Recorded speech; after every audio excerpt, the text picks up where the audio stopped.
game against our arch rivals, Wickenburg Canyon High. These are evil, evil people that must be stopped. Now next week we'll move on to the insect family and the important role abstinence plays in their survival. You see, family is important, people, and everyone in this school is like family. And that's why we don't sleep with each other, as incest is just icky. Mr. Hitzman, did you really mean what you said? Oh, yes. Crickets do talk, and they love waiting for that special person to make baby crickets with in a creative and loving way. Now, one day, when I've mastered my inappropriate longings, I hope to meet an understanding Mrs. Hitzman and have some little baby Hitzmans running around. We'd probably get a Manny to play with them and help out around the house a bit. Perhaps he would be a strapping German boy with brown shirt and big muscles and an enigmatic laugh that said more than words ever could. And then in summertime, he'd work topless, his Aryan sweat producing a glimmering sheen off his sizable... No, about the end of the world.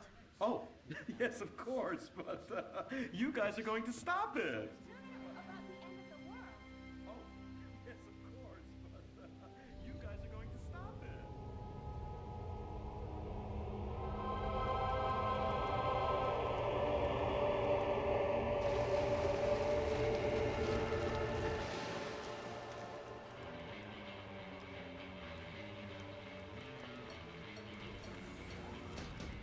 Observe Wickenburg Canyon High, state-funded. Oh my God, ew! There are some very dark things going on there in the name of so-called science. In fact, our recent intel tells us they are harvesting souls. That's right. Millions of little souls called stem cells. Now, Team Stem Cells are harvested from a pregnant woman's belly button near that smelly, disgusting hole thing they have down there. Is that called a vagina? Yuck! Don't even say it! I believe the male member is much more elegant and surprising. Why, one time, I was playing a game of sword fights with my Sir, about saving the world?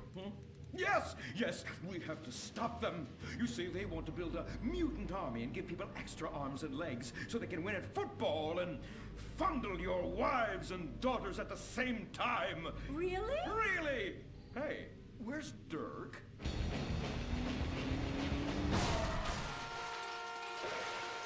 Hey, team! Kung Fu Rainbow Laser Force, yeah! Dirk? Oh, yeah, sorry I'm tardy. I'm just so full of school spirit, you know? Parvenu Hills rules, woo! That's okay, Dirk. You're good at sports, so we turn a collective blind eye to your remedial level reading skills. I can't read. I know you can't. Lack of basic manners, mistreatment of classmates, and the fact that you're 25 years old and have yet to come close to graduating. Oh, thank you, Hillary. Mr. Hitzman. Yes, I was just telling the team about some of the terrible stuff that's been going on at Wickenburg. Wickenburg can suck my nutsack, them boners! Really? Can they? I mean, that won't be necessary, Dirk. Unless it would save America. Now that would be controversial. Maybe we should teach the controversy, Sebastian. Atheists don't like that, sir. They like to present unproven theories made up by degenerates and transsexuals wearing dresses they call lab coats as if they're facts. Just like the fact that America is God's own country and our destiny is made manifest just like the earlier settlers did when they gave smallpox to the heathens so they could meet God quicker. Very good, Quota. Thank you, sir. I hope to one day be elected president, but based on my ability and integrity, not some liberal agenda which loves Muslims. What a nice, noble, kind ambition. Although I hope to high hell it never comes true. Me too, sir. I think I'll stick to basketball and making people feel uncomfortable when I talk to their daughter. I still don't have a date for the prom. Oh, that's my boy. And I do mean boy in the most non-offensive way possible. Now, back to Wickenburg. I need you to do some reconnaissance. Listen closely. Here's what I'm thinking. Kung Fu Rainbow Laser Force! Kung Fu Laser Rainbow Force! No! Reconnaissance! Go in your school clothes and report back. Kung Fu Rainbow Laser Force! Oh my God, it's like a bomb went off. I know. These people only have one home. How repulsive. I imagine some of them share toilets. The very idea of putting my bottom where someone else's bottom has been. Ew, ew, ew, ew. Hey, knock it off. We gotta keep an eye out for the enemy. I ain't scared of them. Handout kids and pregnant girls. They can clean my butthole. Can they? Louisa, what are you doing here? Who's she? One of our house cleaners. This is where I live. Here? This slum? This is a nice neighborhood. Besides, you only pay me $15,000 a year. Now, Louisa, shame on you-o. Don't go asking for handouts. My family has worked hard for what they've got. Why don't you take the rest of the week off without pay and think about this little incident? You're terrible. Why do you say that? You should have just fired her on the spot. Giving her time off, she'll do what all poor people do. Abuse drugs and have another kid. And I mean that compassionately. Oh my God! Look at that! Mortal sin at 3 o'clock. Hey, stop right there! What's your problem? We're heterosexual virgins and you're our problem! What? Why? Don't push your luck, kid. I know how it goes. You start by holding her hands. Then it's a trip up and down the bases, figuring the tush. Then you fire off a big home run, and before you know it, you got a kid on your hands who's gonna live his whole life in prison. Yeah, spending my parents' tax dollars. We were only holding hands. I bet you smoke pot. Poor people love the pot. No, I have asthma, thank you. I bet you pleasure yourself. Sometimes, but what's that? And what's this? Pornography! Amputee pornography! That is a statue from the museum from the Renaissance. What are you talking about? You fool! Museums are the worst. Subsidized dens of sin, leading people astray. My father says we should stop subsidizing decadent culture and start supporting things that really matter. Like the oil industry. I think we already do that. Shut up, pervert! He wants to chop your arms off and have sexual intercourse with you. We have pledged to wait, and your indecency has just offended these lovely, impressionable girls. Yeah! I'm just a teenage boy. You're a degenerate. You're a dickhead. Say that again. We were only holding hands, but we have made out once. No! Look, I don't want a kid yet, and I have masturbated. So what? You are dickheads. Kung Fu Rainbow Laser Force! He was leading you astray. And we saved you from a life of vice. And prostitution and picking up cigarette butts looking for a fix if she isn't a streetwalker already. Are you? What? Kung Fu Rainbow Laser Force! Well, we saved those kids from unnatural desires. It's true that sometimes the only way to manage teenage sex is by acts of extreme violence. Which is good because violence is awesome. Ew, this whole place smells so yucky. Well, that's because we're near the school. Look, they're starting their spirit rally. Stink people, rah, rah, rah. Oh! Oh! It's horrible! Are you okay? I don't know. Something's wrong. My body's going through some changes. I noticed. I have these desires, and I can't control them. Me too. Desires to kill everyone in a violent, testosterone-fueled rage. My voice is changing, and I can shoot laser beams out of my eyes. Look! Feel my wrath, whore! Let's get back to base. We need to regroup. Zoe? Don't make me smite you. Yes. Smite me. Kung Fu Rainbow Laser Force!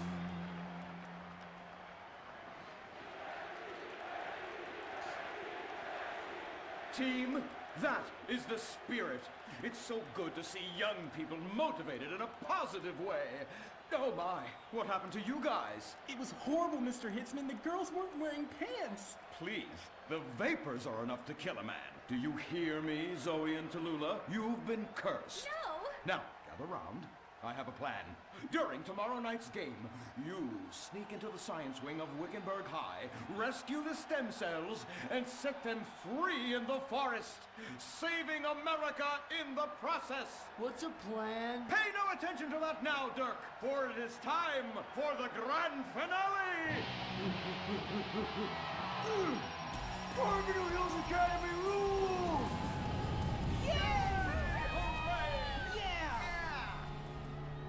Game on, Kung Fu Laser Girls, you hosers. You think you can defeat our alternative agenda quite so easily? Well, while you're out harvesting stem cells, we shall be harvesting you, eh? Hey? Ow! Kung Fu Rainbow Laser Force. The Life Invader tablet. It's time to dock. The future is now. Life Invader, the social networking site, announces its new tablet. It's not technology. It's your life. Live it the way you want. With a device that tells you what to do. It's time to dock. The Life Invader tablet. We've skipped a generation, so you don't have to. Live tomorrow. You will be connected to humanity. You will be docked. Invasion never felt so good. The Life Invader tablet. The talent show America deserves. Fame or shame. The winner gets $1 million and tours around the country before disappearing back to bitter obscurity. The finals continue with Shemale Bop, You guys are going to the finals. Mimes on Fire, Woo! What a talent! I have never seen someone set fire to their crotch before. Fantastic! the most racist guy in America, You all disgust me! America loves you. You are in the finals. recorded live from the Vinewood Bowl. Who will win it all? Who will humiliate themselves in front of the world? Find out tonight on Fame or Shame, the finals. Now, please welcome your host, Laszlo. Yeah! Oh, no, he didn't. Yes! Thank you! Thank you! Oh, thank you so much. It's great to be back. Thank you. Fame or Shame? Completely original television. Something you've never seen before. We've got desperados performing. We've got has-beens judging them. We've got an anodyne metrosexual holding everything together. We are down to the top acts. It's the finals! Yeah! And here are our Fame or Shame judges. Let's introduce, you love him, I love him, ladies and gentlemen, Hugh Harrison! Woo! So, who are you calling a has-been? Hugh, save the venom for the acts. They're not even out yet. You have a stylist. What's he dressed you as? What do they call this look? Is that like morgue chic? Gay romp. Is that what it is? Two gays, one cup. Look at you. Oh my god! Come on, you! Ladies and gentlemen, Anita Mendoza! Give the guy a break! Guy or gay? Trapped so deep in the closet, his friends call him Mothball. Okay. Listen, why are you so fascinated with my sexuality? I mean, are you even really British? Of course. I'm from Staffordshire-on-Sea, mate. Okay, right. And finally, ladies and gentlemen, give it up for Imran Shanoa! Imran, you're awfully quiet. Like, normally by now you're throwing refreshing sponsor beverages at me. I've been meditating, Laszlo. Well, try not to do it on live TV, all right? You're putting America to sleep. In my silence, a great god came to me and asked me a question. Why does the metrosexual one dress like such a turd? Hey, I'm not the one who cares about his performance tonight, all right? I've already won. It's Fame or Shame. We're all friends here. Friends who slightly loathe each other and say nasty things during contract renegotiations. And yes, before you ask, this is a Face brand watch. Face, official chronograph of Fame or Shame. Fantastic, Laszlo. And that reminds me, I'm just going to have a junk energy drink. Junk, the official energy drink of fame or shame. Really? I wanted a nice can of refreshing Sprunk. Sprunk, the official soft drink of fame or shame. Can I mention that I banged with Felisa, so I've started paying for everything. Felisa, the official credit card of fame or shame. Excellent. I love it. Subtle organic sponsor tie-ins. Nice. Unlike your hair, you annoying poof. Oh, you are too much. It's a combination of the accent and the incredibly witty lines. Oh, yes. Well, the British, overweight, rainy rednecks who are always trying to sound smart. All right, let's get down to it. Enough of this nonsense. Tonight, in association with Longbank, here are some of Hugh's greatest moments from this season, just to fill some time. You are absolutely awful. Almost as bad as Laszlo. That, like having my balls sucked by an elderly orangutan. And I'm not Laszlo, so that wouldn't be a lot of fun for me, would it? I really do hope and pray that you die a painful death. Immediately after Laszlo. I'm losing the will to live here. You really, truly, you're awful. Awful. Awful, awful, awful. I can't say it enough. I will say it again. Awful. Awful. Wait, what are you doing? Get a while! Stop! Jesus Christ! We've got a great night of television for you. God damn it! Oh!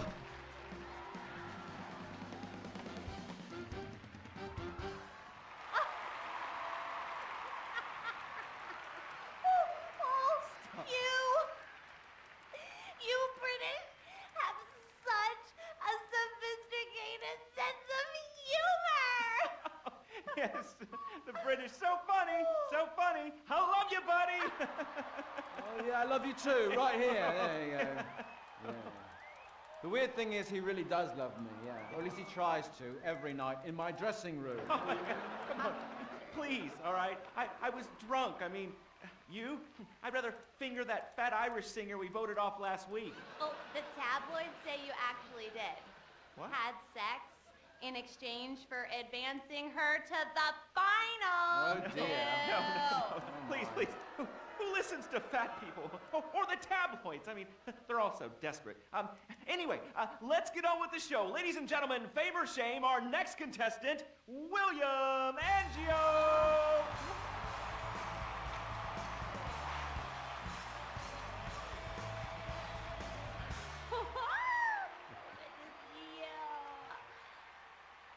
I am so excited. It's like when you sing a dream. I feel like you are singing straight to me. Because I am. All right. Come on. we got a show to do. All right, Hugh. All right, well, we're glad you made it to the next round. We really want you to take your performance to the next level and prove the doubters wrong who are saying that me and everyone connected to the show have ruined pop music, because we have not. All right, anyway, be rude to Laszlo, he really likes it. You really suck, dude. Wait a second. Lovely. How could I suck?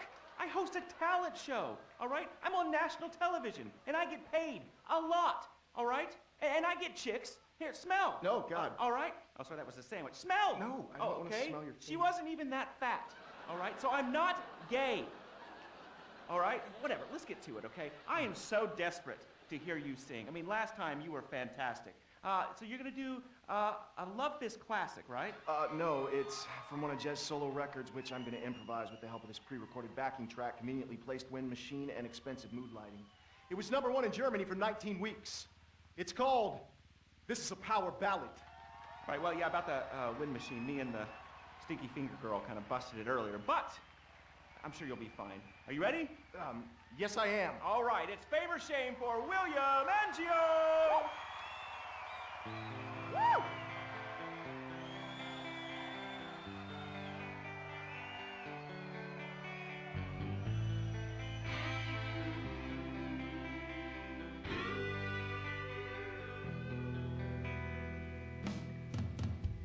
So hear it, we've been through a lot. We're both hurt, you've cried and I've cried tears, but no one's yet been shot. Our romance has dwindled and died, but it's a flame that will never die. And this is a power ballad song about you and I.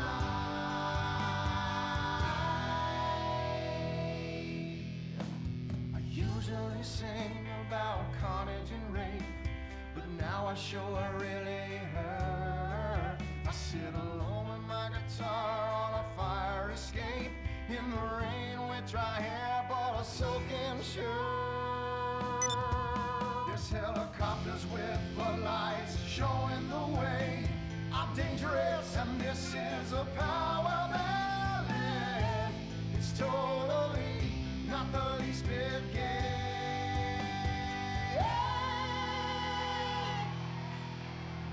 String quartet to come in right here, 'cause nothing says rock like cellos and violins. This song is for the ladies while men go get beers. See, I don't just trash hotel rooms and shoot heroin. The video should have two sluts fighting over me. Sluts, 'cause this is a power ballad. It's stupid, but I sing it with all of my might. So let's remember that our flame will never die, 'cause this is a power ballad sung about you and I.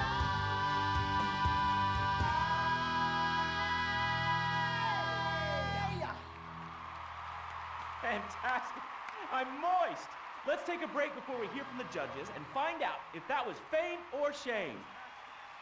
What do you guys think? You want to come see my trailer later?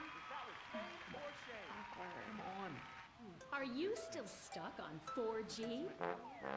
Wiz Wireless is the only network offering incredible 9G technology. Yes, that's the 9th generation, featuring the new drone. It's significantly better than the iFruit phone. How do we know that? Because we blatantly ripped off their design and improved a couple of irrelevant features. 9G. Discover your future. You can't be the best if you aren't doing 8 things at once on a tiny screen. The drone from Wiz Wireless. Together we're making your life 9 times better. That's the promise of the 9th generation. Woo! Sweet beans and bacon, that's good. Welcome back. Sorry, I was just finishing a refreshing lager. Lager, the official beer of fame or shame. That's a lie. Just followed some poor guy into the loose so he could show him his lager. Imran, hey, it's been like 5 minutes since you said anything. You're paid to talk, buddy. I'm here in association with Flow Water. Flow Water. Hey, let's take a minute for the troops and for disabled people and for sick pets and for ugly people. They suffer the most of all. And speaking of ugly people, is William a pimple on America's ass or a charming gnome in its garden? Fame or shame? Anita. I think shame.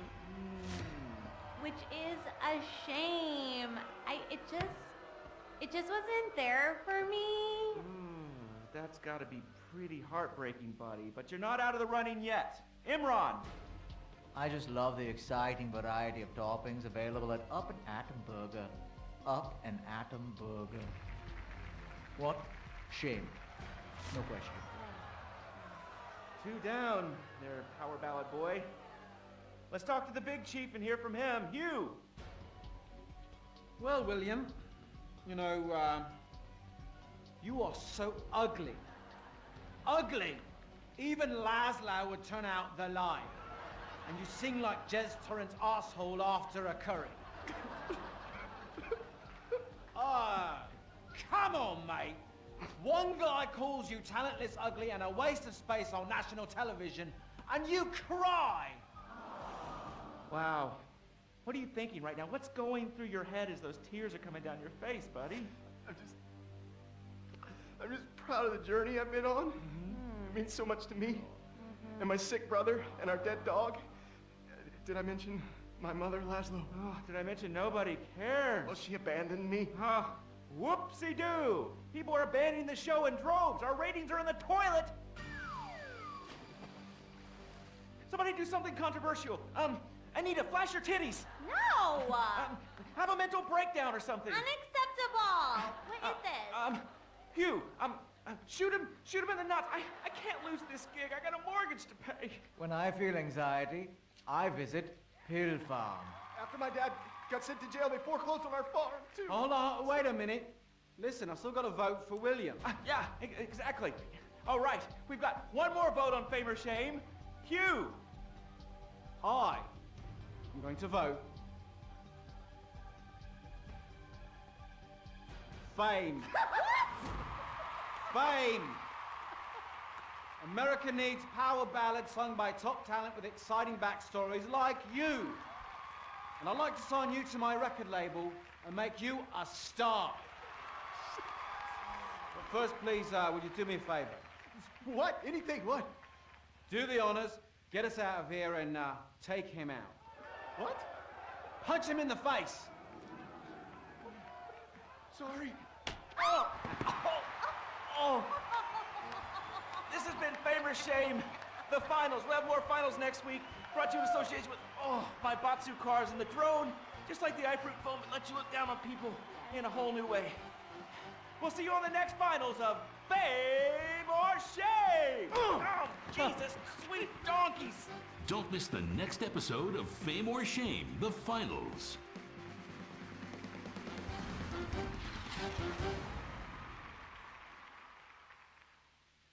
What is the Epsilon program? Why have so many famous people sorted everything out? What's holding me back? Why aren't I more successful?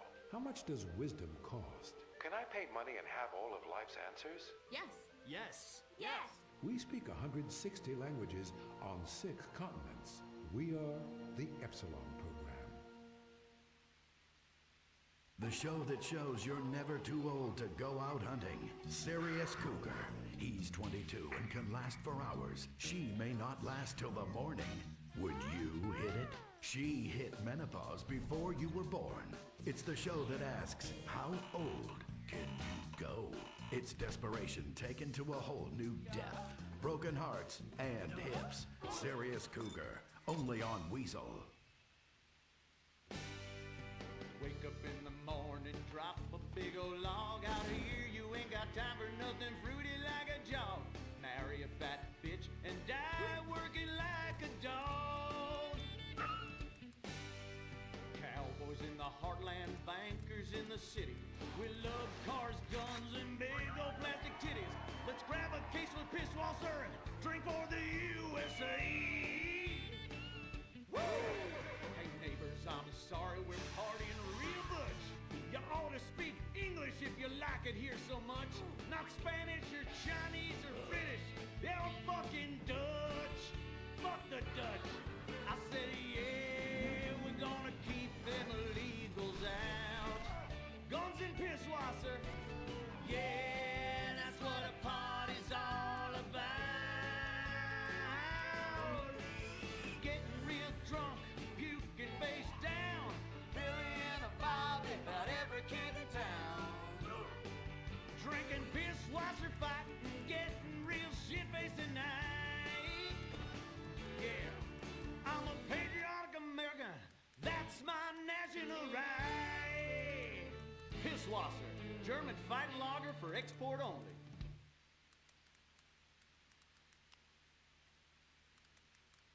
What's the sound of that screaming?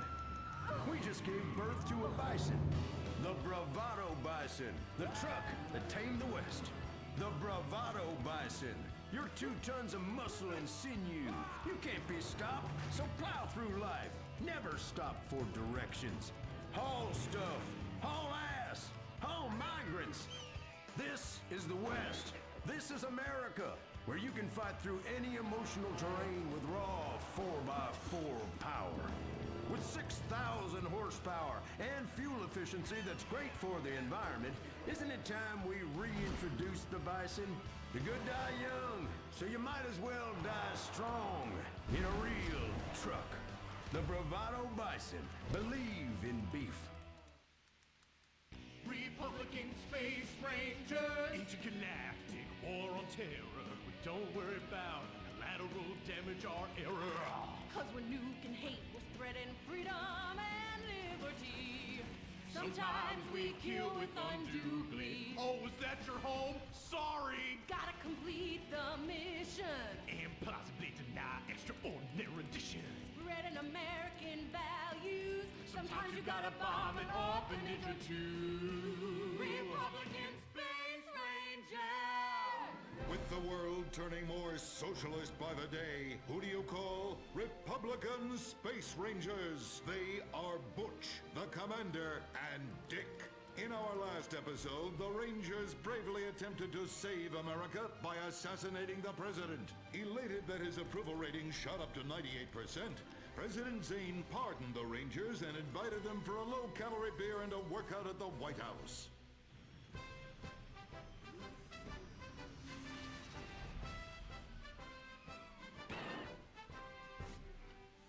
I'm sorry we tried to kill you, Mr. President. We didn't like you because you're an alien and because you's a liberal. Oh, well, that's all right, boys. That's all right.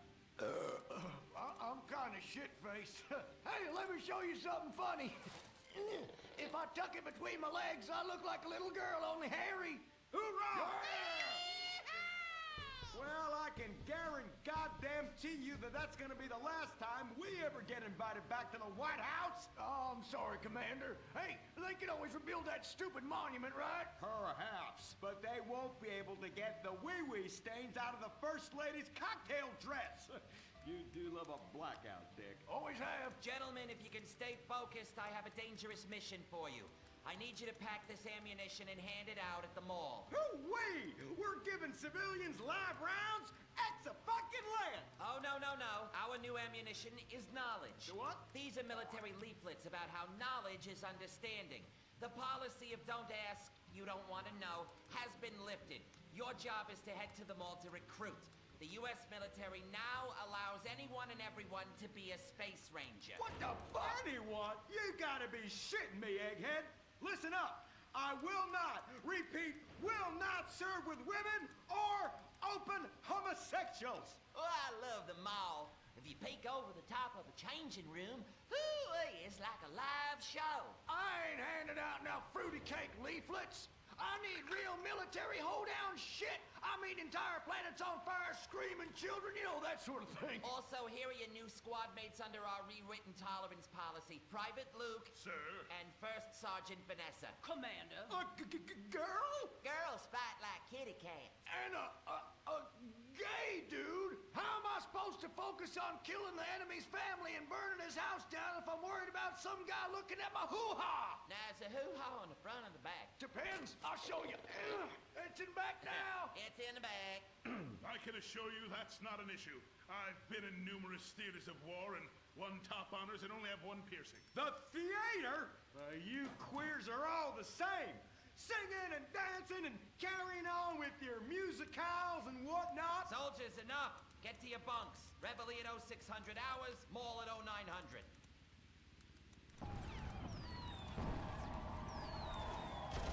Shit, we're pinned down! Throw a grenade and I'll flank them! Dick, yeah! I want you. What? I fantasize about being physically and emotionally intimate with you and rubbing things all over your... Whoa! Stop right there! God damn it! I knew this would happen if they let fruits in the fucking Space Rangers! Listen, your kind has no business in the military. How does this feel? Oh, well, that's a fucking serious distraction right there. I'm a bottom. Take me. Give it to me. Oh, yes. Yes. Oh, yes. Dick, you dumb shit. Wake up. Wake up. What? Where? Why? How? Me? What the hell were you dreaming about there, soldier? Race cars, titties, Bacon titties, an idealized vision of the past? I sure as hell hope so, son, especially the latter. Now, you get your ass moving. We got to report to the recruitment kiosk at the mall.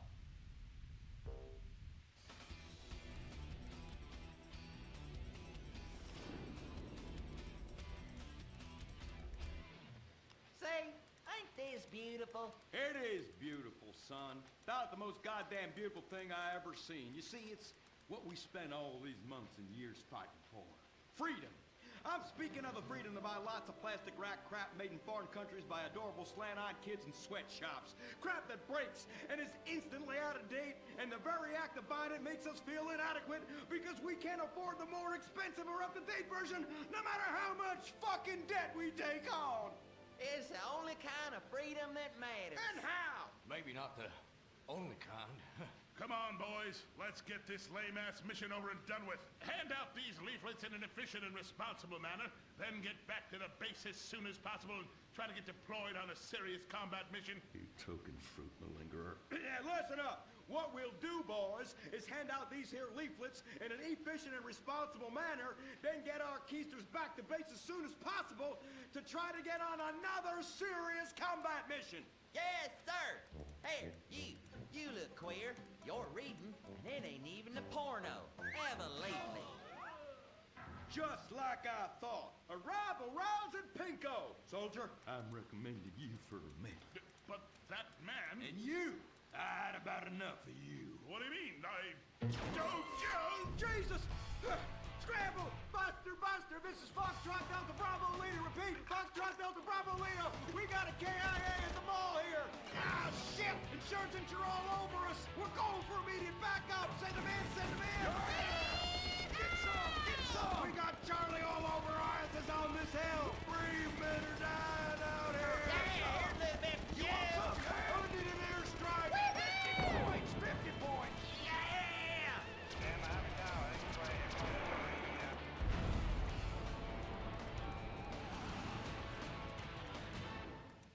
The apocalypse is coming. Will it be aliens, zombies, or a global financial meltdown? Whatever it is, you need to be prepared. Get your complete apocalypse kit at Ammunition. Contains foodstuffs and alcohol for 3 months. A massive array of armaments. Cartons of cigarettes to trade with roadside wanderers. The apocalypse kit contains birth control, so you don't create any more mouths to feed. Pornography. Water purifier so you can drink your own urine. And cyanide pills so you can go out like a man. When 1 million zombies come running over the hill, you'll be really pissed you didn't buy enough bullets. Don't dial 911, dial 357. Ammunition. Protecting your rights. Here was the brave Ranger, but now he's gone. And that's what happens when we get sent into tough combat situations with inadequate support due to Congress being run by liberals and pseudo-liberals and pseudo-people who hate pseudo-fucking America. Sure, the boy was a butt pirate, but he died like one too. And anyone who says the Space Rangers won't let queers get shot in the line of duty is simply a bigot not living in this here century. But just so we're clear, straight boys did an even better job. But what about reports of innocent people getting caught in the crossfire? Fuck that! That is category 1 bullshit, ma'am. What kind of innocent person comes to a freaking shopping mall? Anyway, that's all I got time for. I gotta go take a dump. God bless this country. Excuse me, Commander. Commander, Elena von Sorensen. If I may, you boys, you did great out there. Well, we was just doing our duty. You just might be perfect for the new movement brewing. You know, I think I'm about ready for a movement and I need to do my duty. Ooh, is it like a club? I like clubs. Secret handshakes and rituals with crackers and walking like pachyderms. Yes, it is kind of like that. You know, you have to be careful, gentlemen. Without knowing it, you are supporting the liberal agenda that is determined to destroy America for reasons none of us can ever articulate, but it has something to do with them being overeducated and looking down on hard-working people like us. So much so they want to patronize them by giving them opportunity. And how? It is a terrible shame, ma'am. Well, all I am saying is you all need to come to a meeting. Now, we will give you some real leaflets to hand out. Oh, okay. see if I can remember my reading. It says here, do you hate foreigners? Do you hate progress? Do you hate giving money to people who's doing nothing to deserve it? Then you may be perfect for the coffee grinder. That is right. And with that, it's back to you, Bruce, in the bunker. I mean, studio. Say what? Don't worry, don't worry. You are among friends now. God for that. Friend. Public education is socialism. Well. Just look at all these honest, hard-working folk expressing their God-given views. Hey, and they're handing out free beers and chicken wings. Ooh, ah. But I tell you what, this is my kind of rally right here. Even more fun than that one when we wore them silly hoods. Remember that? Oh, yeah. Hey, y'all boys, shout this while you'll fit in and feel manly. Well, thank you, sir. Who do we hate? Ourselves! What are we doing? Giving tax breaks to the rich! What do we hate? Equality! What are we doing? Fucking ourselves in the can!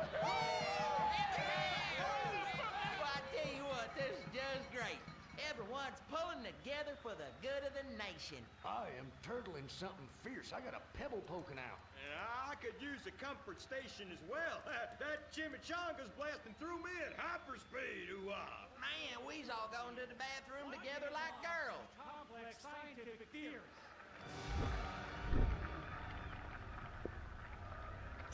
Well, Edmund, this just might work. Yes, Fitzgerald, yes. After our last successful campaign, anything is possible. And I say to you that what we need is more Christmases and Thanksgiving. I want to get basted. Now, who's with me? Now we only need to find the perfect patriotic halfwit to run as our coffee grinder candidate for president. Which we will back with $1 billion and take ownership of Congress and the White House and deregulate to our heart's content. You have a heart, brother. You softy. Oh, my bowels. Oh, where do those assholes go? Man, I'm gonna drop a bomb out my ass that would melt the city into glass. The Coffee Grinder Party is about turning public schools into shoe factories. And, sir, excuse me, sir, what are you doing? Sir, oh my God!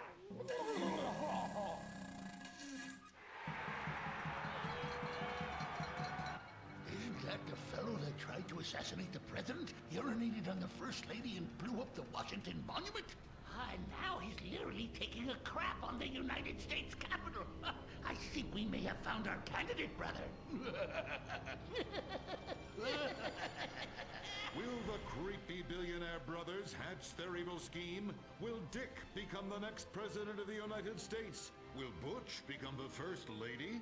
Find out next time, only on Republican Space Rangers.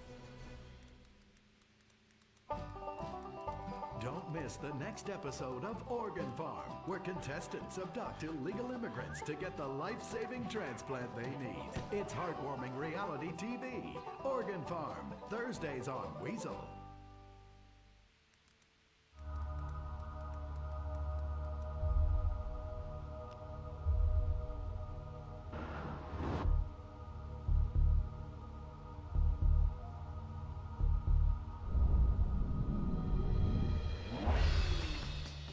Give the 99% what they really deserve.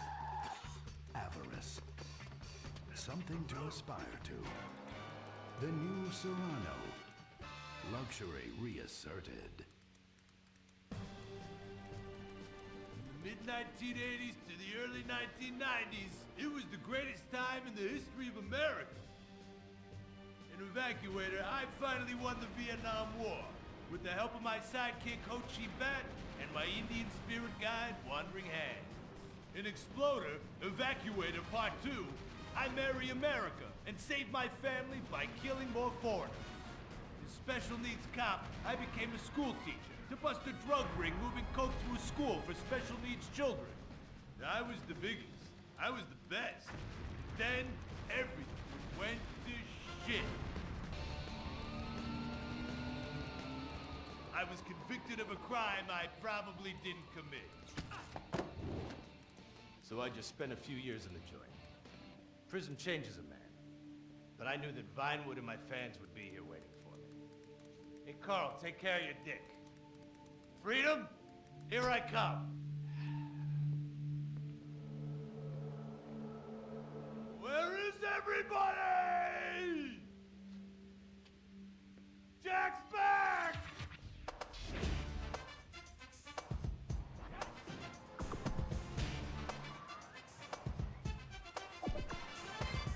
Unfortunately, America had moved on.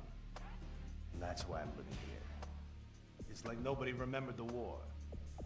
Now it's all about fighting terrorism on computers, using drones and women. In the old days, we fought evil using survivor knife sets and steroids. It was a lot better back then. If there's one thing I've learned being an action hero movie star, It's that Vinewood never moves on! I'm back, bitches! And there's nothing you can do about it!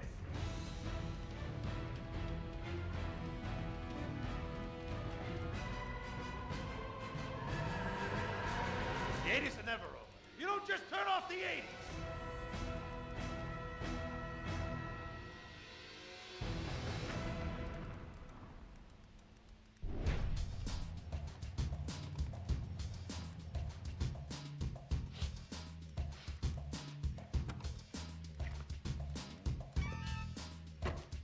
I'm Rufus Bellows. I just signed Jack as a client. This is our first big meeting. First one, number one. I gotta be honest, I'm a little bit nervous. Every time I gotta meet a star, the nerves get going, because mostly up until now, I've only worked with talking animals and midgets, so, you know. It's time to get pro, baby!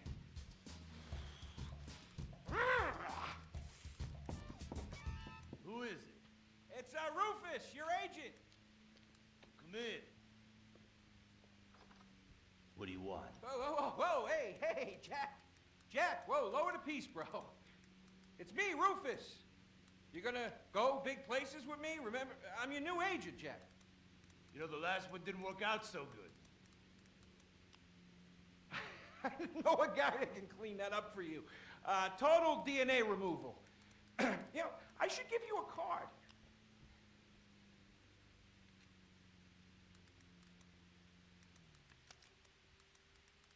What can you do for me?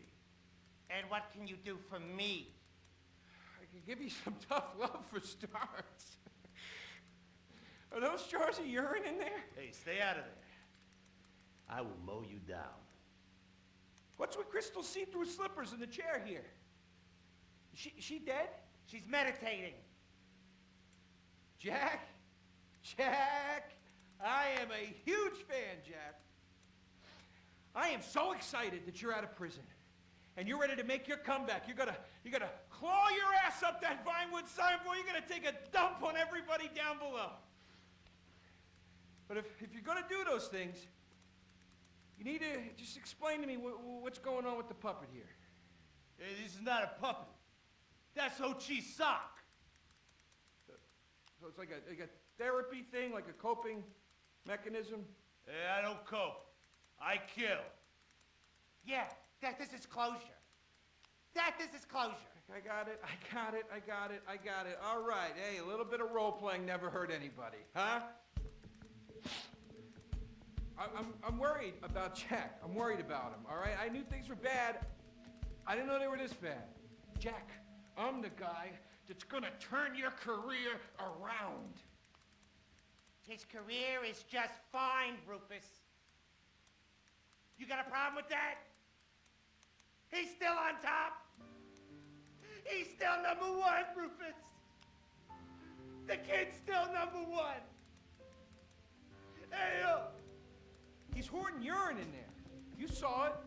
He's talking to a sock puppet. He's got these patriotic delusions of grandeur. This is gonna be a fucking gold mine.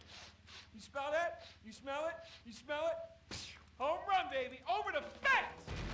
Hey, life's been tough since I left prison and befriended Assad. But Ho Chi really understands me. And this agent seemed like the kind of guy who could get my career back on track. Making action movies about Asians and East Europeans. Oh, I couldn't wait. Neither could I. Now, Jack, I want to talk to you about my fee. It's a little high, but you get what you pay for. 40%. No negotiation. Oh, no, I want 60%.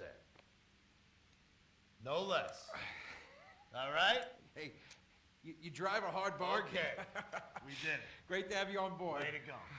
Don't touch that. All right, Ochi, okay. Easy, Ochi. We called in the crew of guys that do crime scene cleanup to get all the hoarder stuff out.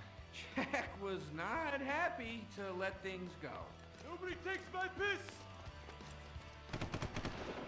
Nobody takes our pee-pee. But we finally got the place cleaned up. Yeah, almost. Hello. After all this women's work, it was time to get down to business. Hey Psych2Goers, before we start, we'd like to thank you for your ongoing love and support that you give our channel. Our aim is to provide psychology and mental health knowledge in an accessible way, and you're the reason why we're still making videos today. So thanks. Now, let's get started. Have you heard of the term ghosting? If so, are you familiar with what it is? Ghosting is when someone suddenly ceases all contact with another, often ignoring their attempts to reach out without any explanation.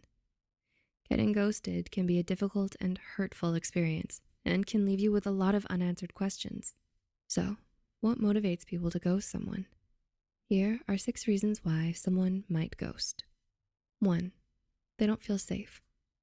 One reason why someone might ghost is that they no longer feel safe in the situation they're in. This could be because of verbal harassment, bullying, or crossing a personal boundary where the person feels uncomfortable or in danger.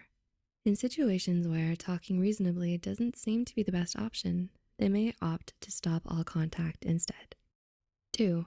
They want revenge. Another reason why someone might ghost you may be because they want revenge. Sometimes it may be because of an ex or cheating, which can prompt bitter feelings to emerge. Other times, it could be because of a similar issue that might be for petty revenge. This behavior is toxic and would most likely occur when they're not emotionally mature enough to handle a relationship. 3. Fear of intimacy. Those who are afraid of intimacy might ghost you in an act of self-preservation. When you have a fear of intimacy, it can be hard to allow yourself to get too close to someone else. It could be because of a fear of commitment or abandonment, which causes stress and anxiety in situations they're not comfortable in. Everyone's method of dealing with fear is different. Some people may be fine with some forms of intimacy while being more aversive to others. 4. It's the easiest course of action. Ending a budding relationship can be hard, especially if you're the one who has to break things off. Conversation can end up being more awkward than expected, and sometimes dates and casual relationships just don't seem to work out. People have said that sometimes if the relationship is casual enough, it would feel more polite to end it without having an official breakup, to save face. 5. They're going through something in their personal life. Whether it's moving to another city, losing a loved one, or starting college or a new job, it can be difficult to balance all of our personal affairs with a new relationship. In order to maintain our relationships, we need to dedicate a lot of time and effort into them. But when we're trying to juggle friendships, family, social life, school, or work, and personal well-being all at once, it might be too overwhelming to handle. This might make someone unable to handle a relationship at the moment. But even though this may be the reason, it doesn't justify ghosting you. 6. They're afraid of confrontation. Last but not least, some people may ghost you because they dislike confrontation. This may be due to a fear of drama or backlash, so they try to end it in the most peaceful way possible. Sometimes they have a fear of being honest about their feelings and ghost instead, even though it could hurt the other person's feelings. Ghosting can happen for a variety of reasons, and sometimes it might not be because of the ghostee. People can have many personal things going on in their lives that influence their decisions, and many of these reasons can stem from instances of fear or actions of habit.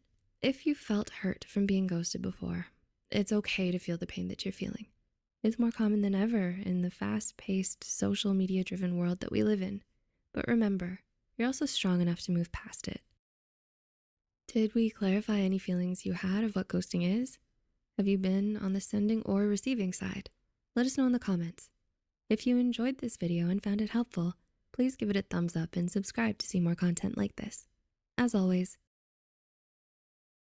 few things compare to the intensity and passion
Years of inside jokes, late night conversations, and a million tiny moments that felt like forever. The way they'd text you good morning before your eyes even opened. The way your laughter used to echo in the spaces you shared. The songs, the places, the little rituals that made them feel like home. And then one day, it's gone. Now, silence lingers where their voice used to be. The bed feels too big. You go to tell them something funny only to remember they're not there. And worst of all, the world keeps moving like nothing happened. How do you go from talking to them every day to nothing? How do you unlearn the way they felt next to you? How do you stop reaching for someone who's no longer there? Breakups aren't just emotional events. They're a kind of mourning. What makes them so painful isn't just the absence of the other person, but the loss of a shared world. What used to be us has passed away, and now you're left trying to make sense of a life that no longer includes them. And yet they're still out there living their life while you live yours. It can feel like you've slipped into an alternate reality. And of course, that'll take time to adjust to, because you're not just healing a heart, you're laying a relationship to rest. So here's what happens when a long-term relationship ends after a year. At Psych2Go, our mission is to connect people with real stories that can help them feel a little lighter. We hope this story about heartbreak and healing can provide you with a feeling of hope after watching it. Okay, so first up, it's not as sharp, but it's still there. At first, the pain was unbearable, like something inside you had been ripped away. A year later, it doesn't hurt as much, but that doesn't mean it's gone. It's just quieter. The tears don't come as often, but when they do, they catch you off guard. You're okay most days, but sometimes you'll hear their name and feel a pang in your chest. The world kept moving, but a part of you still remembers. Some things still remind you of them. The places you used to go together, the way they used to say your name, the scent of their favorite perfume drifting through a crowd. Even after a year, some things still bring them back. Maybe you don't think about them constantly anymore, but every now and then, something shifts. And for a moment, it's like they never left. You've changed, but so have they. A year later, you're not the same person you were back then. You've had to rebuild parts of yourself, learn to stand on your own, figure out who you are without them. But then there's this thought. What if they've changed too? What if they regret it? Do they ever think about you? Do they wonder if you could have worked things out? You'll never really know, and that's the hardest part. You don't miss them. You miss the feeling. It took you a long time to realize it's not them you still long for. It's the feeling of having someone, the security, the way you didn't have to explain yourself because they already knew. Maybe you don't want them back. You just miss what it felt like to be loved like that. The future looks different now. There was a time when you couldn't imagine your life without them. They were part of your future, your plans, your dreams, your someday. A year later, you've stopped waiting for them to come back. You're making new plans.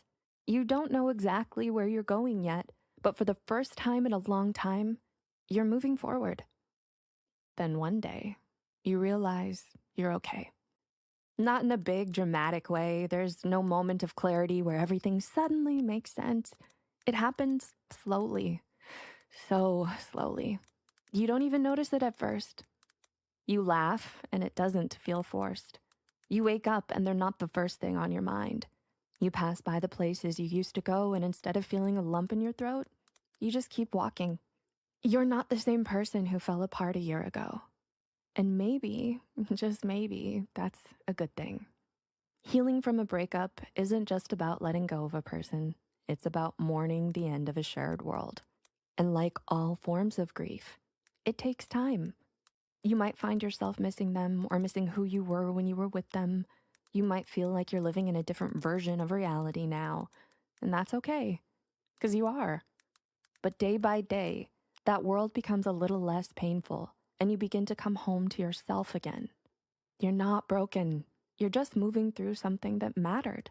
And one day, your heart will feel light again. If this video was helpful and you related to the points, just know that healing is not linear, and it'll take time and changes to forget someone. Perhaps forgetting is not the right word. Only time will tell. You've got this. If our content was helpful, we put together a wellness shop online you can check out in the description.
Have you ever walked away from a conversation feeling fine, only to sense something shift later?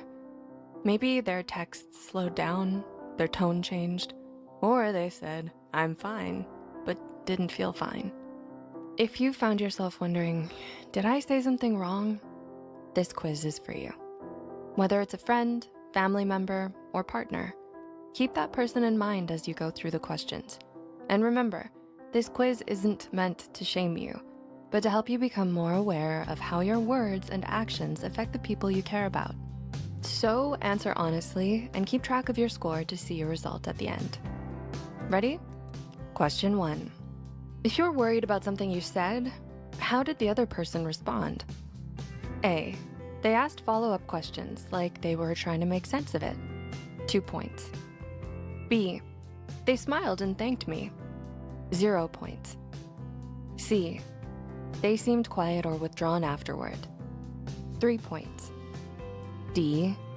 They laughed, but it felt a little forced. 1 point. Or E. They pushed back or got upset. 4 points. Question 2. What was your intention behind what you said or did? A. I just reacted emotionally in the moment. 4 points. B. I genuinely meant to help them. 0 points. C. I wanted to be honest, but I didn't think about how it might come across. 2 points. D. I thought it would be funny. 1 point. Or E. I was venting and didn't really filter myself. 3 points. Question 3. Did they ever bring it up again? A. They haven't said anything, but something feels different. 2 points. B. Yes, they told me it really hurt them. 4 points. C. Yes, but we talked it through calmly. 0 points. D. They hinted at it, but never said it directly. 3 points. Or E. No, and I assumed it was fine. 1 point. Question number 4. When you look back on that moment, how do you feel? A. A little uncomfortable, like maybe I missed something. 2 points. B. Pretty sure I did my best and was respectful. 0 points. C.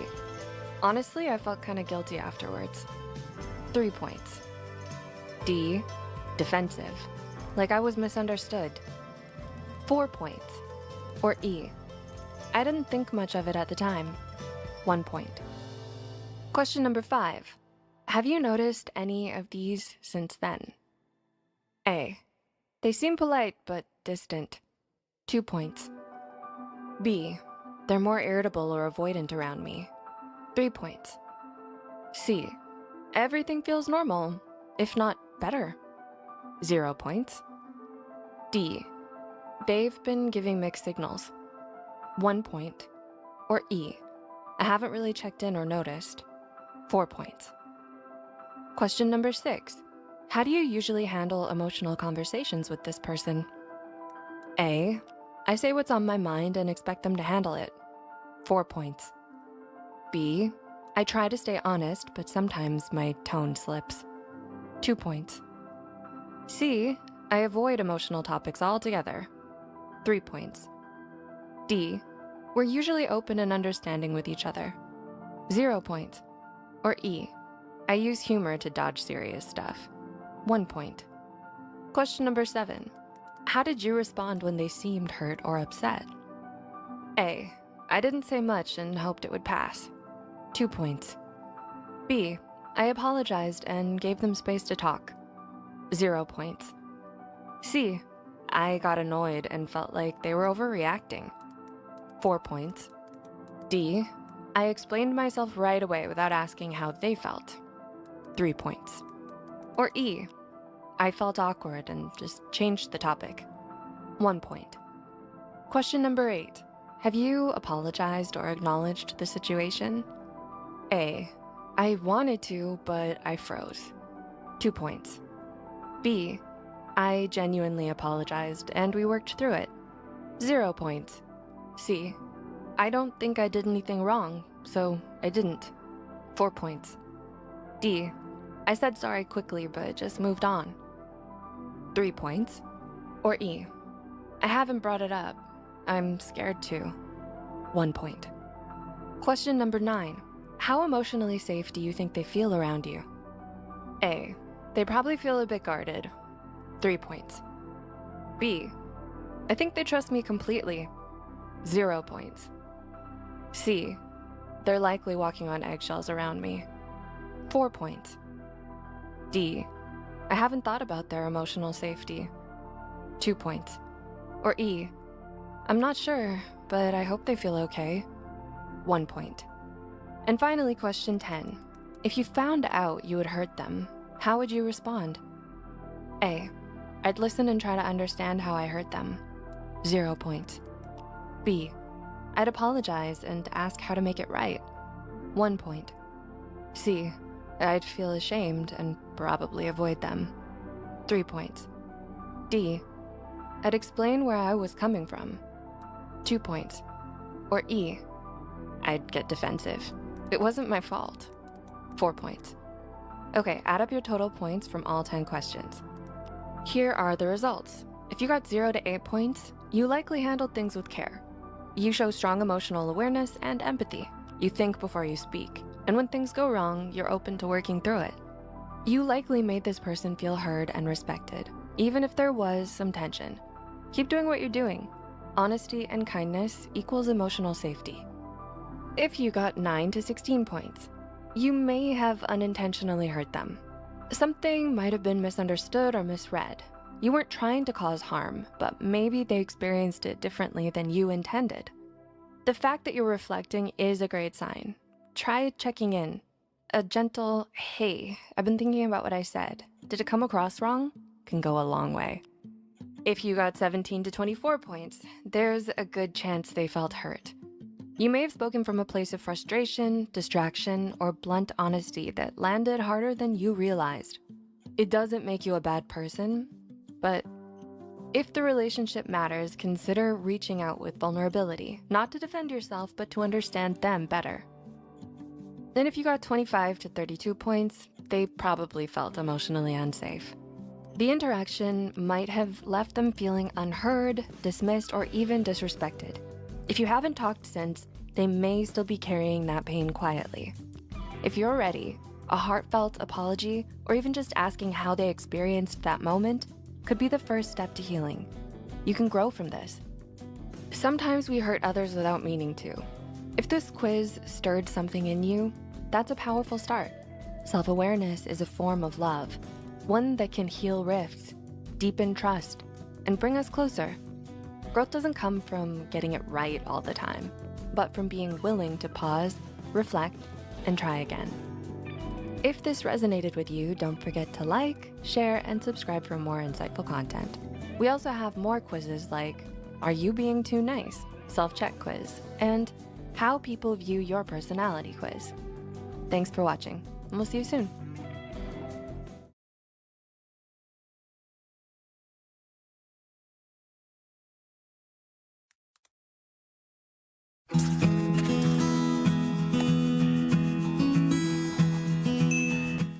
Hey there, Psych2Go family. Welcome back. We at Psych2Go look forward to your continued love and support. With that said, let's begin. A lot of us feel like we don't deserve to have our dreams come true or have good things happen to us. And sometimes, no matter how far we've made it or how much we've already accomplished, we still don't feel content. Why is that? The answer isn't an easy one. Most likely, it's when we grapple with feelings of self-loathing. Self-loathing is defined as hatred for oneself that often manifests as anger, self-sabotage, a negative view of oneself, and low self-esteem. It's important for a person to be aware of their feelings and attitudes towards themselves so they can start to change for the better. Here are 7 signs you may be suffering from self-loathing and just don't know it. 1. You tear yourself down. Self-hate makes you your own worst critic. Keeping an eye on your shortcomings is a good thing, but not allowing yourself room to breathe stems from an immense dislike for your current self. You think extremely harsh things about yourself and indulge in self-pity a lot, so much that tearing yourself down has become a daily habit for you. Everyone makes mistakes, but you're so hard on yourself that you can't forgive yourself when you mess up. You're quick to blame yourself whenever something goes wrong, even if it's not your fault. You never commend yourself for a job well done, but rather criticize yourself for even the tiniest of mistakes. You're plagued by feelings of guilt, worthlessness, and inadequacy that manifest themselves as frequent complaints about yourself and your life. 2. You feel insecure around others. If you find that other people make you feel insecure about yourself a lot, it might be time to ask yourself why. Most likely it's because you're constantly comparing yourself to them and feeling like you'll never be able to measure up, no matter what you do. Subjecting yourself to this kind of harsh judgment is a definite sign that you hate yourself. When you look at someone else, you always focus on all the things that they have that you don't, and it makes you ungrateful for all the good things you do have. You can't help but feel bad about yourself whenever you're around someone who's happy, confident, smart, attractive, or successful. 3. You neglect your self-care. Do you want your loved ones to be happy and taken care of? Chances are you probably answered yes right away, because when you love someone, you want what's best for them. So if you really loved yourself, you'd want that for you too. This is why neglecting your self-care is a form of self-hatred. You don't sleep well, you're not eating right, you don't exercise, you don't try to look nice for yourself, and you don't do things that make you happy. It's not that you don't have the time or can't be bothered enough. It's more about refusing yourself the pampering because of a deep-seated grudge with yourself. Since your insides are at war with you, it only seems right to let yourself show it outwardly as well. So when you look in the mirror, all you see is a haggard reflection, unworthy of love, and that's how you like it. 4. You don't let yourself be happy. You're a pessimist who's quick at finding the negative aspect in every situation. You're wary of compliments or praise because it seems mocking. You don't see yourself in a positive light and refuse to believe what others say. However, you do take their criticism to heart because it reinforces your view of yourself. You're not comfortable letting other people help, as you believe your troubles are yours alone and you deserve them. You find it hard to feel good about yourself. And this is what sucks all the joy out of your life. You resent the way you are and deprive yourself from anything, even remotely akin to delight. These are just a few of the ways that you deny yourself happiness, perhaps even unknowingly, as you fester in your own self-hatred. 5. You isolate yourself from others. You struggle to maintain relationships with others because you feel like you don't deserve their love. Often you feel their attention and love is a burden for you. You don't consider yourself good enough to remain in the circle. Since you have a low concept of your own self, you feel like they're judging you as well. It may look like they're doing you a favor by including you, so you stay back because you think they're better off without you. You feel guilty for hanging out with them because you believe your presence is an intrusion upon them, and you're holding them back. Your inability to love yourself makes you unwilling to accept love from others as well. As a result, you isolate yourself to refrain from inconveniencing others with your presence. 6. You put on a facade for others. You're one way when you're by yourself, and then another when you're around other people. You wear a mask and don't let other people see the real you because you hate who you are. You try so hard to fit in and be liked by everyone, and you constantly wish that you were someone else. You feel ashamed of your true self, and you think that no one will ever be able to accept you, so you'd rather pretend to be someone you're not. And 7, you're afraid to dream big. Having ambition and dreaming something big for yourself scares you. You smother your own hopes and aspirations because you think you'll never be able to achieve them, so what's the point? You look down on yourself and all that you can do and refuse to leave your comfort zone. The possibility of failure and rejection terrifies you. You easily feel discouraged and worthless the moment you encounter a setback. You deny yourself opportunities to grow and have new experiences because you don't believe in yourself. Your insecurities make it hard for you to see your capabilities, and you can't allow yourself to succeed. We all have a lot of self-destructive behaviors that are toxic for our mental health and emotional well-being. So many of us struggle with feelings of insecurity, emptiness, and worthlessness that it can sometimes lead us to hating ourselves. Becoming more aware of your self-hatred makes it easier for you to overcome it. And with time, patience, support, and dedication, you can learn to love yourself and live a happier, healthier life. Did these points remind you of someone, maybe yourself? Can you now see where such behavior stems from and why? Do these points make it easier for you to name your emotions and behaviors? Please let us know in the comments below. Also, share this video with anyone you think might benefit from it, and we'll see you in the next one.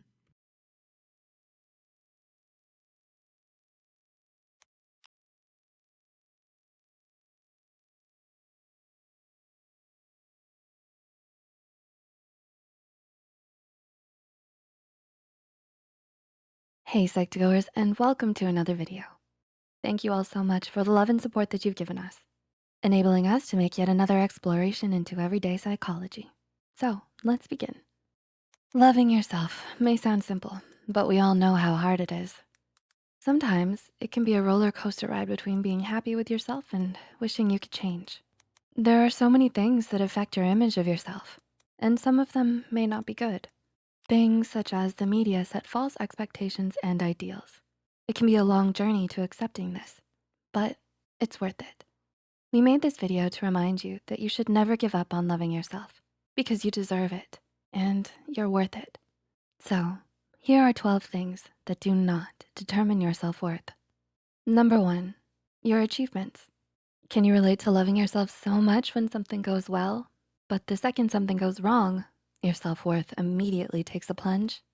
Whether it's your grades, your job, or a sport, it's easy to base your self-worth on what you accomplish. But how much you're worth does not depend on your achievements, especially when it comes to competitions. You can't control your competitors, so you don't need to blame yourself when things don't go your way. You are more than just a bullet point list of all of your accomplishments. You're a complex person with a personality, hobbies, and so much more than your achievements. And it all makes you worth it. Number 2, your income and job. Are you second guessing your career? Do you often think of switching your job? While your job plays a big part in your lifestyle, it does not determine your worth. People who have less money aren't lesser than others, like society and the media sometimes portrays. Your job and income are sometimes the result of your situation. There are so many factors that influence them, like location, the economy, and competition. So they aren't really a reflection of who you are. Number 3, your childhood. Do you avoid thinking about your childhood? Do the memories make you uncomfortable? Your childhood may shape a lot of things about you, but it does not determine your worth. It's a phase well on its way out, and you mustn't let it overwhelm you. Your rough childhood does not define who you are.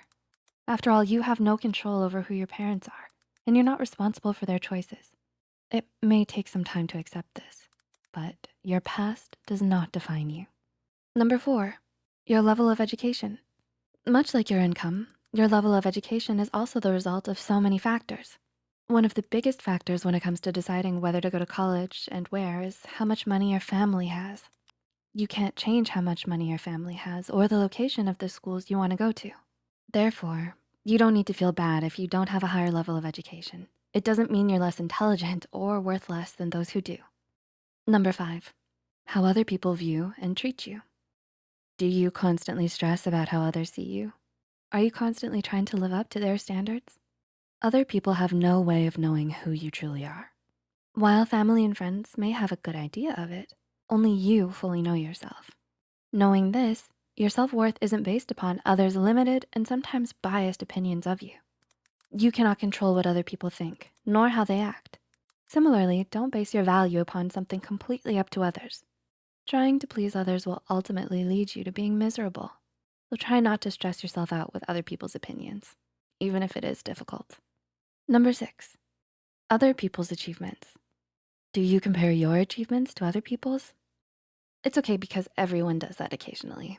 It's so easy to look at what you've done and compare it to someone else's achievements, especially when the internet gives you access to everyone's amazing lives. It may be hard to internalize, but what other people do doesn't define you. You can't control others, so the only thing you can do is try your best. Regardless of the result, trying your best is enough. After all, everyone is different with varying skill sets and experiences, so it's no use comparing two completely unique people. Number 7, your appearance. Are you unhappy with some physical feature of yours? Is there anything you wish you could change about your appearance? Chances are the answer is yes. Almost everyone wants what someone else has, which is the sad truth, especially living in today's society. It can be so easy to compare yourself to other people and all the gorgeous models on TV, but try to remember that what you look like doesn't determine how much you're worth. You've probably heard it before, and we know how hard it is to accept and internalize, but it's true. You don't need to feel bad because you might not look the way the people on the TV do, because everyone is beautiful in their own unique way. Number 8, your relationship status. Are you still looking for the one? But it seems like everyone you know is getting hitched. Nowadays, there's so much pressure to have a significant other and a picture-perfect relationship. It can feel as if you constantly need to be pursuing someone out of fear of being a desperate, lonely single. However, there's nothing wrong with being single. It doesn't make you less of a person because it means you're taking more time to focus on yourself and what you wanna do. You will only go for it when it feels right. While a relationship may be nice, it's not something you need to have to be valued. 9, the number of friends you have. Do you value quantity over quality when it comes to friends? Or is it difficult for you to keep up with your circle of friends? Having more friends doesn't measure what kind of person you are. If you only have a few, it doesn't mean you're not sociable or kind, but it means you have a specific taste in people, which isn't a bad thing. You're invested in finding friends who understand and care about you. On the other hand, having more friends doesn't mean you're shallow and only interested in popularity. It means that you're friendly and open to new people. The number of friends you have doesn't say anything about your self-worth. Rather, it's the quality of your friends that really matters. 10, your social media status. Are you an avid scroller? Do you post on social media habitually or occasionally? With the amount of emphasis on social media, the world seems to revolve around how many likes you get. There is so much pressure to have a picture-perfect, aesthetically pleasing life. However, your worth is not measured by how many people like your posts. Social media is for sharing parts of your life and forming connections with people. So while getting likes may give you satisfaction, it doesn't determine your self-worth. Social media should be fun and uplifting, not a tool to gain validation. You are valid and worthy, regardless of your social media status. Number 11, your age. Both old and young people are often judged due to their age. People may think all young people are reckless and selfish, while all older people have their whole lives figured out. But your age doesn't control your personality, hobbies, likes, dislikes, and so much more. It's not a reflection of who you are, so it doesn't determine your worth. After all, age ain't nothing but a number, right? Number 12, your decision to have children. There's a lot of societal pressure to have children in order to contribute to society. But having children is completely your own decision. Not having children doesn't make you less worthy than others who do, because it's a major decision that affects you most of all. So it should be up to you. Remember, your decision is valid and valued either way. In the end, you're the only one who determines your self-worth. Cliché, but it's true.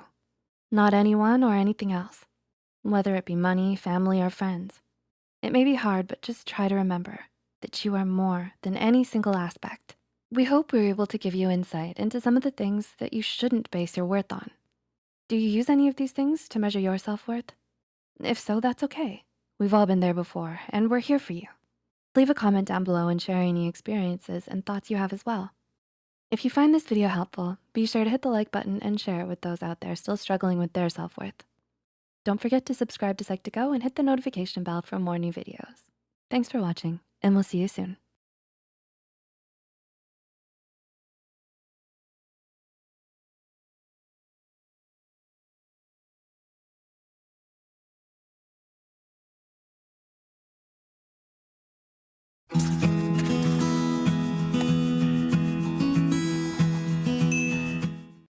Hey Psych2Goers, welcome back to our channel. Thank you all so very much for all of your support. Now, let's continue. When you think of the people you love, who comes to mind first? Is it your family members, your best friend, or a significant other? What about you? Self-love is important. It's important for leading a happy, healthy life. Unfortunately, the concept of self-love is often overlooked and misunderstood. In a world that grows more demanding, stressful, and complex day by day, self-love might be something you're struggling with. So let's talk about 8 things you need to know about self-love. Number 1, self-love is not a linear process. The process of loving yourself will have ups and downs. On this journey, you will probably have days where you feel great, energized, and positive, but also know that there will be days where you don't. And that's more than okay. Even when you consciously practice self-love, you may sometimes feel grumpy, tired, anxious, sad, lonely, or defeated. On those days, Remember that you're human, in the process of growing, and allowed to feel the full range of emotions on any given day.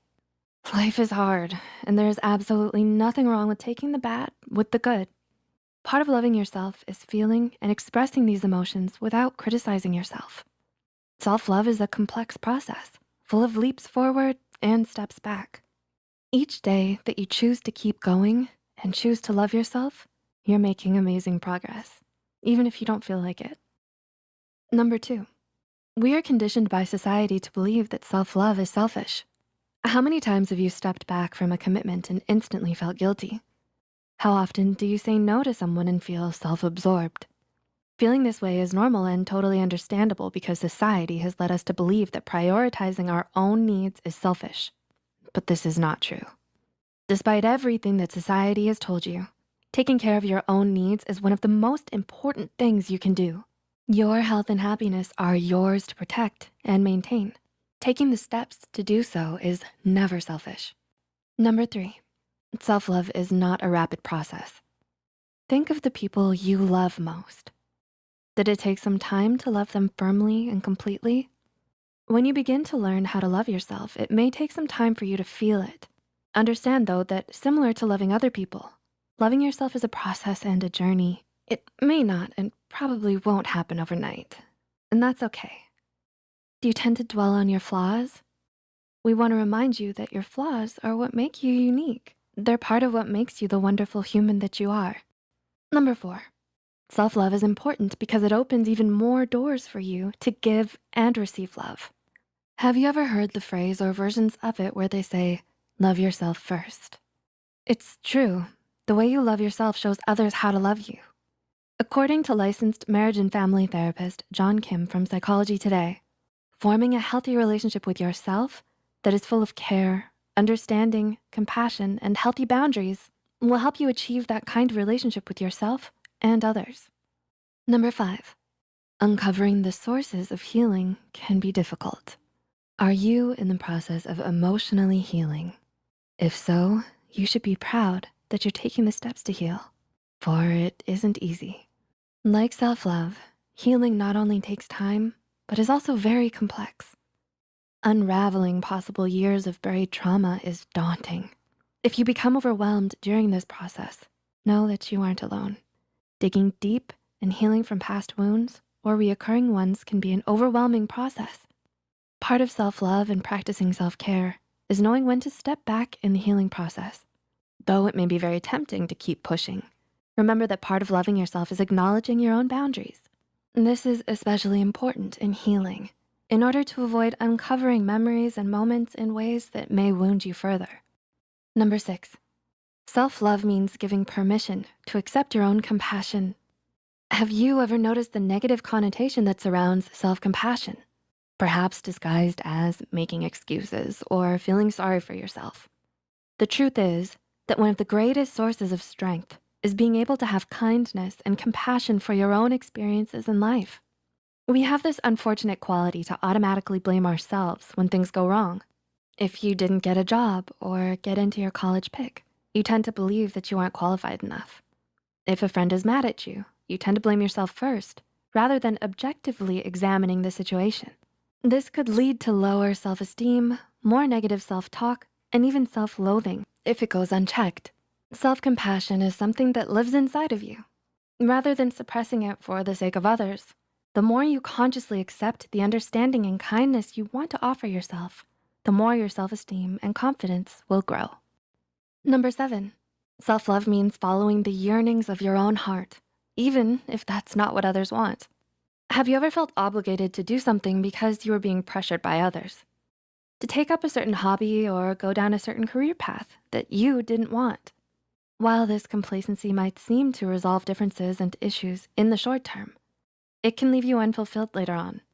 Part of loving yourself is giving yourself the right to follow your own dreams and your own heart, no matter what others have to say. Those who judge you or impose their dreams on you also have their own chances to take. Your personal passions are strong and beautiful. They're unique to you. That which makes your heart sing is yours to cling to. You deserve to feel happy and fulfilled, no matter what others have to say. And number 8, self-love isn't always fun. Sometimes self-love is hard. It's doing what's best for you, even if it doesn't necessarily excite you at the moment. Self-love can be going to bed early when you know tomorrow is an important day, choosing to stay in so you can finish an assignment, or saying no to a loved one so you can have time for rest. You have sat down and are respecting your own boundaries, and that is a great thing. Sometimes, in order to love yourself, you have to prioritize what is best for you and make sacrifices. The sheer ability to do this confirms just how much you have your best interest at heart. What are your thoughts on self-love, and how do you practice it? Let us know in the comments below. Please like and share this video if it helped you, and you think it could help someone else too. The studies and references used are listed in the description below.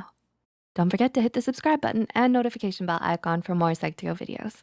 Thank you for watching, and we'll see you soon.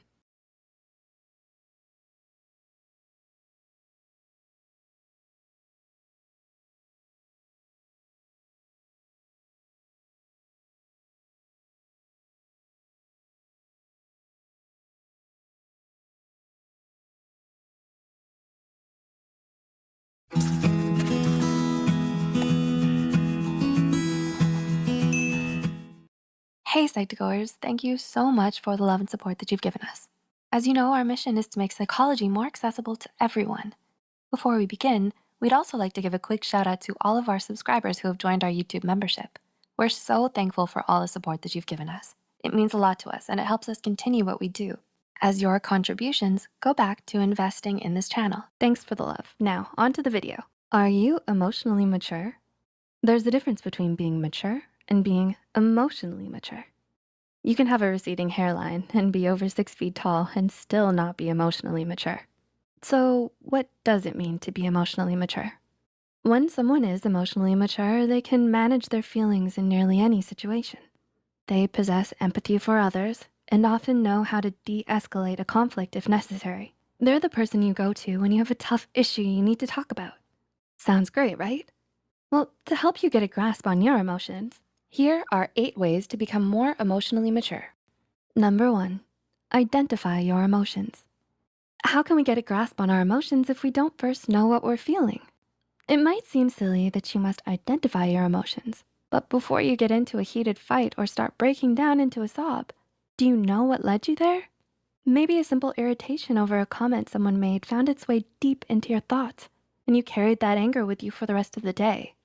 If you first recognize what you're feeling, then you can start to understand why and resolve it for yourself. Try leaving a tally in a journal every time you feel angry or irritated, and for every time you feel sad or empty. Then ask yourself why you felt that way. Being aware and understanding why you feel these things can help you manage your emotions. So if you know you're getting irritated at your brother for eating the last donut, your donut, take a breath and recognize that you're simply irritated at a donut before you say something you'll regret. That irritation could turn into anger for the rest of the day if you don't first identify why you were even angry in the first place. Now recognize your anger and acknowledge it. Remind yourself that your feelings are valid, but you don't have to act on them. Number 2, take responsibility. Have you ever denied something just because you didn't want to admit you were wrong? Sometimes reality can be hard to face, but it's more mature to take responsibility for our actions instead of brushing them away. If we simply ignore that we were wrong during an argument or don't take action on things that are our responsibilities, we can never learn and grow from our mistakes. Being aware, holding yourself accountable, recognizing you were wrong, and learning from your mistakes shows that you're emotionally mature. Not only that, next time you're in the same situation, you won't make the same mistake twice. Number 3, find a role model. If you struggle with how quickly you react negatively in stressful situations, try looking towards someone you admire as a guide. What would they do? If someone you admire acts in an emotionally mature and positive way in tough situations, it's great to use them as a role model. Like Mother Teresa. What a role model. It's important to, of course, not lose track of who you are. You don't wanna become your role model and lose yourself. You just wanna learn how they handle situations so well. Maybe they have a great work ethic that you admire. Try it out. How do they handle negative feedback? Calm and smoothly? Worth a try. So next time you're in a tough situation, Think, what would Mother Teresa do? Number 4, keep a thought diary. Do you suffer from negative thoughts? Are you constantly discouraging yourself? Do you point out your flaws every time you look in the mirror or complete a project? It's important to our mental health that we work towards having positive thoughts as opposed to negative ones. While we may think, oh, it's just one negative thought, no big deal, these negative comments we make to ourselves start to pile up. Soon, you're left with a harsh thinking pattern that will often take the lead when it comes to what you think. These thought processes are usually automatic and can become habitual. We don't want to think of ourselves or others in a negative light, but negativity can find a way inside of our minds. A good way to think positive is to practice cognitive reconstructuring. This can be done by keeping a thought diary. Write down what you feel every day. What were some thoughts that raced through your mind? What did you stress about? Was it worth it? What are some alternative ways to look at the situation? Our worry can be valid, but when we open up our diary and see the same thoughts take up our day over and over, we may realize they weren't worth worrying about at all. When we recognize this, we can start to move on and come up with practical solutions on how to resolve our stress and negative thoughts. We can always counteract the negative thoughts by writing a positive one beside it as well. Number 5, learn to be open-minded. Emotionally mature people understand they don't have all the answers. That's why it's best to open our minds to other perspectives besides simply our own. We may have a strong opinion on certain subjects, but it doesn't hurt to actively listen to another's opposing opinion instead of thinking about ways we can persuade them that they're wrong. It's best not to judge someone or something right away. If we learn to be open-minded, even with the little things, we give ourselves the chance to try something new. We can enjoy different films or literature we might not have thought was our taste, try a unique recipe, and most importantly, hear others out.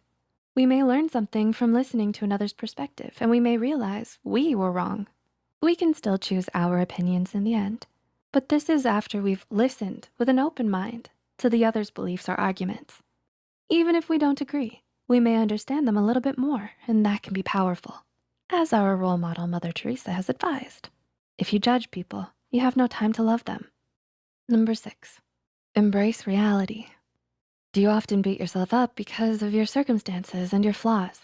Remember negative thoughts? Do they spend a lot of time dwelling on your reality instead of dwelling on your flaws or even suppressing them? Accept and embrace them. This is your life. Instead of ignoring your struggles, find a way to be at peace with them. If you can change it, work towards change. If you can't, embrace who you are, where you are, and work towards what will make you smile. Embracing this will not only give you clarity to move forward, but peace as well. Mother Teresa's wise tips on peace? Peace begins with a smile. Number 7, pause and be patient. Have you ever been in a heated argument and said something you didn't mean and later regretted it? This is likely because we act on impulse when upset. If we take a moment to pause and reflect, we can then begin to say what we really mean. Simply expressing how we feel and why can turn a situation around by not only making the other person understand you, but yourself as well. Choose to pause in a stressful or confusing situation to give yourself the option to consciously choose how you want to react. It will only lead you on the path to emotional maturity. And number 8, live in the present. Dwelling on the past can cause us sadness and regret. Dwelling on the future, don't even get me started on how stressful. So, while we can learn from our past and make choices for our future, we need to learn to live in the present. If we're present and make conscious decisions, we're less likely to react negatively or fall into old habits. Being present is powerful.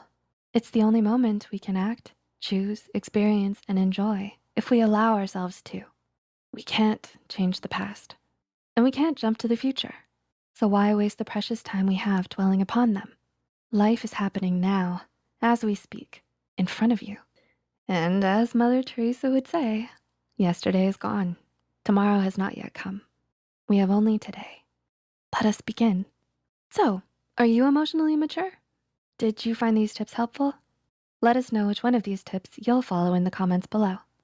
Make sure to like and subscribe to Psych2Go for more psychology content and advice.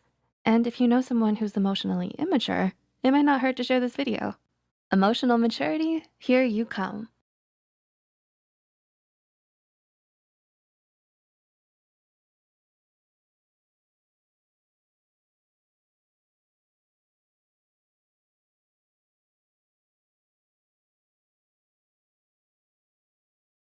Hey Psych2Goers, welcome back to our channel.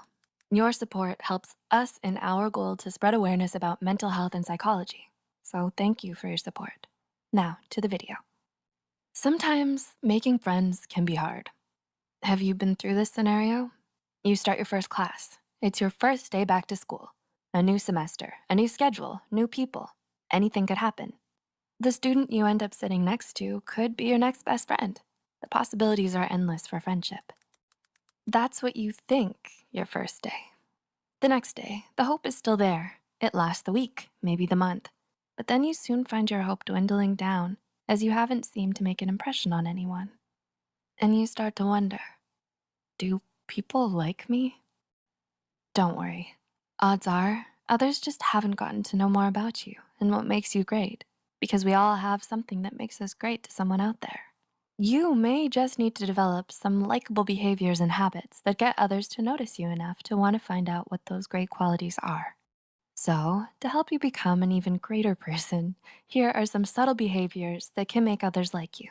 Hey, you may even find yourself liking you a bit more too. Number 1, call them by their name. No, not call me by your name. Call them by their name, although that is a great film. Have you ever perked up at the call of your name?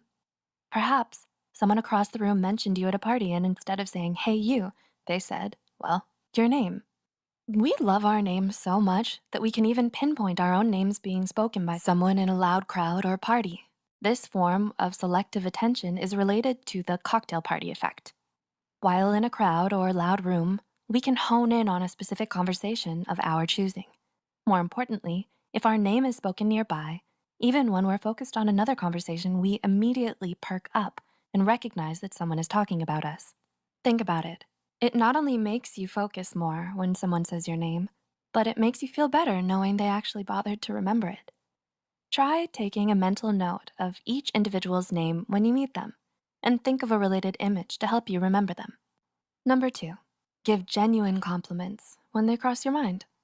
Everyone loves compliments, and we can usually tell when they're genuine. Next time you meet someone and notice something you like about them, don't hesitate to tell them. It's best to let others know the great things about them. Wouldn't you want to know if someone is thinking highly of you? When we speak of others in a positive light, people will associate the traits we use to describe that person with ourselves. This happens when we talk about someone to someone else. This is called spontaneous trait transference, and it occurs when communicators are perceived as possessing the very traits they describe in others. According to several studies published in the Journal of Personality and Social Psychology, researchers found that when we describe someone with a certain trait to another person, that person will associate us with the traits described. So, it doesn't hurt to give someone you just met a compliment, like your lab partner, Derek, who always aces the quizzes. Or the student sitting next to you with a great sense of fashion. What was her name again? You better remember. Susie. Go ahead and tell them their outfit looks great.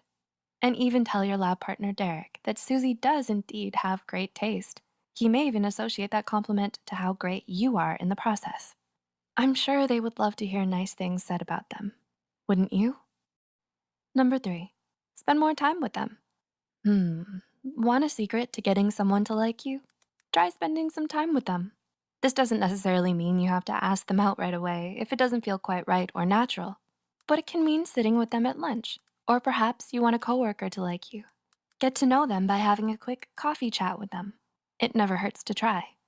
It's best to make socializing with others a habit if you want to make friends. According to the psychological study by R.B. Zajonc, the mere exposure effect is a psychological phenomenon in which people find themselves preferring someone or something simply because they developed familiarity with them. When a person is repeatedly exposed to a certain stimulus, that person develops familiarity with the stimuli and therefore prefers its presence. This is why certain products and ads are constantly being repeated during your favorite program's commercial breaks. The more familiar you are with something, the more you'll start to notice it. And if they turn you down when you ask them out, it's definitely their loss anyways. Number 4, you don't need to be perfect. There's no such thing. You may think that you have to appear perfect to attract others your way. How could your friend possibly like you if you don't ace every single test? How could they admire you if you don't look extremely fashionable every day?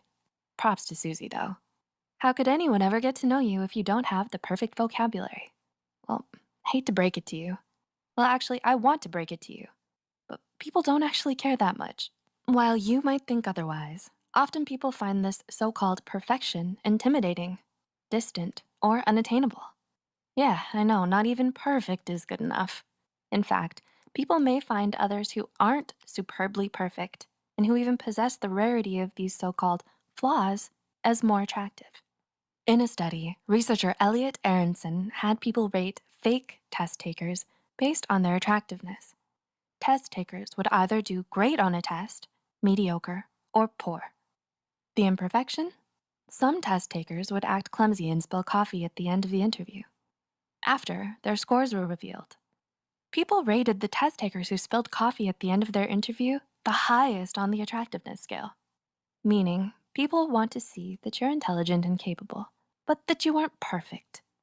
As the research paper states, a superior person may be viewed as superhuman and therefore distant. A blunder tends to humanize them and consequently increase their attractiveness. Poor test takers, mediocre test takers, and even great test takers were still rated lower than the superior test taker who scored great and spilled coffee at the end. Others may be intimidated if you come across as perfect and make no mistakes. They want to see that you're human. But when you show you're capable and yet still relatable as a human being who makes mistakes, people tend to like you more.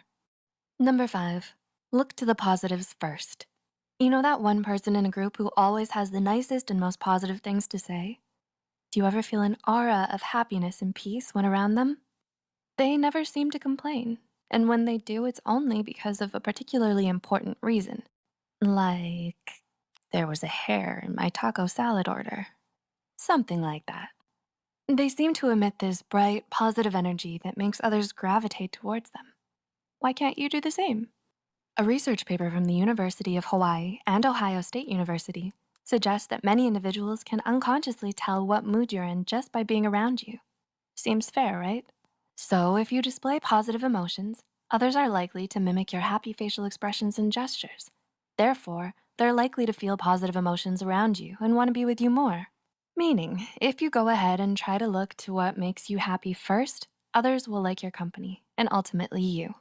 All you have to do is make it a habit to look to the positive of a situation before the negatives. Because others love to be near someone who is happy. And if you can find the light in any dark situation, isn't that something to be happy about? Number 6, you actively listen and let others talk about themselves too. When we try to jump into a conversation and interrupt someone with our own thoughts on the subject prematurely, it can backfire. As much as we humans love to talk about ourselves, it's important to realize others want to talk about themselves too, which means if you let them, they may just like you a bit more. Harvard researchers discovered that taking the time to talk about yourself can have its rewards. In one of the 5 studies, subjects sat in an fMRI machine and had to respond to questions about either their own opinions on a subject or another's. Regions of the brain associated with reward and motivation were most active while talking about their own thoughts on a subject, as opposed to others. In fact, the need to talk about ourselves is so strong that in another study conducted by Harvard researchers, some subjects even declined money to talk about themselves more. As the research article states, self-disclosure was strongly associated with increased activation in brain regions that form the mesolimbic dopamine system, including the nucleus accumbens and ventral tegmental area. Moreover, individuals were willing to forego money to disclose about the self. So, go ahead and let your company talk about themselves for a while. They'll enjoy their time around you more and increase dopamine, as long as you make sure to listen and not doze off. It's a habit worth practicing. Next time you know you've been talking a little too much, try to remind yourself that the other person is dying to express their opinions as much as you are, and they may have something interesting to say. So, what do you think? Are you ready to start practicing these behaviors in hopes they become a natural habit? Maybe you already possess some of these habits yourself. Try them out and see if you make any new friends. And be sure to let us know in the comments what happened. And if you did make any friends using these habits, you're not alone. Susie and Derek have been practicing too. And now they're the best of friends. They're just so positive, fashionable, and intelligent. And clumsy with the coffee too. If you found this video helpful, don't forget to press the like button and share this video with someone who might need a friend. Hey, reach out to them with this video and you might develop a friendship that will last the tests of time. Subscribe to Psych2Go and hit the notification bell icon for more content like this. As always, thanks for watching.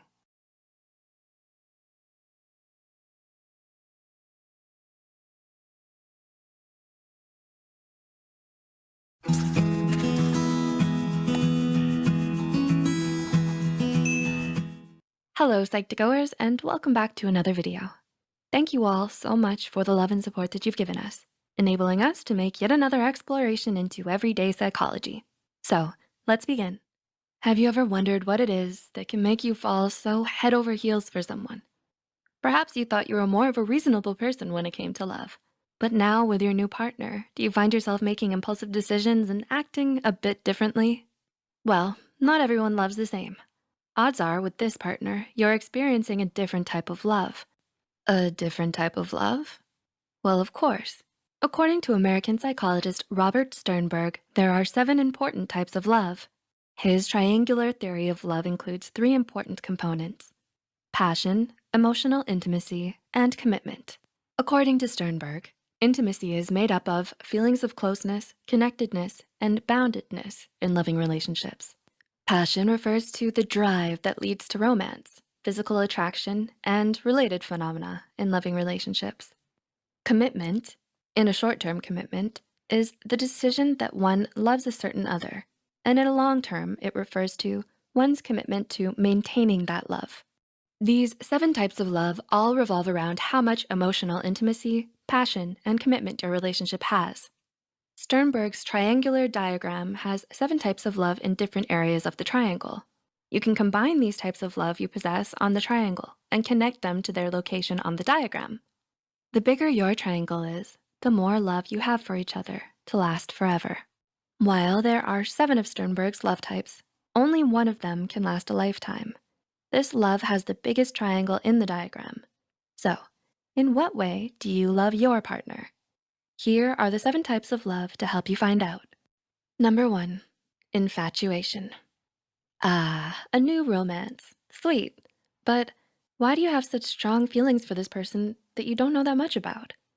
With infatuation, couples may not know exactly why they stay together. They may not have similar interests or necessarily be compatible, but that doesn't matter. The more you get to know each other and grow in your relationship, the more likely your love will develop into something deeper. Speaking of infatuation, are you someone who chooses to find love online before meeting a potential lover in real life? Do you tend to put information about yourself on social media, Facebook, Instagram profiles, and dating apps in order to impress others? Sometimes in the pursuit of people's attention, you might unintentionally expose yourself to those who do not deserve it and may do harm. Yes, you should always be open to new things, but does it include unwanted attention? Many of us probably don't realize how much private information we're putting onto the internet. By sharing too much on social media, you're actually putting yourself at risk, as everything you do or say on the internet can be used against you in unpredictable ways. Kaspersky's privacy checker can help a lot in this regard. Whether you're setting up Instagram, TikTok, WhatsApp, or YouTube, set your desired privacy level, and the online tool can inform you on exactly how to keep everything secure. The instructions are clear, always up to date, and absolutely free. Check the link in the description to learn more from Kaspersky about how you can keep your private information private. Number 2, liking or friendship love. Are you both immensely at ease with each other, or you feel like you can be yourself around them? With this type, you both understand each other and are free to be who you are at heart. You're comfortable together and have a strong friendship growing with your love. But passion and commitment, along with your emotional intimacy, can lead to be much more than a loving friendship. Number 3, empty love. When someone experiences empty love, they're simply focused on commitment, while passion and emotional intimacy take the back seat. This type of relationship usually happens when a passionate and intense relationship with your previous partner has ended.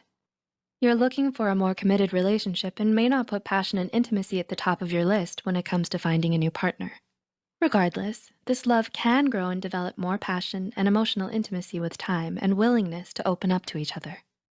Number 4, romantic love. Ooh, romance is in the air.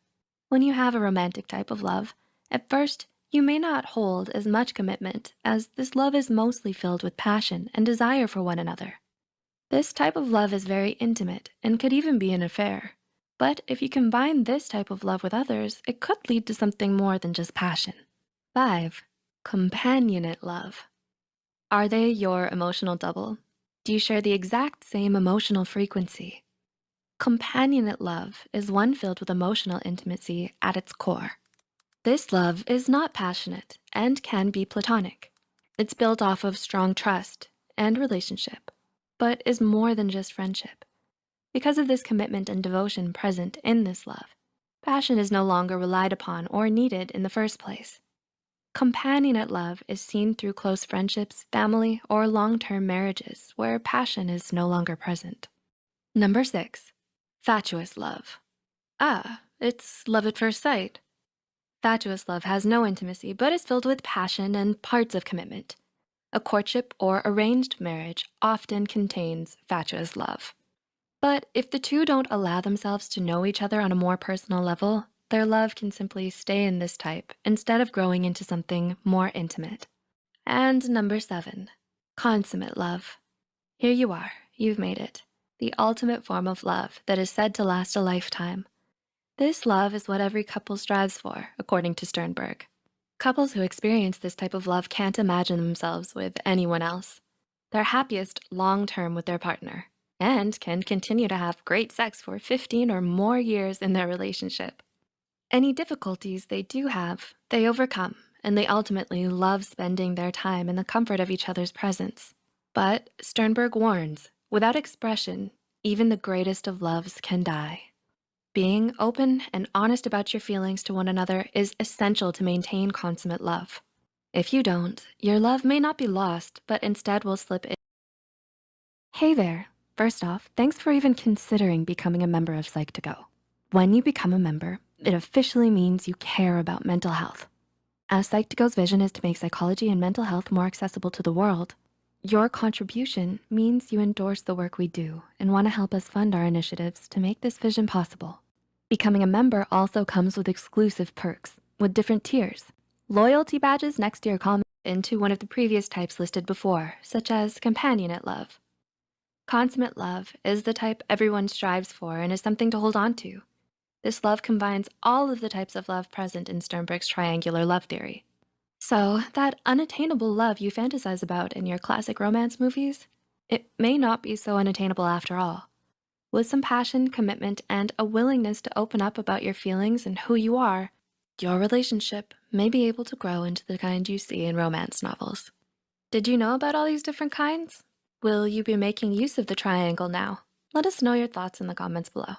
If you found this video helpful, be sure to hit the like button and share it with those lost in the mazes of love.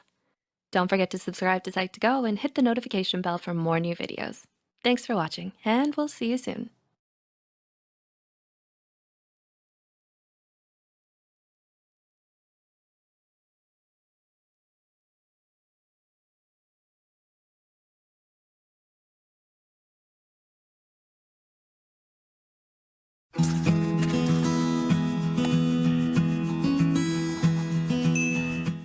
Hey Psych2Goers, welcome back to another video. Thank you all so much for the love and support that you've given us, enabling us to make yet another exploration into everyday psychology. So let's begin. They like me. They like me not. They like me. They like me not. Does it feel as if you're plucking petals trying to decipher whether someone likes you? Or do they avoid you? Or are you overthinking it? You may think someone can't stand you, and that may not be the case at all.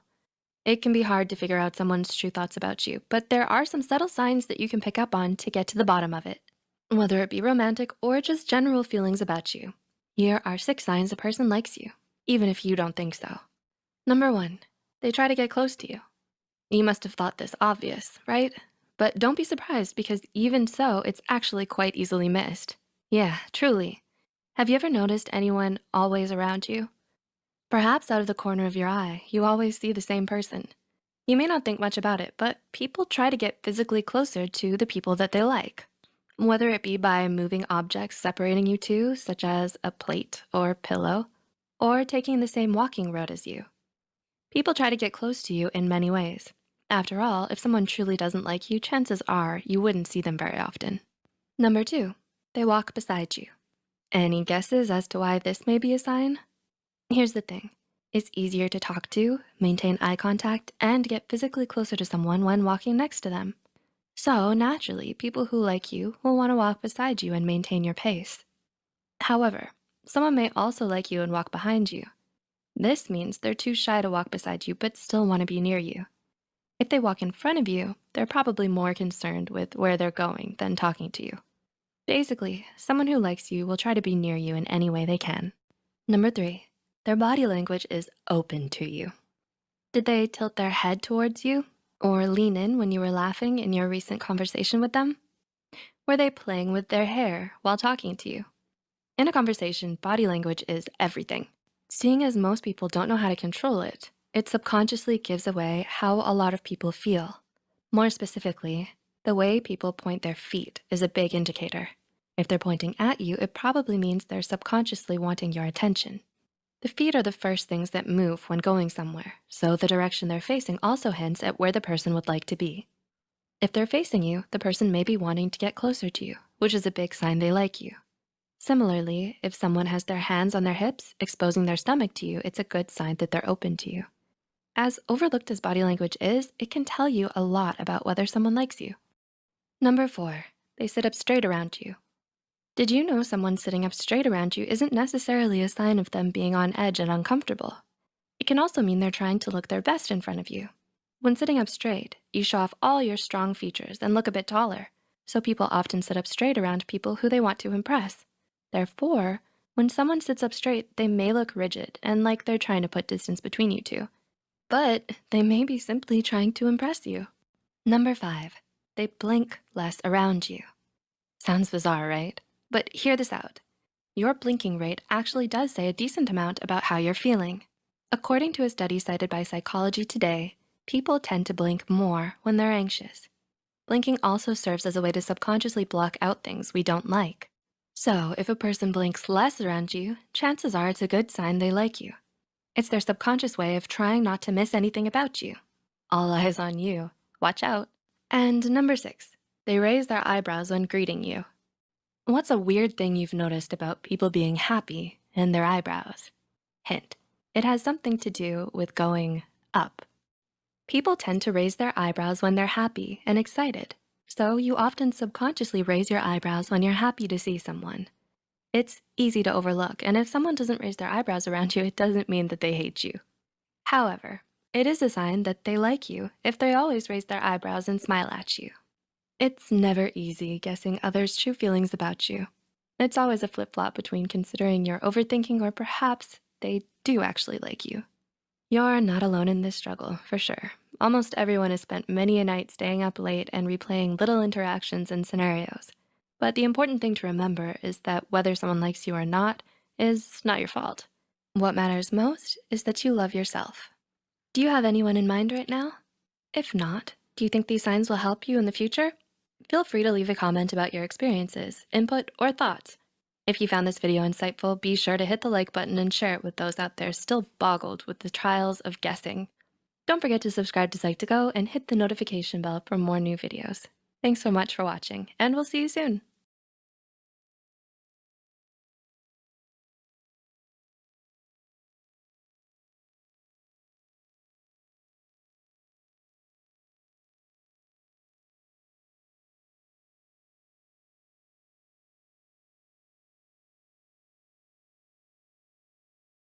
Hey Psych2Goers, welcome back to our channel. Often, when we have a crush, there's a desire for them to feel the same way about you as you feel about them. You may think, how can I get them to notice me? How can I get them to view me romantically? Well, there are a few things you can do to increase your chances of them viewing you as more than just friends. Here are a few ways to psychologically attract someone. Number 1, reveal a secret of yours and show that you can keep one too. A 2009 study by researchers Catherine A. Cottrell, Stephen L. Newberg, and Norman P. Lee found that people greatly valued trustworthiness in their relationships. The study states, across different measures of trait importance and different groups and relationships, Trustworthiness was considered extremely important for all interdependent others. The evidence for the enhanced importance of cooperativeness across different interdependence contexts was more equivocal. Along with trustworthiness, they valued trustingness as well. According to researchers, trustingness, in particular, indicates that an individual will accept as true others' commitments and promises, an attribute that can save others the costs of repeatedly signaling their commitment. Trust is huge in any relationship. One way you can show you trust someone early on is to tell them a small secret of yours. This may bring you closer. More importantly, show that you can keep one if they reveal a secret to you. 2. Ask out someone who is similarly as attractive as you. First approved in 1966 by American social psychologist Elaine Hatfield and her colleagues, the matching hypothesis is the idea that people are more likely to form a successful relationship with someone if they are both similar in how generally attractive they are. The American Psychological Association describes the theory as the proposition that people tend to form relationships with individuals who have a similar level of social value, often with an emphasis on equality in physical attractiveness. Research indicates that this similarity tends to be greater for couples having a romantic relationship than for friends. So while you should definitely tell whoever you like your true feelings for them, you may have an easier time forming a romantic relationship with someone who is similar to how you look. That is, if you agree with the matching hypothesis. No wonder so many couples look similar. Really, just keep your mind open to all types, looks, and personalities. If you're struggling, maybe look to someone similar to you, perhaps not only in looks, but personality as well. Are you tired of swiping left and right? Or maybe you're trying to find love in the wrong place? We want to thank Cupid.com for sponsoring this video. Cupid's not just a regular dating site. It's a site where you can be yourself. Their aim is to create authentic relationships with people. With their highly advanced user interface and many helpful features, getting to know someone new will be a walk in the park. Use the link below to start finding your match today. Number 3, display confidence and show open body language. It's great to have confidence in yourself for many reasons, and it can often pay off when getting to know others as well. Have you ever heard confidence is key? Well, showing confidence can be key to getting others to notice you romantically. Displaying a bit of confidence is often seen as attractive. Why? Well, generally, people want to be confident, so seeing someone who is can be admirable. One way you can appear more confident is to display open body language.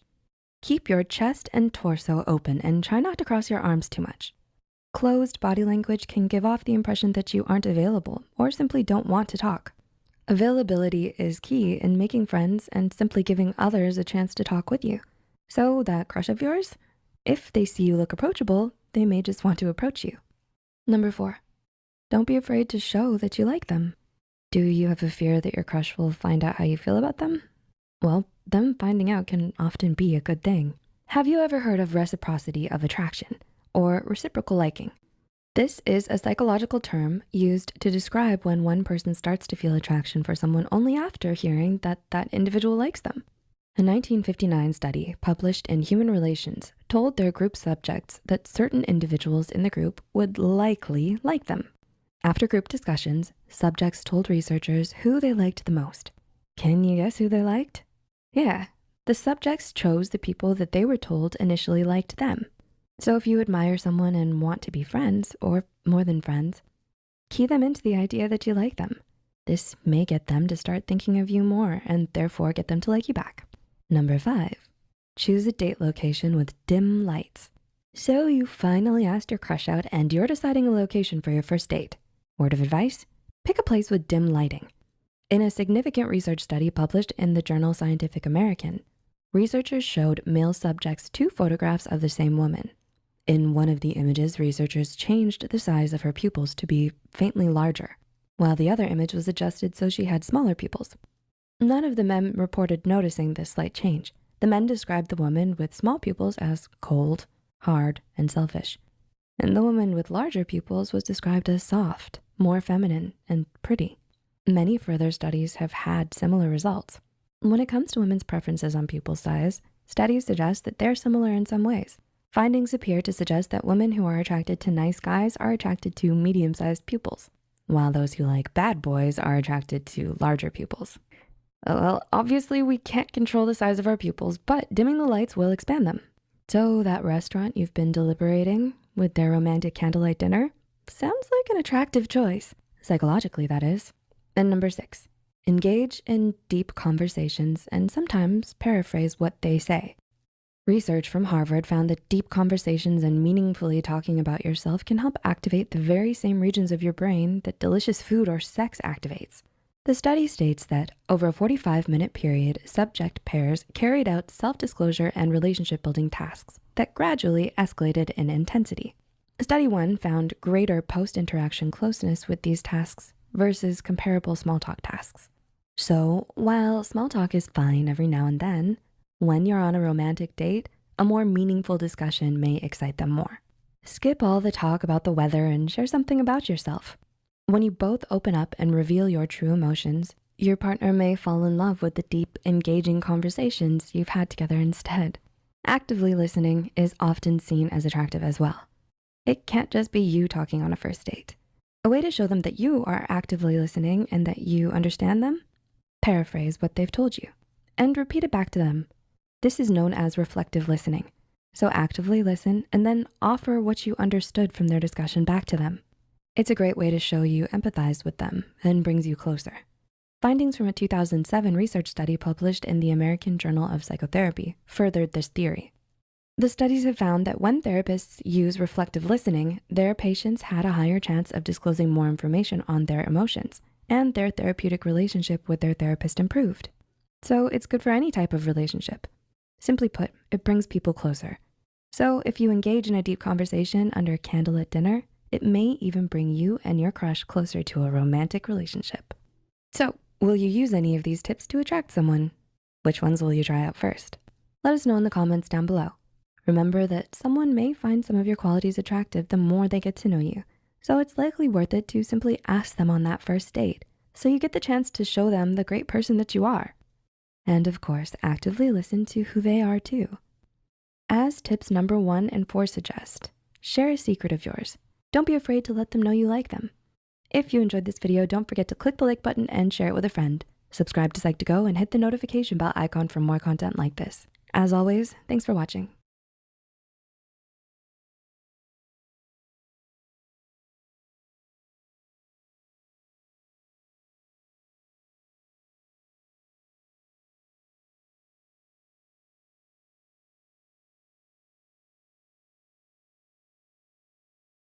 For a lot of people, falling in love and finding your soulmate is the ultimate goal in life. And while it would certainly be wonderful to meet the perfect person for you, it definitely doesn't mean that love is all there is to life. But when you make a conscious choice to remain single, oh boy, the battles you have to face then are of a totally different kind. That's because the not so single half of the population takes it upon itself to convince you otherwise. What matters is not what everyone else is doing or what other people think you should be doing, but what you want and what's right for you. So with that said, here are 8 things only single people can relate to. 1, feeling replaced by your friend's significant other. Ever since your friends all started dating someone, do you feel like you hardly see them anymore? You're happy for them, of course, and you try to be as understanding as you can. But there are only so many times they can turn down your invitations or cancel on you at the last minute before you start to feel like you've been abandoned. Everything you used to do with them, they want to do with their significant other now. Like go to the movies or eat at new restaurants. And you can't help but feel the slightest bit of jealousy that this person is now who they want to spend all of their time with. 2, having to be the third wheel all the time. Are you always the third wheel when you hang out with your friends and their partners? Does your friend's significant other tag along on most of your get-togethers now because they want to get to know you better and befriend you too? Which is really nice of them, you have to admit. But it also makes you miss the days when it used to be just you and your friends and no one felt left out. Sigh. 3, having to stomach a lot of PDA. Whether it's from your friends or couples you see passing by, public displays of affection are honestly uncomfortable for other people to watch. And no, it's not because you're bitter about being single or anything, but after a certain point, it starts to get exhausting. Listening to your friends telling you about all the different reasons why their partner is so dreamy. having to awkwardly stand around while they kiss and call each other cute pet names, seeing them act so happy and lovey-dovey all the time. Yeah, no thanks. It might be fun for them, but it's certainly not fun for you to watch and have to stomach it all the time. 4. Always being asked why you're still single. Do others badger you relentlessly about why you haven't found someone yet? Do they pressure you into dating again, no matter how many times you tell them you don't want to? From your friends to your relatives to people you barely even know. When you're single for a while, sometimes it feels like that's all anyone wants to talk to you about. You insist that you're single by choice, but most people can't seem to understand why anyone would want to stay single. Oh well. 5. Being comforted because of your relationship status. Sad to say, most people just can't seem to wrap their heads around the idea that some of us are actually happy to stay single. A lot of people give us comforting pats on the back whenever the topic comes up and try to encourage us with platitudes like, "Don't worry, it'll happen for you too," or "You'll find someone eventually, just hang in there." As if being single is somehow synonymous with being miserable. 6. Being bombarded with personal questions. What happened between you and your ex? Why are you having such a hard time finding someone? Don't you ever get lonely? Is there anyone you like? Once people learn you're still single, they'll start to bombard you with really inappropriate personal questions. They're convinced their questions will help you find your next date. Have you ever thought about dating so-and-so? And of course, isn't it time you moved on already? Single people have to put up with hearing such insensitive questions when, frankly, it's not anyone's business but yours why you choose to stay single. 7. Constantly being set up on blind dates. Do people keep coming up to you to say, "I know the perfect match for you," or "You should really meet so-and-so, you'd make a great couple"? If only you had $1 for every time you heard those things. And while your friends and family members do have good intentions, you can't help but feel fed up over their constant attempts at playing matchmaker and setting you up with someone. And 8. Feeling pressured to find someone already. Has anyone ever teased you about being single? Or told you that you should just lower your standards? They make it seem like there's something wrong with being single. But the truth is, you're happy to stay single for now because you know that the journey is every bit as important as the destination. After all, there's a lot of freedom, independence, fun, and excitement that comes from being romantically unattached to someone. In the end, being single allows you to focus on yourself, and it can be a time of great self-growth and self-discovery. It's better to stay single and wait for the right person to come along than settle for anything less. Being in a relationship has rewarding experiences. When you're with a healthy partner, you learn to grow with someone, step out of your comfort zone, and your social life expands as you build connections with their family members and friends. But being single has its benefits too. We're tired of social media mainly highlighting relationship goals. Why not start a #SingleGoals movement too? Here are 8 reasons to be single. 1. You can save money. Who else here is a broke millennial? Although there are ways to be creative and spend less on dates, a certain budget still has to be established when entering relationships. Transportation and gift giving, for instance, are harder aspects to avoid. But when you're single, your bank account will thank you for it. Unless you're an impulsive spender in general. To gain insights on how to spend more wisely, check out the Financial Diets channel. They offer practical advice that's easy to use. Anyone can use it, whether you're still a student figuring out finances or someone who wants to travel more. 2. You can fortify your friendships and family relationships. When people enter relationships, it's common for them to pull the disappearing act. They might not see their family and friends until they enter the comfortable stage of their relationship, which can take up to 6 months to a year for them to realize they actually miss having a social life outside of their partner. When you're single, however, you can make plans with your close loved ones without having to consider your partner's schedule too. Yay, freedom. 3. You can explore new hobbies. This isn't to say you can't do the same when you enter a relationship with someone. In fact, they might actually encourage you to try new things you never would have considered in the first place. But there's something special about embarking on this journey alone. Whether that means taking up knitting, snowboarding, or cooking classes, you become one with your passion with less interruptions and distractions. 4. You can go after your dream job more easily. The thing about being in relationships is that they require compromise on both partners to grow on the same page in order to sustain. But when you're single, you don't have to limit yourself to one location, which may affect your ideal job opportunities. You can just pack up your bags and leave whenever you can. If your heart is tugging you to move into the big city to become a fashion designer, no problem. Or if you want solitude and quiet, residing in the middle of nowhere is also an option without having to worry about neglecting your partner. 5. You can be selfish without consequences.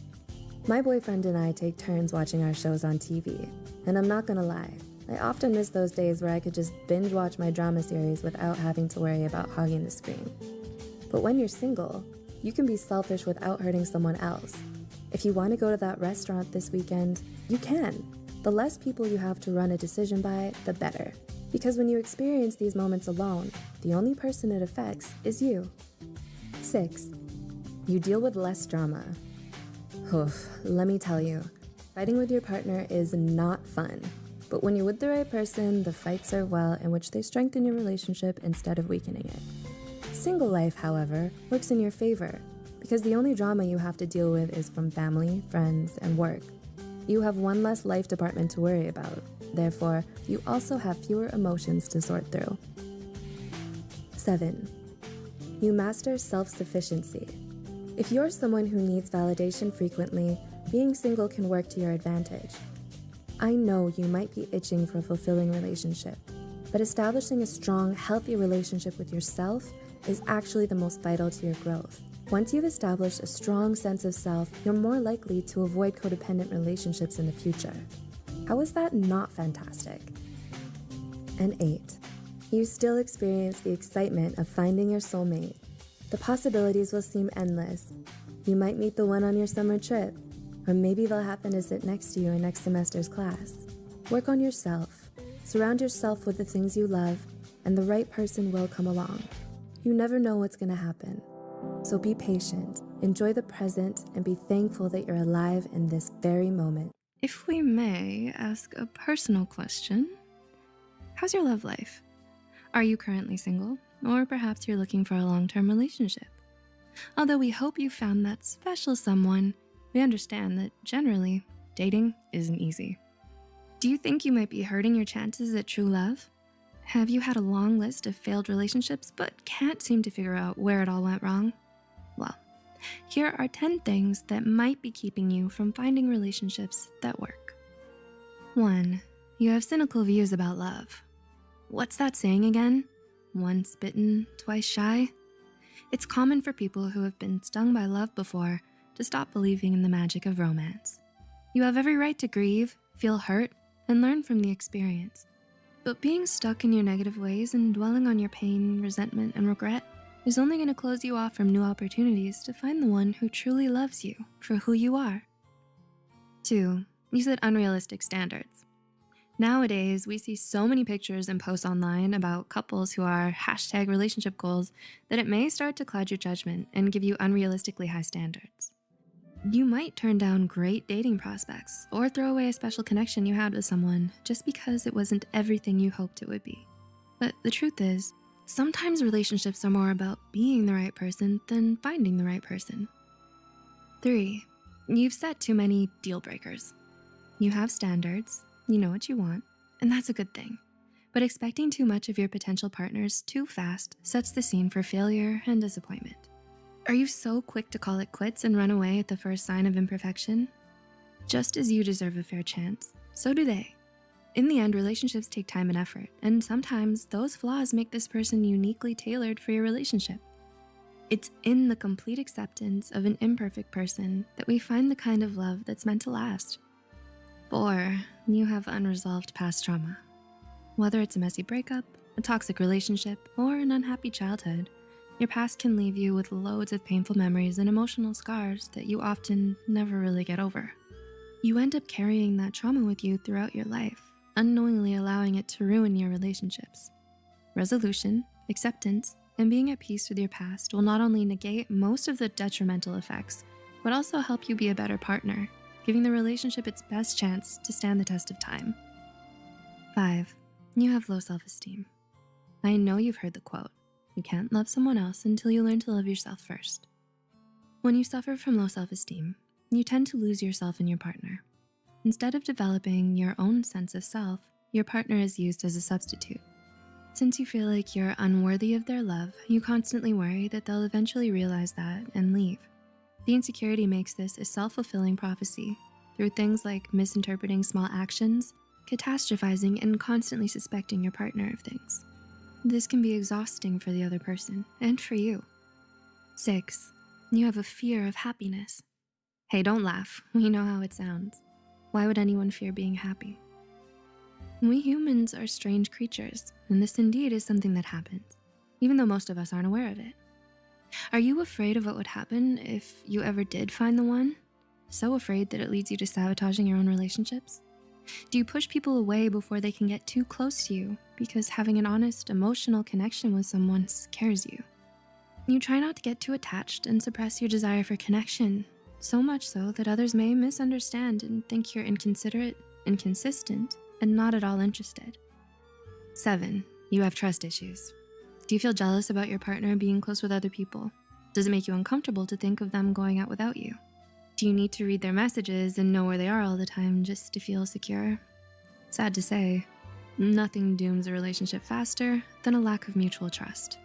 Behaving like you don't trust them will cause your partner to grow resentful of you over time. No one likes being constantly controlled and under suspicion.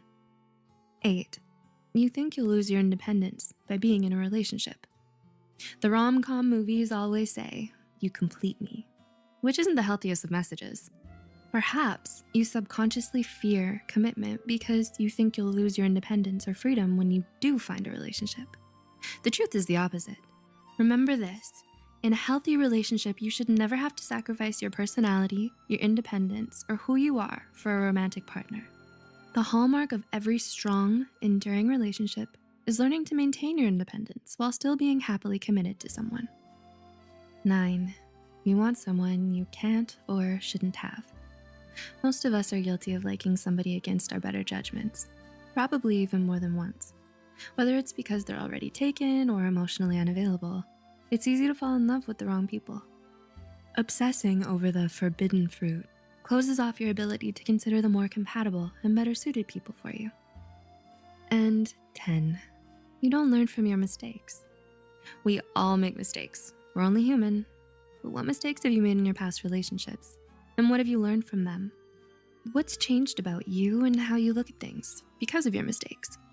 If you don't know or believe you've never done anything wrong, this may be the most detrimental factor to your ability to find a lasting relationship. Mistakes allow us to learn, grow, and be better the next time around. If there's no learning, the same mistakes occur, and the cycle is endless. A relationship takes more than one person. Luckily enough, one of those people is you. How do you think you're doing? What went sideways in previous relationships? Do you relate to any of these signs in this video? Or perhaps you see a friend who has these signs? Knowing the answers to these goes a long way to helping you on your quest for love. Hollywood and marketing companies have a lot of people chasing after love like it's a prize or a status symbol. But what's the big deal with relationships? Do you need a New Year's kiss or a Valentine? Are relationships overrated? Maybe not for everyone, but there definitely are some benefits to being single. Relationships can be wonderful, but being single can too. You don't have to be bitter and lonely. Let's take a look at a few of the benefits of being single. Strengthening bonds. According to Maslow's hierarchy of needs, something we all want is love and belonging. We want to be loved unconditionally. We want someone who we can talk to about anything. A lot of the time, especially as we get older, that gap seems to become more obvious, and we tend to think that the thing that's missing is romantic love. Because of that, we lose sight of the fact that we can receive love and affection from many sources, not just a romantic partner. A study conducted in 2016 revealed that receiving support from other sources like your friends and family can mitigate feelings of romantic loneliness. In other words, spending time with friends and family can keep that nagging feeling that something is missing away. Permission to be selfish. A 2013 article published in Politics, Philosophy, and Economics titled, "Can a compromise be fair?" states that compromises need to occur in relationships. even at the cost of fairness. This means compromises aren't always fair, but they are necessary for a relationship to work. That's good news for single people, of course. Compromises will still come up as you balance work or school, friends, and family, but the most stressful and time-consuming compromises come with being in a relationship. You don't need to discuss plans with a significant other. You can just decide on things yourself. You don't need to compromise. Feel like treating yourself to sushi and a movie on a lovely Sunday afternoon? You can. That includes not worrying about the option, needs, or wants that a significant other would have. No worrying that they're not in the mood for sushi or that they don't want to see the movie you picked. It's the one time, aside from your birthday, that you can be a little more selfish than usual. Look within. When you're single and don't have to compromise, you have more time to discover the things that make you, you. Whether you like to spend entire days playing video games or watching niche films that make other people squeamish, you can do whatever tickles your fancy when you aren't in a relationship. This also extends to introspection. You have time to look inwards and learn about yourself. You can figure out everything that you need and want in life. You'll also have time to recognize and heal past trauma. When you're in a relationship, your goals need to fit into the relationship, or a compromise needs to be met. You shouldn't have to compromise on your dreams and the things that you're most passionate about.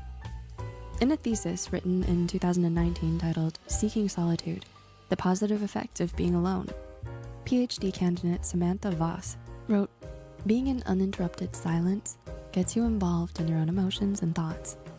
You get to really understand them, create an inward awareness that helps you improve your outward awareness." And that sums it up perfectly. Mental health. Existentialist philosopher Jean-Paul Sartre has a famous quote that says, "Having a crush can make you feel like the happiest person in the world, but at times it can also make you want to rip your hair out." We're sure you can relate. If you've seen the anime Kimi ni Todoke from Me to You, Kaguya-sama, Love is War, or any shoujo anime ever, you know exactly what we're talking about. Those shows make you want to crawl inside the screen and yell, "Just kiss," at the characters. As you can guess from the title, this video is for all of you having crush troubles. If you're not sure how your crush feels, here are some signs they're more than happy to be around you. For starters, do they initiate contact? If you've ever had a crush, then you're probably really familiar with the who talks to who first problem. Should I message them? What if I seem too clingy? What if I lose my chance? Yeah, that one. If your crush is comfortable around you, all these questions become easily solved. It's because your crush won't even have second thoughts about messaging you in the first place. When they often talk to you to tell you simple life updates, juicy gossip, or even random things, they're showing that they value your judgment and that they trust you enough to be open about whatever.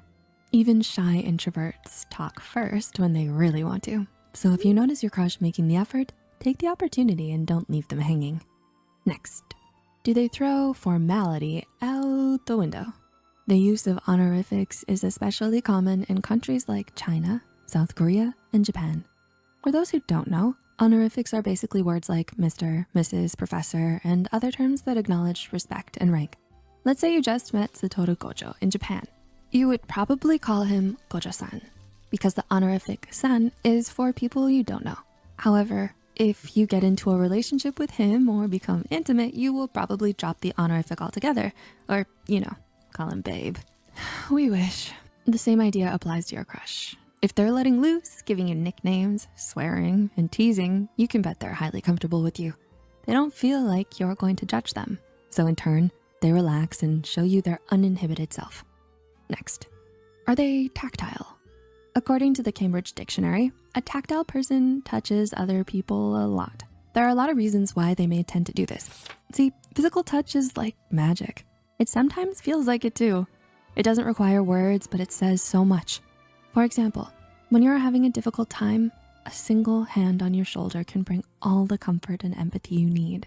When your crush lays their head on your arm, hugs you, and doesn't shy away from any form of physical contact, they're welcoming intimacy into your relationship. A 2008 study published in the peer-reviewed medical journal Psychosom Med shows that physical touch results in positive physiological benefits such as less stress. The emotional benefits are not a secret too. Touching can make you feel included, nurtured, and perhaps even sexually engaged. But what if your crush doesn't touch you at all? That's okay. People can also avoid touching due to numerous factors, such as childhood upbringing, trauma, social anxiety, preference, and more.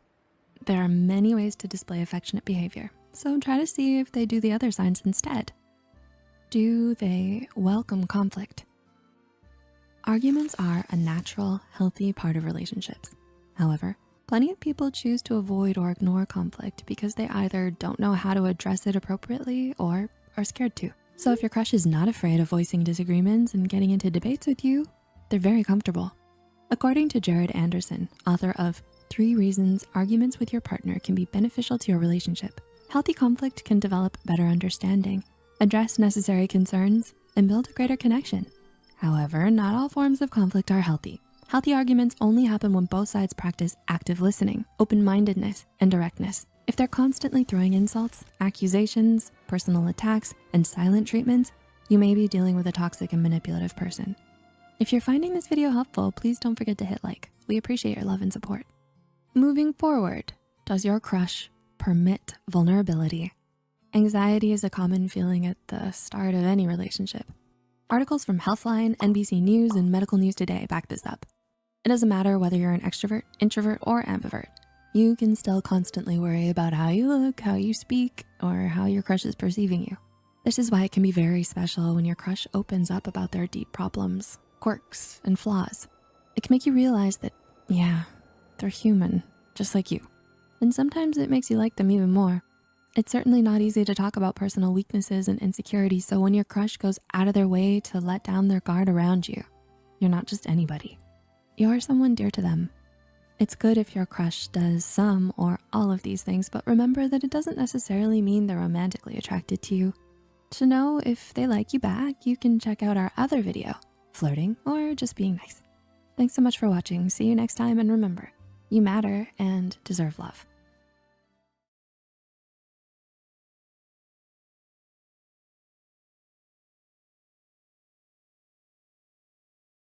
Philosopher Immanuel Kant said, "Love is not only a feeling of passion, it is also a choice to commit to, care for, and support another person." When it comes to a manipulative partner, these essential components of love may be absent or distorted. Being in love with a manipulator can be a confusing, challenging, and painful experience, especially when we've convinced ourselves that everything is fine. It's essential to recognize the signs of manipulation so that you can protect yourself from emotional harm, set healthy boundaries, and seek support. Here are 5 signs that you may be in love with a manipulator. Love bombing. Think back to the early stages of your relationship with your partner. Did they make you feel like the center of the universe? Shower you with excessive gifts, love, and affection? Even saying, "I love you" before getting to know you? Perhaps they tried to rush the relationship forward, discussing marriage or the idea of moving in together before you were ready. This sounds like love bombing. But what exactly does that mean? According to Psychology Today, love bombing is a common tactic of manipulation where one partner bombs the other partner with overly affectionate behavior. Manipulators do this to gain trust and make their partner more dependent on them. While it may feel good to be the center of someone's world, love bombing is not a sign of genuine love and affection. It's important to note that, according to psychiatrist Dr. Dale Archer, excessive attention and affection does not always constitute love bombing if there is no further abuse. However, don't be surprised if you notice a devaluation phase where your partner stops showing affection and uses other forms of manipulation. Archer suggests that love bombing typically decreases or disappears altogether as the relationship progresses. Once the manipulator gains control, they may no longer feel the need to use love bombing as a tactic, and instead may resort to other manipulative tactics like gaslighting. Gaslighting? Everyone thinks you're crazy. You're imagining things. I never said that. I did this because you made me. This is your fault. Sound familiar? Gaslighters try to fill their victim with doubt and in turn make them question their own reality, furthering their control over them. Studies from the Open Journal of Medical Psychology found that gaslighters often use various tactics to achieve their goals, such as frequently denying things they've said, blaming others for their behavior, or twisting the truth to make themselves look good. You may find yourself doubting your own sanity or wondering if you're overreacting to situations. According to Dr. Stephanie Sarkis, manipulators may also use gaslighting to isolate you from others, making you think that they're the only one who cares. They may criticize your loved ones or create conflict between them, making it difficult for you to maintain those relationships. Does your partner say things like, your family doesn't really care about you, or your friends are just trying to hold you back? This can make the victim feel like they can only rely on the manipulator for emotional support. Remember, you are never alone. You can always reach out to a mental health professional or find support groups for help. Your partner often plays the victim. Manipulators use the victim role as a way of diverting attention from their harmful behavior and gaining sympathy and support from others. They may even make you feel guilty for things that are not your fault. Erin Leonard, PhD from Psychology Today, says that manipulators may do this by exaggerating or inventing their own struggles or portraying themselves as powerless and vulnerable. Even if they caused the problem, they may present themselves as the one who has been wronged. They don't want sympathy though, just control. By saying things like, nobody understands me, or you don't appreciate everything I do for you, manipulators can induce feelings of guilt or responsibility in their victims and lead them to believe that the manipulator can do no wrong. It's crucial to recognize this behavior and avoid falling prey to a manipulator's victim-playing tactics. Walking on eggshells. Do you feel like you're constantly tiptoeing around your partner's emotions, worried about upsetting them or saying the wrong thing? Do you find yourself making excuses for the manipulator's behavior in order to protect yourself or avoid conflict? Manipulators often use fear and intimidation to control their partner. They can be unpredictable and may react in extreme ways to minor things, leaving you feeling like you can't predict how they will react to a given situation. This can make it feel like you're constantly treading carefully and trying to avoid doing something that will cause an explosive reaction. This is a very stressful way to live, and it can be exhausting to always be on guard. Remember, this isn't your fault. You deserve to feel safe and respected in a healthy relationship. In her book, The Highly Sensitive Person's Guide to Dealing with Toxic People, author Shahida Arabi encourages you to step away from self-blame and stop attempting to please someone who cannot be pleased. A toxic person's behavior cannot be changed unless they see a problem within themselves and are absolutely willing to work on themselves to change it. You feel like you're the only one putting in effort. Being in a relationship with a manipulator can be draining, and it's not uncommon to feel like you're the only one putting in effort. Manipulators use their partner's love and devotion as a way of controlling them, taking advantage of their willingness to do anything to keep the relationship going. Dr. Dale Archer in Psychology Today says that manipulators don't really care about their partner, only what they can do for them.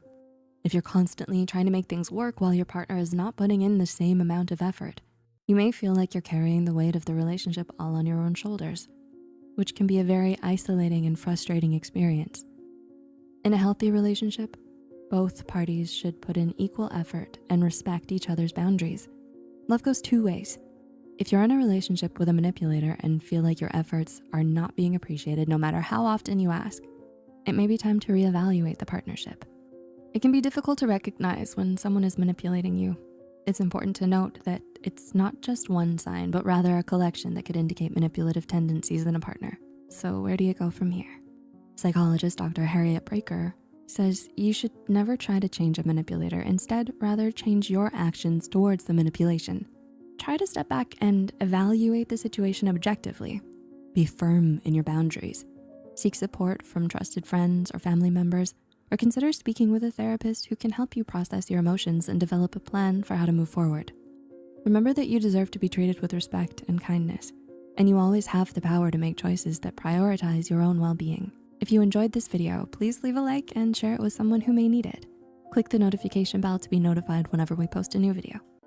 Are you looking for a cuddly companion that brings positivity and mental wellness to your daily life? Get your very own Psy. The lovable plushie is here to brighten your days. It embodies the spirit of Psych2Go, and it serves as a reminder to prioritize your mental well-being. Its green leaf symbolizes growth, renewal, and the importance of self-care. Whether it's for yourself or as a thoughtful gift for a loved one, Psy is ready to be your snuggly friend through all of life's ups and downs. Buy your Psy plushie today. Link is listed in the description box.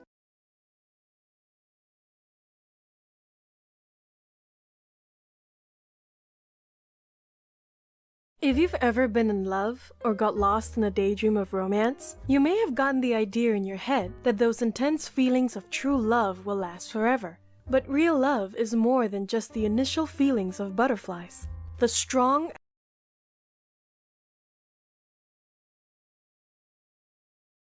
There's a famous adage that goes, if you want something you've never had before, you need to do something you've never done before. Similarly, people often offer the advice, nothing changes if nothing changes. To those who find themselves stuck, be it in their personal life, career, or even their relationships. Now, would you agree with these sayings? Because if not, then the paradoxical secret we're about to tell you now is bound to surprise you and make no sense. Defining the Sherlock paradox. See, the way our minds work is a lot like the great detective Sherlock Holmes, always looking for clues and piecing things together. And the Sherlock paradox of attraction posits that our perceptions of ourselves, which we confirm with evidence from our experiences and environments, greatly influences how others in turn perceive us to be. In fact, a 2012 study by Krantz, Friedberg, and Andrew Seven found that the effect of physical attractiveness in predicting a person's popularity depended on their self-perceptions, regardless of how objectively attractive they are. So whatever it is we believe about ourselves, we then start to interpret our experiences and other environmental cues in a way that confirms these beliefs. This is called a self-fulfilling prophecy, which researchers Madden, Willard, Gull, and Schur define as a belief that leads to its own fulfillment by shaping an individual's behaviors in expectancy, consistent ways. Simply put, this means that even if we believe something about ourselves that isn't true, we make it come true by thinking and acting as if it already is. A very good example of this, and how it relates to our relationship and romantic attractiveness, is the idea of contingent self-esteem, or CSE for short. First studied by researchers Nee, Bush, Canveo, and Cook in 2008, CSE is a core component of our self-perceptions based on external factors, such as popularity, romantic success, the approval of others, and how we think we compare to those around us. Like most of our beliefs, CSE is often formed in our childhood. Our early experiences teach us what to think of ourselves based on how other people treat us. If they like us and we have a lot of friends, we might get the idea that we're wanted, attractive, or well-liked. If they reject, criticize, or abandon us, however, then it'll form this belief in us that we're not enough or that something is wrong with us. And once we have this belief about ourselves, be it positive or negative, we then begin to behave in ways that are aligned with these beliefs, only making them stronger over time. Say, for example, you have a negative perception of yourself. Perhaps you think, I'm unattractive. So you start acting like you are and think everyone else thinks it too. You don't make much effort to look good, you don't try to flirt with your crush or let them know you're interested, and you always put yourself down, never believing anyone who compliments you. People like this, who are overly self-critical and insecure, then become unattractive to others, not because of the way they look, but the way they act. Ways to apply the Sherlock paradox. Now let's turn it around, shall we? The question I'm sure you're dying to ask, the entire reason why you're even here in the first place. How do we use the Sherlock paradox to make ourselves more attractive?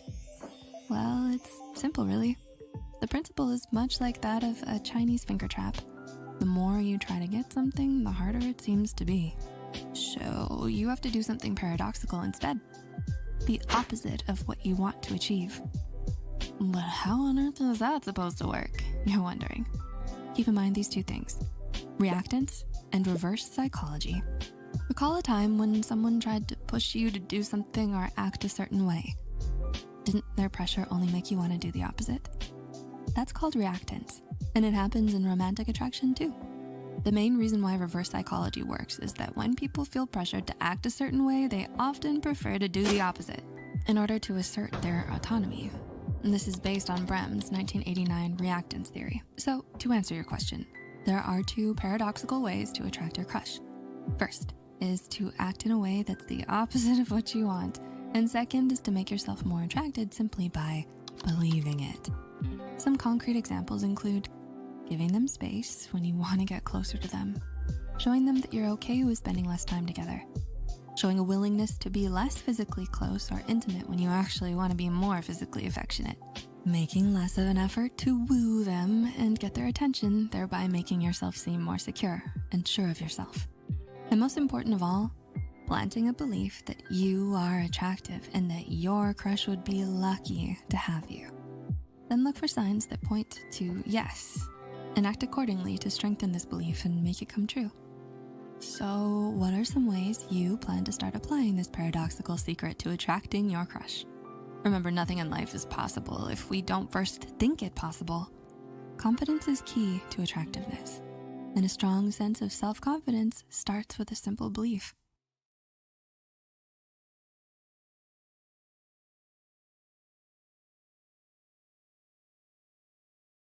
Love is a mysterious thing.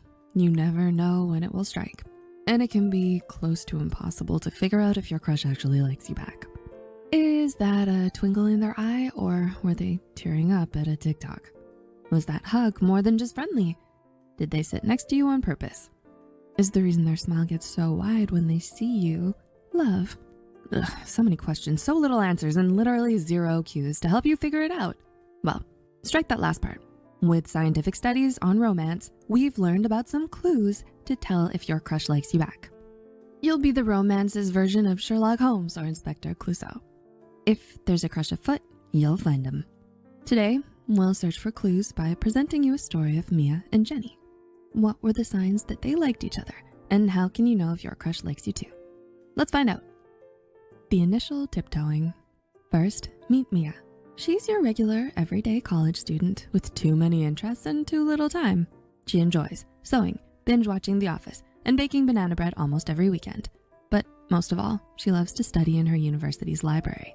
Not because she's such a conscientious student, but because it's where she can be close to Jenny. Jenny, beautiful, amazing Jenny. Mia is sure she doesn't have a chance, but she still can't stop the butterflies in her stomach whenever they study together. It's like she can literally feel her heart pounding in her chest. Her ears and cheeks get all warm. Sometimes she catches herself smiling and staring at Jenny while she's taking notes, and that's when she wonders, gosh, Mia, are you out of your mind? Mia may be a bit embarrassed by her behavior, but psychology says this is totally normal. A 2020 study published in journal Adaptive Human Behavior and Physiology found that when we're highly attracted to someone, we tend to show nervous and anxious reactions. Participants from the study said that when they're around someone they like, they experience increased attentiveness, smiling, staring, increased heart rate, giggling, blushing, and difficulty concentrating. The study also found that participants reported observing nervous reactions by others whom they perceived were attracted to them. Is it possible that Jenny noticed all of this? Tell me about it. Jenny was a bit on the shy side, so when she noticed Mia glancing at her across the table, she was too afraid to look up. Oh, but she wanted to. Ever since Mia sat next to her in the library, she couldn't stop thinking about Mia's study session after study session. She wanted to talk to Mia, but didn't know how. What would she even say? A joke? What if it's not funny? And what if... Her overthinking got interrupted by a note Mia passed her. Want to take a break and grab a cup of coffee? And that's when they had their first coffee and conversation. Jenny was still very anxious and afraid of accidentally referencing a stale meme from 2010, but as they talked more and more, she realized with Mia, she can totally open up. In no time, they went from hating on the barely lit Game of Thrones ending to discussing Jenny's struggles with social anxiety. Was that the beginning of a friendship or something more? If you ask psychologists Erwin Altman and Thomas Taylor, they would agree that this is the beginning of a little romance. In 1973, they developed a theory which states that relationships begin and grow through talking about yourself. This may start as small talk, but as time goes by, this can turn into sharing more intimate stories, or that one fear you've never shared with anyone. This is how relationships gain meaning, and this is exactly what happened with Jenny and Mia. Let's see what happens next with our enamored girls. Let's do it together. Mia couldn't believe what was happening. She and Jenny dating? Ever since she mustered up the courage to finally talk to Jenny, they've been going on all sorts of dates, from talking and drinking vanilla iced coffees to taking yoga classes together, riding their bikes, and baking banana bread in Mia's tiny condo. Even though things were going really well, Mia was still too afraid to show her real feelings. It was just too risky to try and confess her love. What if it scares Jenny away? Their fingers are crossed that you and your crush will share one as well.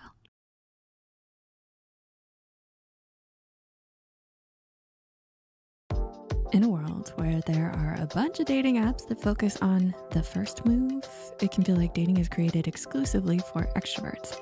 You have to come up with a clever line that's funny, different, not too weird, not offensive, and get a good response back.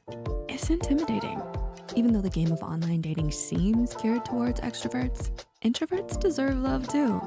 Let's take a look at some clever, non-traditional dating hacks that every introvert should know. Negative connotation.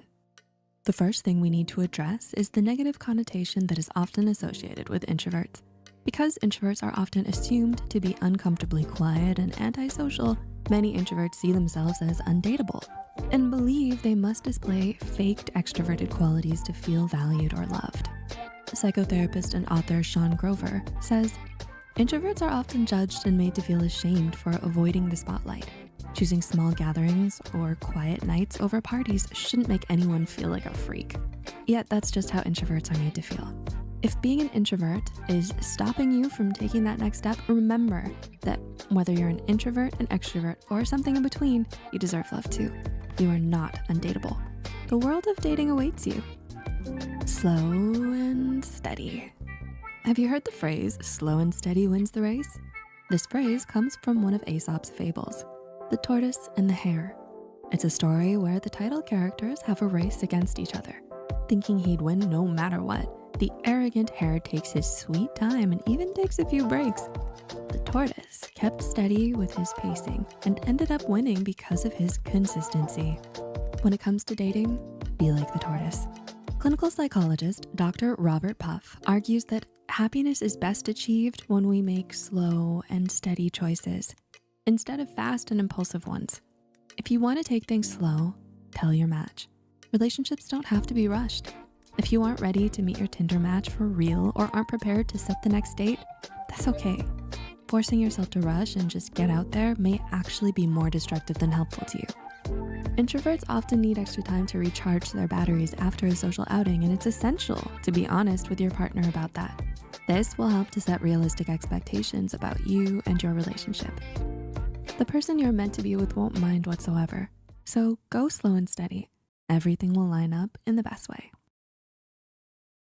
We all know that finding the perfect partner can be a challenge, but what if there was a way to make the process a little bit easier? Introducing our sponsor, SoSynced, the introvert-friendly dating app that pairs couples based on their personalities and interests. Think about it. When you're dating someone who truly gets you, it's like a breath of fresh air. SoSynced is designed to help you find that special someone who really understands you. The app takes the guesswork out of dating by using a comprehensive personality test to match you with compatible partners. Once you've taken the test, you'll discover your personality type, whether you're an INFJ, so thoughtful, or an ENFP, so curious, and you'll be able to see who you're most compatible with. From there, it's up to you to make the first move and start messaging. But don't just take our word for it. Listen to Hannah, a Psych2Goer who discovered SoSynced through one of our videos. She downloaded the app, found Brandon, and deleted the app within a matter of hours. So why not give SoSynced a try? As our sponsor for today's video, time can be nerve-wracking. If you think it'll make you more comfortable, try suggesting someplace familiar for your first date. Instead of meeting at a club, bar, restaurant, or theater, suggest meeting at your local cafe or park, particularly somewhere you and your date can share a proper conversation without too many distractions. Behavioral analyst and co-author of New York Times bestseller, Reading People, Wendy L. Patrick says that the best first dates take place in settings designed to facilitate comfort and conversation, not awkward, inappropriate intimacy. If you're in charge of choosing the location of your first date, try to pick a place that will not stir any wrong ideas. A crowded, classy restaurant may not only intimidate you, but also intimidate your date as well. Instead, pick a place that could put you both at ease and allow you to get to know each other. No ghosting. Okay, this isn't really a hack, more like a strong suggestion. No one likes to be ghosted. It often leaves you feeling sour and rejected. But there can be valid reasons for someone to ghost or get ghosted. Researcher at Ghent University, Nanak M. Schackenbroek, PhD, says that except in cases where you fear for your safety, it's generally best to be open and honest with your dating partners about your feelings and intentions to avoid hurting and confusion. For example, if you're feeling anxious about the first date, your anxiety might tell you to cancel it and ghost the person you've been talking to. If you feel a genuine connection to someone, don't let your anxiety win. You've been talking to, but give them a chance and someone you've been talking to. You could end up having a lot of fun. Does anyone have any stories of a really good date they went on instead of ghosting? Tell us in the comments. Self-check. Don't let the books and movies fool you into thinking everything will be perfect for your first date. Sometimes it can end up like the first date in the rom-com Hitch. Will Smith stars as Hitch, a date doctor that can easily set up other people but can't do anything right on any of his own dates. First dates may never go as planned, but that shouldn't necessarily be a deal breaker. Instead, it's important to check in with your own expectations and ask yourself if they're practical or fair to the other person. Licensed clinical psychologist and author Dr. Seth Meyers suggests that before you start a relationship, it's helpful to know what you expect once you're in one. In fact, many relationships end because one or both individuals in a couple didn't get their expectations met. Maybe your date has marriage in mind, or perhaps they're just looking for something more casual. If you and your match have different expectations, it's essential to bring them to light. Myers insists that unrealistic expectations are poisonous to relationships, so it's important to practice checking in with yourself concerning your expectations of any relationship. We aren't saying having expectations in a relationship is bad, but having incredibly high expectations based on fictitious relationships is not fair to the person you intend to date, and it isn't fair to you. 100% authentic you. As we mentioned earlier, introverts can often feel pressure to act more extroverted when it comes to dating. They fear that being their introverted selves may make them less attractive to their potential matches. As nerve-wracking as that may be, being yourself is essential to finding the right person for you. In fact, licensed clinical social worker and psychotherapist Leah Aguirre insists you absolutely do not need to change who you are for the sake of being as what you may believe to be more attractive to someone else. Period. Being anyone but yourself will not only badly affect you, but it will affect your relationships. Think about it. Let's say you start seeing a very social butterfly and you are an introvert. Pretending to be a chatty Cathy or Kyle can give your potential partner a very skewed idea of who you are. Once you become comfortable and return to your original introverted settings, your partner may feel like you don't have anything in common anymore, or even like you lied about who you are. Instead, just be you. The right person will appreciate you for who you are. No changes needed. Being introverted does not make you undateable or unattractive. If you found this video helpful, please like and share it with any friends looking to join in on the dating scene. Until next time, remember to hit that subscribe button to be kept up to date on our latest videos. Take care, thank you for watching, and remember, you matter.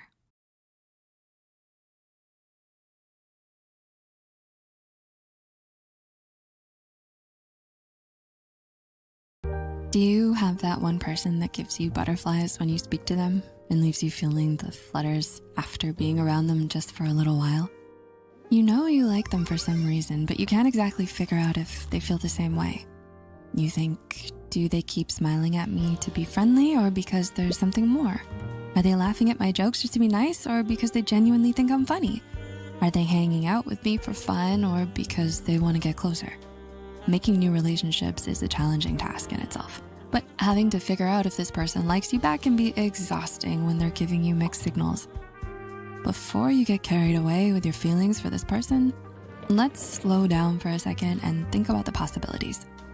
Sure, it may seem like they're having a good time with you, but what if their outward happiness is coming from somewhere or someone else? Let's explore some signs that someone is in love, but not with you. Excuses.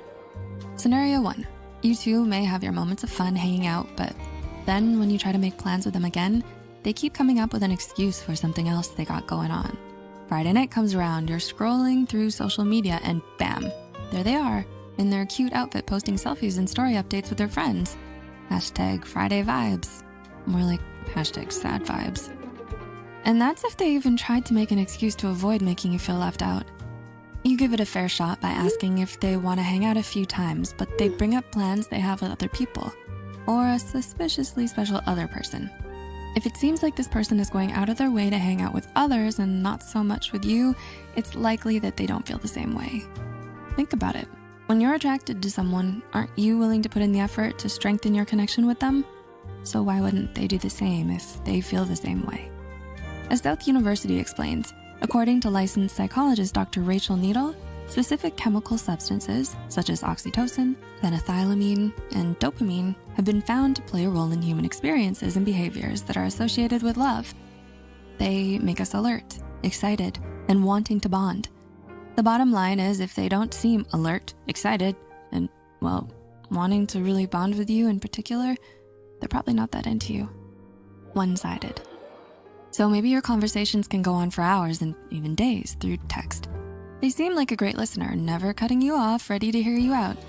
Except these listening skills are starting to get suspiciously good.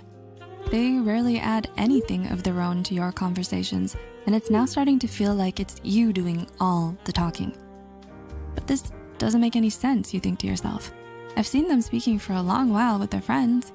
Tell you what, it's not you, it's totally them. Healthline explains, time spent with loved ones should re-energize and fulfill you more often than not. Feeling lonely, empty, or even dissatisfied afterward can suggest an unbalanced relationship. If they don't seem like they're having a particularly special time with you, but seem to be really engaged in conversations with someone else, it's time to stop chasing after this person who may not be as interested as you hoped. Breadcrumbing. If they do seem to be actively engaged and attentive when spending time with you, do their responses seem effortlessly responsive? Like they're genuinely there for you and with you? Or do they seem calculated? If they're still keeping in touch but not as much as you hoped they would, then they might even be breadcrumbing you. Breadcrumbing is a relatively new dating technique that Cosmopolitan describes as when they send you sporadic messages, slide into your DMs here and there, or throw you a like on Instagram just frequently enough so you don't lose interest. But not too much so the relationship actually moves forward. This might be a card they pull when they have their eyes on someone else, but need a backup in case their first love doesn't really turn out as hoped. The New York Times explains that this could be used as a way of keeping a dating prospect on hold.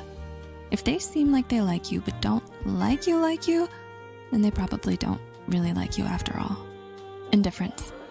In addition to their behaviors or actions seeming forced, it might be helpful to reflect on this person's body language during your interactions with them. Body language researcher Albert Mehrabian, who first broke down the components of face-to-face conversation, found that 55% of human communication is nonverbal, 38% is vocal, and a remarkably small 7% is actually the words we speak. Body language can have an incredible impact on how we convey and interpret messages. It's part of 90% of nonverbal communication. If they seem to be verbally responding to what you're saying to them, but it still feels like something is off, then they're probably not fully in the moment. According to international consultant, speaker, host, and best-selling author Ali Craig, some observable body language indicators of questionable interactions can include lack of eye contact, pointing feet away from you, pointing their torso away from you, and surprisingly enough, holding eye contact for too long. Body language expert and author Stephen Keel explains this last indicator as a common sign of dislike, sharing that excessive eye contact can be a way to not have others find out how a person truly feels about them. Keel says, since we know looking away will be interpreted as rude, people overcompensate by making too much eye contact to ensure they aren't perceived as inhospitable. If you don't feel the same energy they seem to typically have with that other person or people, they're probably not as interested. Personal therapist. It can be a cute thing to have someone come to you for advice. Like, oh, they value what I think about something. But this turns from cute to concerning when that seems to be all they come to you for. If every interaction you have with this person you're crushing on seems to feel like a counseling session to help them manage their personal life problems, especially when you're not as involved or welcome in their personal lives, then they're just hanging on because they need someone as a resource for venting and solution seeking. If this is especially about their relations with others, then that's a huge hint that their priorities are completely different. As Healthline explains, without equality and mutual respect, relationships can easily become unbalanced and insecure. A healthy relationship requires active participation and equal efforts from both sides to reciprocate how much you care for each other. If you're starting to feel like you're doing all the caring, then it's not worth pursuing someone who's not doing the same for you. Always preoccupied. A huge sign that someone is not interested in you, but is in love with someone else, is when they seem to constantly have something or someone else on their mind. You're always the one initiating conversations, reaching out to them feels more like a chore, and their texts start feeling more like stale replies rather than ways to actively engage with you. When you do get a hold of them, there seems to be a barrier between the two of you, which may feel like unspoken boundaries. They have to put up to keep you at a distance. It's normal and important to have boundaries, but it's more important for someone to communicate their concerns or feelings within a relationship so both parties know how to move forward. If your crush still spends time with you but isn't putting in the same energy as you are, or seems to be impartial with you but significantly more energetic with someone else, then they probably don't have intentions of taking this beyond just casual interactions. Whether this is just a casual crush or someone you wish you could connect with on a deeper level, know that you deserve the best when it comes to being loved and cared for. It's not you that's the problem, because it takes two. Getting into a relationship takes a lot of time and effort, and it's only reasonable to set your expectations high when pursuing someone to experience life with, no matter what stage you're at in finding that special someone. And just as a reminder, everyone is unique and beautiful in their own way and gets to choose whether they want to pursue romantic love or enjoy their own company. We hope you found this video helpful, and if you have suggestions for any other mental health topics you would like for us to cover, comment down below. Thank you so much for watching, and remember, you matter.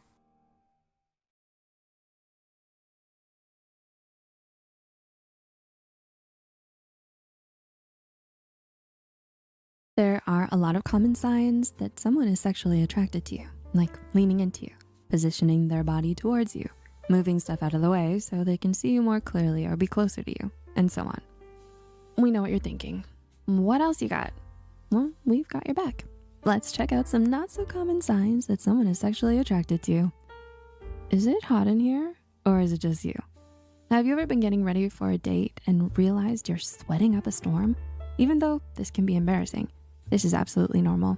According to a psychologist-reviewed article on Mind Body Green, a well-being blog, when you're attracted to someone, your body temperature goes up. This is similar to how your skin turns red when you blush. When you're around your crush, this releases adrenaline from your brain into your body. The adrenaline rush causes the blood capillaries that rise to your skin surface to expand, causing that rosy glow. This can also cause your body temperature to rise, and you begin to sweat because your heart is beating faster. You don't just sweat when you're working out, stressed, or anxious. Sweating could also mean you're sexually attracted to someone. According to sex and relationship therapist Courtney Getter, an increase in body temperature or sweating means there's some sort of attraction present, but it could solely be physical attraction, not romantic. Before acting on it, be sure to discuss intentions and boundaries to make sure everyone's on the same page. No auto-tune needed. Okay, so good news. You don't need to be like Phoebe Buffay and try to catch a cold for his sexy voice. According to a 2014 study in the Journal of Evolution and Human Behavior, when someone is sexually attracted to you, the tone and pitch of their voice changes when they talk to you. When you talk to someone you're attracted to, it turns out that makes your voice more appealing. Who knew? ABC 7 News Media reported on a study about these vocal changes. Dr. Scott B., a psychologist at Cleveland Clinic, said this might be due to biology. Men are going to talk in a lower register to attract females. A study by researchers at the University of Liverpool in England suggests men may change their voice to sound more masculine, after first changing their voice to make the person they're interested in more comfortable. Psychologists in the study also found that women were more likely to change the tone of their voice when there was a rival for their affection. So if you notice a subtle change in someone's voice, it could be a sign they're sexually attracted to you. What big eyes you have. Have you ever seen a cartoon where a character stares wide-eyed at a delicious, fresh-baked pie? That little joke actually comes from science. According to Medical News Today, some research points to pupil dilation being a sign of sexual attraction.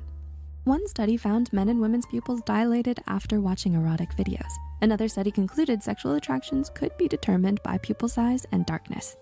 This is a super subtle sign, so you'll have to be very observant to notice this. But aren't you supposed to make eye contact with your crush to begin with? If you're staring into their eyes and notice some big anime eyes staring back at you, this could be a sign they're sexually attracted to you. Partner see, partner do. BetterHelp explains that some research, such as from Frontiers of Psychology, says that people show attraction in specific ways. However, many signs of attraction are just universal. One of those signs is mirroring, which is a way of showing availability. If you're sexually attracted to someone, you're more likely to pay attention to what they say and do, and may unconsciously mirror them. We're biologically wired to copy or mirror other people's movements, even talking in a similar way or repeating certain words and phrases. Normally this happens subconsciously, like when we stand in a similar way as someone else. Mirroring can also indicate how engaged we are in the interaction. Close engagement, the BetterHelp editorial team explains, is a common phenomenon of attraction, as it shows the other person that they have your full attention. So the next time someone steals that catchphrase of yours, make a mental note. They might be sexually attracted to you. So, what do you think? Do you think you'll be able to spot any of these, mainly more subtle signs that someone is sexually attracted to you? Were there any other uncommon signs we missed? Let us know in the comments below. Remember, if you end up moving forward in the relationship after deciphering these signals, consent from both sides is important. Thanks for watching, and we will see you in the next one.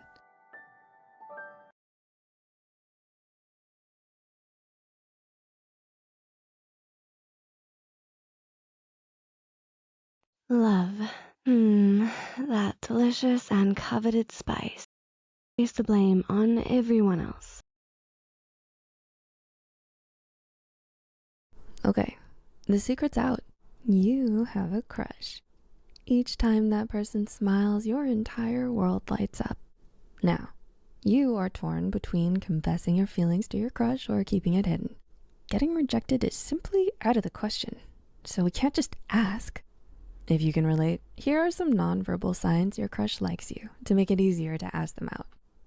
The window to the soul and heart. Can you really know someone's true feelings by staring into their eyes? You may have heard the saying, the eyes are the windows to the soul before. But do you know that pupils are literally the windows to the eye? Cognitive psychologist Dr. David Ludden explained that the eyes may reveal a great deal about another person's emotional state. Furthermore, according to a 2015 study about pupil size, it was found that the size of your pupils speaks volumes about your emotions and intentions. Since we can't control the size of our pupils are a genuine indication of sexual or social interest. The bigger the pupils, the more interested we are. Imagine you're politely pretending to be interested in what your neighbor is saying as she describes every detail of her trip to the spa. You're so committed to your character that you decide to fake a smile. Even though your mouth is smiling, your pupils will be small, giving away the fact that you couldn't be less interested. Okay, what does this mean? The next time your crush looks at you, lock eyes, just for a moment. Do their pupils get bigger? If so, this might be a sign they have a crush on you. Preening. When you're getting ready for a date, do you spend the majority of the time in front of a mirror making sure everything's in its place? Of course. You want to make a good impression. But what about your crush? Does your crush brush their hair away from their face while you look away? Maybe they tug at their clothes and brush off lint when they see you unexpectedly. According to a study led by researcher John Daly, these patterns of behaviors oriented towards improving one's physical appearance in social environments are known as preening. Yeah, like a bird. Researchers Mark Knapp led a study that explained that we preen more when we're forming an intimate connection rather than when we're in a committed relationship. What does this mean? We usually preen ourselves in the flirting or crush phase of the relationship to get them interested more than those in a committed relationship. So if you notice that your crush has some, oh my god, how do I look moments, they might like you. Off balance or magnetism. The next time you're talking to your crush, take a moment to check how your body looks. Where are your arms and legs? Where is your body facing? Are you leaning in any direction? Couples therapist Terry Orbuck stated in Women's Health magazine that when someone is leaning towards you, it gives a signal of interest and trust. This can even mean that they want to be physically closer to you or intimate with you. How does your body look when you're mad? Crossed arms, not facing the person you're mad at? Strong stance with hip popped out if you're standing, legs crossed if you're sitting? The next time you're sitting in front of your crush, look at their body posture. Is their body angled towards you? Is their chair positioned nearer to yours? If so, there may be a high possibility that they like you. Mirror, mirror.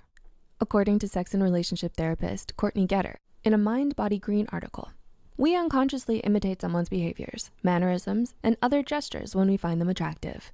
This active imitation is known as mirroring. It's a nonverbal way to demonstrate empathy and affection, a signal of connecting and bonding, and that you're engaged in the conversation you're having.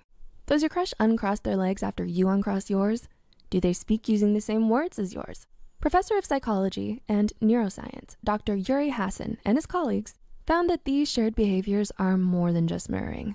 Functional MRIs were used to investigate the brain movements of listeners and speakers. They found that the listeners' brain movements react to the speakers, and the connection becomes a wireless form of cerebral bonding. So after talking with and hanging out with that special someone enough, mirroring tends to be the result. Well, I guess it's true, as the saying goes. Imitation is the sincerest form of flattery. You remembered. Let's say one of your friends suggests in the group chat that you all go for dinner at a seafood restaurant. Suddenly your crush speaks up and suggests the new Indian restaurant instead because they remember you're allergic to seafood.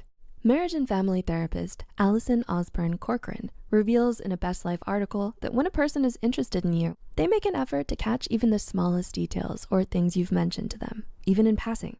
Maybe they'll remember your order at Starbucks or even your cat's birthday. Cognitive psychologist Dr. Sandra Langleg led a study that demonstrated when we admire someone, we tend to remember information associated with them better. For example, a person is more likely to notice and remember their beloved's favorite dish on a restaurant menu, or which pillow is your favorite to lay on. They remember those seemingly insignificant details because the person is significant to them. When we care about someone, we make an effort to recall things that are significant to the person. There is no surefire method to know if someone likes you unless they explicitly tell you. However, actions always speak louder than words. If they like you, they'll show you. But sometimes you have to take the first step yourself and simply ask. Life is too short to spend time second guessing, right? Are there other nonverbal signs you can use to tell if someone likes you? Let us know in the comments. We hope these signs help you to ask your crush out. Thanks for watching, and we'll see you next time.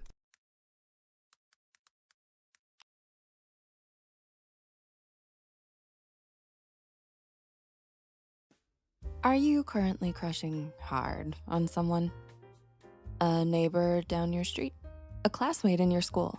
A stranger on social media, or a celebrity? What if we told you there's more to your crush than the butterflies you feel when you hear their voice or see their face? Based on numerous studies on human behavior and brain reactions regarding infatuations, here are 17 interesting psychological facts about crushes. Number 1, you're more likely to be attracted to someone you don't have a chance with. Naturally, as humans, we want things we can't have, including people. Why? Because it triggers the default mode network, the part of the brain responsible for fantasy. This constant state of imagination initiates a dopamine release at the thought of them. So you may not really like them at all. All you fancy is the idea of being with them, and we tend to feed that idea.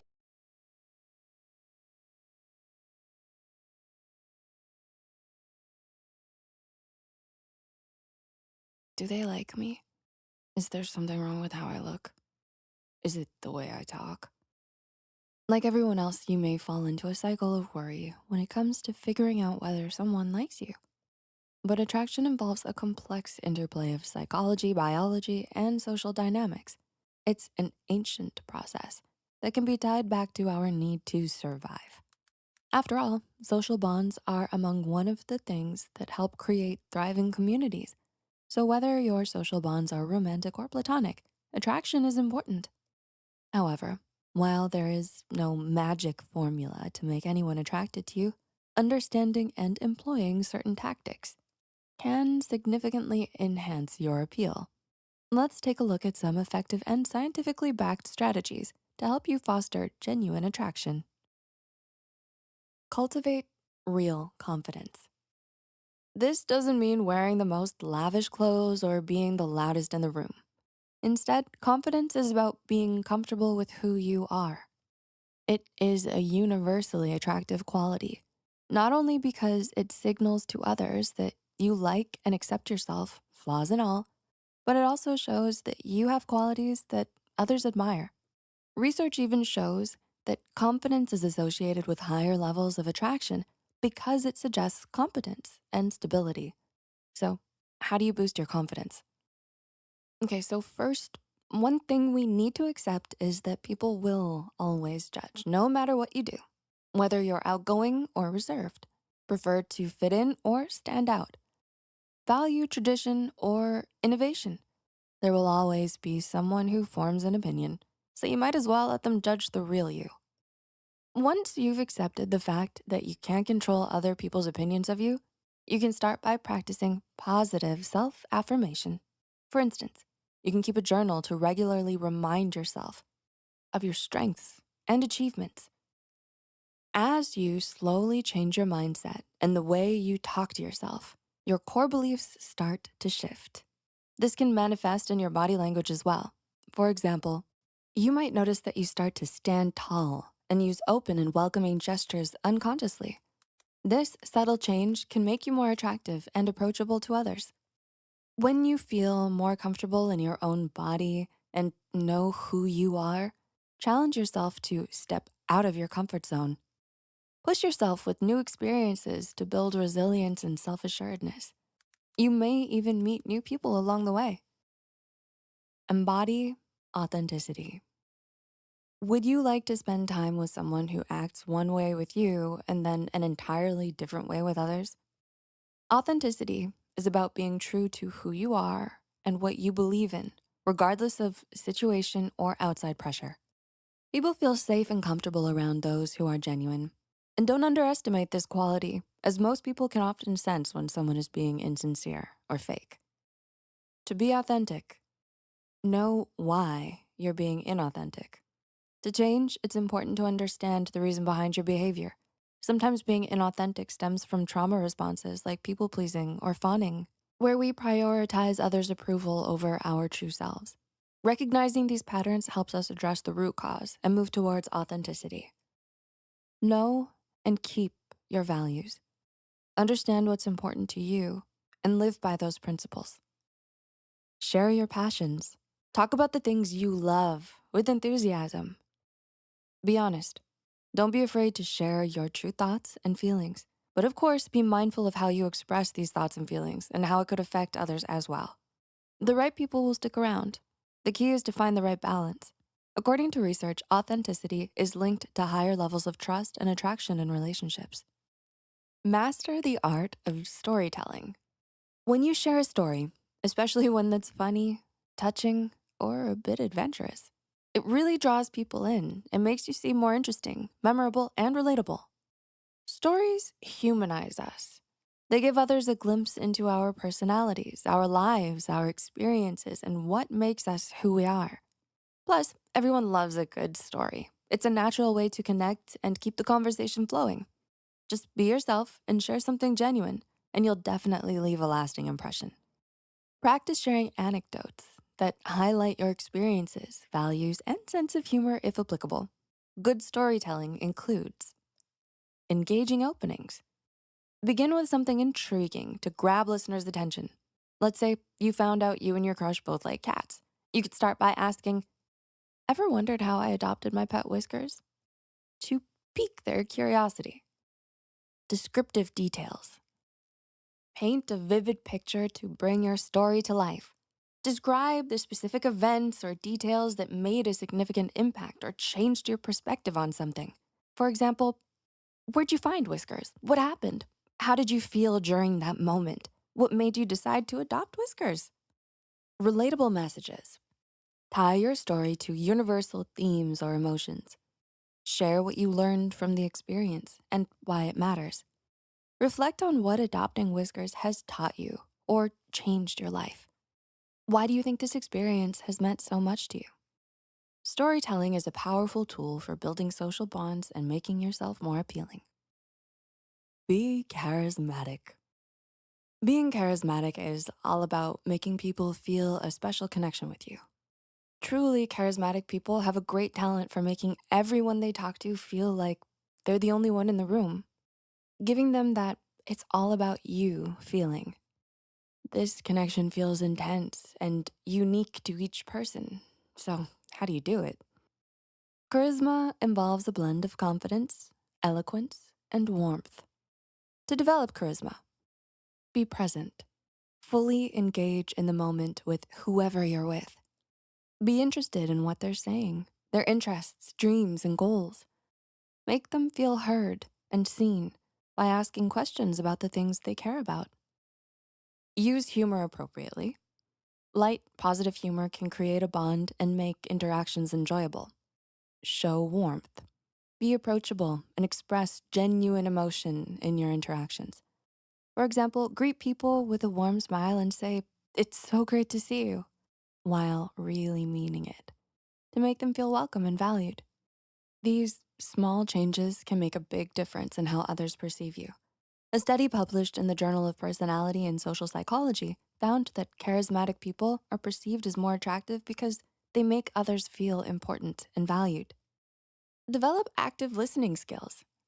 Imagine talking to someone who's constantly glancing at their phone or who just mindlessly nods to whatever you're saying. It'd feel quite frustrating, right? People are naturally drawn to those who make them feel heard and valued. It indicates care and, most importantly, safety. Research found that active listening techniques significantly improve interpersonal relationships and increase attraction. Active listening involves maintaining eye contact to show you're engaged and interested, nodding and verbal affirmations, saying simple words like "I see" or "interesting" to encourage them to continue. Ask open-ended questions. This gives the other person a chance to elaborate and share more. Reflecting and paraphrasing. Repeat back what you've heard in your own words to show that you're actually paying attention to them. Practice kindness and positivity. Let me help you with your bag. You look amazing today. Don't stress, things will work out. A positive attitude is contagious and makes you much more enjoyable to be around. Simple acts of kindness, such as offering a compliment or helping someone with a task, can go a long way. Positivity and kindness create an environment where attraction can naturally flourish. Research even supports that kindness is a highly desirable trait in romantic partners. Take care of your appearance. While looks are not everything, maintaining good hygiene and dressing well can significantly boost your attractiveness. Having a clean and groomed appearance signals proactivity, organization, and independence. In short, it shows that you are a responsible person who knows how to take care of yourself. Grooming and personal care also shows that you respect yourself, which in turn earns respect from others. Be mindful and present. Where are your thoughts most of the time? Mindfulness involves being fully present in the moment. This means giving your full attention to the person you're with, rather than getting distracted by your phone or other thoughts. Mindfulness can enhance your interactions by making the other person feel valued and respected. Studies have shown that mindfulness can improve relationship satisfaction and increase personal attractiveness. So why not give it a try? One great way to be more mindful is to try meditation. It helps by focusing your mind on the present moment, using techniques like deep breathing or guided imagery.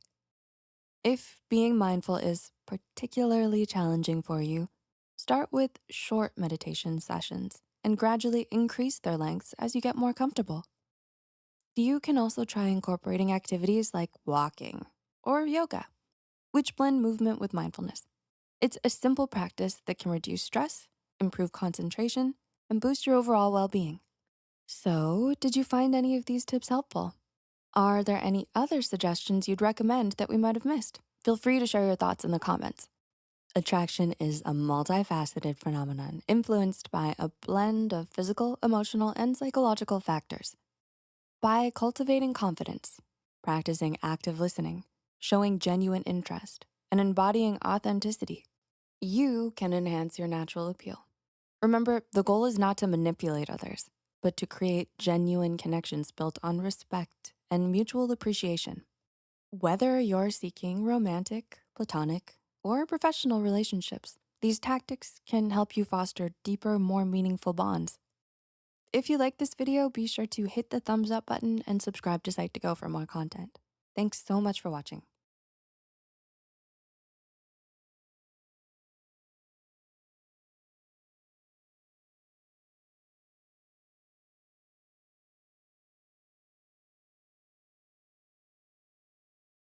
Hey, Psych2Goers. How are you? Were you tempted to say, I'm fine, thank you, almost out of habit, without really thinking? Sometimes we give that polite response even when deep down we're not feeling okay. It's so common to put on a brave face and smile even when life feels overwhelming. If this is you, we get it.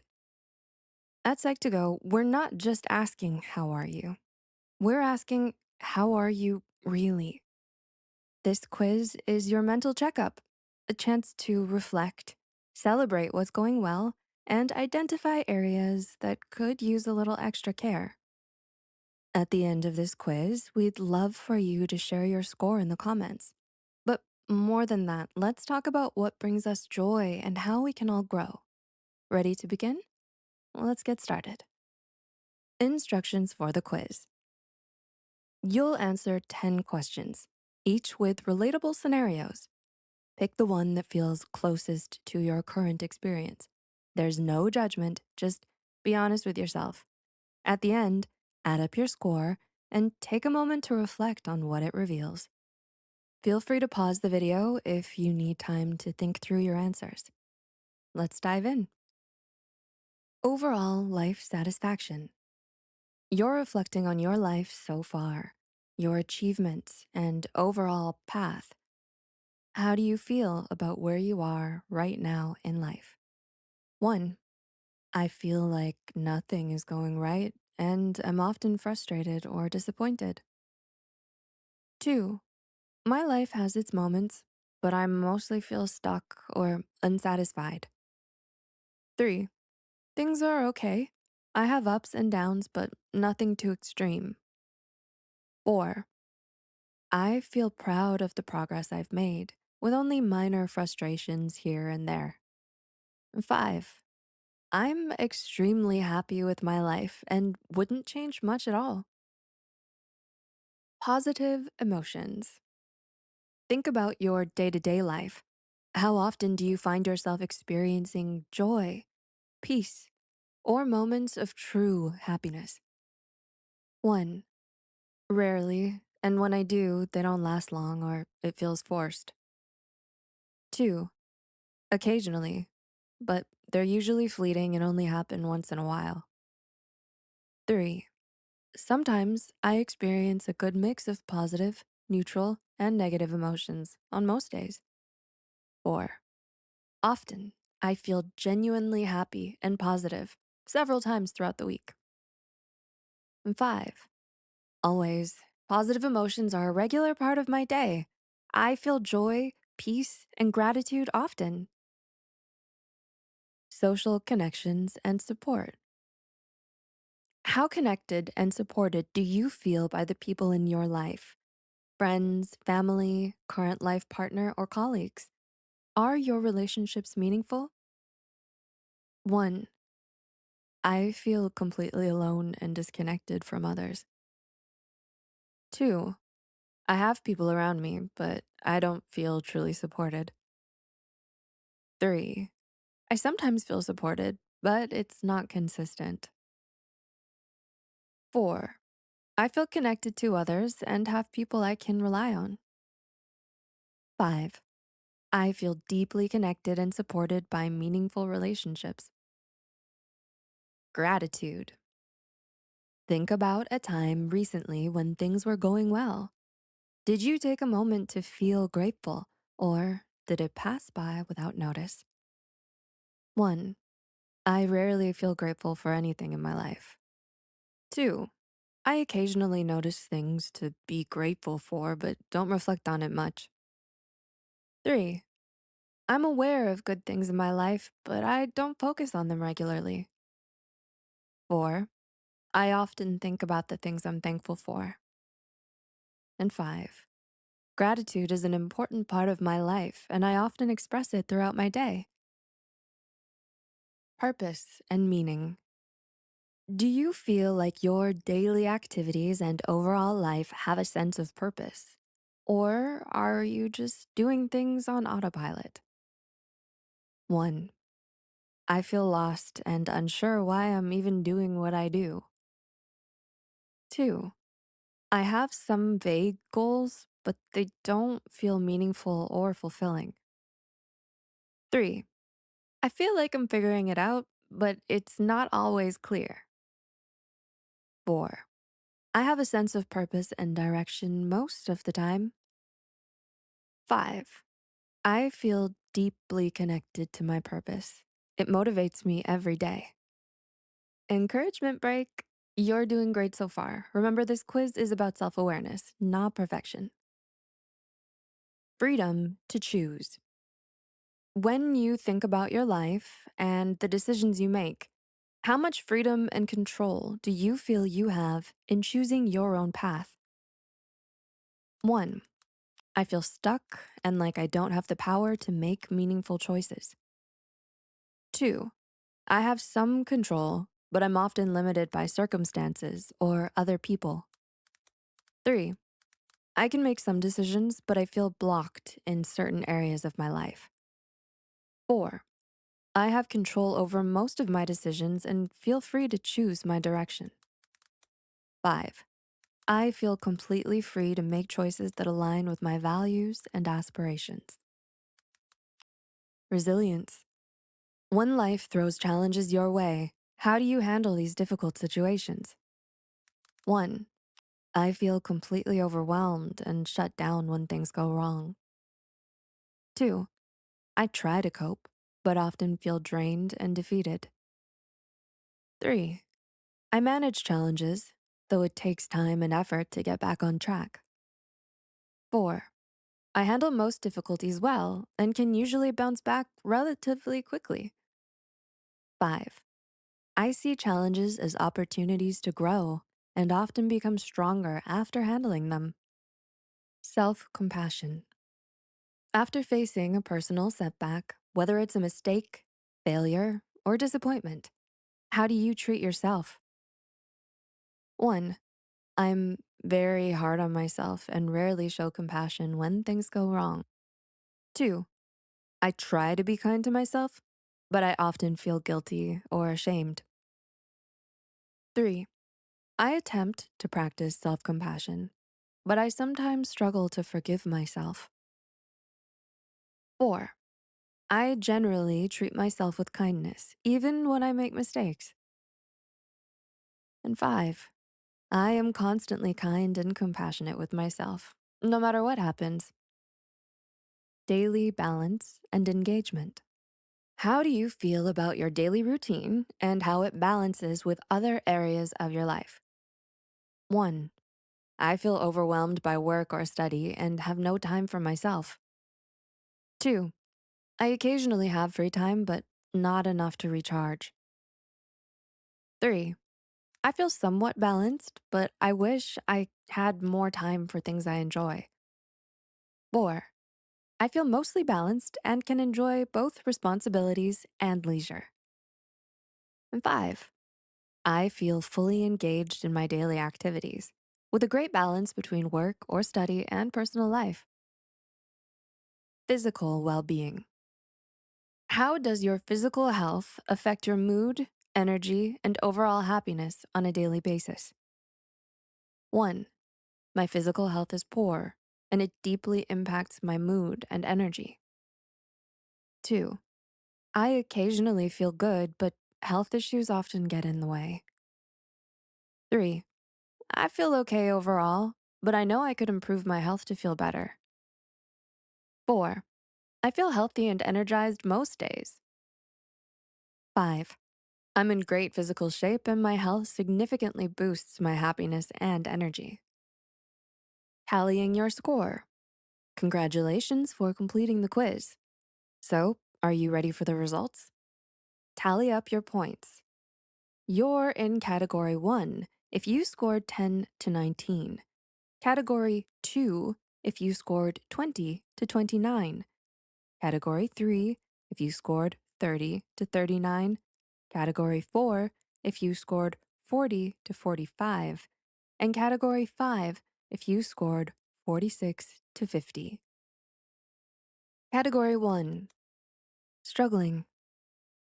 Your score suggests you may be facing challenges in key areas of your life, such as emotional well-being, balance, or self-compassion. Feeling overwhelmed, disconnected, or stuck is tough, but recognizing it is the first step towards positive change. Here's what you can do. Reach out for support, talk to someone you trust, or consider seeking help from a mental health professional. Focus on small wins. Pick one small achievable goal like taking a 10-minute walk or writing down one thing you're grateful for. Try mindfulness practices. Journaling, meditation, or even deep breathing can help you feel grounded and begin creating space for change. Remember, progress doesn't have to be big or fast. It's about taking one step at a time. Category 2, finding stability. You're navigating life's ups and downs, but it feels inconsistent. While you may have good moments, some areas like balance, purpose, or resilience might still feel uncertain or underdeveloped. Here's what you can do. Build a routine. Start small, like a 5-minute gratitude practice or a consistent bedtime to add structure to your day. Identify strengths. Focus on areas where you already feel stable, such as relationships or emotional resilience, and expand from there. And explore what's missing. Reflect on areas where you feel stuck and consider small ways to regain clarity or control. For instance, what's one thing you could let go of to free up energy for yourself? Remember, you're already making efforts to grow. Acknowledge those wins and build from them. Category 3, growing and balancing. You're finding your rhythm with a good mix of strengths in areas like resilience, self-compassion, or emotional well-being. Still, there may be moments where purpose or deeper balance feels elusive. You're on the right track, and with fine-tuning, you're well on your way to thriving. And here's what you can do. Deepen your connections. Strengthen your relationships by expressing gratitude or making time for meaningful conversations. Boost self-reflection. For areas where you feel okay, ask yourself, what would make this part of my life more fulfilling? Consider hobbies, growth opportunities, or activities that align with your purpose. And celebrate progress. Take a moment to recognize how far you've come. Success builds confidence for future growth. And remember, you're building a solid foundation, so trust your journey and keep moving forward. Category 4, thriving. You're thriving with a strong sense of purpose, emotional resilience, and balance in your life. You've developed habits and connections that support your well-being, and you're in a great place to keep growing. Here's what you can do. Pay it forward. Share your positive energy by helping others. Mentor someone.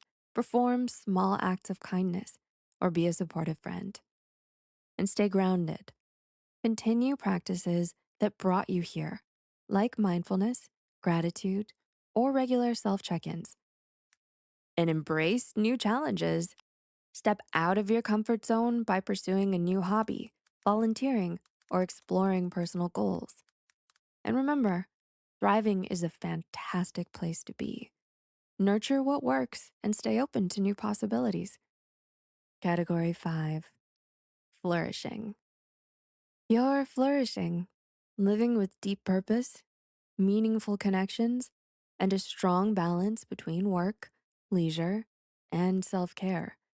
You've cultivated habits that align with your values, making happiness and well-being feel effortless. Here's what you can do. Challenge yourself. Push your boundaries by learning a new skill, traveling, or taking on a leadership role in your community or workplace. And inspire others. Share your journey with others who may be struggling, offering support and encouragement. And stay consistent. Keep adapting your habits and strategies to align with life's changes. It'll help sustain this incredible momentum. Remember, flourishing is a dynamic state. By staying curious and proactive, you can keep evolving and enjoying life's richness. No matter where your score falls, this quiz is a tool for self-awareness, not judgment. If your score isn't where you'd like it to be, think of it as a starting point.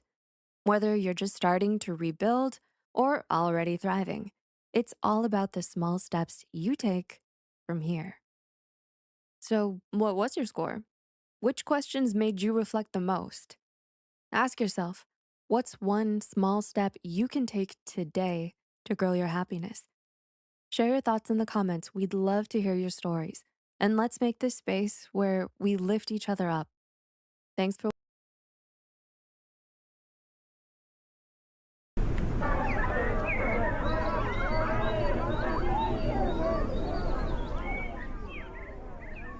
Ever wonder when it all stopped feeling good?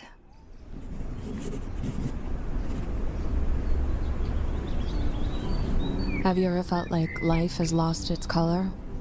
Like the things that once made your heart race with joy now feel distant, muted, almost unreal?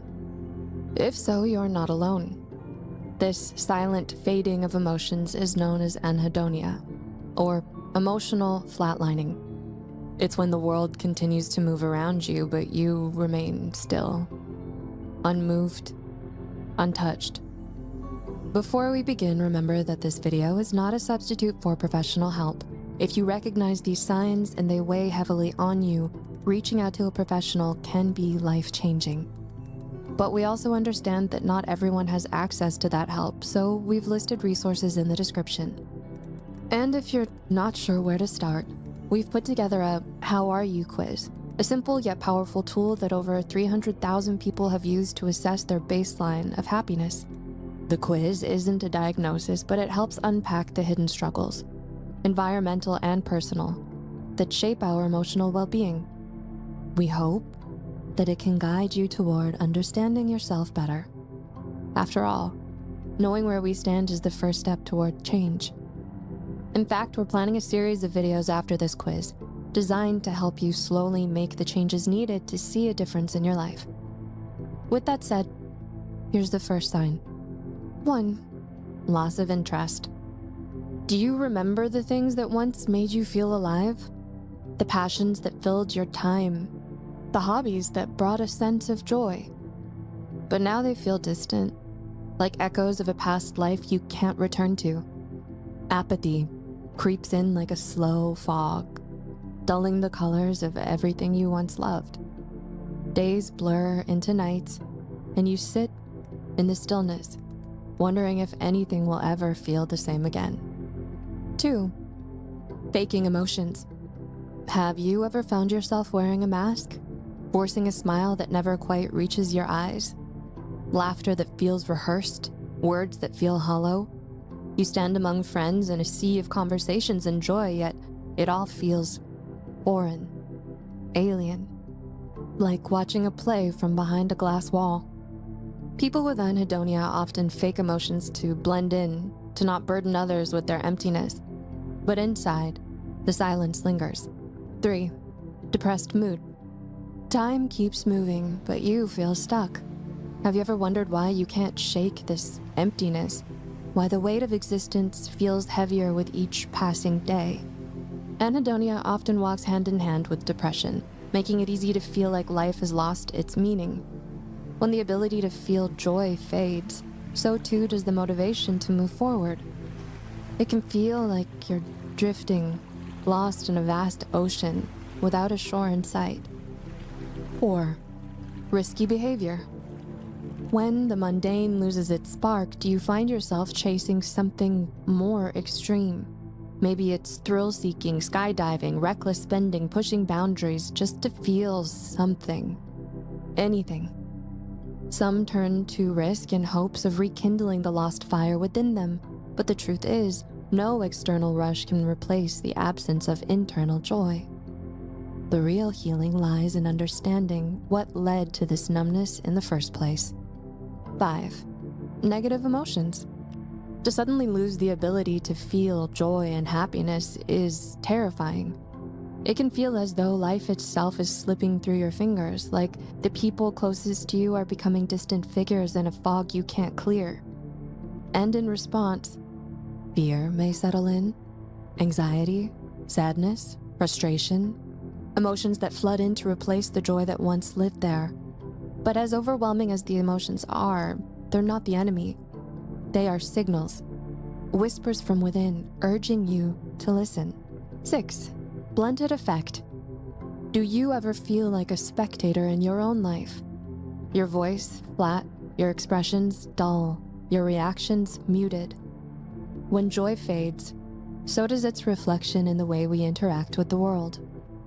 Conversations feel empty. Social interactions, exhausting. You watch others laugh, react, live, but inside you feel nothing. And yet deep down, you still wish you could. 7. Social withdrawal. When the world stops feeling engaging, isolation can feel like the only option. Friends invite you out, but it feels easier to stay home. The energy it takes to pretend, to engage, to act as if everything is fine, it becomes too much. So you retreat, convincing yourself that being alone is better than being misunderstood. But isolation is a slow poison, feeding the very numbness you long to escape. Do you recognize yourself in these signs? If you do, know that you're not broken. This numbness is not permanent. It's a chapter, not the whole story. We encourage you to reach out to someone, a friend, a therapist, or even the resources we've linked below. And if you're unsure where to begin, take the How Are You quiz. We hope it can help you too. By checking our baselines of happiness, we can start to see the patterns in our lives that contribute to how we feel, and that's why after this quiz, we're planning a series of videos. Ones that go beyond just identifying the problem, but actually helping you rebuild, step by step. If this video resonated with you, or if you know someone who might need it, share it with them. Sometimes a single conversation, a single step, can be the turning point towards something better.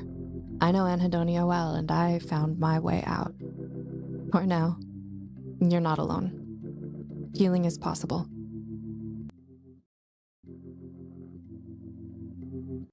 Oh, it's not that I can't feel, it's just that I can't breathe, it's just that I can't need anymore.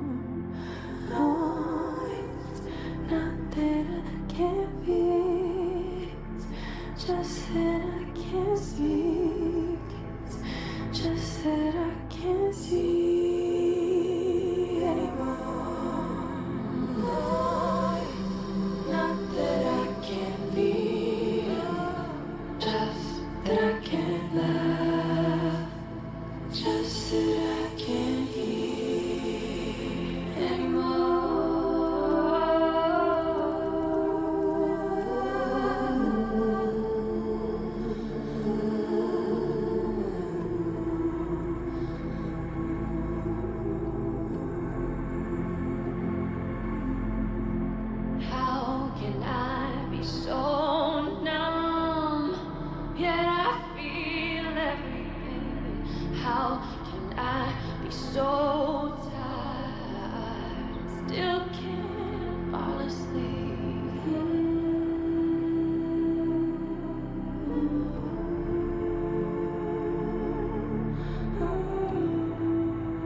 Ty, the founder of the channel, asked me if I would be willing to make some music for the end of the video. And he asked me to make something that would help people experiencing anhedonia feel something. So I was like, okay, no pressure. I haven't made any music or written anything or produced anything in quite some time, and what ended up happening was I felt like I just had to be really open to whatever came out of me. And what happened was I just kind of went through the remembrance of every time I personally have been through anhedonia, and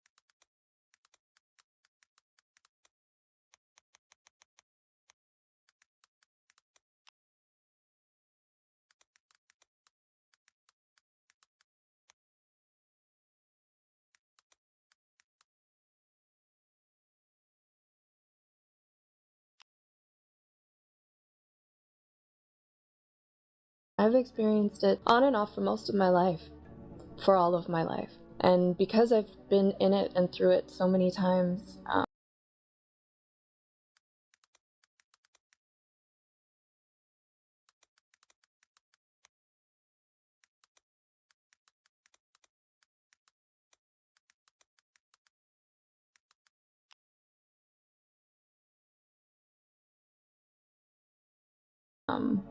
I'm able to now sometimes remind myself that there is another side. I know that there's very little, if anything, that I can say to help you connect to that or feel that right now. But I just wanted to make something that allowed people to either get a taste of what it's like if they've never been through it before and know someone who experiences it or is experiencing it or will experience it, but also for those who are going through it, to just have a space where they could just be and at least feel safe in it. It's a red flag that you are processing something really real and intense to your mind and body and soul, and your system is just processing. Please be patient with yourself. Please be patient, and please try to be kind to yourself. I know what it feels like to feel nothing so painfully, and to just kind of walk through life with a mask on, kind of just here because you have to be. And I also know what it's like to get to the other side and to see the light again and to feel again. And for me, it often kind of just comes out of nowhere. I was in it recently. For me, it's been triggered by things sometimes, mourning the loss of someone, which was the case recently. But sometimes it just comes out of nowhere. It's a symptom of depression. It's a symptom of PTSD and CPTSD and so many other things.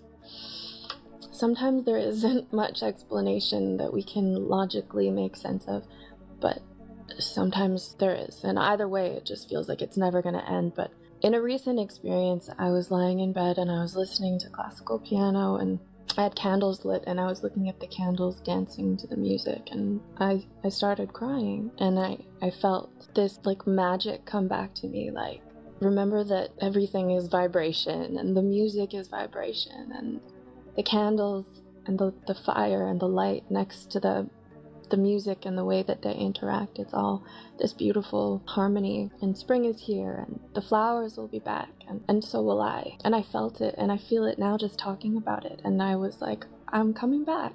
I'm coming back. I'm coming back to the light. It can and it will and it always does happen. So just hold tight, okay? You'll be back.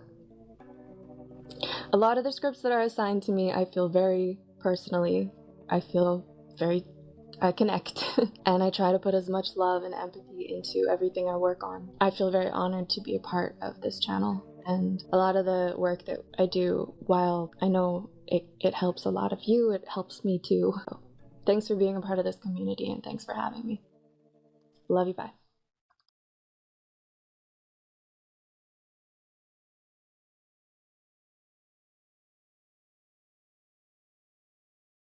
I can't remember a time when I didn't hate myself.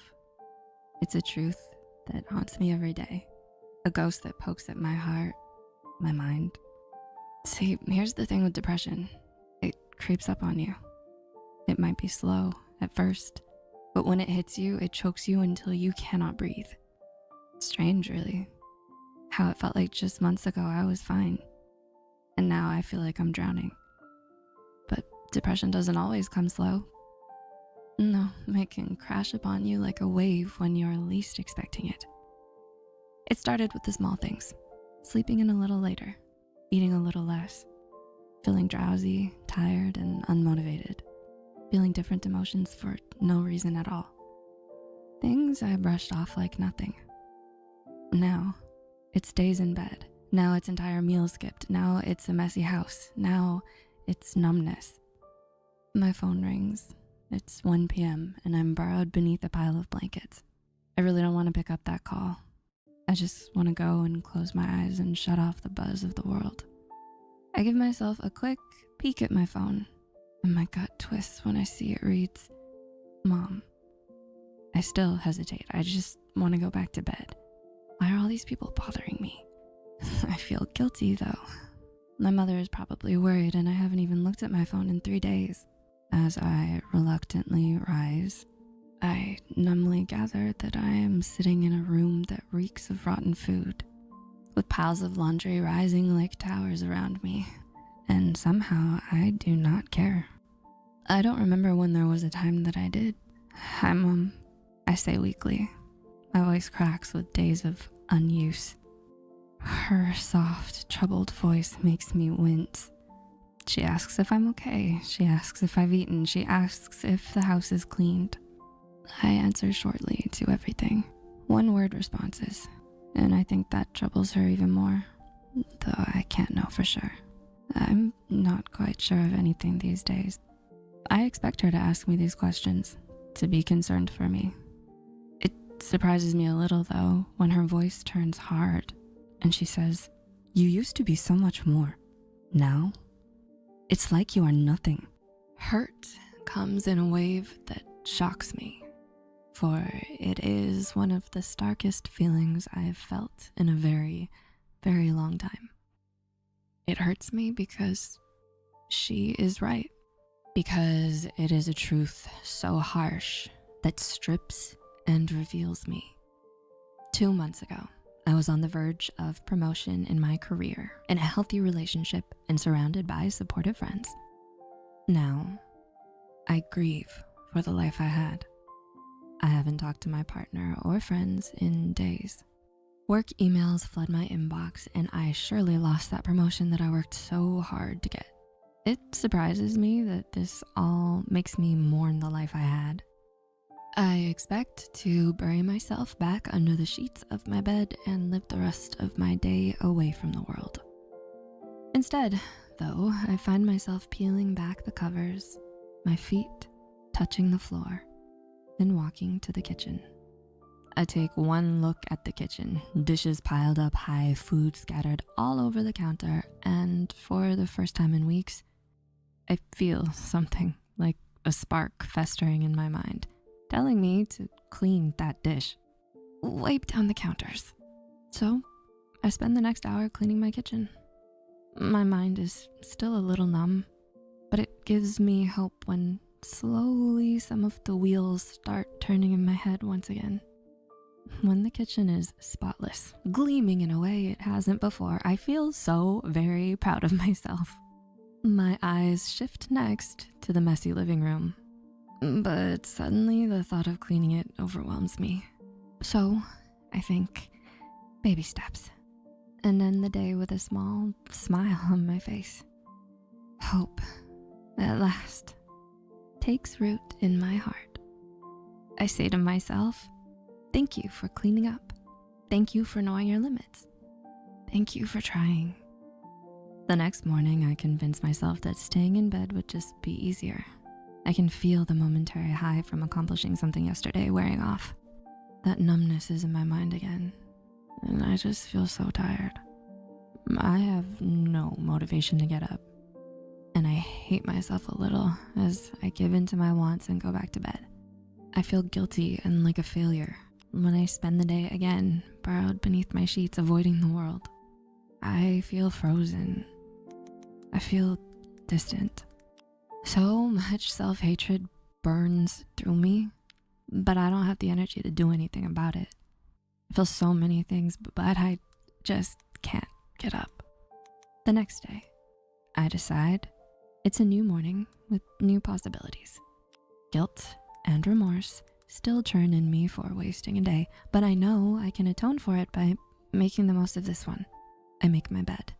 I even get ready to go for a walk, which I haven't done in months. Just as I'm about to leave, I notice a slip of paper on the counter and recognize it as my therapist's phone number. The thought of calling her scares me, but I don't even think of it as I slip it into my pocket. The sky is blue. The breeze, gentle. It washes out my mind, clears it out, and suddenly I feel sharp in a way I haven't been in a long time. For a while, I just walk, just me and the open sky. And I cannot remember the last time I felt so focused, so sure. Soon, I let my hand reach for the paper with the faded phone number. I stop and stare at it, and for a moment, fear and logic war in my mind. Speaking my feelings and being so vulnerable has always scared me, though I know it is an essential step if I want to have my life back. So, I stop as I dial the number. Her voice, calm in its way, floods my ears and relaxes me. She has her way of doing that, her voice alone able to take a weight off my shoulders. So, right then and there, under the shade of a tree, I pour my heart out to this person who listens and understands. I always feel guilty for burdening others with my issues, but it feels good to at least feel like I'm not so alone. It's hard to come to terms with the fact that some will support your recovery and some will not. Some people don't understand how long it really is, that it contains ups and downs. When I go to speak with my mom, she does not understand. She looks frustrated and says, "But you used to be so happy. Just be happy again." It's so hard to tell her that it doesn't work like that because she just doesn't understand mental health very well. It's hard to fight those tears, and I know I shouldn't let my anger get the best of me, but I do. I yell at her, "Why can't you just understand? You make everything worse." And I storm away, my mind a flurry of emotions. Doesn't she know I'm trying my best? That night, I crawl into bed and my mind replays every word I said to my mother. I feel so many things. Anger, regret, repulsion. It's too much. My breathing quickens, I feel lightheaded, and my palms become sweaty. I feel like everything is about to come crashing down, and for a moment, I think I should welcome it. It's difficult to feel like a burden. Most of my days, I contemplate what a terrible daughter I am, and what a terrible friend I am, especially after my fight with my mom. I feel useless. I must be such a hard person to be around. I just can't stop feeling guilty because I make everyone's lives so complicated. I often feel like a boulder and my peers are forced to drag this weight around. I'm so sick of feeling that way, like someone they have to be careful around. Through my struggles, I try to remember everything my therapist said, that every day is a new chance, a new day. I shouldn't waste it over one moment. So I start doing the things I love again. Painting, reading, gardening. They calm my mind and above all, make me so happy. They rekindle a passion that I knew was always there, but just tucked away. I realized bringing back the things I love is important because it reminds me that there is just so much to live for. Life can be so very beautiful if you look in the right places. I also begin to be kinder to myself. Instead of punishing myself for every fault, every flaw, I begin to see the small beauties of life once again. They aren't major, huge things, but then again, most beautiful things rarely are. It's a cool breeze on a hot day.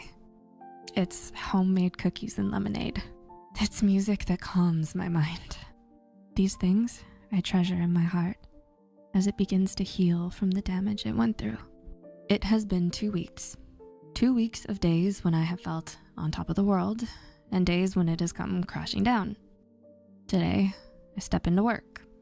They tell me the inevitable, that I've lost my promotion and that I will have to work to earn it back. It hits me all at once. I knew what was coming, I really did, but hearing those words out loud was like a blow to my heart. I thought that I was ready to move on, that I had been doing so great in my recovery, that I was strong enough. I think what hurts the most is that this proves that I'm not. Feelings flood into me. I suddenly feel like I can't do this, like it's so much all at once. So I do what I told myself not to do. I walked away. At first, I feel incredibly guilty and hated that I walked away. I feel like a failure. I feel like everything my mom told me I was. Nothing. Simply a burden to everyone I meet. Why can't I be better? Why can't I be smarter? Why can't I be more adaptable? These questions haunt me for a few days. I feel myself falling back into familiar habits after this one setback, and I hate that above all. It takes me a while to come to terms with the fact that I'm just not ready to go back to work, that healing can take a while, and I have to let that happen before anything else. It's been a few months, and in these months, so much has happened. The major difference I made is that I began to remind myself of how I felt when I had those beautiful days, how I felt fulfilled, and how I would think, I want this to last forever. It took me a while to realize that this feeling could last forever if I wanted it to. And that is when my life changed. That being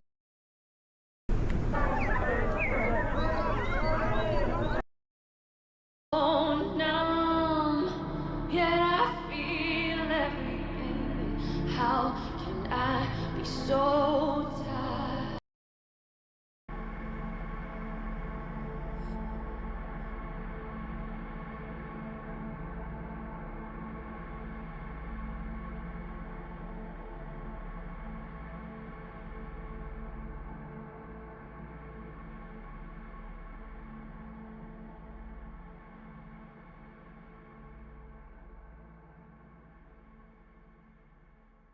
Ty, the founder of the channel, asked me if I would be willing to make some music for the end of the video. And he asked me to make something that would help people experiencing anhedonia feel something. So I was like, okay, no pressure. I haven't made any music or written anything or produced anything in quite some time, and what ended up happening was I felt like I just had to be really open to whatever came out of me. And what happened was I just kind of went through the remembrance of every time I personally have been through anhedonia, and I've experienced it on and off for most of my life, for all of my life. And because I've been in it and through it so many times, I'm able to now sometimes remind myself that there is another side.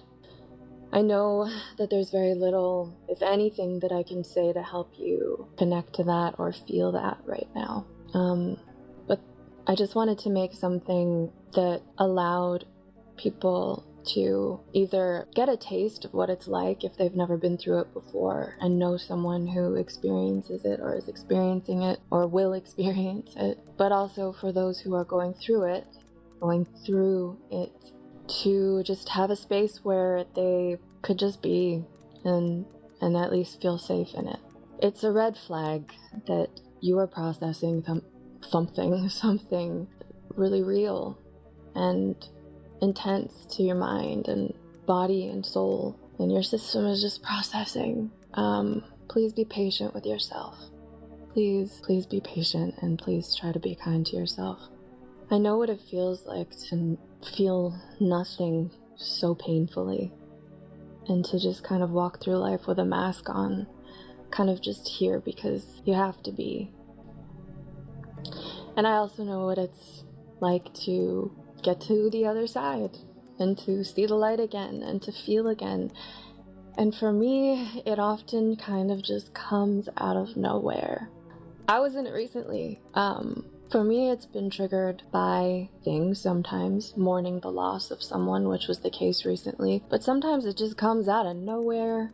It's a symptom of depression. It's a symptom of PTSD and CPTSD and so many other things. Sometimes there isn't much explanation that we can logically make sense of, but sometimes there is. And either way, it just feels like it's never going to end. But in a recent experience, I was lying in bed and I was listening to classical piano, and I had candles lit and I was looking at the candles dancing to the music, and I started crying, and I felt this like magic come back to me, like, remember that everything is vibration and the music is vibration, and the candles and the fire and the light next to the music and the way that they interact, it's all this beautiful harmony. And spring is here and the flowers will be back, and so will I. And I felt it and I feel it now just talking about it, and I was like, I'm coming back. I'm coming back. I'm coming back to the light. It can and it will and it always does happen. So just hold tight, okay? You'll be back. A lot of the scripts that are assigned to me, I feel very personally. I connect and I try to put as much love and empathy into everything I work on. I feel very honored to be.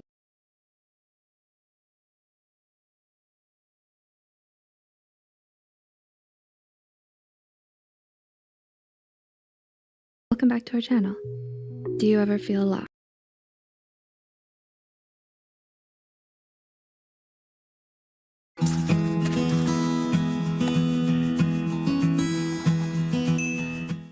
Hey Psych2Goers, welcome back to our channel. Thank you all so much for the love that you've given us. Your ongoing support is what helps us make psychology and mental health more accessible to everyone. So, thank you. We would also like to remind you that this video is purely for educational purposes only. It is not intended to be advice on what you should or shouldn't do. Psych2Go promotes your freedom to make your own decisions if you feel like you may be in any of these situations. But with that said, let's begin. Do you find it hard to say no to things, even when they make you feel unhappy or when it impacts your physical and mental health?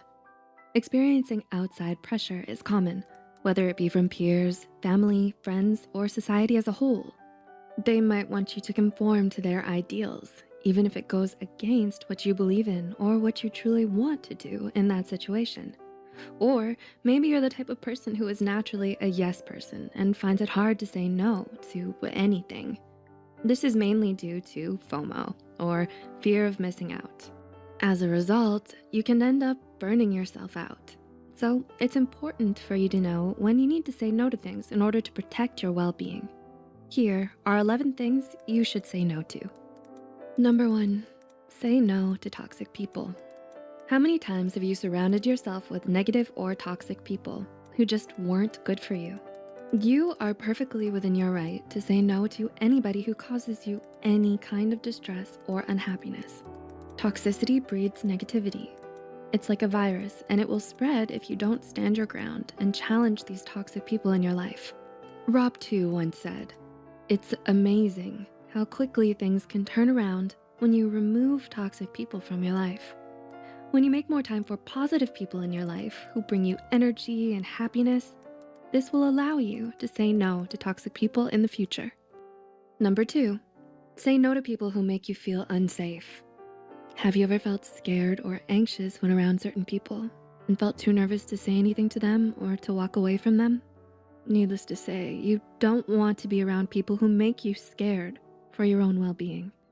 You may feel an obligation to say yes to these people because you're concerned about what will happen if you don't. You have the right to feel safe and not live on edge when you could fall off at any moment. Safety is absolutely key, and you should feel secure with anybody who you choose to let in your life. Number 3, say no to people who disregard your emotional well-being and feelings. If you're feeling that your feelings don't matter or aren't valued by others, then you can say no to these people in your life. You deserve to have the freedom to express your emotions as a human being. If others don't value that, that means that they don't value you, and they can forfeit the right to be part of your life. Number 4, say no to situations that make you feel unwanted. Have you experienced abandonment in your life, especially during childhood? When you're unable to properly process this type of trauma, these experiences with abandonment can become the deepest fundamental beliefs that you have about yourself on an unconscious level. So whenever you're in a situation that makes you feel abandoned or unwanted, it's time to make a conscious decision to remove yourself from it. You're better off without them. After all, you are worthy and you deserve so much better. Number 5, say no to negative self-talk. It's too easy to spiral with all the could've, would'ves, and should'ves when we think about ourselves. This is a self-loathing type of self-talk when it gets out of control. Putting yourself down is not going to fix the problem. So it's important to be reflective rather than critical. Think about the things you did well and the things you can work on. Though this is easier said than done, reframing your thoughts and trying to think more positively will shift the perspective you have on yourself. Number 6, say no to comparing yourself to other people. Do you tend to obsess over what other people are doing? Oscar Wilde once said, "Be yourself. Everybody else is taken." Don't waste time comparing things that aren't comparable. Every one of us is different and unique in our own ways, and that's okay. That's beautiful. After all, everyone has their own flaws, abilities, and strengths. So here are some important questions to ask yourself. What are your own passions and goals? How do you plan to become a better version of yourself? Number 7, say no to bad partners. Are you in an unhealthy relationship?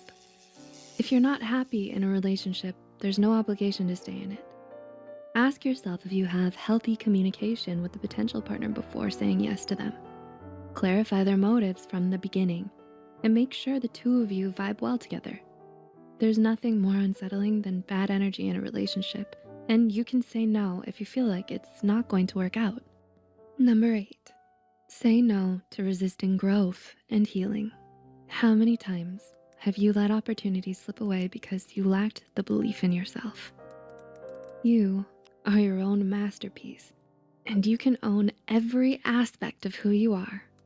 Say yes to opportunities for personal growth and development. Take chances rather than saying no because you're too scared. Taking time out to work on yourself and to heal yourself is not a sign of weakness. Being brave and believing yourself is one of the best things you can do. Number 9, say no to needless waiting. Do you wait around for things that never come to light? You can't recover or recycle any of your wasted time. 2 hours spent waiting and brewing frustration are 2 hours of your life that you'll never get back.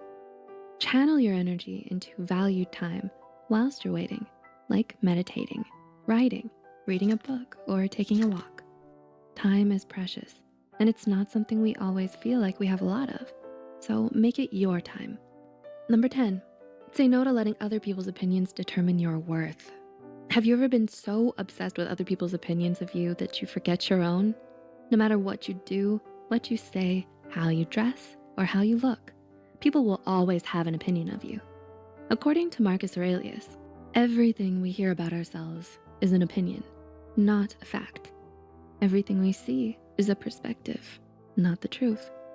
And number 11, say no to shrinking yourself to fit in. Do you tend to hold on to what's comfortable, even when it's making you unhappy or not allowing you to grow? It could be a toxic friendship, a one-sided relationship, an unfulfilling job, or a bad habit.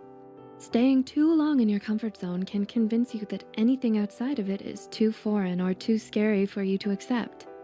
When you force yourself to fit into places your roots have grown past, you're missing out on the opportunities to grow and to reach your greatest potential. Learning to say no is a valuable skill, and it can be hard to master. So we encourage you to keep practicing.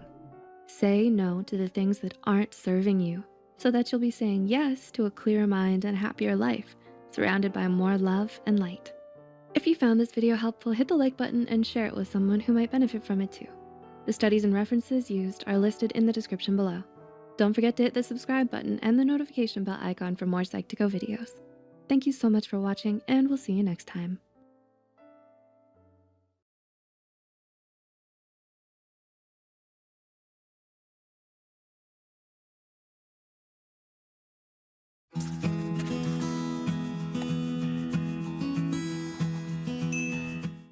Hey Psych2Goers, welcome back to our channel.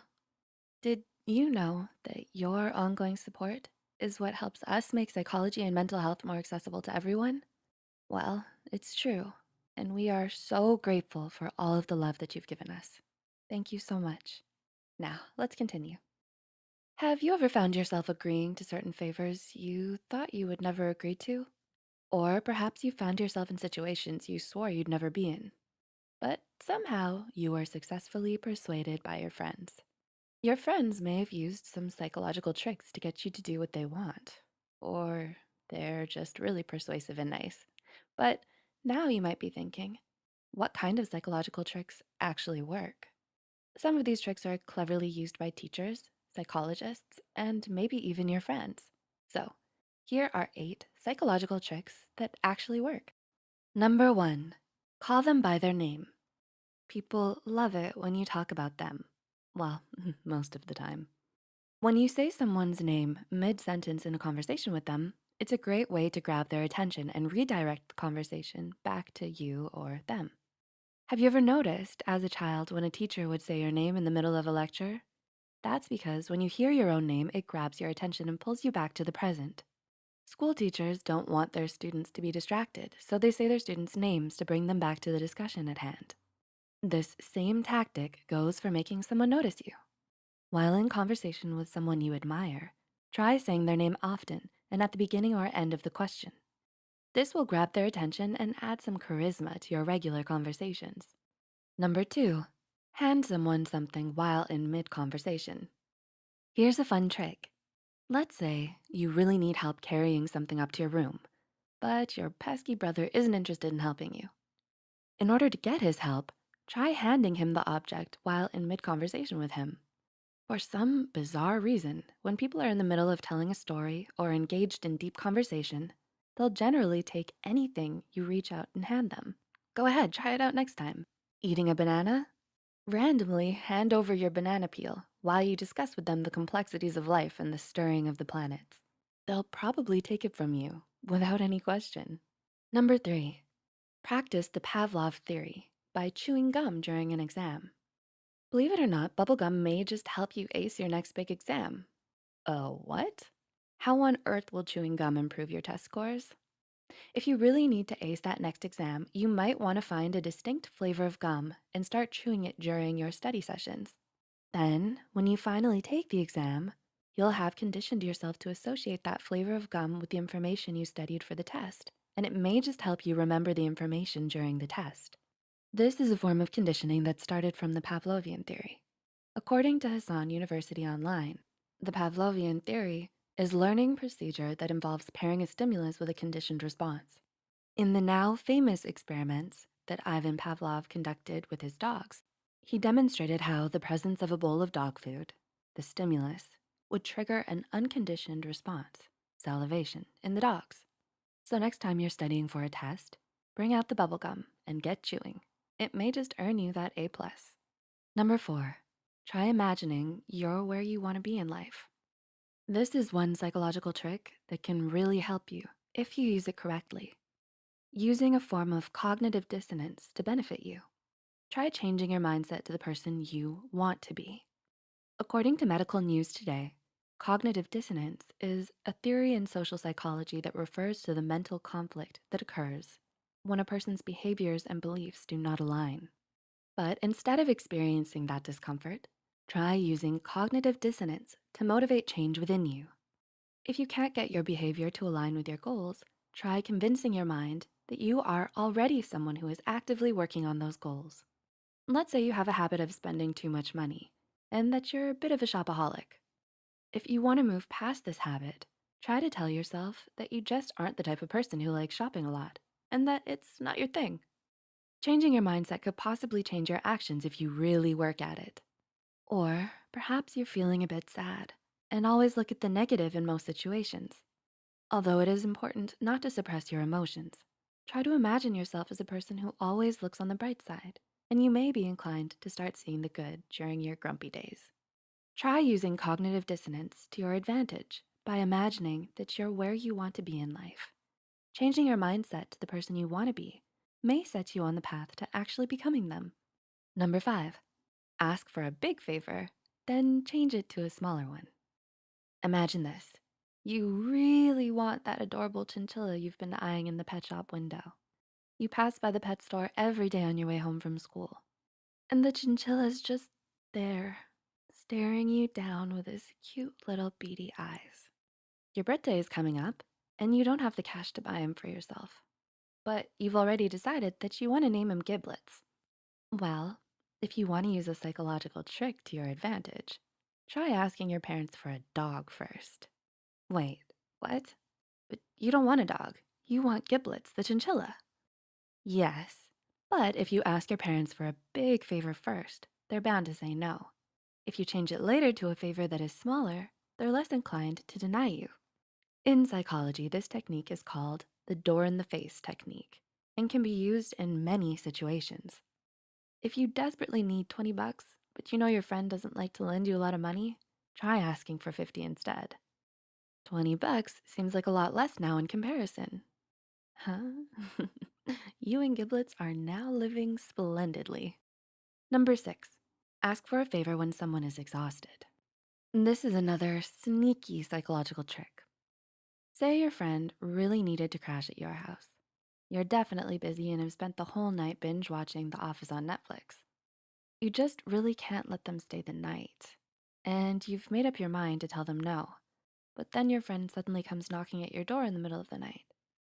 Somehow you've now let them in and told them they can stay the night. You gave in because you were exhausted and too tired to say no to their pleas. According to several studies, people are more likely to be influenced to do something they initially didn't want to do when they're tired. You were mentally exhausted as well as physically, and you really didn't want to be up that late arguing with your friend. You would have done anything to have the situation over with so you could get some rest.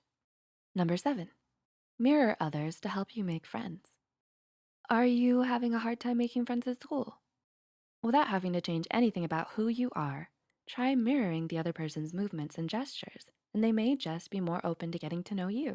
This kind of mirroring is called the chameleon effect and has been explored in further studies. If someone thinks that you're like them, they may be more willing to be your friend. So someone could be mirroring you subconsciously to lure you in and gain your trust. Or most likely, they just want to be your friend. And number 8, nod your head if you want someone to agree with you. Have you ever needed someone to agree with a pitch you were making at work? Or perhaps you really wanted to persuade someone to agree with you on a subject you just know they would understand if they opened their mind up to it. Like, okay, they just really need to watch The Office on Netflix. If they just understood this point you're making and agreed with it, they'd likely want to watch it. Try nodding while you're discussing a point you want someone to agree with. According to a 1980 study published in the Applied Psychology Journal, psychologists found that when others nod while listening to someone, they're more likely to agree with them. You may even find yourself subconsciously nodding to someone's intense story because they are too. So, what did you think of these psychological tricks? Remember, like what Uncle Bed said, with great power comes great responsibility. So only use these for good. And be aware that others may be using them on you too. Are you going to try any of them out? Let us know in the comments below. Please like and share this video if you found it interesting and want to share it with your friends. The studies and references used are listed in the description below. Don't forget to hit the subscribe button and notification bell icon for more Psych2Go videos. Thanks for watching, and we'll see you next time.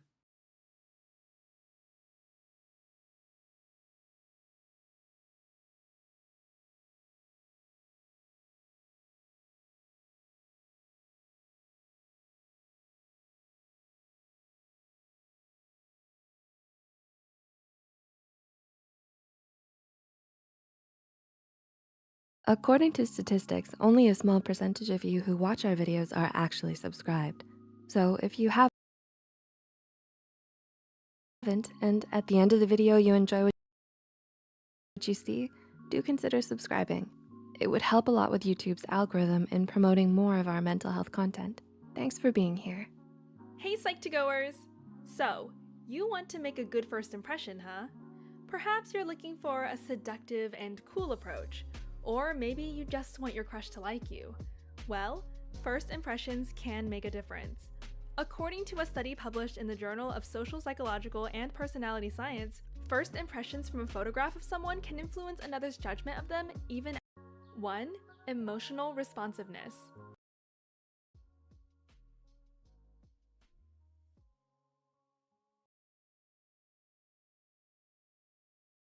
What makes you attracted to someone?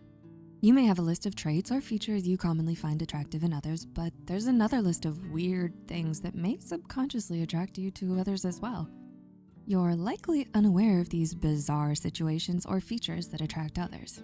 Things you may not even realize. Like, how can being nervous possibly benefit you on a date?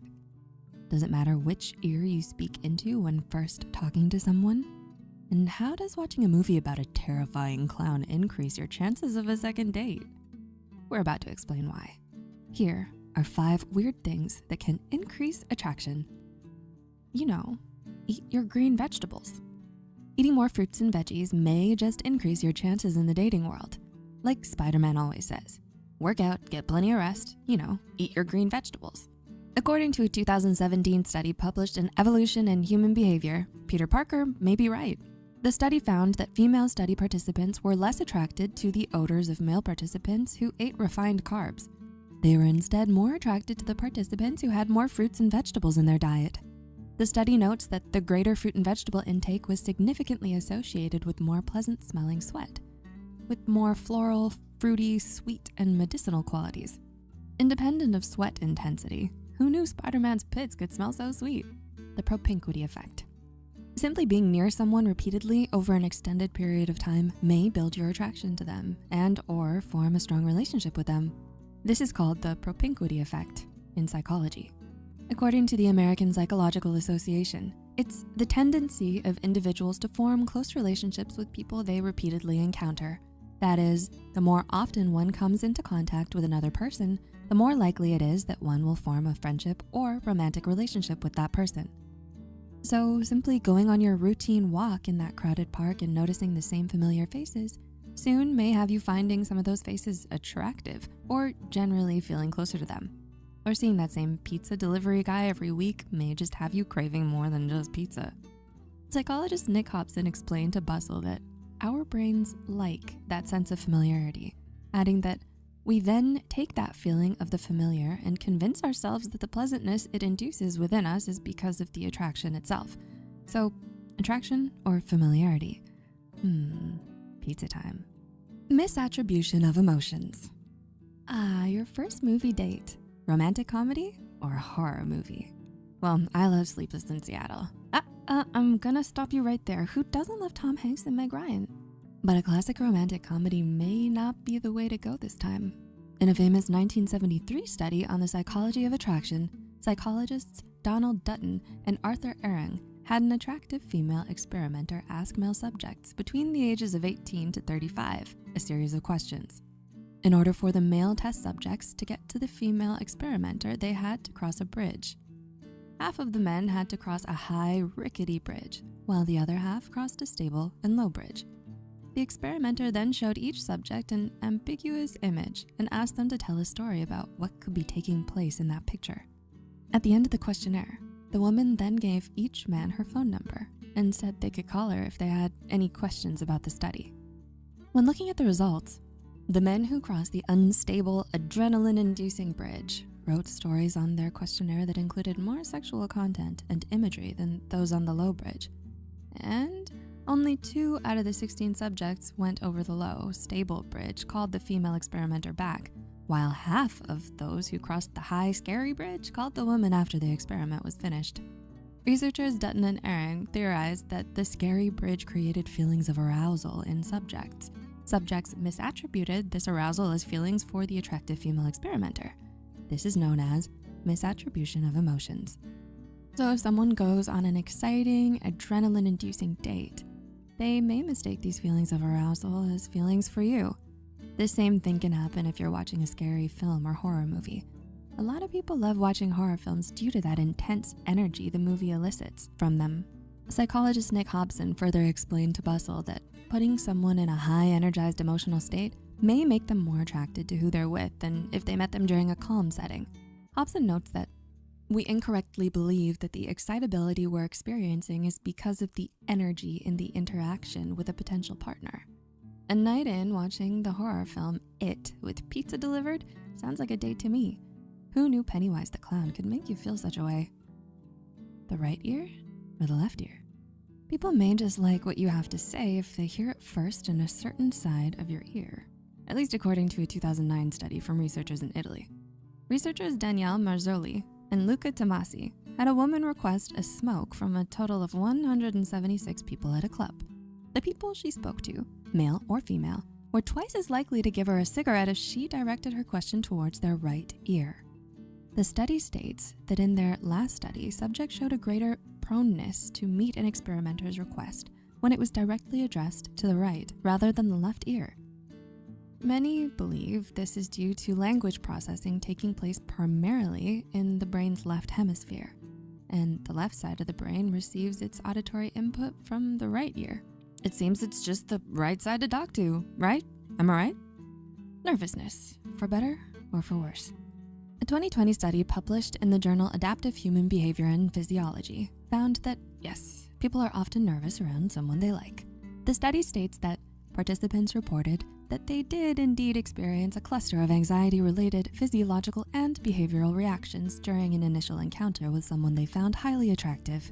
But what if it's not such a bad thing after all? The study explains that nervous responses benefit in finding someone that reciprocates those feelings of attraction. Behavioral analyst Dr. Wendy L. Patrick, PhD, explains in an article for Psychology Today that this point in the study might be particularly true given that nervous reactions include positive affect, such as smiling and laughing.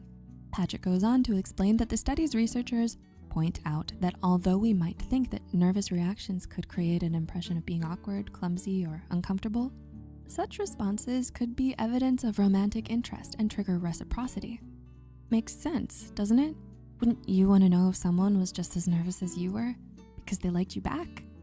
That may just make things easier when you ask them out on a date next. Pizza time? Were you surprised to learn how these things increase attraction? Which one surprised you the most? Let us know in the comments down below. Are you now motivated to ask someone you like out? When in doubt, take a piece of good old advice and veggie pizza and ask them out to watch a movie. It, Chapter 2, or maybe good old Spider-Man. Oh, and remember to ask them in the right ear first. We hope you enjoyed this video, and if you did, don't forget to click the like button and share it with a friend. Subscribe to Psych2Go and hit the notification bell icon for more content like this. As always, thanks for watching.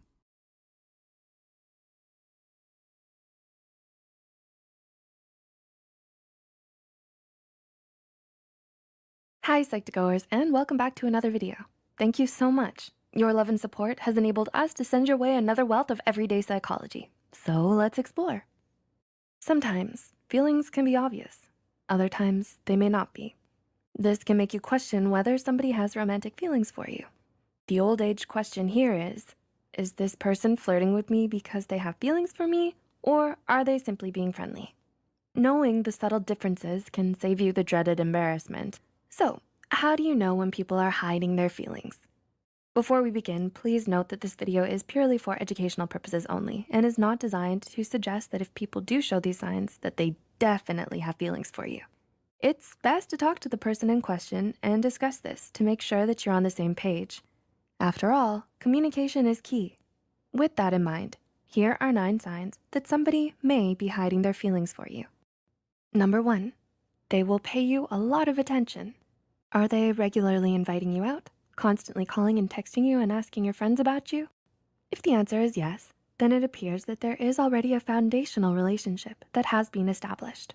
The best indicator of a crush, love, or attraction is attention. What a person does and how they act around you explains everything you need to know. The key is to observe with your eyes and not just with your heart. Number 2, their body language will be different around you. Do you often notice them facing and leaning towards you when they talk to you? Are their gestures open, relaxed, and welcoming? You've probably heard before that the body doesn't lie. So, if you want to know how you can tell if someone likes you or not, pay close attention to what this person's body language is telling you. A relaxed and open body posture around you generally shows that the person is okay with being vulnerable around you and trusts you enough to let you into their comfort zone. It can be a sign of trust, respect, and oftentimes even care. Just make sure that you don't confuse romantic interest with shyness, because shyness doesn't necessarily indicate romantic attraction. Number 3, pay attention to their eye contact and nonverbal communication. Do you notice them looking at you more often? Are they extra cheerful or smile frequently and talk more than usual when with you? The next time you're with the person in question, note how often they look at you. Harvard psychologist Zick Rubin found a correlation between eye contact and love.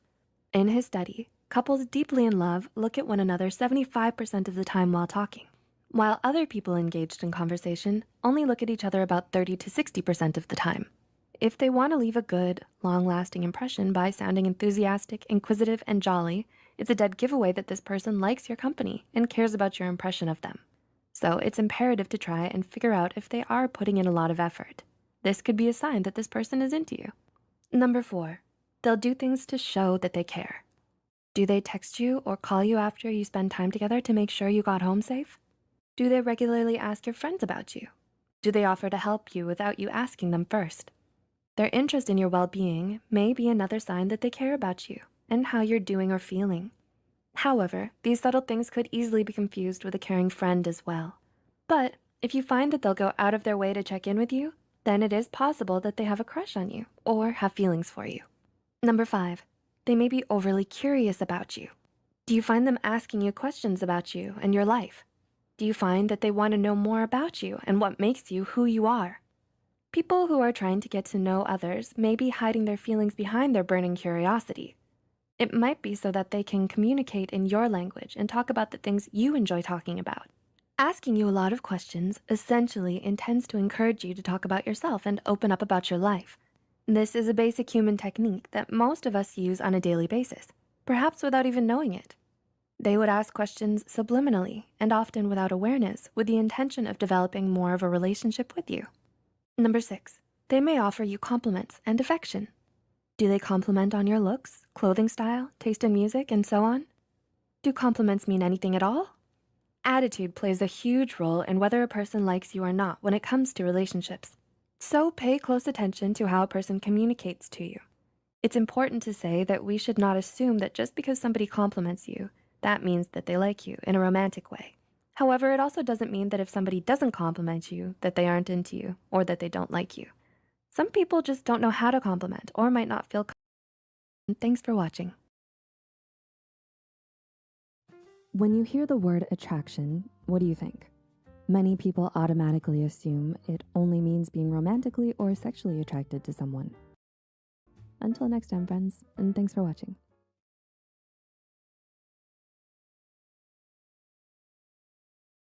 Are they feeling it too? Are you feeling a bit of sexual tension with someone but can't tell if they feel the same way? According to Zana Vrangalova, PhD and adjunct professor of human sexuality at New York University, it is absolutely possible for one person to feel like they have sexual chemistry with someone and for that feeling not to be reciprocated. So where do you even begin to tell if someone reciprocates that feeling? Well, you could always ask them, and communicating your feelings about them could be a good idea, but if you're looking for a few hints first to tell if they feel it too, then you're in the right place. But what really is sexual chemistry? According to Dr. Vrangalova, sexual chemistry is the very strong but ineffable feeling that you feel in your body when you're attracted to someone. And Rachel Hoffman explained to Insider that when you feel a magnetic pull or spark towards someone when you're not engaging in physical intimacy, this is what we call sexual tension. But not everyone experiences sexual tension as quickly as others. Vrangalova explains in an article in Shape that demisexuals, who often experience sexual desire for someone only when an emotional relationship is first present, may not have sexual chemistry with one person until a year or more into their emotionally strong relationship. So it's different for everyone.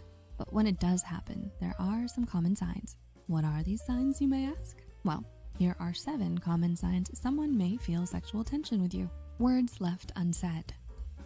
Every time you depart with this specific individual, it always feels like there's something they wanted to say, but are held back.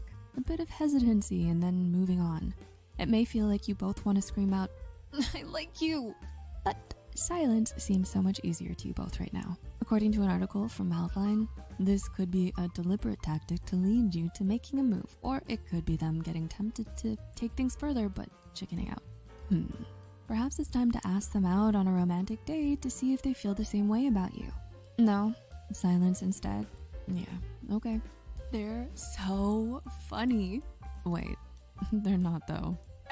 Oh, Pablo, you're so funny. Why did the chicken cross the road? To get to the other side?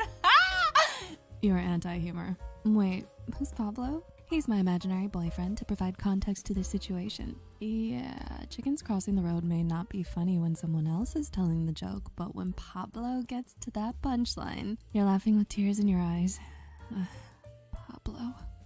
Point being, they're funnier to you because you're attracted to them. Researcher and award-winning sex educator Justin Lemiller, PhD, explains in Men's Health that when people feel an overwhelming attraction to each other, a lot of positive affect tends to be exchanged, and that includes frequent smiles. Ever find yourself stuck in a smile or giggle anytime you look at your crush? Lemiller explains that smiling is a natural response when someone makes you feel good. And it creates this feedback loop where one person smiles and that gets the other to smile even more. Lemiller notes, it's also the case that when you're really into another person, you tend to think all of their jokes are funnier. Heart aflutter. Ever feel your heart pick up the pace as soon as you spot your crush? According to Healthline, attraction causes a boost in the chemicals oxytocin, dopamine, and norepinephrine. This surge of chemicals can make you feel euphoric and cause physical reactions like making your heart race faster. Next time you give your crush a big old hug, maybe you'll be able to pick up on just how fast their heart is beating. Normal? Oh, well, okay then. A pause and a gaze. Do you both hold eye contact a bit longer than with others? When you look into each other's eyes, does it feel more like a gaze? If there's that lingering moment before turning away from each other's eyes, they may just like you. Or perhaps quickly looking away when your crush meets your eyes is your go-to. Healthline explains that the coy gaze, where you make eye contact and then look away, is a common nonverbal flirting cue, according to a 2014 study that looked at flirting styles. So make some eye contact, turn away to let them know you like them, but then look back at them to make sure they know you do like them and aren't just staring off into space or something. You know, because that happens. Flirting can be so confusing. A touch here or there. Ever feel a gentle brush from your crush's hand? How about a lingering hug? Rachel Hoffman explained to Insider that when someone likes you, he'll put his hands around your back when he's talking, or maybe he guides you through a crowded bar. She adds that if he reaches for your hand, then you can almost guarantee that he's into you. Does that guy you like put their arm around you on the couch? Or does that girl you have feelings for grab your hand to lead you towards that party? They may just be attracted to you. Palms are sweaty. Ooh, not mom spaghetti. Let's say you finally ask your crush out. So you go out to an Italian dinner with them. Romance is in the air. You always get a little heated when you're eating your favorite Italian dish, but this time it's different. You're not excited about the spaghetti, but the person sitting across from you. If you notice your palms are pretty sweaty, it's likely due to the sexual tension you may be feeling. According to Healthline, norepinephrine is also a major player in your body's fight or flight response, which is why you sweat when you get all worked up around someone you're sexually attracted to. Flirting. Of course, a common sign of sexual tension is flirting. This isn't to say flirting has to be present in order for there to be sexual tension, but it certainly helps keep those sparks flying. Do you notice they keep the flirty banter going? Who starts the flirty conversation? According to Healthline, teasing each other is a common flirting tactic that people use to provoke playfulness. So get playful, get flirting. And if they keep the flirting going, maybe they feel that sexual tension too. Time to ask them out to that Italian restaurant. Date night. So, do you think you're feeling some sexual tension with someone? Will you let them know how you feel? Feel free to share your thoughts in the comments down below. We hope you enjoyed this video, and if you did, don't forget to click the like button and share it with a friend. Subscribe to Psych2Go and hit the notification bell icon for more content like this. As always, thanks for watching.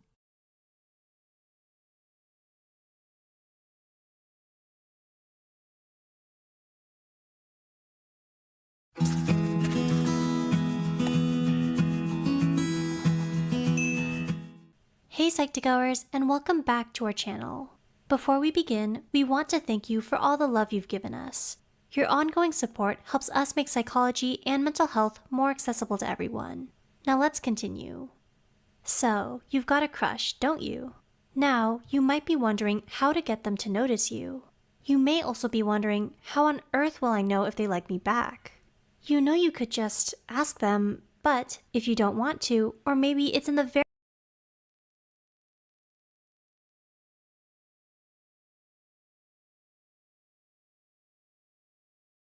Hey there, Psych2Goers, and welcome back to another video.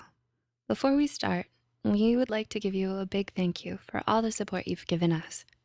Psych2Go's mission is to make psychology and mental health more accessible to everyone. Now, let's get to the video. Have you ever been brokenhearted? While most heartbreaks are associated with romantic relationships, it can happen with platonic and familial relationships as well. What may seem like ordinary moments of sadness may actually be heartbreak. Recent research has shown that there are distinct ways heartbreak can impact your mind and body. So here are 9 signs of a broken heart. 1, your stress levels are higher than normal. Do you find yourself more stressed out than usual after experiencing a loss or breakup?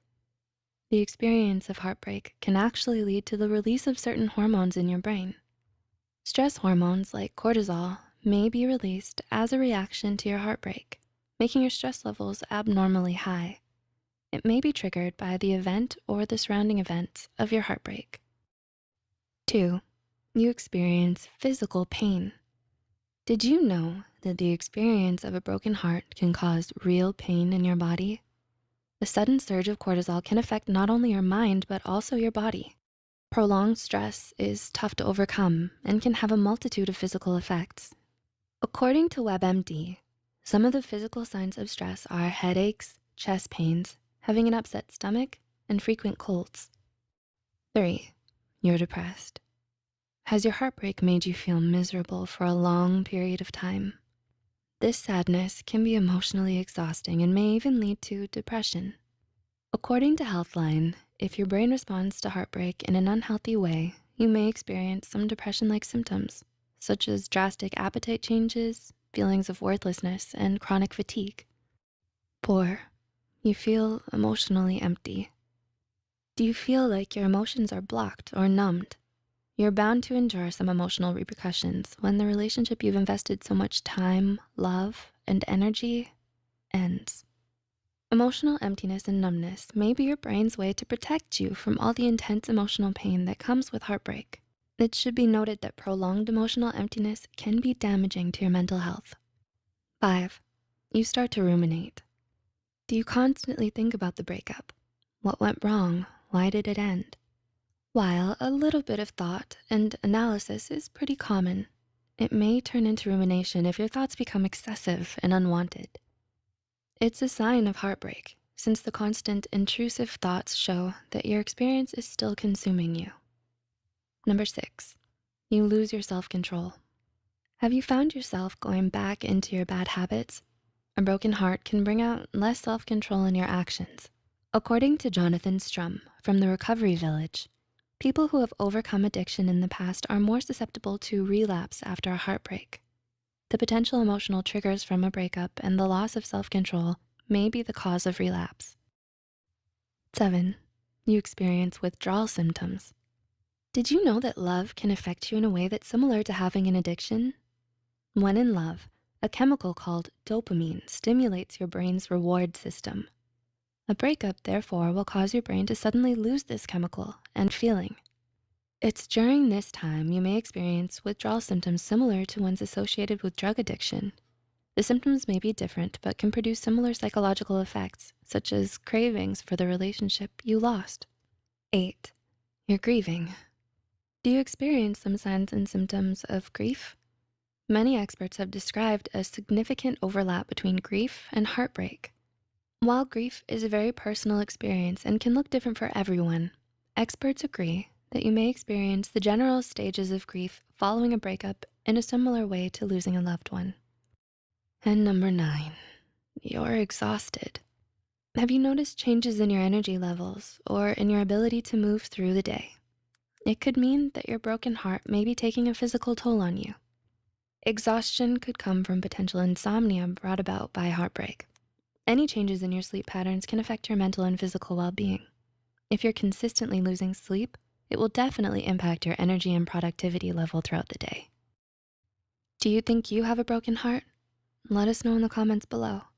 If you found this video helpful, be sure to like and share this video with those who might benefit from it. Subscribe to Psych2Go for more videos like this. The references and studies used in this video are added in the description below. Thanks for watching, and we'll see you soon.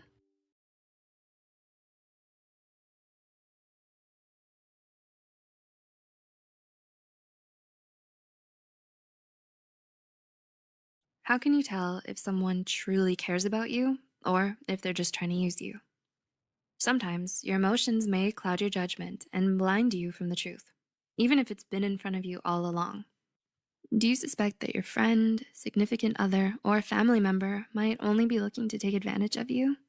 Well, we've got your back. Here are 10 warning signs someone is trying to use you. 1. They do the bare minimum in your relationship. These friends will only do the occasional favor for you, and it's usually only small favors that don't inconvenience them or that they can benefit from as well. They do this to foster a sense of obligation in you towards them. Do they ask you to pay them back in some way, or often in much greater value or effort? This kind of unfair treatment shows that they're only interested in what you can do for them and nothing else. 2. They're only nice at the beginning. Have you ever met someone who's only nice to you when you first meet them? Then they suddenly shift into being rude, detached, or disrespectful once you grow closer? People like this can act sweet and thoughtful whenever they need something from you, but quickly turn cold and uncaring once they get what they want. 3. They only see you when they feel like it. Is your friend always busy when you ask them to hang out, but when they ask you, they guilt trip you to drop everything for them? They're never there for you when you need them, and they'll only reach out to you when they need something from you. As soon as something better comes along, they won't hesitate to ditch you. 4. There's an imbalance in the relationship. Does this person have a habit of exerting their dominance over you? Do they tell you what to do and decide everything for you? Watch out. An imbalance in the relationship could mean that this person is only looking to exploit you. They might force their plans, ideas, or opinions on you without ever bothering to ask what you want or how you feel about something. 5. They intimidate you into agreeing with them. Has anyone threatened to break up with you, stop being friends with you, spread rumors about you, or spill your secrets to other people if you don't do what they say? These are some examples of power politics and tactics of intimidation that they might use to manipulate you into going along with whatever they want. Because as long as you're too scared to stand up to them, they can take whatever they want from you. 6. They act differently behind your back. Do you know anyone who acts differently behind your back? For example, they gossip about you and don't defend you when someone else is talking badly about you. They might be secretly jealous of your success and try to take the credit for your achievements. They might have you fooled into thinking you can trust them, but lurking beneath all that phony friendliness is malicious intent. 7. They're not really interested in getting to know you. There's a lot you know about them, but they hardly remember even the most basic information about you, despite the fact that you've been friends with them or in a relationship with them for a while now. It just goes to show that they're not really interested in getting to know you and don't pay any attention. They only care about how they can benefit from being friends or in a relationship with you. 8. They don't respect your boundaries. Do they dump all their problems on you and constantly ask you to do things for them, even if you're busy or you don't want to? Do they borrow your things but don't bother to take care of them, or ask you for money and conveniently forget to pay you back? All of these things are definite red flags that tell you that this person has no respect for your boundaries and is already abusing your kindness. 9. Your relationship or friendship feels one-sided.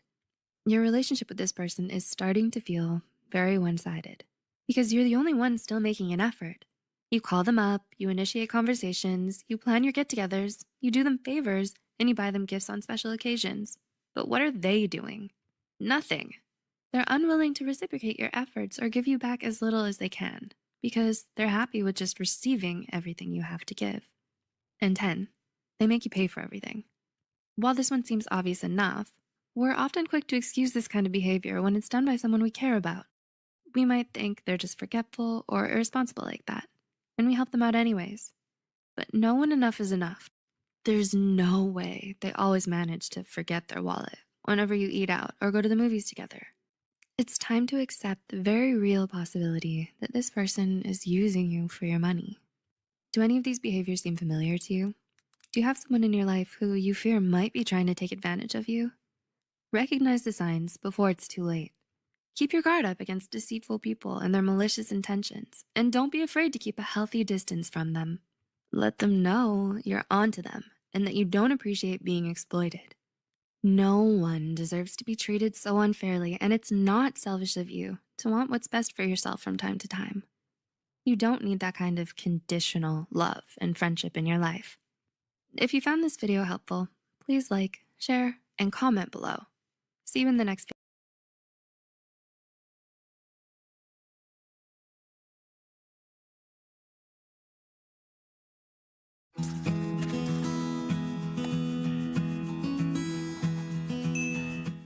Hey Psych2Goers, welcome back to our channel. Thank you all so much for the love that you've given us. Your ongoing support has helped us make psychology and mental health more accessible to everyone. So thanks again. Now let's begin. It's the first day back at school after summer break. You're sitting in homeroom class and scoping out the room to see if any of your classmates have the potential to be your new friend. Or maybe whoever sits down in the seat next to you will be your new best friend. Anything could happen. The possibilities are endless. The next day, you're still hoping to make friends, but no one has approached you yet. You hold out hope for all that first week of school, and maybe even the first month. But then you realize that all of your hope in making friends is dwindling because it seems you haven't made a good enough impression on anyone. You start to wonder, do people like me? Well, odds are they just haven't gotten to know you, and don't even know yet what makes you great. We all have individual qualities and gifts that make us unique. You may just need to develop some more likable habits that will get others to notice you enough to want to find out more about you. So here are some habits that can make someone like you. Number 1, call them by their name. You know how you perk up at the sound of your own name? Say you're at a party and someone across the room mentions your name. Instead of calling you out with a, "Hey you," they call you over by your name instead. You immediately take notice and head over to them. We are so familiar with the sound of our names that we can pinpoint our names being spoken in a large crowd, like at a party. This is a form of selective attention and is related to the cocktail party effect. While you're in a loud or crowded room, you can hone in on specific conversations of your choosing. More importantly, if your name is spoken nearby, you immediately perk up and recognize that someone is talking about you. This gives you greater focus and attention on whoever is speaking to you. And it might make you feel good knowing they actually remembered your name in the first place. When you use and remember someone's name in conversation, it's a good tip for making a good first impression. Number 2, give out genuine compliments when you happen to see them. Everyone loves compliments, and you can probably tell when someone's being genuine about them too. Next time you meet someone and you happen to notice something you like about them, go ahead and tell them about it. Wouldn't you like to know if someone is thinking nice things about you? Did you also know that the very traits you describe in others are also attributed to you? This is called spontaneous trait transference, and it occurs when communicators are perceived as possessing the very traits they describe in others. According to several studies published in the Journal of Personality and Social Psychology, researchers found that when you describe someone with a certain trait to another person, that person will associate you with the described trait. So you are what you say. Number 3, make some time to spend with them. One of the more obvious, but no less important ways to get someone to like you will be to try and spend some time with them and get to know them. Sit with your new classmate at lunch, or when you're at work, treat one of your coworkers to some good coffee. This is practicing what is called the more exposure effect, where the simple act of being around someone makes you more likable. According to the psychological study by R.B. Sajjank, the more exposure effect is a psychological phenomenon in which people find themselves preferring someone or something simply because they developed familiarity with them. When you are repeatedly exposed to a certain stimulus, you develop familiarity with that stimuli and therefore prefer that certain presence. This is why certain products and ads are constantly being repeated during your favorite programming's commercial breaks. The more familiar you are with something, the more you'll start to notice it. Therefore, the more they'll take notice of you. Number 4, talking about your blunders makes you more relatable and approachable. You may think that you have to look and act a certain way to attract others towards you, and think you need to strive for a sense of perfectionism and put that on display. How could your friend possibly like you if you don't ace every single test? How can others properly admire you if you're not on top of the latest fashion trends? In actuality, most people don't care that much. Contrary to what you might think, people usually find perfectionism intimidating and think it to be distant or unattainable. Exposing your flaws can actually be more attractive to them. In one study, researcher Elliot Aronson had people rate fake test takers based on their attractiveness. The test takers could either be rated as great, mediocre, or poor, but there was a twist. Some test takers were told to act clumsy and spill coffee at the end of their interview after their scores were revealed. People who participated in the study rated the more clumsy test takers as highest on the attractiveness scale. As the research paper states, a superior person may be viewed as superhuman and therefore distant. A blunder tends to humanize him and consequently increases his attractiveness. Poor test takers, mediocre test takers, and even great test takers were all still rated lower than the superior test takers who scored great and also spilled their coffee. People want to see your human side. When you show you're capable and yet still relatable as a human being who makes mistakes, you're seen as more likable. Number 5, having a positive attitude is more attractive. You know that one nice person who always has the kindest, most positive things to say? Don't you feel an aura of happiness and peace when you're around them? They don't complain all that much, and when they do, it's usually warranted. They seem to emit this bright, positive energy that has others gravitating towards them, like a moth to a flame. A research paper from the University of Hawaii and Ohio State University suggests that most people can unconsciously tell what mood you're in when they happen to be around you. If you display positive emotions, others in your circle are likely to mimic your positive facial expressions and gestures. Therefore, they're likely to feel positive emotions when they're around you and want to see you more often. When you're a positive person, others will like your company and ultimately like you as a whole. Number 6, you actively listen and let others fully express themselves. As much as we love to talk about ourselves, it's important to remember that others want to talk about themselves too.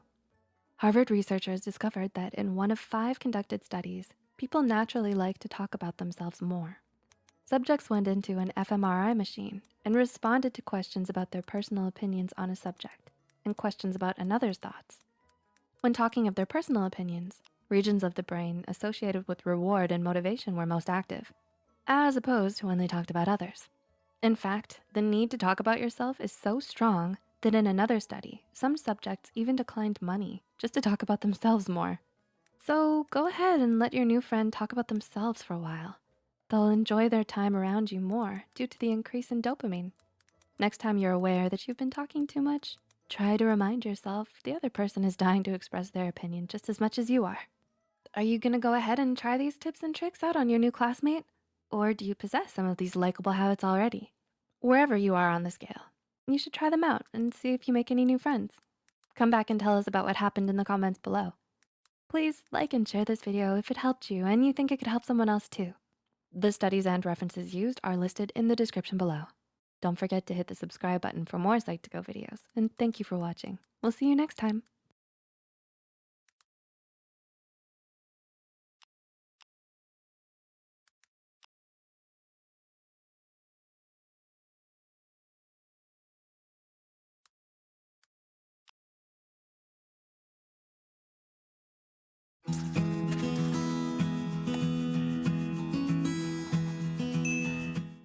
Hey Psych2Goers, welcome back to our channel.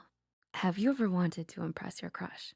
If only they saw some of your great qualities, they may just like you. But how can you get them to notice you first? Here are just a few psychological ways to impress your crush. Number 1, go on an adrenaline-boosting date. In a famous 1973 study on the psychology of attraction, psychologists Donald Dutton and Arthur Arung had an attractive female experimenter ask male subjects between the ages of 18 to 35 a series of questions. The experimenter showed each subject an ambiguous image and asked them to tell a story about what could be taking place in the picture. But half of the men had to cross a high, rickety bridge, while the other half crossed a stable and low bridge. At the end of the questionnaire, the woman then gave each man her phone number and said they could call her if they had any questions about the study. The men on the unstable, adrenaline-inducing bridge wrote stories on their questionnaire that included more sexual content and imagery than those on the lower bridge. And only 2 out of the 16 subjects who went over the low, stable bridge called the female experimenter back, while half of those who crossed the high, scary bridge called the woman after the experiment was finished. Researchers Dutton and Aaron theorized that the scary bridge created feelings of arousal in subjects. Subjects misattributed this arousal as feelings for the attractive female experimenter. So if someone goes on an exciting adrenaline-inducing date, they may turn these feelings to you and want to pursue you more. Number 2, on a coffee date, order a warm beverage. According to researchers Lawrence E. Williams and John A. Barg, experiencing physical warmth can encourage interpersonal warmth. For their experiment, subjects held warm and cold beverages while discussing another group of people. The participants who held iced beverages were much more ruthless and cold in describing the other group. Those who held the warm drink judged others as having a warmer personality, believing they were more caring and generous. The research study states, experiences of physical temperature per se affect one's impressions of and pro-social behavior toward other people, without one's awareness of such influences. The findings are in agreement with emerging knowledge about the role played by the insula in both the sensation of one's physiological state, such as skin temperature, and the detection of the trustworthiness of others. So when it comes to picking a first date, take your crush out to a cozy place that's warm, and remember, order coffee or cocoa. Number 3, buy them a gift that you own as well. So you're thinking about gifting something to your crush, huh? Well, if you do decide to gift your special someone something, give yourself the same present as well. Researchers Evan Pullman and Sam J. Maglio call this gift-giving behavior companionizing. In their study, they found that an individual is more likely to feel closer to their gift givers if they give them something they own as well, whether it's a pair of matching sweaters or a favorite CD you also own. Give them something you have too. Not only will they enjoy their gift more knowing someone out there has another part of it, but they may just feel closer to you as well. Number 4, be humorous. Everyone loves to laugh, so why not bring the humor to the table on your next date? According to what is known as the humor effect, generally, people will have an easier time remembering information they perceived as humorous, as opposed to info they don't find funny. So next time you tell your date why the chicken crossed the road, she may not only remember that dear old chicken, but she may just remember you a bit more too. There is still continuous research needed on the benefits of humor and the humor effect in its relation to memory, but it certainly won't hurt next time you bust out a good joke. Humor increases energy levels, lowers our negative emotions, and it may just make your crush more interested in what you say. Number 5, buy them some food. According to a study published in the journal Frontiers of Psychology, giving your crush some food may just make them feel something more for you. Researchers Mert E. Hamburg, Katrine Finknar, and Carlo Schungel theorize that food offering provides a way of coping with distress and empathetic concern, as well as an effective means of offering social support, resulting in increased positive effect across interaction partners and an increase in interpersonal closeness. So next time you see them, pour them some hot cocoa and share that chocolate croissant of yours.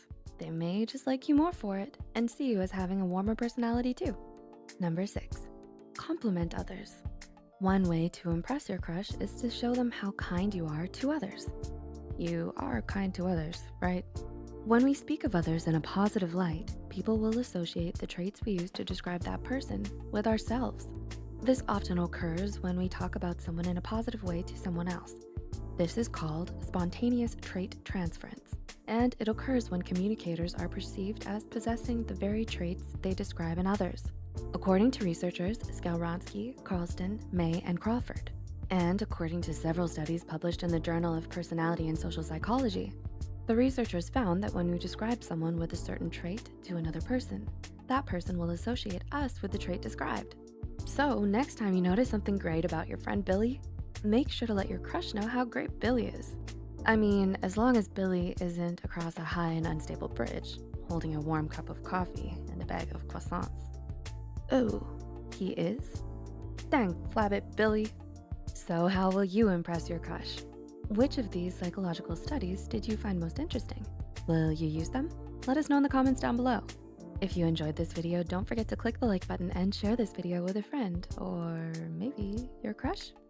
Subscribe to Psych2Go and hit the notification bell icon for more content like this. And as always, thanks for watching.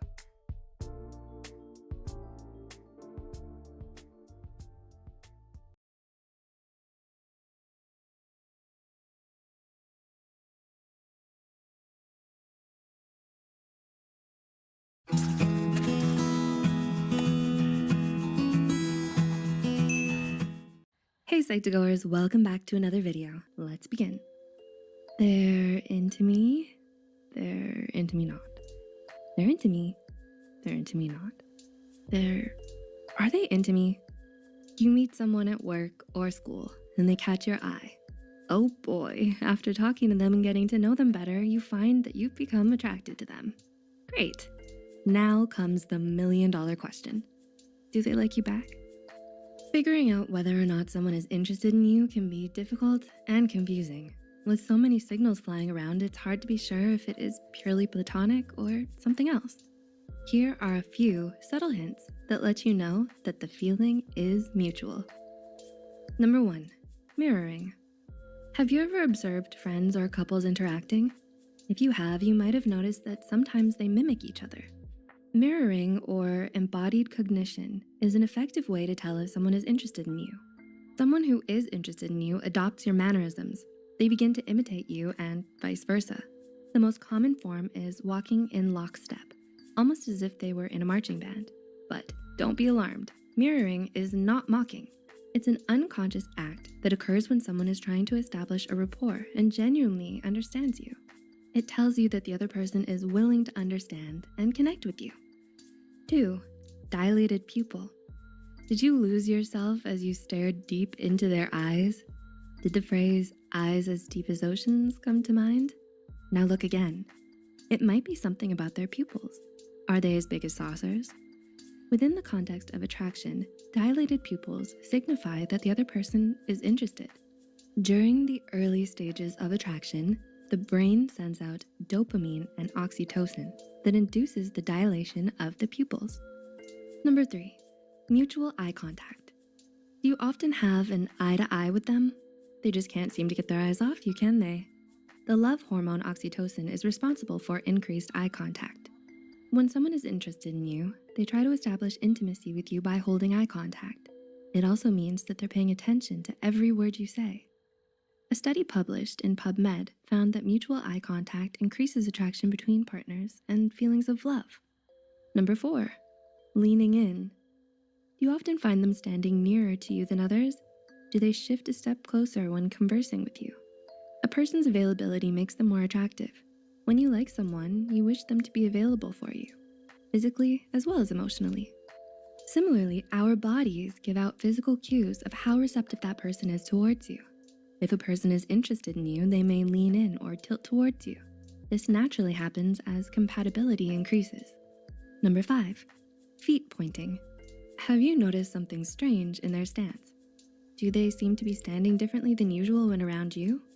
According to Judy Dutton, author of How We Do It, How the Science of Sex Can Make You a Better Lover, if a person stands pigeon-toed, they're trying to convey that they like you a lot.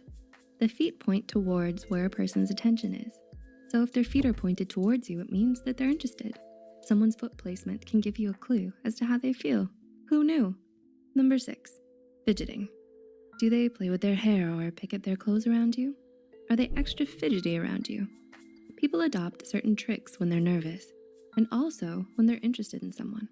This is most likely used as an anxiety coping mechanism, but it's also present during the early stages of attraction.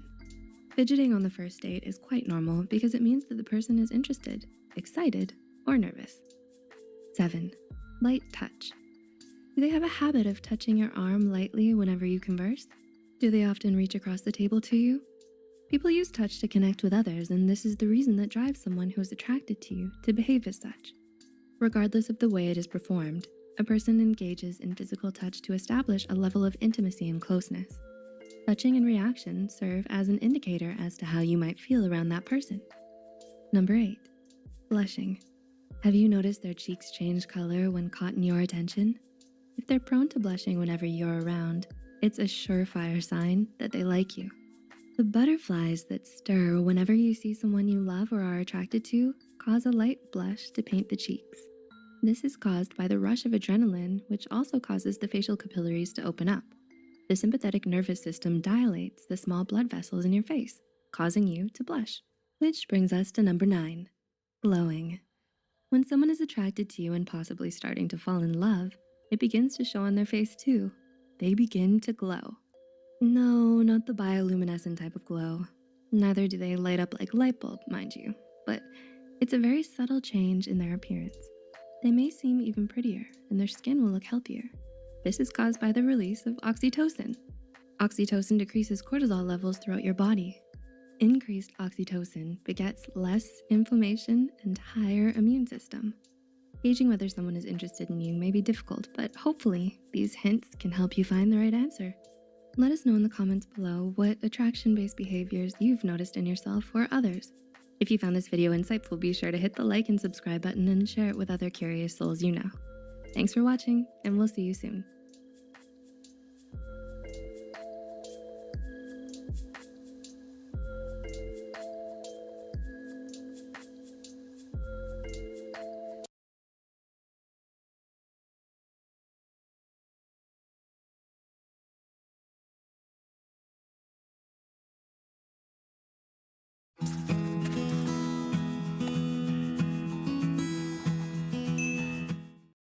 Hey Psych2Goers, welcome back to our channel.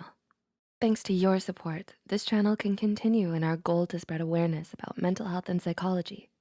You help us make psychology and mental health more accessible to everyone. Thank you for your support. Our personalities shape our lives and our decisions. It's what makes you, you.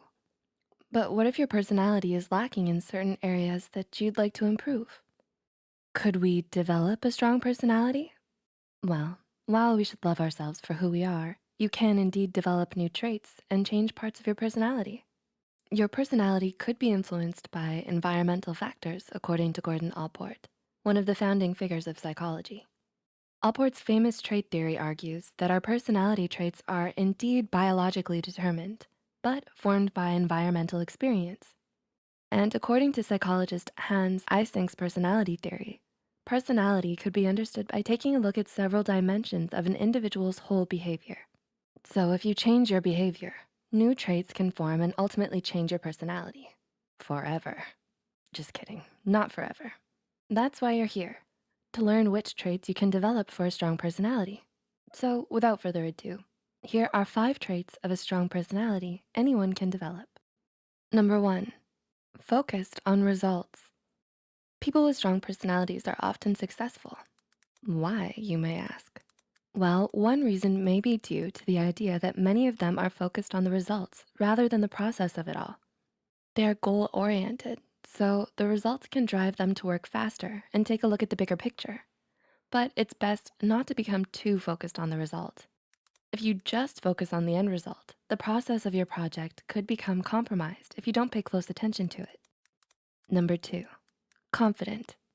You may have heard confidence is key. Well, it is for a strong personality type. Confidence is an attractive trait for many, and it often leads to success. According to one study, those who are self-confident earn more money and grow in their career faster than others. Number 3, enjoys deep conversations over small talk. Those with strong personalities don't have time to mess around with small talk. If there's something that can be solved quickly, they'll do so by getting to the point. Otherwise, they love to talk about real things in life and indulge in deep conversations. A study published in Psychological Science shows this habit is a good one to develop. Researchers found that individuals who take part in substantive conversations as opposed to small talk and unimportant topics had more feelings of satisfaction. Number 4, self-motivated. Do you procrastinate? Do you have trouble keeping yourself motivated to complete your homework or other important tasks? Well, it's never too late to develop a new trait. Self-motivation is an extremely useful trait that strong personality types tend to have. As I said before, many with a strong personality are successful. Self-motivation may be a reason why. Number 5, control of one's emotions. Emotions can cause a lot of chaos. Good chaos, bad chaos. They're a handful. If one can master how they react to their strong emotions, one may have less conflict in arguments. Has this ever happened to you? You're in a heated argument. Someone has just said the most insulting thing you've ever heard on the planet that is Earth. And with one raise of the eyebrow and a cheeky smile, you know you've had enough. You burst out with rude insults back, but you take it a little too far. Oops. If one has control over their emotions, they know that they must take a moment to pause and take a deep breath in order to not overreact. They need to think through how to best handle the situation and come up with a witty comeback, one that isn't too soul-crushing. Or just ditch the comeback and play it nice. Those with strong personalities don't fear saying the word no when needed, and they don't mind walking away if something isn't worth their time. So if that bully you're conversing with continues to grind your gears, just show them how strong of a personality you actually have and walk away. You can replay awesome comeback possibilities in your head tomorrow. So which traits are you going to work on? Will you practice changing your behavior in hopes certain traits will stick? What traits do you already have? Let us know in the comment section below. If you found this video helpful, don't forget to click the like button and share this video with someone who may enjoy it. Subscribe to Psych2Go and hit the notification bell icon for more content like this. And as always, thanks so much for watching.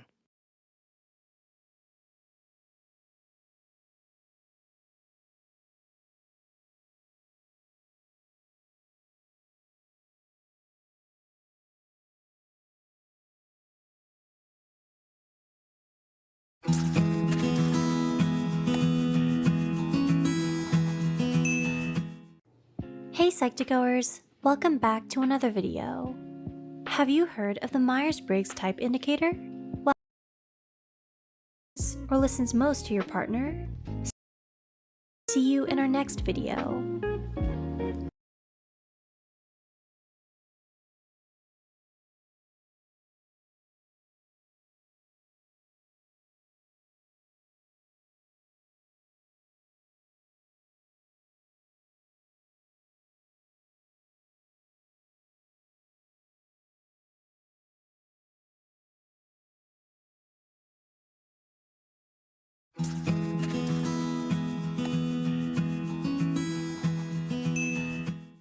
Hey Psych2Goers, and welcome back to our channel.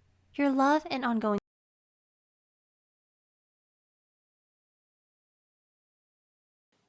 Here are 5 patterns that can mess up your relationships. Number 1, checking off the boxes.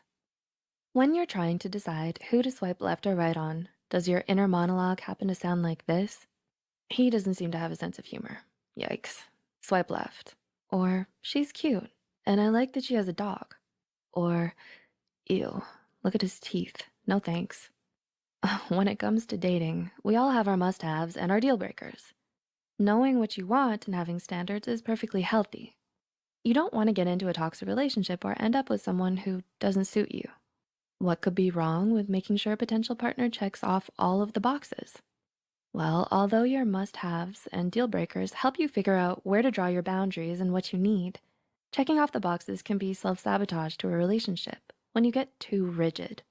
When you finally get your dream relationship, what do you think is gonna happen? Are you picturing the bad days as well as the good? Do you see yourself with someone who disagrees with you from time to time? Or do you think couples goals involves being in constant sync with each other? The reality is that a relationship involves 2 separate people, not you and a clone who always does things the way you want them to.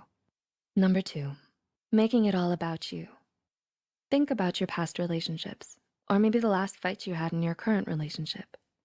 Take a look at the following scenarios and see if you recognize your own behavior in them. Most, if not all, of your time with your partner is spent doing things that you like. You go out of your way to make sure that you are the one who ends every argument. You manipulate all arguments to make sure your partner is the one who apologizes first, even if you were in the wrong. You use guilt or ultimatums to get your way. No situation is completely black and white, but it might be time to honestly evaluate your relationships if anything in that list sounds like you. Making too many demands can have your partner question the relationship, make them feel bad about it, or feel bad about themselves. They might also just get fed up and leave. Constantly demanding your way chips away at the relationship over time. Research has shown that people who are self-centered tend to experience temporary happiness from material and external things, but less authentic happiness overall. Not only can selfishness make you unhappy, but it can also make you less attractive to potential partners. Number 3, making it all about them. Did you know that you can be too selfless in your relationship?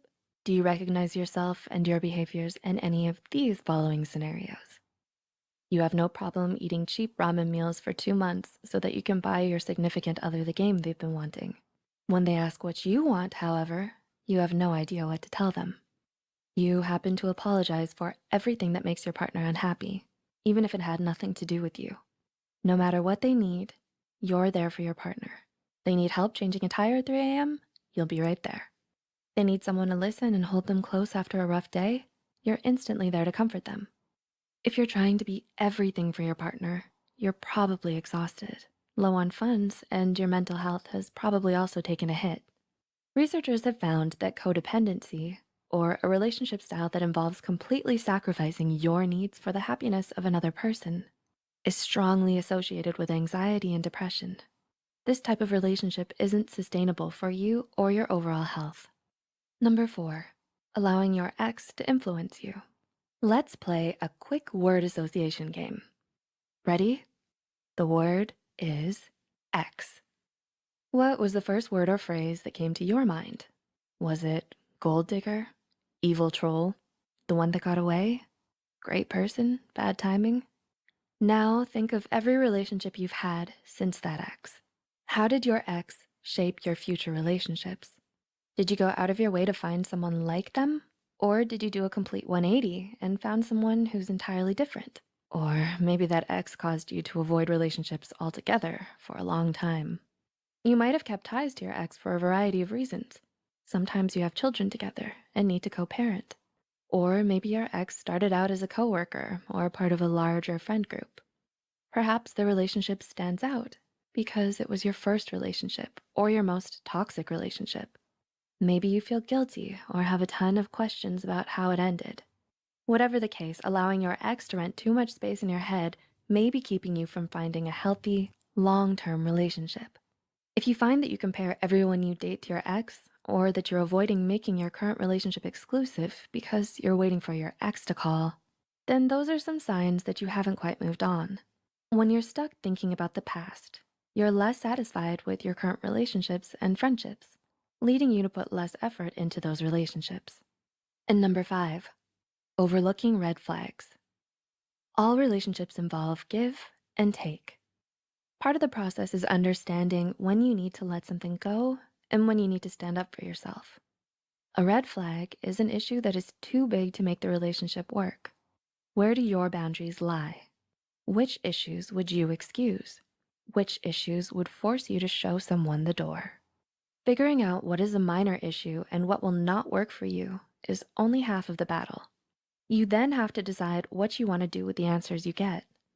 Refusing to look at major lingering issues between you and your partner creates toxicity in the relationship. Did you notice any of these relationship patterns in your past or current relationships? Did this video open your eyes at all to the negative patterns that can pervade your relationships? Tell us about your experiences in the comments below. If you think this video helped you or you think it could help someone else, please like and share it. The studies and references used are listed in the description below. Don't forget to hit the subscribe button and notification bell icon for more Psych2Go videos. Thank you for watching, and we'll see you next time.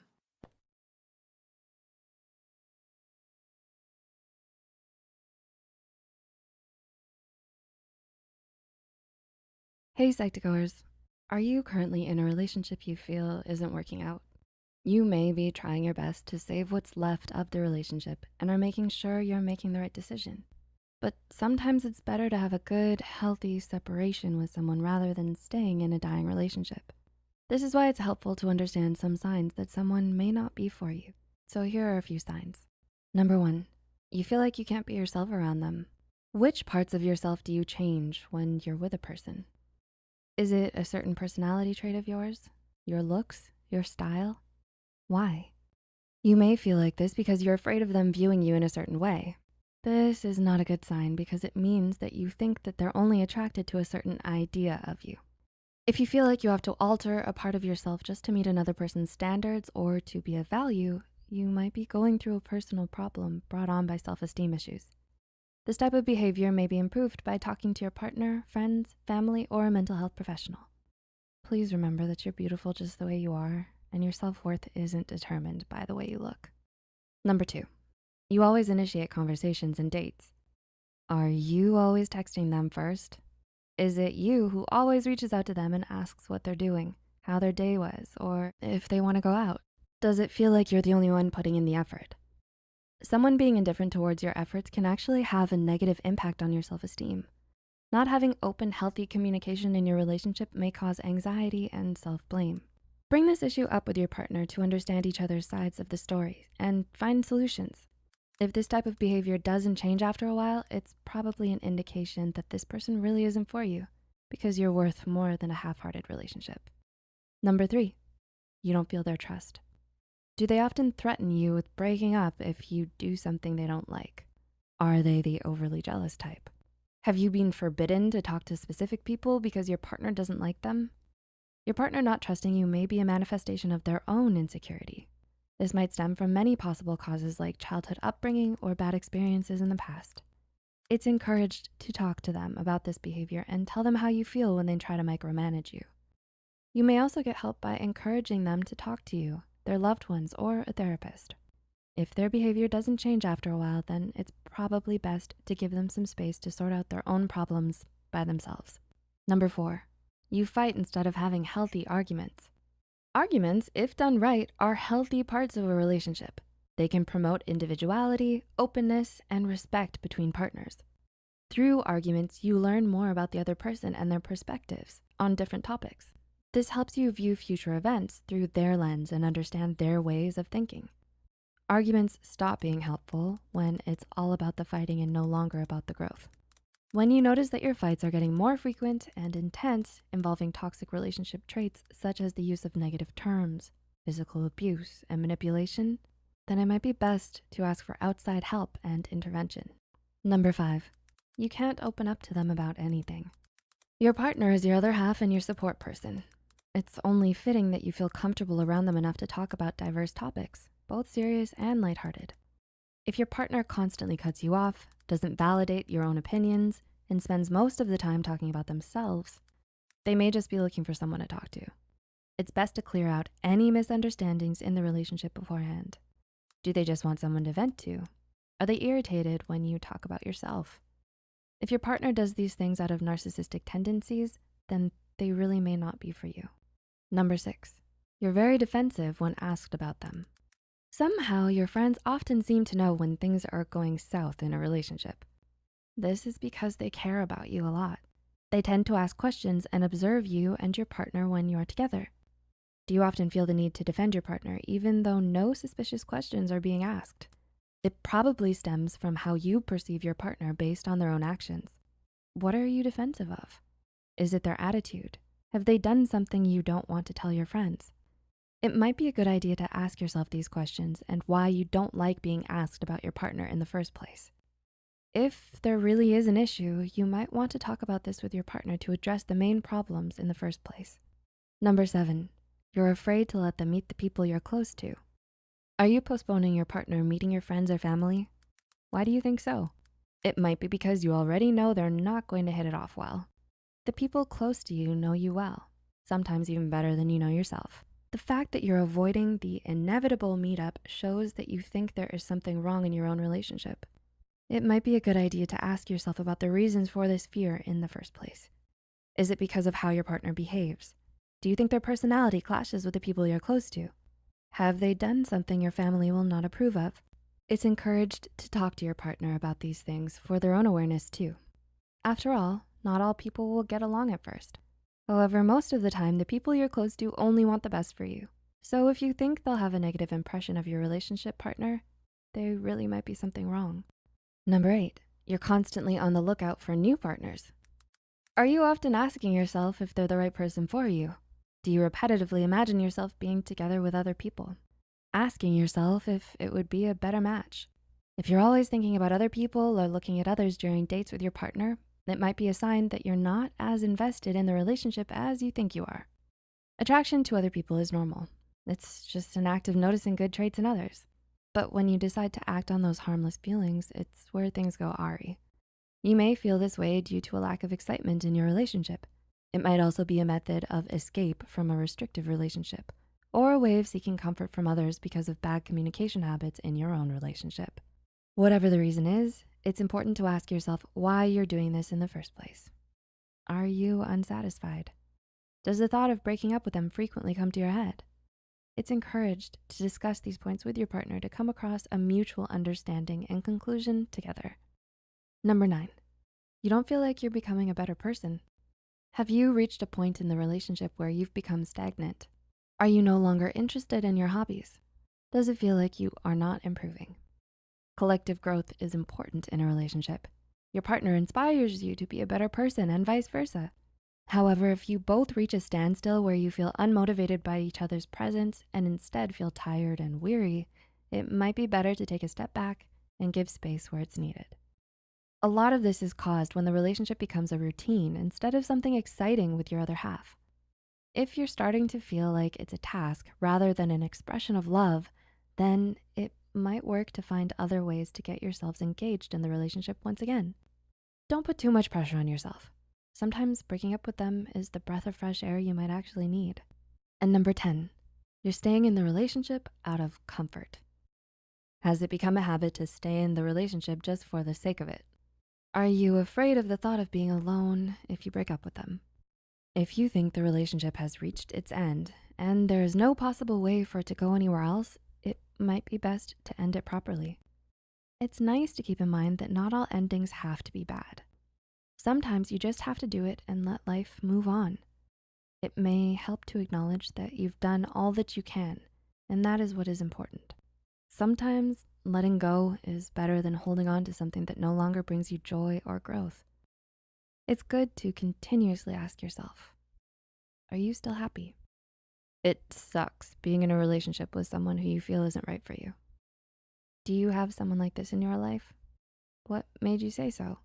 Please share your experiences in the comment section below. We'd appreciate hearing about your stories. Did you find this video valuable? Tell us in the comments below. Please like it and share it with friends that might find use in this video too. Make sure to subscribe to Psych2Go and hit the notification bell for more content. All the references used are added in the description box below. Thanks so much for watching, and we'll see you next time.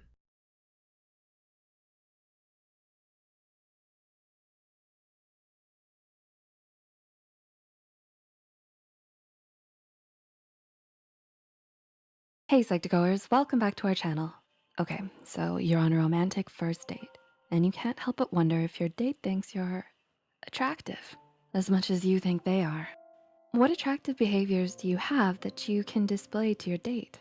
Well, here are 6 behaviors that attract people the most. Do you do any of them? Number 1, casually touch them. A casual and friendly touch here and there may just improve your attractiveness if the other person is comfortable with it. A flirty quick nudge of the elbow or a tap on the shoulder may just make them feel closer to you. In an experiment from the University of Mississippi and Rhodes College, researchers had waitresses briefly touch customers on the hand or shoulders in a controlled yet natural setting. The waitresses who casually touched their customers when returning the change received a significantly larger tip than those who did not. In another study published in Psychology Press, Taylor and Francis group had men stand on the corner of the street and attempt to talk to women who would walk by. The men were more successful in starting a conversation with a woman when they lightly touched the woman on the forearm for 1 second. As the researchers state, our results showed that a man's courtship solicitations are more favorably accepted by a woman when the request is accompanied by light tactile contact. This isn't to say that everyone would like to be touched on the arm by a stranger, but a flirty brush of the arm during a romantic date might not hurt your chances of them finding you attractive. Number 2, show you're available and have open body language. How can you gain someone's romantic interest? Show you're open to dating them. Dr. Monica Moore, a psychologist at Weber University in St. Louis, has conducted research on the flirting techniques used in singles bars, shopping malls, and places young people go to meet each other. Author Nicholas Boothman writes in his book, How to Make Someone Fall in Love with You in 90 Minutes or Less, notes that psychologist Dr. Monica Moore found that it's not always the good-looking who get approached the most, but the ones who signal their availability and confidence through basic flirting techniques like eye contact and smile. Just signaling your interest in someone gets you halfway there, regardless of gender. One way you can appear more confident and available is to display open body language. Try to keep your chest and torso more open and refrain from crossing your arms too much. Closed body language can give off the impression you aren't available or simply don't want to talk. And availability will signify to others that you're willing to talk and meet new people. Number 3, be a leader. Want others to notice you? When you can, be a leader. In a 2014 study, researchers explored whether feelings towards other people influence the perceptions of others' attractiveness. Having their subjects in groups, they found subordinates rated their group leader as significantly more attractive than leaders outside their group. So even if there is no role of group leader in your next project, be more vocal about your ideas, teach others. There are many ways you can prove you are a capable and apparently attractive group leader. On your next date, suggest a place you know all about and take the lead on a romantic adventure. It could be fun. Number 4, smile when you can. Feel like laughing at a funny joke? Smiling at a sweet comment? Then do so, and don't be afraid to, because smiling is quite attractive according to research. A study published in the Bulletin of Psychonomic Society found smiling might just make you more attractive. According to the study, women in the experiment who smiled 70% of the time were seen as more interpersonally attractive than a woman who seldom smiled. Looks like a comedy club date might be a good idea. Number 5, maintain good eye contact. Your date's dreamy eyes. Why not look at them? Harvard psychologist Zick Rubin conducted a study where he recorded how much time lovers would spend looking into each other's eyes. He found that individuals who were not in love looked at each other 30 to 60% of the time, while those couples deeply in love, they stared into each other's eyes 75% of the time when talking. And when someone else entered the room or interrupted them, they were much slower to turn away from their partner's gaze. A little tip to really get someone to consider these feelings of love for you? Look into their eyes 75% of the time. The brain remembers the last time someone they loved stared at them in the same way. They'll associate this stare with feelings of love and attraction. Why? This lovely memory causes a release of phenylethylamine, which is known as a love drug. Phenylethylamine is released in the brain when someone falls in love. This chemical too mimics the brain chemistry of someone who is deeply in love. Chocolates contain phenylethylamine, which is probably why it's historically been considered an aphrodisiac. So if you want your date to see you as attractive, maybe romantically gaze into their eyes a bit when you're talking to them, and maybe some hot chocolate. Chocolate. And number 6, crack a joke or two. Who doesn't love a good joke? Researchers from Illinois State University and DePaul University found in their study that when you used humor, when getting to know an acquaintance at first, that individual has a better chance of liking you more. They even found that engaging in funny tasks may raise romantic attraction. See, I told you that comedy club was the next perfect date choice. Take the lead on picking your next date and snuggle up for some good old comedy and hot chocolate. Not only attractive, but delicious. So, which of these behaviors will you use on your next date? Where will you take them? Hot chocolate, comedy night, a romantic stroll hand in hand? Share with us in the comment section down below. If you enjoyed this video, don't forget to click the like button and share it with a friend. Subscribe to Psych2Go and hit the notification bell icon for more content like this. As always, thanks so much for watching.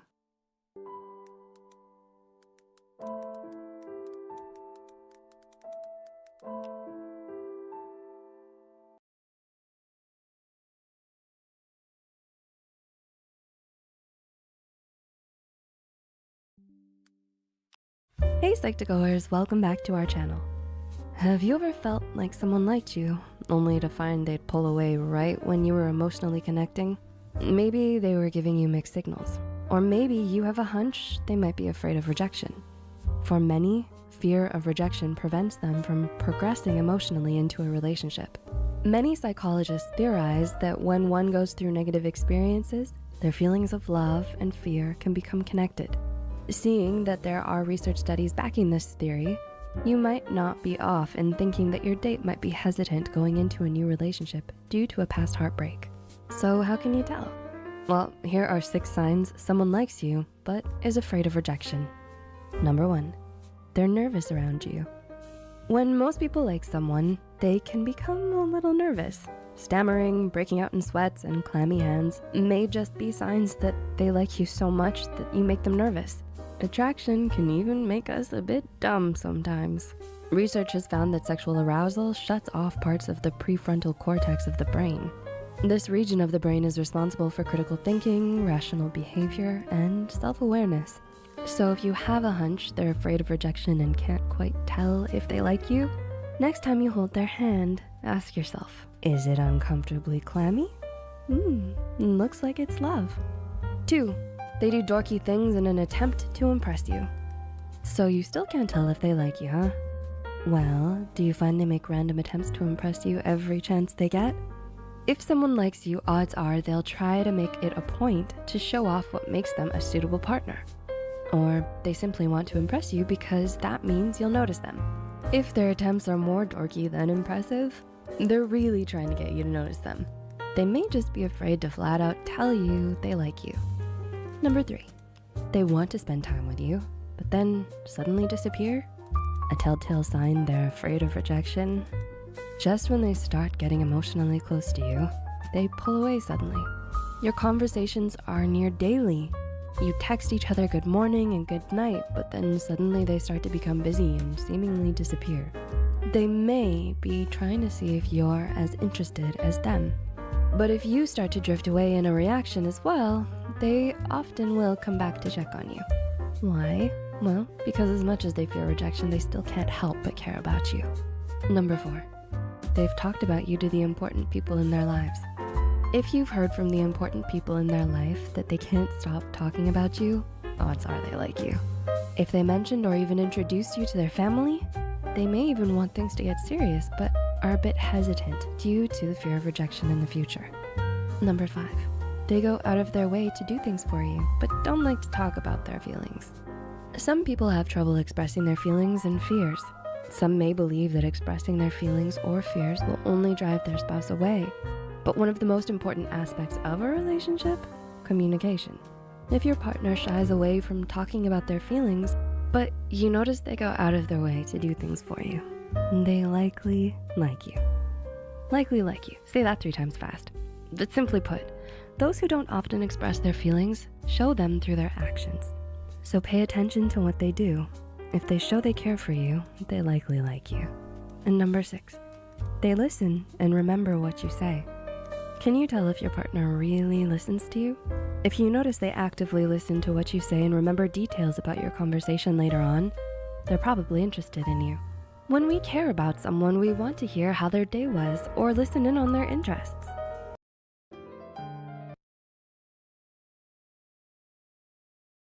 Hi, Psych2Goers. Have you ever wondered what makes a person attractive? It might just be their man. And we'll see you soon.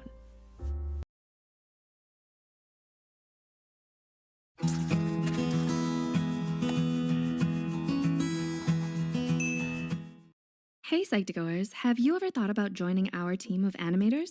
Or perhaps you want to start an animation channel of your own? Today's video is sponsored by Skillshare. It's a great place where you can learn new things with their online classes, and they have courses on animation as well. You get a 2-month free trial by clicking the link in the description below. Hey there Psych2Go fam. Before we begin, we want to thank you for your support on our channel. Our aim is to make psychology and mental health information engaging and accessible to you. And we hope you learn new things from our content. So thanks again, let's begin. Attractiveness is defined as certain qualities or features that make a person more desirable and alluring to others. It can significantly influence people's attitudes, and it's one of the most common reasons people become interested in psychology. What is it exactly that makes someone so attractive? Which of these traits do we look for in a friend or partner? According to psychology, here are 8 of the most common things that make a person attractive. Number 1, confidence. Studies have shown that confidence is the most attractive quality a person can have. When someone is confident, you're less likely to second guess yourself, and you know and believe in your value. People notice when someone is confident in who they are and what they believe in. And although it's common to imagine someone who is confident as outgoing and charismatic, confidence can also be quiet. Knowing your worth, believing in your strengths, and taking pride in who you are is what makes you confident, regardless of if you're outgoing or not. 2, availability. Availability is an important factor in how much we find someone attractive. Despite the common belief that we need to act distant or aloof to make people we like interested in us, the opposite is actually true. When we're developing new relationships, it's important to find someone who can physically and emotionally be there for us. And the more responsive, attentive, and reliable someone is, the more we will come to value our relationship with them. 3, uniqueness. Although there are 7 billion people in the world, each of us is unique in our own ways. No one looks, talks, acts, thinks, or feels in exactly the same way, and that's what makes us so amazing. But some people prefer to hide their uniqueness to fit in. When we learn to embrace what makes us special, whether it's our looks, experiences, ideas, or little quirks, we open ourselves up to the possibility of meeting new, engaging, and like-minded people. Number 4, kindness. Kindness is a quality that lots of people want in a friend or romantic partner.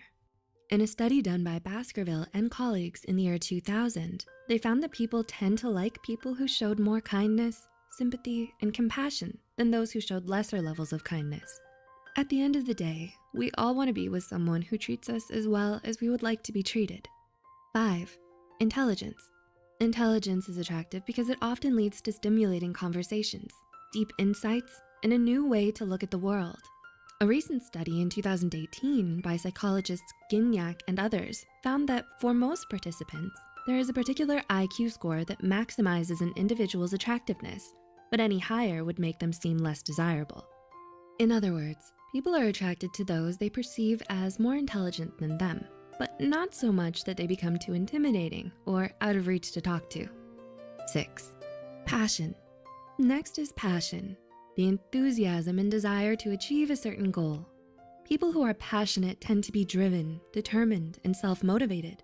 But more importantly, they have things that matter a lot to them and that they care about significantly. They have an interest in big dreams that appeal to the optimist in all of us, which can inspire us to push ourselves to be better as well. 7, a sense of humor. Research has shown that we tend to be more attracted to the people who make us laugh, possibly because it shows cleverness, wit, and creativity. So it should come as no surprise that having a good sense of humor ranks high on the list of characters people look for in an ideal friend or partner. In heterosexual relationships, women in particular gravitate towards men they find funny, while men favor women who are playful and good-humored. And number 8, their demeanor. Last but not least is our demeanor. While it's no secret that a person's looks have a lot to do with how attractive we find them, there's a lot more to it than someone's physical traits. Psychologists have found that it takes us only 30 seconds to decide whether we find someone attractive, and our demeanor can make or break someone's impression of us. The way we dress, act, and carry ourselves also plays a part in how people perceive us. When meeting new people, it can be helpful to take note of these things, as they can make a world of a difference. While it's common for us to base attractiveness off a person's physical traits, attractiveness can actually be more complex than that. And though we all have different ideas of what makes someone more or less attractive, these are some of the most common and widely agreed upon traits. So, do you agree with the things we've mentioned in this video? Do you also find these traits and qualities attractive? Leave us a comment down below. If you enjoyed this video, give it a thumbs up and subscribe to our channel. For similar topics, you can watch more in our videos, 7 psychological things that can make us less attractive. See you soon. Did you relate to any of the points in this video? What do you think of the animation? Let us know in the comments below. Before we wrap up this video, we want to mention that we're happy to have Skillshare as a sponsor today because they really promote the idea of a self-made you. Are you planning to learn a new skill? Perhaps on illustration, animation, or writing? Are you looking through as many YouTube channels as you can for tutorials and tips, but waste a lot of time on some not so helpful ones? It would be great if everything you needed was all in one place. Skillshare has thousands of catered courses across all kinds of topics like design, business, tech, and more. There is truly something for everyone. Skillshare has a great intro class on animation that we really recommend. The course is called Animation for Illustration, Adding Movement with Procreate and Photoshop by Libby Vanderplug. If any of you are interested in learning basic animation, I recommend you go check out the link below. The first 1,000 people will get a 2-month free trial, and after that, it's only around $10 a month. Let us know what Skillshare courses you're taking in the comments below. As always, thanks for watching.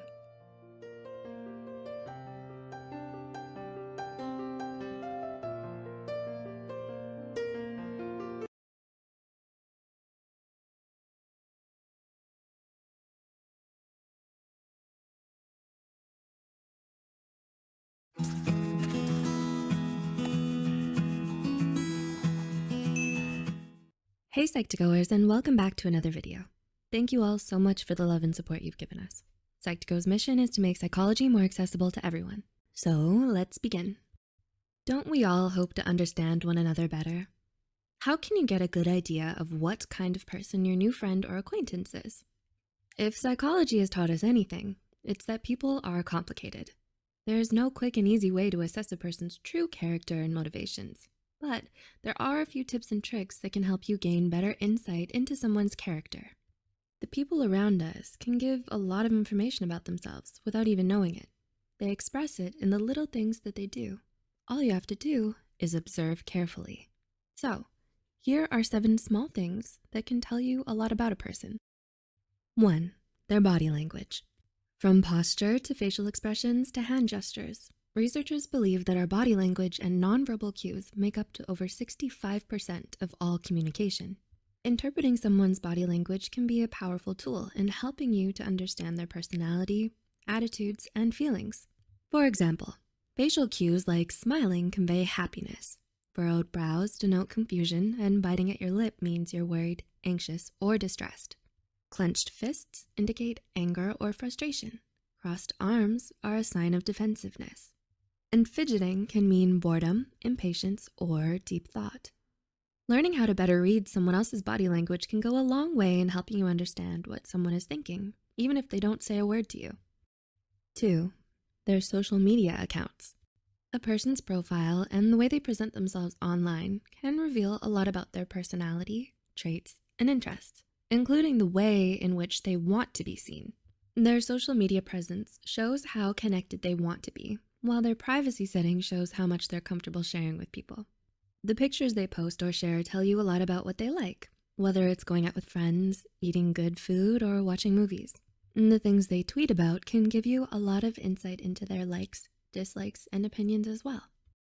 3. The way they dress. Another great way you can learn a lot about a person without ever even talking to them is by observing the way they dress. For example, those who dress casually are often laid back and easygoing people who value comfort over style and don't care much for impressing others. Whereas those who like to wear colorful clothes and fun patterns are usually creative and artistic types who want to express themselves through their fashion sense. Floral prints and dresses convey femininity and grace, while activewear and sporty clothes reveal confidence and dependability. And formal attire exudes sophistication and assertiveness. 4. Their taste in music. For many of us, our musical taste is an integral part of our personal identity. We're drawn to certain genres and artists that speak to us on an emotional level. We connect with music that helps us better understand ourselves. Getting to look at someone's personal playlist can inform you about their inner world. Those who mostly listen to jazz, soul, and R&B tend to be sensitive, poetic, passionate, and deep, while people who like acoustic and folk music are usually thoughtful, calm, and warm. And those who enjoy pop and dance music are often upbeat, fun, outgoing, and cheerful. 5. How they treat strangers. American author Dave Barry once said, "A person who is nice to you but rude to the waiter is not a nice person." The way in which you treat people of lower social status than you or people who have nothing to offer you is a telling aspect of your character. When someone is rude or disrespectful to a stranger, like a barista or a server, it shows that they're superficial and overprivileged. It can signify that they're only charming or kind when they have something to gain from the other person. First featured in the book, Unwritten Rules of Management, this is known as the waiter rule, and it's something you can use to gauge how caring, considerate, and empathetic a person truly is. 6. How they make eye contact. Appropriate eye contact is a good way for someone to signal that they're paying attention to you and that they're interested in what you're saying. But those who often break eye contact may be nervous, uncomfortable, or distracted. Shy people also have trouble looking someone in the eye for too long, especially if they find the other person attractive or intimidating. Dilated pupils indicate desire. Rapid or excessive blinking conveys distress. Narrowed eyes show that the other person may be threatened or suspicious of you. And number 7, the shopping cart theory. Finally, we have the shopping cart theory. As the name suggests, the shopping cart theory puts in position that whether or not we choose to return the shopping cart once you're done with it is the ultimate litmus test for your capacity for self-governance. Returning the shopping cart is easy and convenient, but not altogether necessary. It's recognized as the proper thing to do. And yet, there are no dire consequences waiting for us if we don't perform this task. There's nothing to gain from returning your shopping cart, so the only reason someone would do so is because they know it's simply the right thing to do. To return the cart is to do so out of nothing more than decency, kindness, and common courtesy. From their thoughts and feelings to their true character, it's important that we know how to assess people so we can make better decisions about them. These little psychology hacks can come in handy in the dating pool, making friends, job hiring, and can help you make a good first impression. Did you learn something new about how to read and understand others in this video? Let us know in the comments below. Don't forget to subscribe to Psych2Go and hit the notification icon for more content. Thanks for watching, and we'll see you in our next video.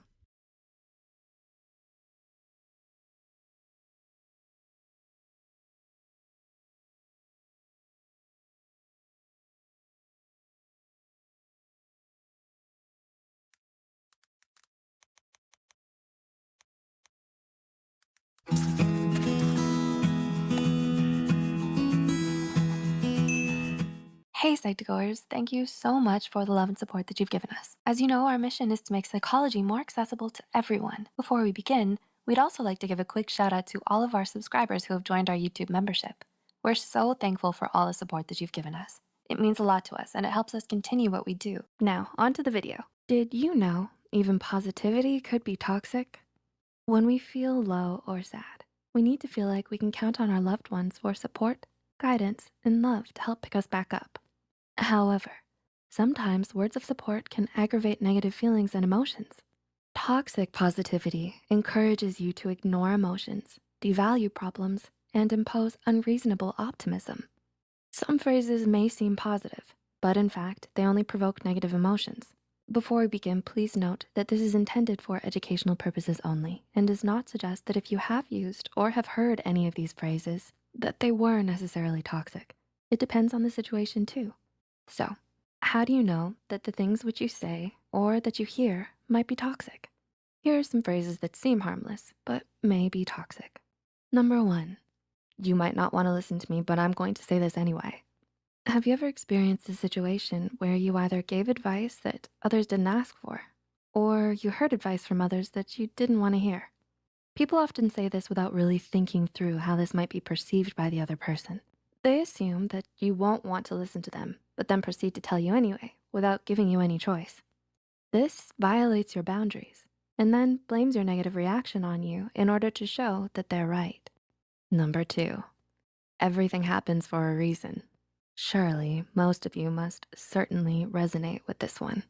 The person saying this is trying to comfort you and most likely has no bad intent behind those words. However, you might not take too kindly to this being said to you given the circumstance. For some people, this phrase can be followed with attempts to find someone to blame or to tell stories about karma and what goes around comes around. You may still be processing the event that happened, and listening to such advice may cause you to misunderstand. Number 3, the things that don't kill you make you stronger. A pet phrase of all your favorite films and music, right? According to a study, about 70% of people experience severe psychological trauma in their lifetime. It will usually be in moments when you feel powerless that people use powerful motivational quotes, such as these, to help raise your spirits. However, they may have the opposite effect. Instead of giving off the intended impression of invincibility, it fills one with shame over how they aren't living up to these expectations. After hearing these words, a person may experience even greater anxiety and doubts about their own abilities. Number 4, I'd love to help you out, but. Have you had enough of this phrase for a lifetime? For some people, it becomes part of their everyday language. This person appears to always find an excuse for not helping you. This can have a toxic effect, as you feel that you cannot fully rely on this person for support. Number 5, time is a healer. Those having experienced a significant life event will probably have heard this. Although this phrase does ring true in the grand scheme of things, it can irritate those who have experienced intense grief or a traumatic event. Sometimes people will overcome their trauma with time, but for others, the trauma may linger for the rest of their lives. Some people may have to make a conscious effort and work harder on their inner healing. Each situation is unique. No one can say for sure how long your feeling of grief will last, so for some, time may not always be a healer. Number 6, it's not the worst thing in the world. How often have we heard this from other people, or even said it to somebody else? This phrase is often used to encourage perspective taking. However, comparing your situation to others won't make you any happier, and it doesn't relieve your pain. Some people unintentionally tend to want to simplify your problems by saying this, but actually it makes you feel guilty about your own negative emotions and experiences. Such phrases make your problems seem insignificant, and driven by guilt, you aim to suppress them rather than resolve them. As a result, they never go away, rather become deeply rooted even more. Number 7, it's nothing, don't worry about it. If you never had to hear these words again, would it be too soon? But you still keep hearing its dreaded echoes. Don't worry about it. Perhaps after an accident or when you've made a mistake. But not worrying is easier said than done. This phrase may devalue your feelings, and everything which you feel is important to you. Often, this attempt comes across as heartless, making your experience and feelings seem neglected. In other words, your feelings are not important, valued, or interesting. Don't worry about it. Number 8, don't say I didn't tell you so. Are any of you guilty for this one? Especially those who know their estimable advice was disregarded or not listened to. They never miss an opportunity to attract attention to the mistakes of others. Admittedly, it does come across as smug, which does not help the person hearing it. You already feel bad for what you have or have not done, and this phrase only makes you feel worse. It may even cause resentment and aggression. Number 9, I've been there too. This is how some people try to relate to you and what you're going through. But sometimes it actually is not the most helpful thing to say, especially if somebody is grieving. That person doesn't know how you feel, as we all experience things differently. Everyone has their own unique story and situation. Someone else's experience doesn't help you go through hard times. And by suggesting so, it feels like they're being fake with you or trying to manipulate you into letting your feelings go. Number 10, well, if I were you. Ever felt the urge to respond by saying, well, you're not, so mind your own business? Something that is done cannot be undone. If that person hasn't been in your shoes, then they can't know exactly how they would have acted. So no point in trying to be a soothsayer, right? Often this comment can sound like a self-affirmation at the expense of another. Sometimes people may be trying to empathize or sympathize, but it ends up sounding like they would have reacted in a better way than you. Number 11, you're strong, so you'll deal with it. You must have heard this countless times, right? Although this intends to come from a place of empowerment, usually you hear this when you don't feel strong at all. It's perfectly normal to not feel strong at times. We are human after all, and sometimes we may need a reminder of that, rather than feeling a false sense of power. This phrase is supposed to motivate you and give you strength, but according to psychologists, it only serves to remind a person of their helplessness. And number 12, I only want the best for you. This phrase arguably does not mean what it says on the tin, and the person saying it may genuinely care for you and have the best interests at heart. However, sometimes this phrase is usually followed by the unwelcomed invasion into your personal space, and with a piece of advice you never asked for. In the end, it's more about being mindful of how these could be interpreted as toxic, depending on the situation. If you have any concerns that you're experiencing or involved in toxic positivity, please be sure to seek help. It's important to treat these as some examples of how well-worn phrases may be used in an undesirable way. We hope we're able to give you insight into how some everyday phrases can have an undesired effect. Do any of these describe your experience? Or did any of these points describe you? Leave a comment down below about your encounters with them if you'd like. Please feel free to share any thoughts you have as well. If you found this video helpful, be sure to hit the like button and share it with those out there who may be using or being subjected to these phrases. Don't forget to subscribe to Psych2Go and hit the notification bell icon for more new videos. And thanks for watching.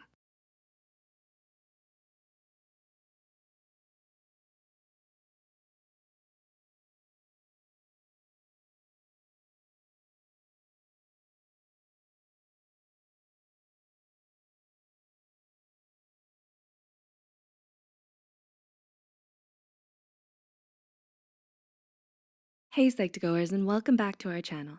Thank you so much for all the love you've given us. Your ongoing support has helped us make psychology and mental health more accessible to everyone, so thank you. Now let's continue.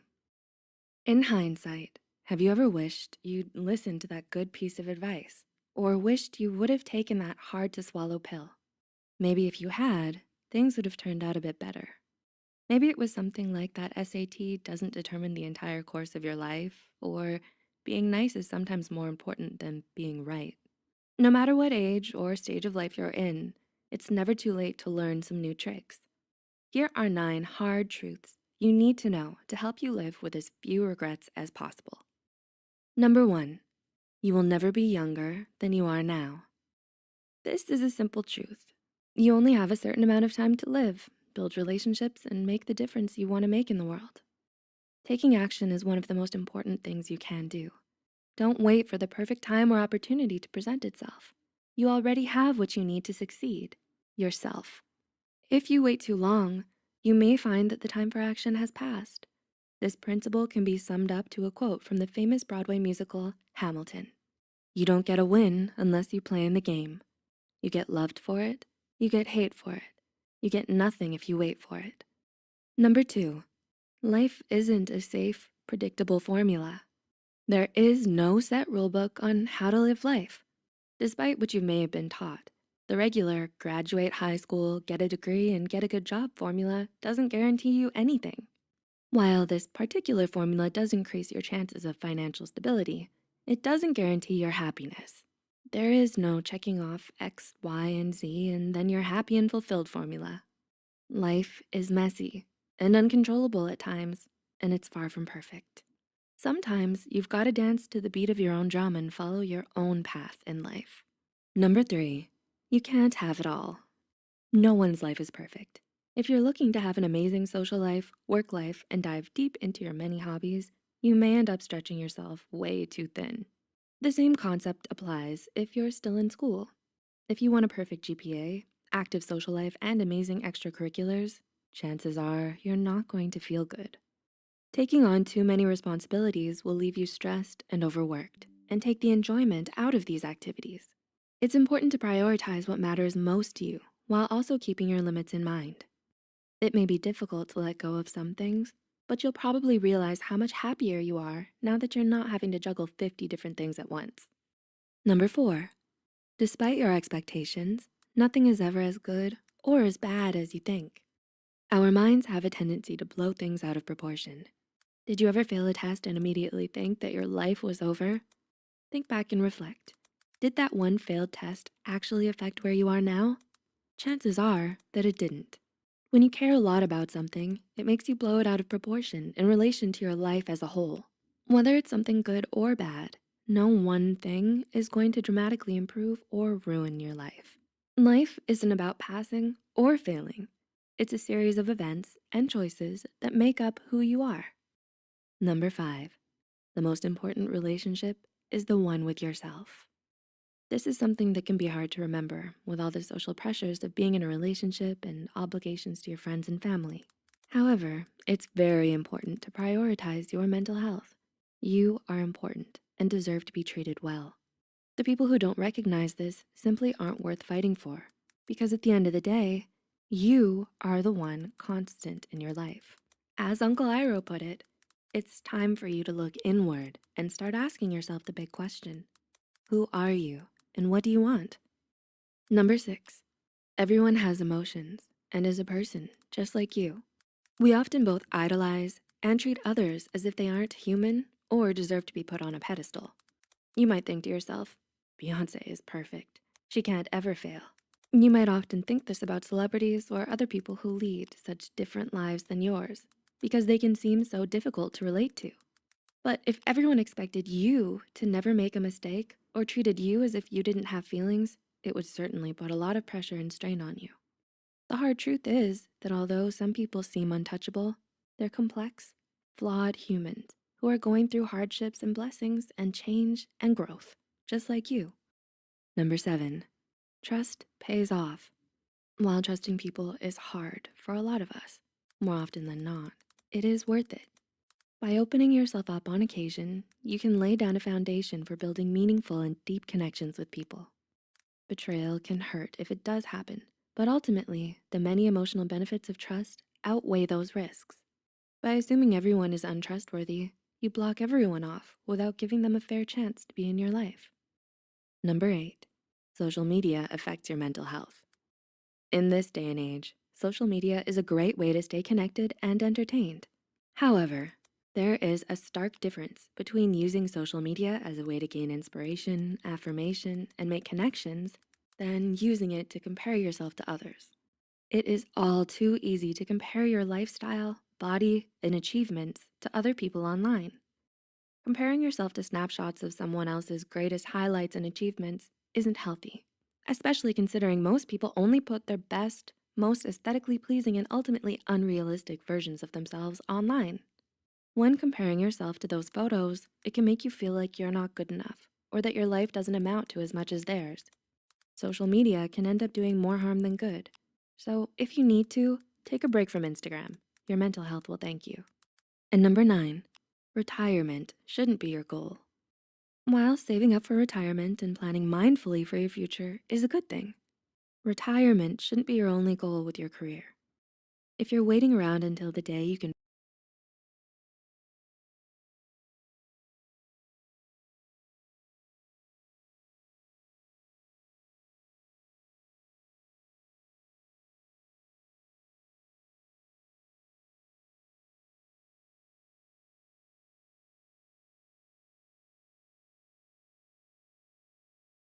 finally retire, chances are it's not the right job or career for you. If you spend most of your week at your job, it should be something that you enjoy doing and get fulfillment out of. This principle is sure to help you in deciding on a career. And if you're already working and now realize you don't enjoy it, this truth still applies. Do you relate to any of these truths? Do you think learning these now will help you in the future? While these may be hard to put into practice at first, they're truths that will ultimately benefit you in the long run. While it may be too late to change the past, it's not too late to change your future. Please like and share this video if it helped you and you think it can help someone else too. Don't forget to hit the subscribe button and notification icon for more Psych2Go videos. Thank you for watching, and we'll see you next time.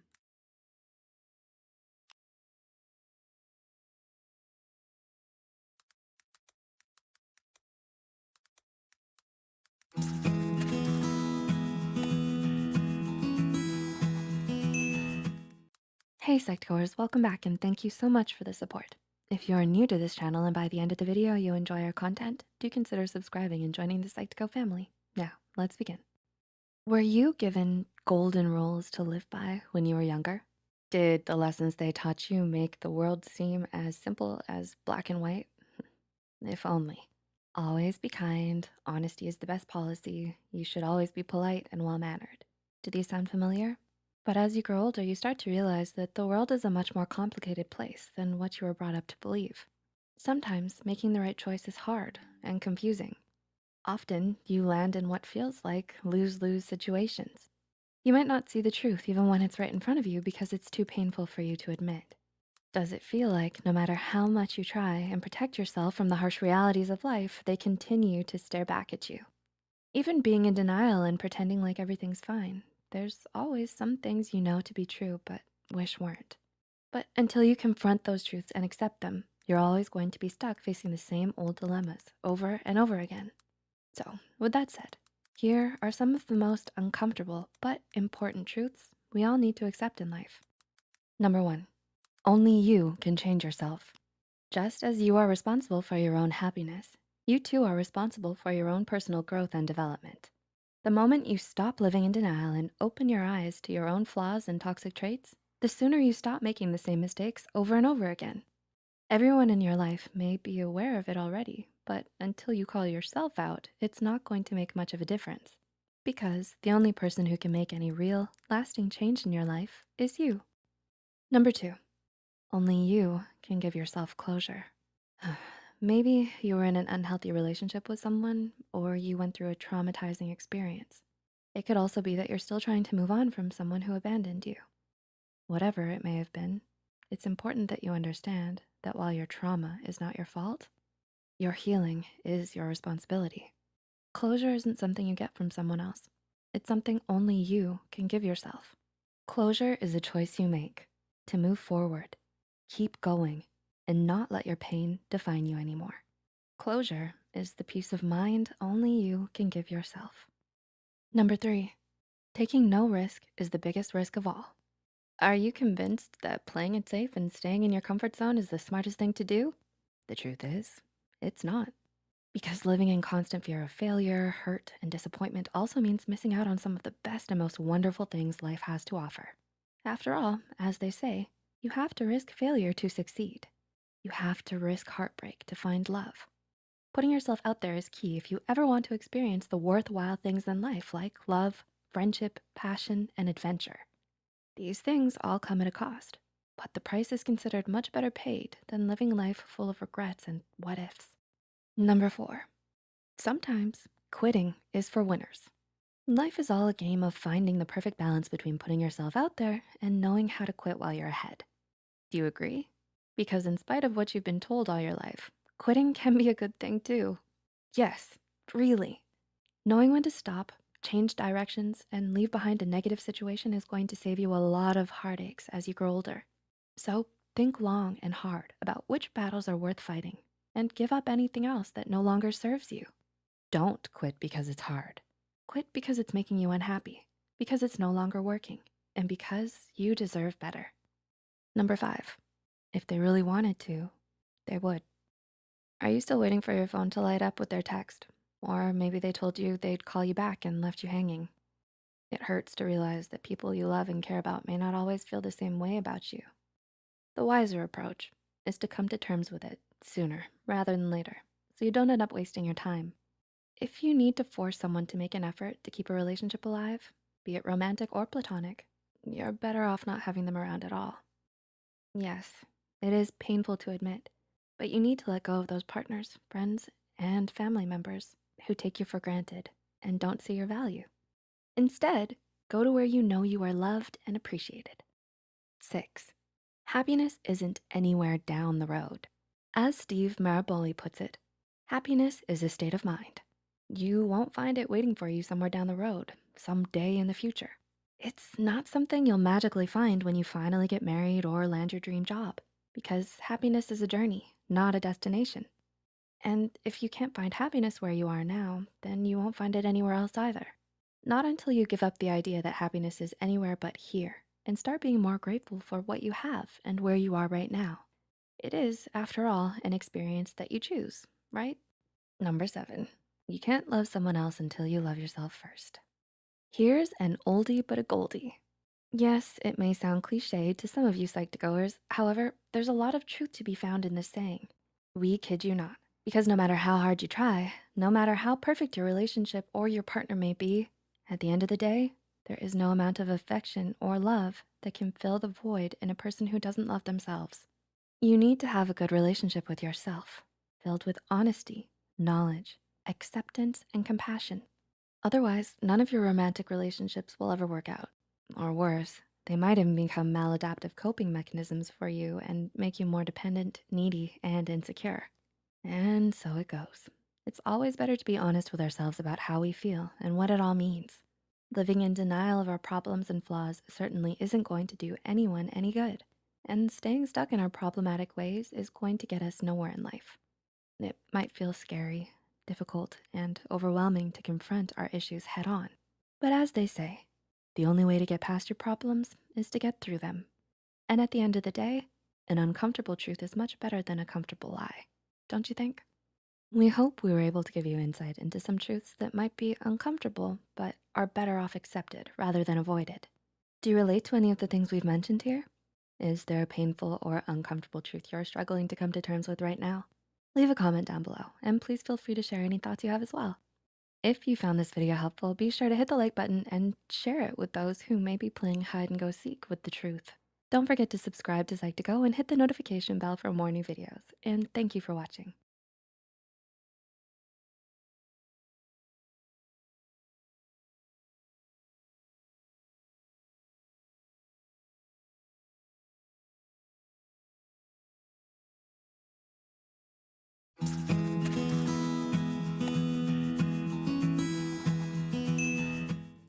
Hey Psych2Goers, welcome back to our channel.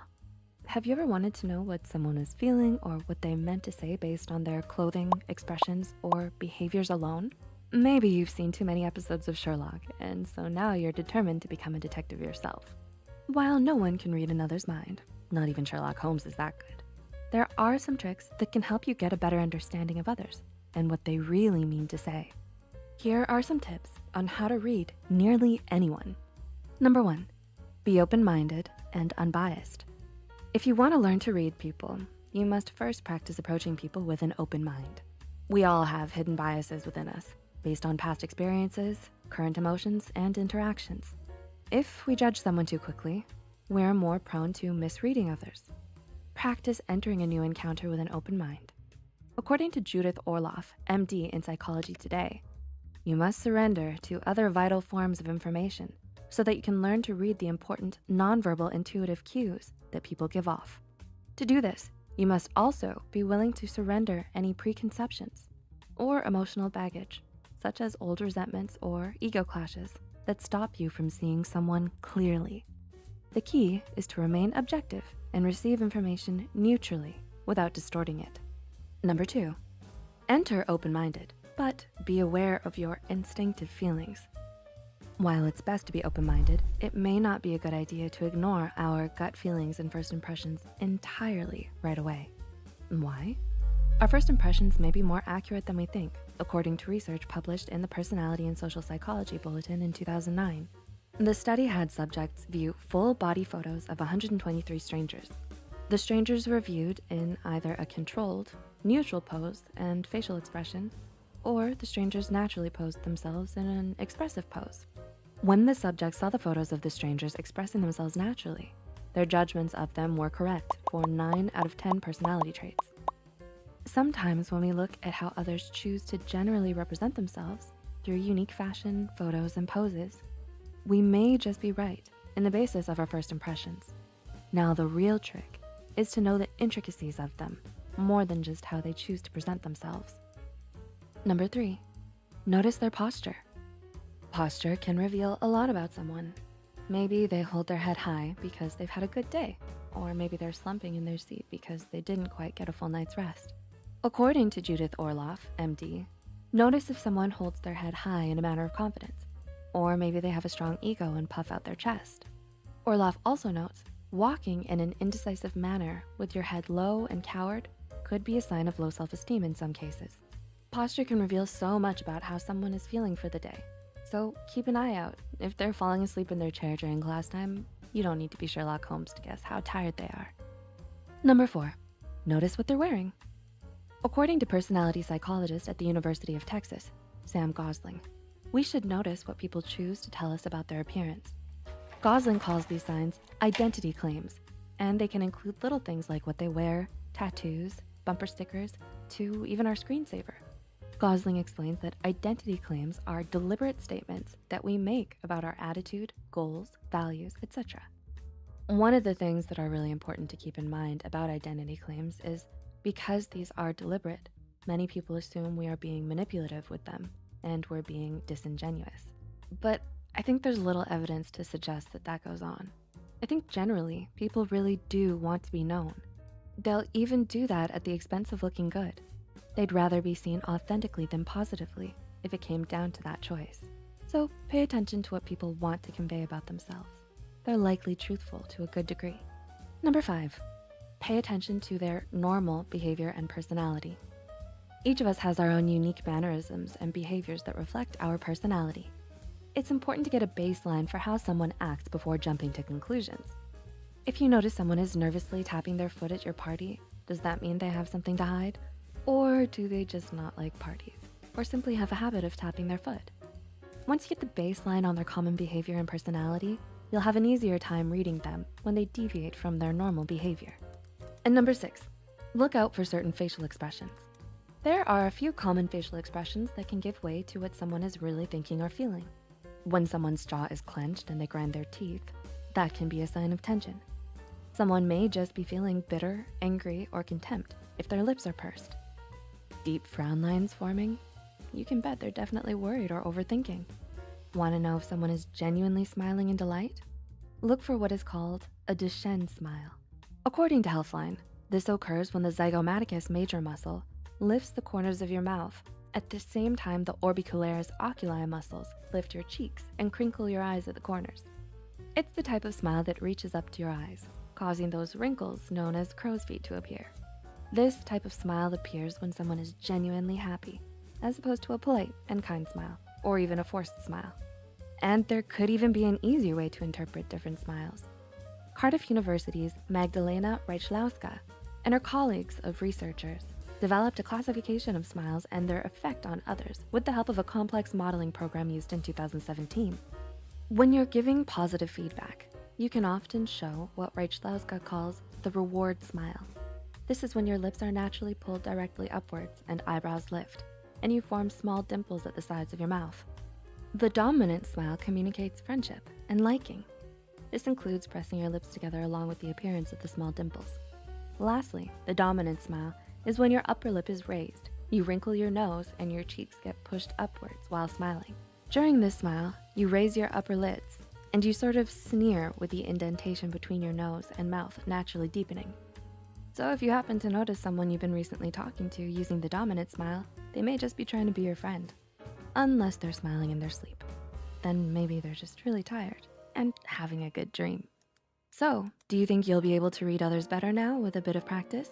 Are you the next Sherlock Holmes in the making? Tell us in the comment section down below. If you enjoyed this video, don't forget to click the like button and share this video with a friend. Subscribe to Psych2Go and hit the notification bell icon for more content like this. And as always, thanks for watching.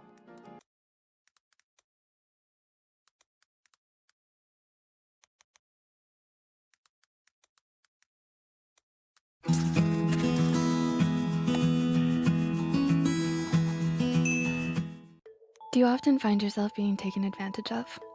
Perhaps you're often talked down to and treated as less than. Sometimes people can be harsh and judgmental, and you may feel as if they don't hold any respect for you. It's not always nice to hang around those who don't value you. So, if given the chance, it may be best to simply walk away and say good riddance. But if you find you are always being subtly treated this way, maybe you'd like to adopt some behaviors to gain respect. You can still be you. You just simply respect yourself enough to not let others walk all over you. Sound like a plan? Okay, here are 6 ways to get people to respect you. Number 1, respect yourself first. We should all learn to love ourselves, and in doing so, give us the respect we deserve.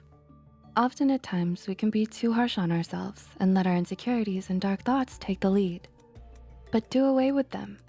With a little practiced self-respect, you can be on your way to thinking higher of yourself and loving you in the process.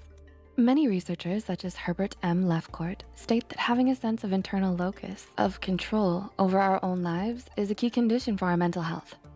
Locus of control refers to how much someone feels a sense of agency towards their life. Someone with an internal locus of control believes the things that happen to them are strongly influenced by their own actions, abilities, or mistakes. To practice self-respect, you must first allow yourself to say no without feeling guilty. Prioritize what is important in your life. Protect yourself and choose to keep only healthy relationships. It's key to not let others take advantage of you and make sure you get what you pay for in life. So if you're at an ice cream stand and you paid for 2 scoops of ice cream and only received 1, instead of brushing it off, simply ask that you received that extra chocolate scoop. And don't feel guilty about it. It's just ice cream, and you're hungry. Your priority right now is to satisfy your appetite. And guess what? Ice cream is the way. 2 scoops, please. Furthermore, it's important to know you can create your own happiness, not just others. This is a form of self-respect as well. So go ahead and enjoy those 2 scoops. You respect yourself too much to not appreciate them, and you. Number 2, set clear boundaries. It's important to set boundaries for ourselves and others. Let's say your friend often comes over to your house for movie night. You love and care for your friend, but they aren't the most respectful guests. They put their feet up on your coffee table, they bring their dog Fleas over, they eat most of your food, and they leave Cheeto Puff remains on your furniture. Everywhere. Do they respect you? Doesn't look like it. A good step would be to set some boundaries for when company comes over and discuss them with your dear friend. You can be kind when discussing this with them and consider their point of view as well. But it's your home and it's ultimately your rules. So tell them they can't keep scavenging through your fridge. Fleas must be on a leash and to keep their cheese-filled hands to themselves, not on the furniture. And paws off the table, Fleas. Number 3, understand you don't have to be nice all the time. Who wouldn't want to be nice when they want to? But when you feel like you have to at the expense of your own happiness, it's not a good idea. Sadly, a lot of people think they can take advantage of those who are kind to them. This doesn't mean you have to stop being a good person. Just simply know when you must put yourself first. And also, don't feel guilty about it all the time. You may think that if you don't do every favor your friend asks of you, they might not like you anymore. But what kind of friend is that? You may feel guilty if you don't accept your friend's invitation to hang out every time. But you just got snuggled into a bubble bath. You'd just like to be alone tonight. Perhaps you don't allow yourself to not smile. So you throw on a contrived smile before you go out the door, even when you're having a bad day. As great as smiling feels, a forced smile can't always make you feel better. Allow yourself to admit you're having a bad day. You don't need to be in a certain mood for anyone. Allowing unnecessary guilt to take control can leave you associating these once happy actions with something forced and uncomfortable. Practice assuring yourself that if you allow yourself the guilt-free time to relax first, you'll only feel happier when the time comes to hang out with your friend next. Number 4, speak up. Many of us often have shy personalities, so doing all the talking during a group conversation may not be our thing. But just because you're shy doesn't mean you should let others interrupt you. If others often interrupt you or appear as if they aren't listening, there's some tricks you can use to make yourself heard. First, try saying the name of the person you're speaking to mid-conversation. Similar to the cocktail party effect, we will often have our attention pulled back to reality when our names are heard, such as when we're at a cocktail party and hear our name in the distance. You know how your music teacher would always say your name mid-sentence to regain your attention? We're doing the same thing here. Another trick is to often use hand gestures and give an equal amount of eye contact to everyone. Using hand gestures grabs attention and strongly conveys your message. Eye contact?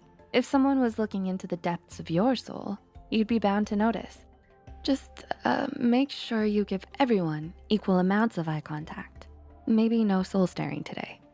Number 5, don't over-apologize. Do you often find yourself apologizing for something that wasn't even your fault?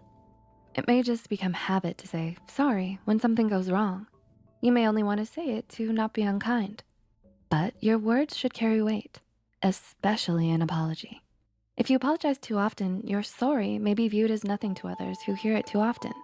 And unfortunately, over-apologizing can be a sign to others that you are submissive.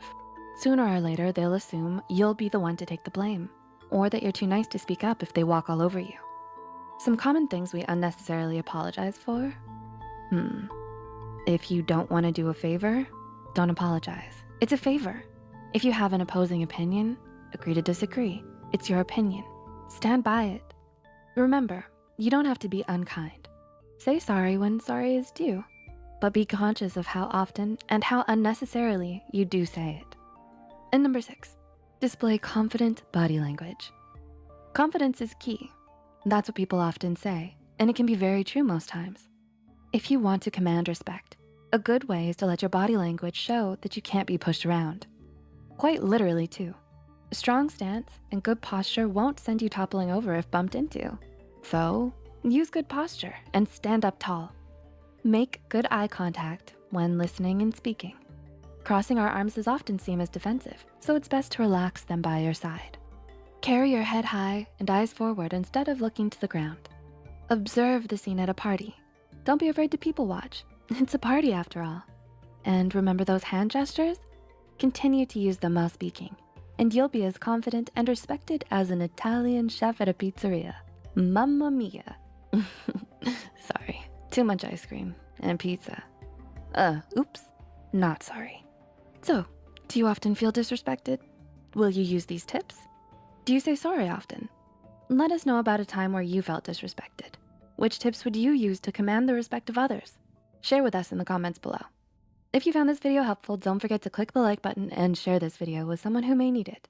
Subscribe to Psych2Go and hit the notification bell icon for more content like this. And as always, thanks for watching.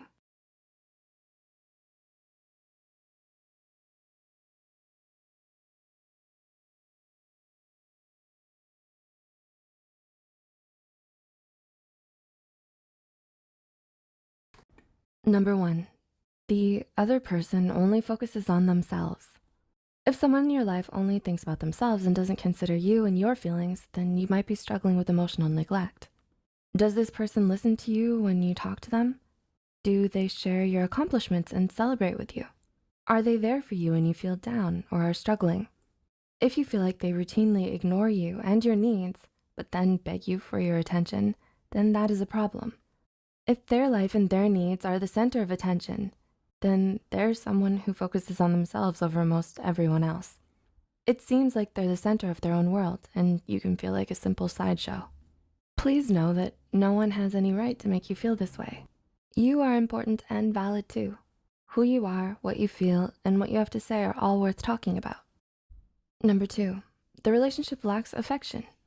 Does your relationship with this person lack a certain amount of affection? Do they invite you into a comforting gesture like a long hug from a family member or holding your hand as their partner? If this person feels cold and distant and they're literally giving you the cold shoulder, this could be a sign of emotional neglect. Comforting gestures and physical affection are what helps bond you to someone. It's a physical way to connect with someone, and if that part is missing in your relationship with this person, then your relationship with them can suffer. Number 3, the relationship lacks communication. Does this person shut you down when you try to talk to them? Do they give you the silent treatment? They might shut you down, ignore you, or even leave the room when you try to discuss any issues with them. Or conversations can feel really one-sided and spaced out. Talks with them can feel few and far between, and they don't really work towards resolution if there is a problem between the two of you. When they're angry with you, they don't express themselves or tell you why they're upset with you. This person could rather just give you the silent treatment and let you suffer in that silence, wondering exactly what it is that's upset them. This behavior is toxic and manipulative and does lend itself to emotional neglect. After all, how can you connect with and be fulfilled by someone who rarely reciprocates? Number 4, you feel resentment towards them. Are you feeling resentment towards your partner, a family member, or a close friend? Is this resentment new or has it been building for a long time? If you recognize that there's a feeling of resentment towards someone in your life, emotional neglect could be the reason why. This kind of resentment should be addressed if applicable. Keeping those negative feelings to yourself can really hurt you in the long run. You might need more support or validation from this person who hasn't been giving it to you properly. Maybe you want more positive vocal support from your partner, or maybe you want your mom or dad to talk with you more openly and honestly. Either way, you most likely have resentment because of an emotional need that was neglected. How do you think you can absolve your resentment with your loved one? Number 5, you choose to confide in others before you talk to them. Do you hesitate to tell this person good news or even bad news? Do you go to someone or anyone else before you choose to tell that particular person? You might be acting this way because you have an emotional need that isn't being met. You've realized that this person isn't going to give you the support or reaction you need, so you seek out that reaction from other people first. It's a way to seek external validation outside of your relationship with that particular person who is not giving you what you need emotionally. Number 6, there is no fighting. Fights and disagreements are part of life, and you aren't going to get along with everybody. There might be some friction in your relationship, but have the two of you talked about it? Or even argued about it? When you fight with someone, it requires a willingness to challenge each other. It highlights the ability to tolerate anger, whether it's your anger or their anger, and requires some element of emotional connection. Emotional connection is the opposite of emotional neglect. If that willingness to argue and offer up emotional connection isn't there, then you could be suffering from emotional neglect. You might be feeling really hurt over how your emotional needs aren't being met. You might need to talk about hidden issues or get angry and upset with this person, and that's okay. You and your feelings are still valid even if you're upset. Getting it off your chest is better than keeping all that resentment locked inside. And number 7, you feel lonely. Did you know that loneliness is one of the biggest signs of emotional neglect? There's no worse feeling than the kind of loneliness that is experienced when you're in a relationship with someone, be that a family member, close friend, or romantic partner. You can be sitting right next to them and still feel so alone, and that is a terrible thing. This person seems so great too. They might have a good sense of humor or share a lot of your common interests, or they have a kind nature, but you can still feel alone. Your relationship lacks emotional substance and connection. Emotional connection is the foundation of a relationship. When the connection is weak, you can start to feel empty inside. Do you think you could be struggling with emotional neglect? What other emotional needs do you think aren't being met in your life? Have any tips for us? Let us know in the comments below. Please like and share this video if it helped you and you think it could help someone else too. The studies and references used are listed in the description below. Don't forget to hit the subscribe button for more Psych2Go videos, and thank you for watching. We'll see you next time.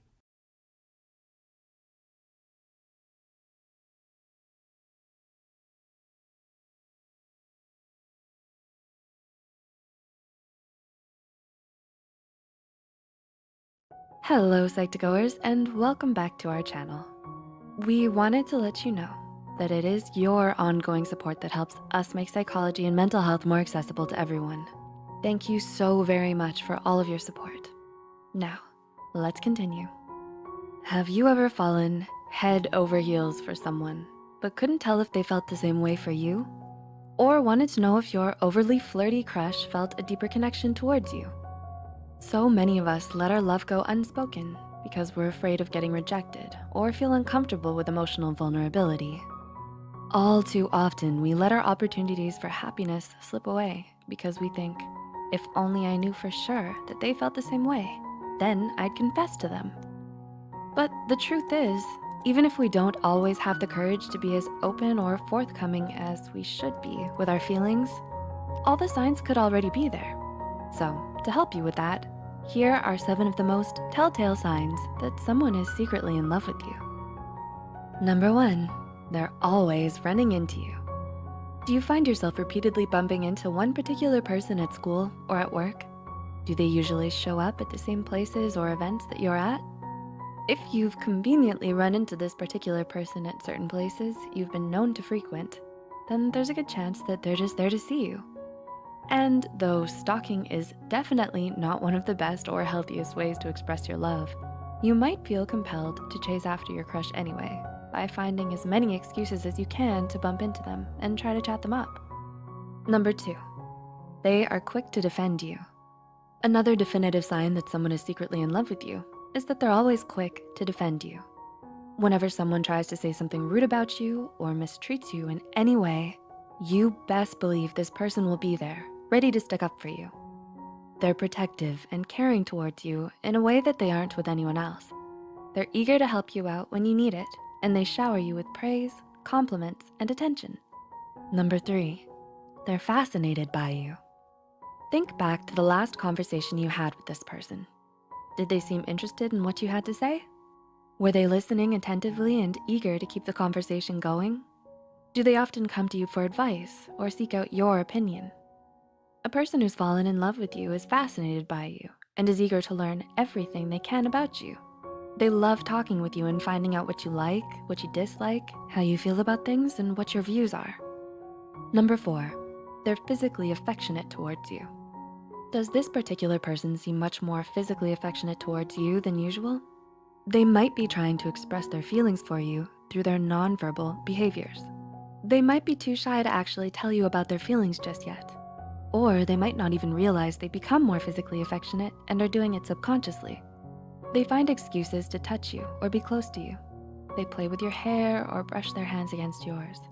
They always sit next to you or put their head on your shoulder. And they hug you excitedly every time they see you. Whether they realize they're doing it or not, all of these are very clear nonverbal signs of romantic attraction. Number 5, they're more attentive towards you. Have you noticed that this person is more attentive to you and your needs? They pay special attention towards you. They're happy to do favors for you. They buy you little gifts to show you that they appreciate you or remind you of inside jokes that you share. They make themselves available for you. They adjust their schedule to accommodate you. And they always go the extra mile just to make you laugh or see you smile. Number 6, they remember the little things. When it comes to the people that we love, no detail is too small or too insignificant to remember. We cherish every memory we share with them and listen attentively to all their stories because we're so much more invested in them than we are with others. So if you notice yourself saying, "Wow, I can't believe you remember that," a lot of the time, chances are you're very important to this person. And if they know things about you that no one else seems to, from all your favorite songs and movies to your random ideas and opinions, it's probably because they're in love with you, or at the very least, deeply interested in you. Number 7, they always reach out to you. Finally, one of the most telling signs that someone is in love with you is if they're always reaching out to you and trying to find ways to get closer to you. Whether it's following you on social media, asking for your number, or inviting you to events. These are all not so subtle hints that this person has feelings for you and is trying to pursue you romantically. They'll usually send you a message or call you up, even if they don't have much to say, because they want to spend more time with you and keep in touch with you. So did anyone in particular come to mind while watching this video? Have you noticed a friend or an acquaintance showing a romantic interest in you lately? Or maybe you wanted to find ways to tell if someone you like feels the same way. Let us know down in the comments below. Please like and share this video if it helped you and you think it could help someone else too. The studies and references used are all listed in the description below. Don't forget to hit the subscribe button and the notification bell icon for more Psych2Go videos. Thanks for watching, and we'll see you next time.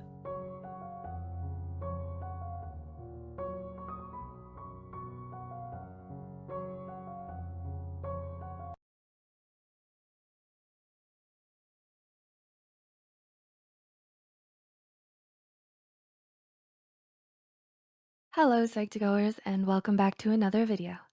Thank you so much for the love and support that you've given us, enabling us to make yet another exploration into everyday psychology. So let's begin. Do you ever feel like you can't seem to get lucky in love, no matter how hard you try?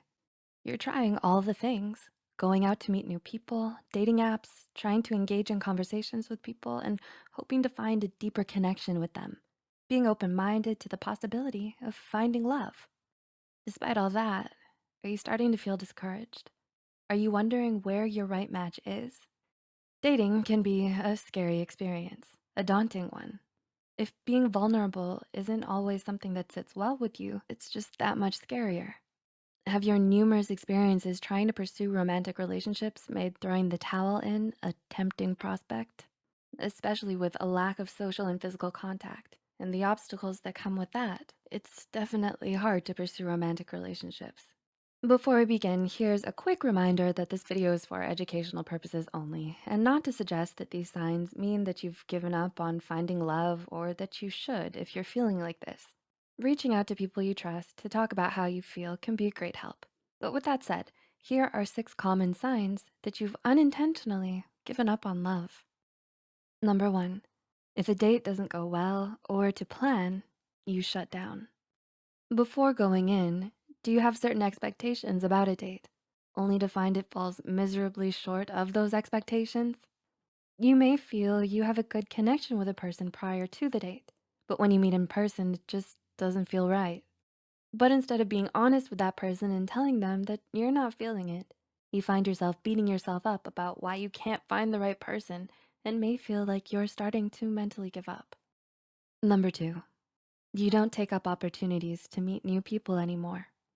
I know how it's gonna go, or I know it's not gonna work out. Do these phrases sound familiar? You shut down potential opportunities for friends or family to set you up with somebody because you're quick to assume the worst. It's harder now to let your guard down and get out of that negative mindset. If you feel that you'd rather binge Netflix than go out and meet people, that may suggest that mentally you've given up on seeking love. Number 3, you feel jealous when you see or are around other couples. Ever feel like everybody around you is in a relationship but you? Do you constantly feel like the third wheel? You may notice that your friends are starting to settle down into long-term relationships, cohabitation, and even marriage as a result. You find yourself drifting further and further away from them. Whether this is intentional or not, if you're upset about being single, being around people who are romantically involved might just be a little too much to handle.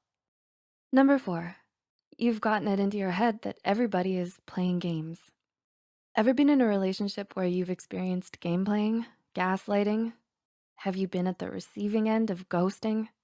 Did your previous relationship leave you not knowing where you stood? These negative experiences can taint your view of everyone around you. You've built up a fortress around you to prevent this from happening again. Sometimes it can feel easier to label all people as players and give up on the possibility of love rather than face the challenge of finding and making it work with a great person. Number 5, you may consider settling for someone you don't love or you have unrealistic expectations with. There are benefits to having a life partner, even if the two of you are not passionately in love. You may be perfectly happy with this. However, on the flip side, you may feel like you have to settle rather than wait for the love of your life. If you feel like you've settled or are considering settling for Mr. or Mrs. Good Enough, this may suggest that you're losing faith in the real deal. On the other hand, you may set unrealistic expectations about who you want to be with, when in reality, this person may not exist. Your unticked checklist may result in you giving up on the prospect of love altogether. And number 6, you feel that you're unable to love another person deeply. Do you feel as though you've never been in love? Do you question your previous relationships and wonder whether what you were feeling was real? You wonder if you loved them at all. This questioning may challenge your perception of love. If it was real, why wasn't it enough? You begin to doubt your own self because it ended, even when you gave it your all. It unintentionally makes you question whether you'll ever be able to love somebody, or even whether you can be loved by another person.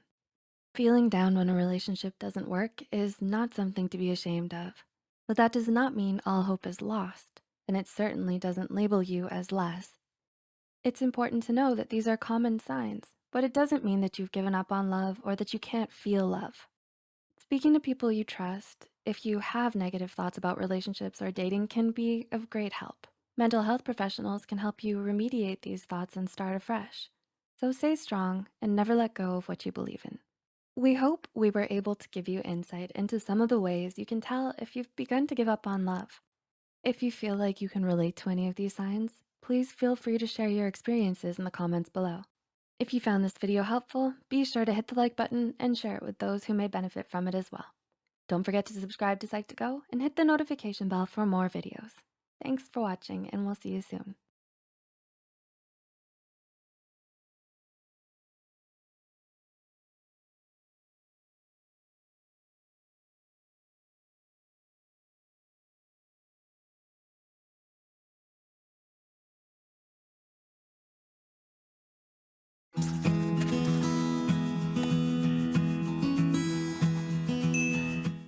Hey Psych2Goers, welcome back.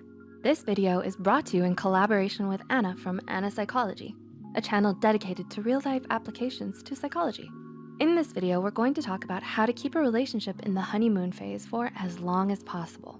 First of all, I know some of you, based on the title, may say that this is not possible and that you can't keep a relationship in the honeymoon phase forever. It really depends on how you define the honeymoon phase. In this video, the honeymoon phase will be defined through 3 main qualities: idealization, passion, and lack of fighting. Can all of these 3 qualities be prolonged forever and with the same intensity at which they're found in the early stages of a relationship? Probably not. For instance, the idealization found at the very beginning of a relationship is not likely to linger forever at that intensity. However, you can draw out the honeymoon phase for much longer than average, which is about 6 months. and maintain certain elements of the honeymoon phase forever. No, this is not something you can accomplish if you don't even try. But if you do try your hardest and really work at keeping your relationship fresh, passionate, and happy, then you can probably incorporate aspects of the honeymoon phase well into your relationship and maximize the happiness of your long-term relationship. So before we get into how exactly we can keep a relationship in the honeymoon phase, we have to discuss the 3 characteristics of the honeymoon phase in a bit more detail. So what is realistic for us to keep forever, and what should we probably accept will disappear? One really important component is the idealization of your partner. This is when you're in the early stages of the relationship and they can do no wrong. They can have no negative qualities. Nothing is unattractive about them, and they're a perfect human and perfect for you. This is something that helps 2 people bond in those early stages of a relationship and build a strong foundation that will last them for years. But it's not realistic and not necessarily healthy to keep this outlook forever. It might make it difficult for you to set boundaries or to acknowledge that what they're doing sometimes is wrong. Or it may swing to devaluation because idealization tends to go hand in hand with devaluation, which is when you swing to the completely opposite side, where your partner messing up means they have no value. Another aspect of the honeymoon phase is passion. This is when you want to spend all of your time with them. You feel a strong physical connection to them. You get butterflies around them. You get intense emotions because of them. It could be jealousy, infatuation, anger, or happiness. You can and absolutely should try to keep the passion in your relationship past the honeymoon phase. Without passion, the relationship turns into more of a friendship. This does tend to happen with long-term relationships. Once you spend a lot of time together, you know each other really well and you get comfortable. If passion disintegrates, you become more like friends than anything else. And while you can still be committed to them at that point, and therefore still feel bonded with them, if passion decreases, that puts a relationship at risk of wandering eyes and dissatisfaction. Another aspect of the honeymoon phase is the lack of arguments. The honeymoon phase usually ends right around the point when you have your first fight. So if you're fighting very early in the stages of your relationship or before you even got together, that can be a red flag. Relationships that aren't good in the very beginning hardly ever last long or last happily. And definitions of arguments vary from person to person, based on culture, upbringing, the dynamics of the relationship, etc. One person might define fighting as verbal or physical aggression, yelling, not listening to each other, stonewalling, and so on. But it may be even healthier to have a lower threshold for what you consider fighting. Maybe you define fighting as your partner speaking over you, taking small jabs, lack of empathy, and so on. This is an unpopular opinion, but you can absolutely ensure that you have very few arguments in a relationship, if at all. The notion that all couples fight is somewhat toxic and sets a low standard for how romantic partners should treat each other. It's not reasonable to expect that of other types of relationships, such as, oh, all teachers and students fight, all uncles and nephews fight. No, that's not an accurate generalization that all couples fight. It may be very common, but we should not simply accept it because it's common. We should be working to prevent it.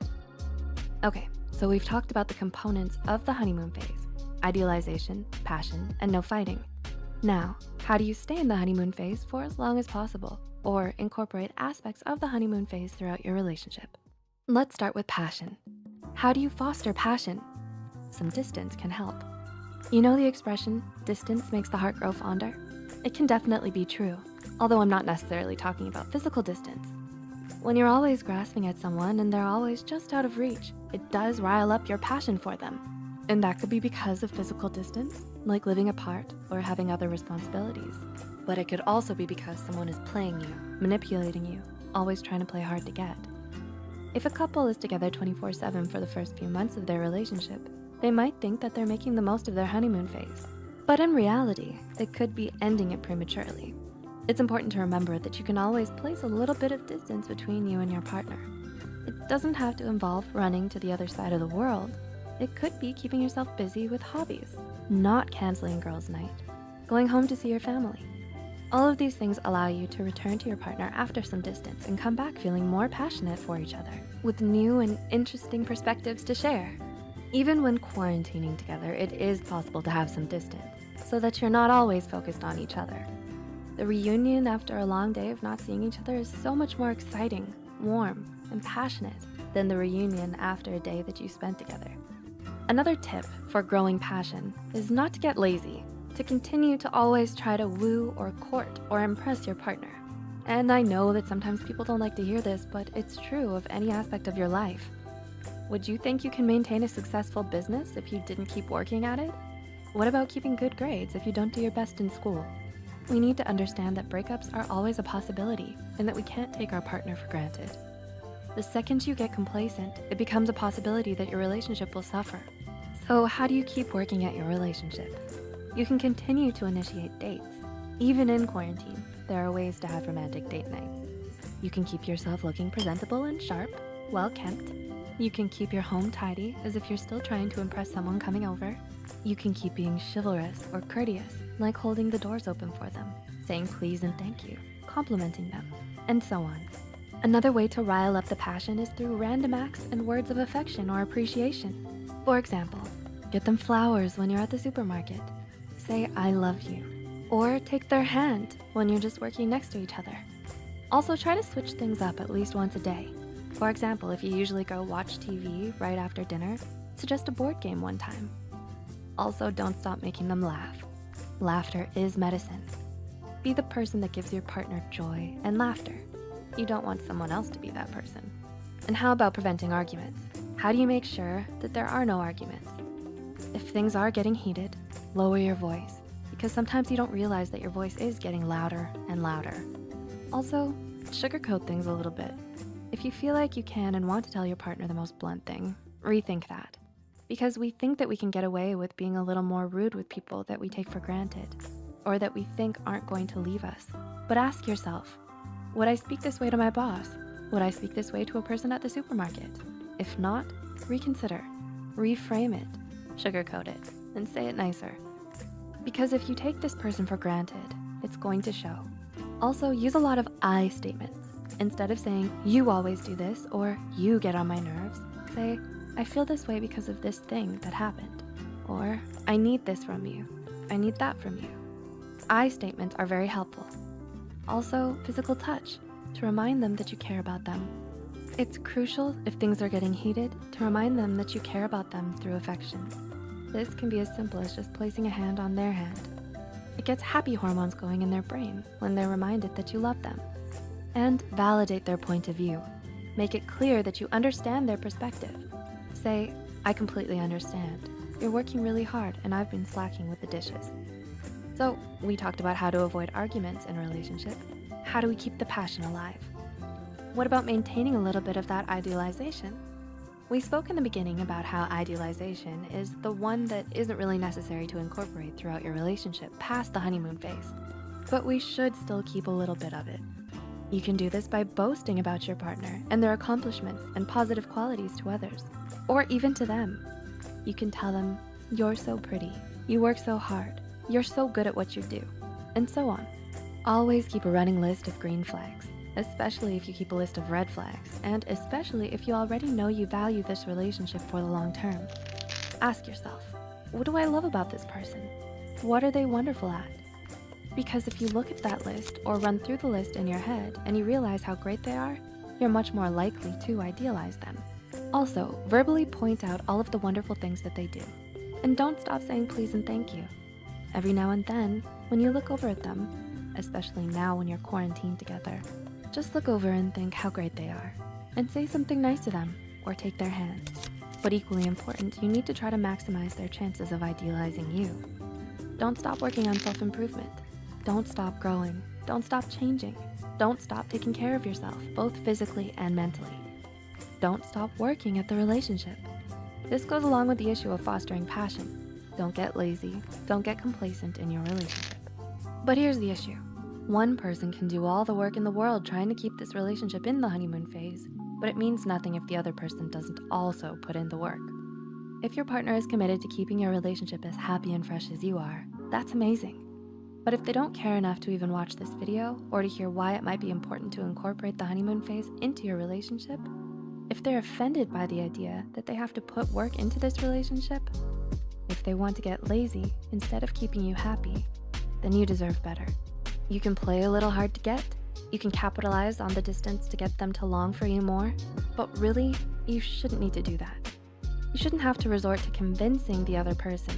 You can't force someone to behave a certain way, and you can't force them to value you.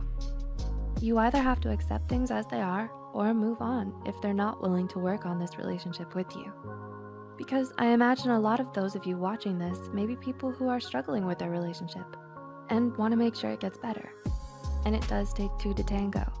You can't be putting in 100% of the work alone. So did you find these tips helpful? Let us know in the comments below. Once again, this video is brought to you in collaboration with Anna from Anna Psychology. The link to her channel can be found in the description box. Also, don't forget to subscribe to Psych2Go and hit the notification bell icon for more videos. And thanks for watching.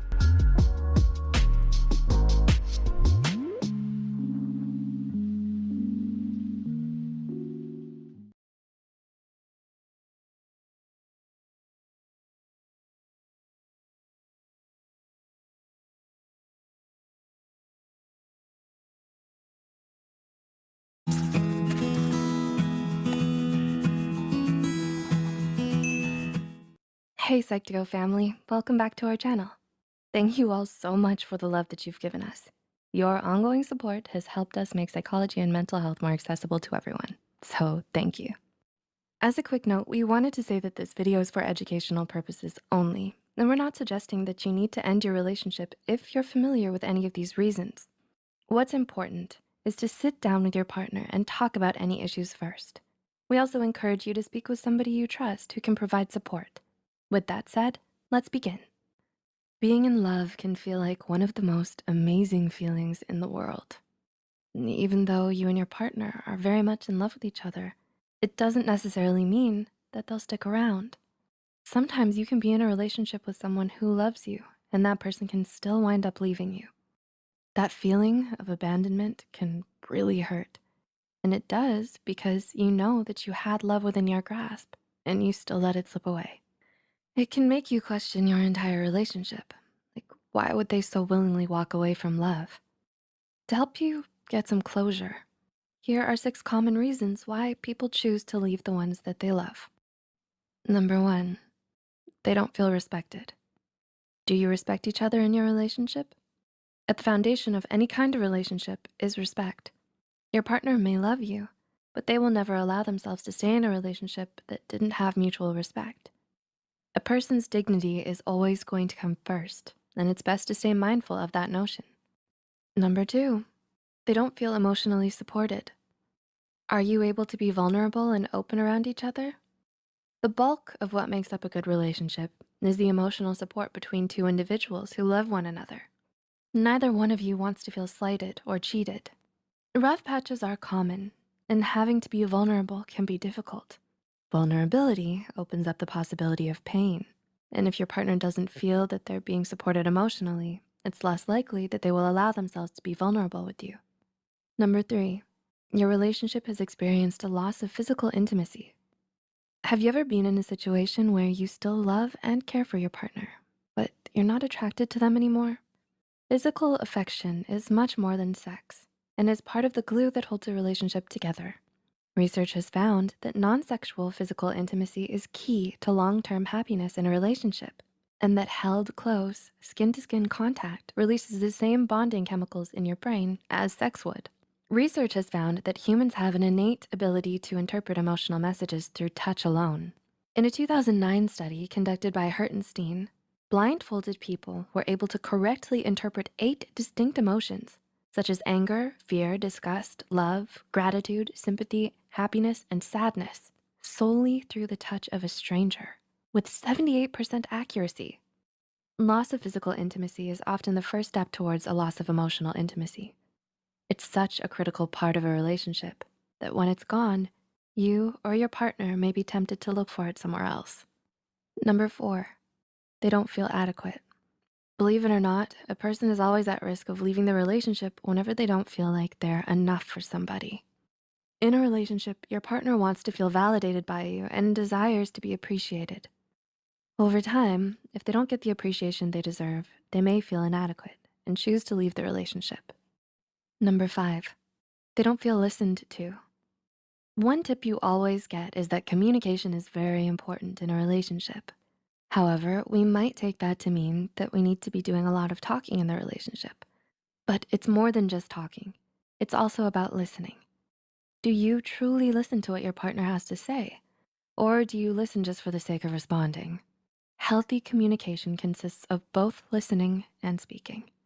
If your partner doesn't feel properly listened to and like they don't have much of a voice, they may feel that they can't express themselves in the way that they'd like to. And number 6, they no longer feel an emotional connection. Studies have shown that the love and passion that comes with the initial boost of marriage have a tendency to wear off after about 2 years. This is why the best relationships are the ones that have genuine friendship at their core. Emotional connection is often what sustains a long-lasting relationship. And if that is no longer there, this may be another reason why people choose to leave the person they love. Did this video help you find closure? Or if you've left someone you loved, did you relate to any of these reasons? Let us know in the comments below. It can be difficult and overwhelming, especially when making the decision to leave a relationship that you're invested in. We hope this video was able to provide some insight for you. Please like and share this video if it helped you and you think it could help someone else too. The studies and references used are listed in the description below. Don't forget to hit the subscribe button and notification bell icon for more Psych2Go videos. Thanks for watching, and we'll see you next time.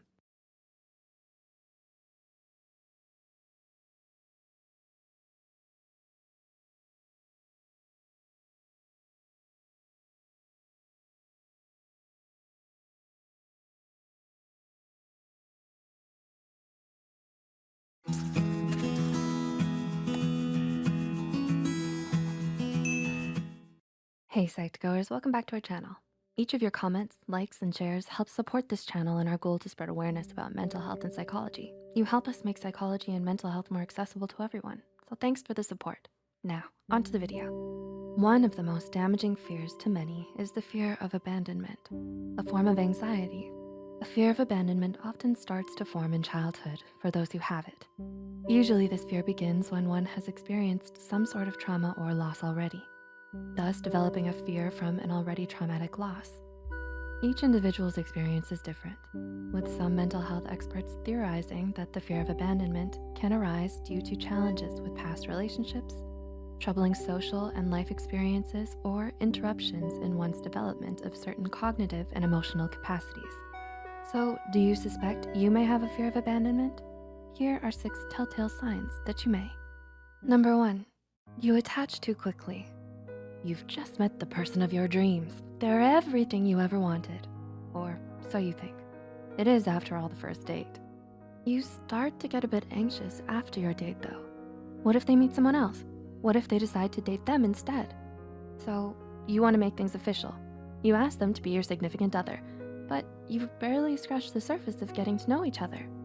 Those with a fear of abandonment often want to move things faster because they're afraid they'll lose that special someone to someone else they admire more. Even if the person you desire is unavailable, you can get attached to them too quickly. It's instead best to take a moment and give yourself some time to think over how well you know this person, and if it feels comfortable and natural moving to the next stage. Number 2, you don't fully commit to relationships. Moving to the next stage in a relationship is one thing, but fully committing is an entirely different thing. You and your partner are finally a couple. Everything seems to be going well until they want you to meet their parents. Oh boy. It can be hard for you to show you are committed long term. You often resist discussing things such as meeting your partner's parents, moving in together, or simply talking about the future with your partner. These topics can seem scary in your view, or you simply don't think they're important right now. But avoiding too long may key into your partner that you don't view your relationship as serious. Number 3, you're a people pleaser. Being kind to others is a great thing. It's thoughtful to do someone a favor or think of their needs or wants over yours sometimes. But if you only think of their wants over yours, it's not always a good thing. Always aiming to please your partner, no matter your needs, can lead to weak personal boundaries.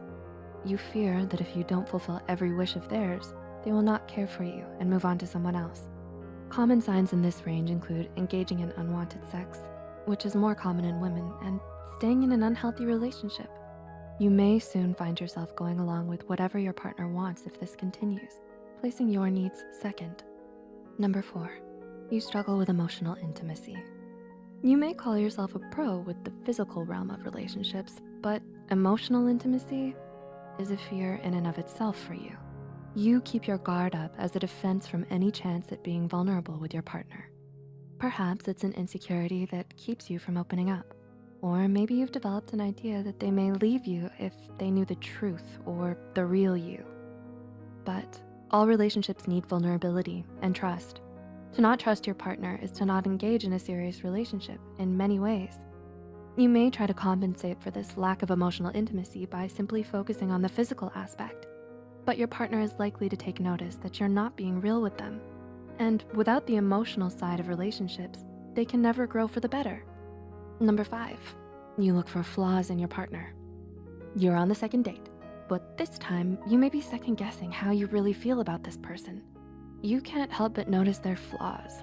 I mean, everyone has flaws, normal, right? But no, not for you. It's all you notice. They chew too loud. They don't like the same music as you. They're a cat person, you're a dog lover. These may be the types of flaws that start to catch your attention, but then you'll begin to notice the more pressing flaws in your mind. You decide to ignore everything you enjoyed about them and focus only on the bad, nitpicking your way to relationship doom. Because of your fear of abandonment, you tell them they were never right for you in the first place, when in fact, you never gave it a chance in the first place. You decide the small flaws and judgments outweighed everything that made you like them. And number 6, you experience separation anxiety. Your partner decides to go out with their friends after work. It will be a great evening out and they're deeply excited. But why can't you tag along too? You may think, don't they think I'm fun too? But healthy boundaries are needed in every relationship. So you try to relax knowing your partner will have an enjoyable evening with their friends. But you can't. When you're not around your partner, it's the absolute worst. In fact, it's pure torture. You can't help but feel anxious as you ruminate on where they are. Who are they with? Are they with that slimeball Billy? What would he be doing there? Are they even with their friends at all? What are they even doing? This leaves you with doubt as you call them for the 4th time. And don't even get me started on the texts. For their friends' night out, you're in the hundreds when it comes to just checking in texts. Well, maybe not hundreds, dozens? That's still a lot. So, do you have these signs? If you do possess a fear of abandonment, all is not lost. You can grow into trusting and taming that fear with practice. Try keeping a journal of all of your feelings, fears, and thoughts. No, seriously, expressing these feelings by writing them down is one step to vulnerability and understanding your emotions. Recognize these feelings, fears, and emotions. Understand you have them. Speak them aloud to someone. Write them down. And then you can begin to aim for change for the better. How? Well, reach out and open up to someone. Sometimes vulnerability and trust is the most important thing a partner looks for. And it's important to not put all of your energy into one partner. It's important to build a community first. Socializing and trusting multiple friends can help. And soon you'll realize that fear of yours is not as strong as it once was before, which is something to be happy about. Go ahead, tell your partner. Do you relate to any of these signs? Which ones? If so, what steps will you take to overcome this fear? And do you have any interesting relationship stories or thoughts you'd like to share? Feel free to express them in the comments below. If you found this video helpful, don't forget to click the like button and share this video with someone who might need it. Subscribe to Psych2Go and hit the notification bell icon for more content like this. And as always, thanks for watching.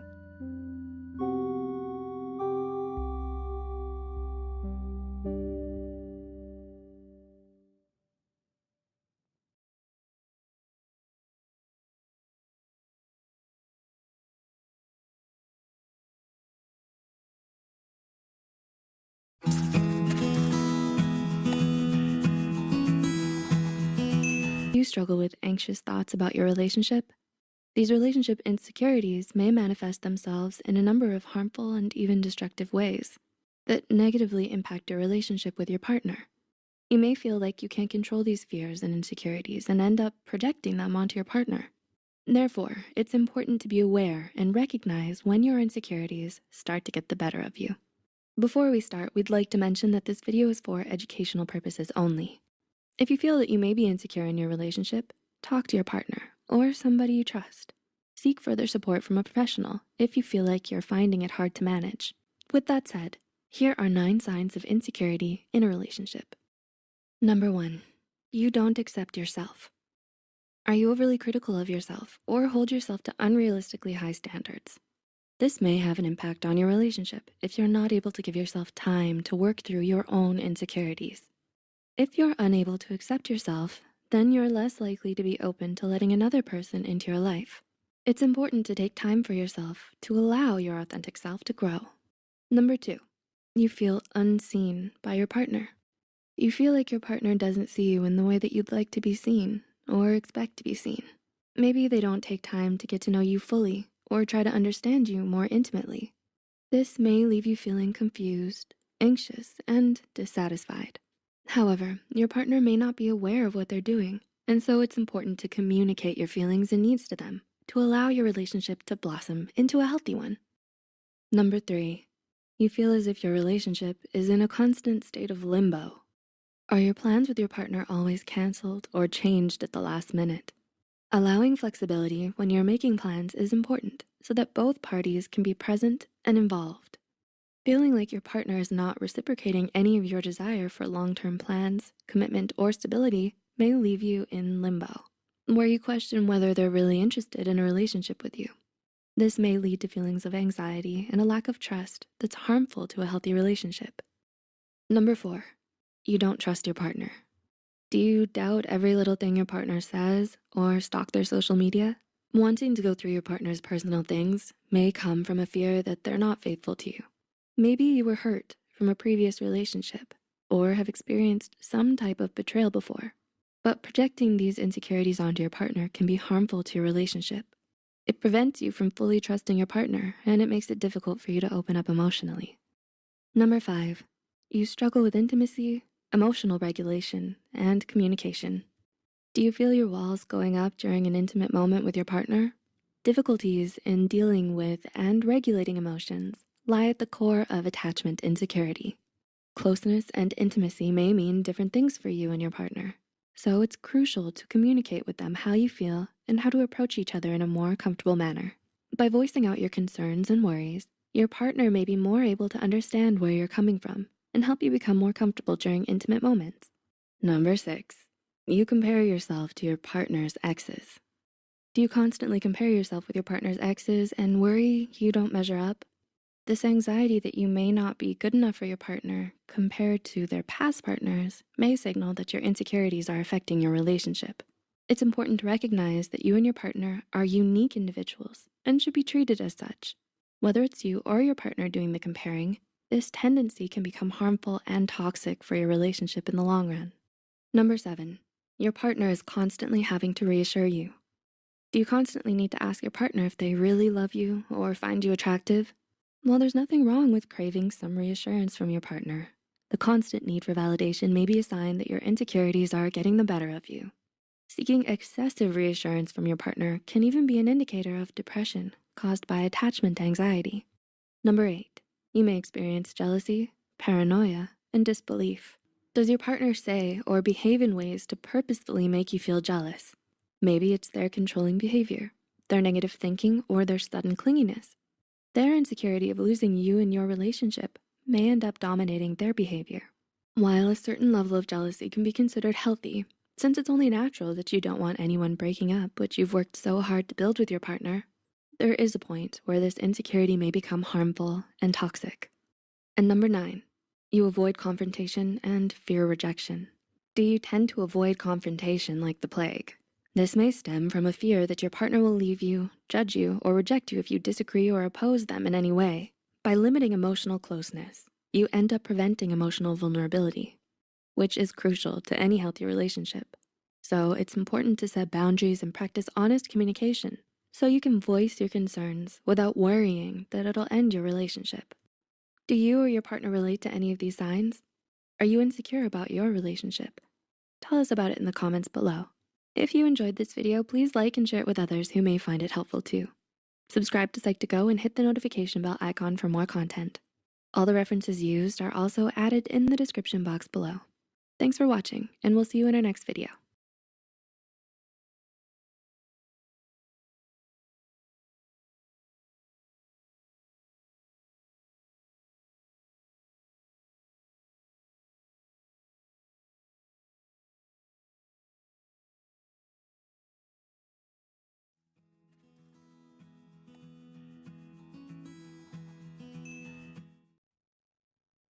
Hey, and welcome, Psych2Go community.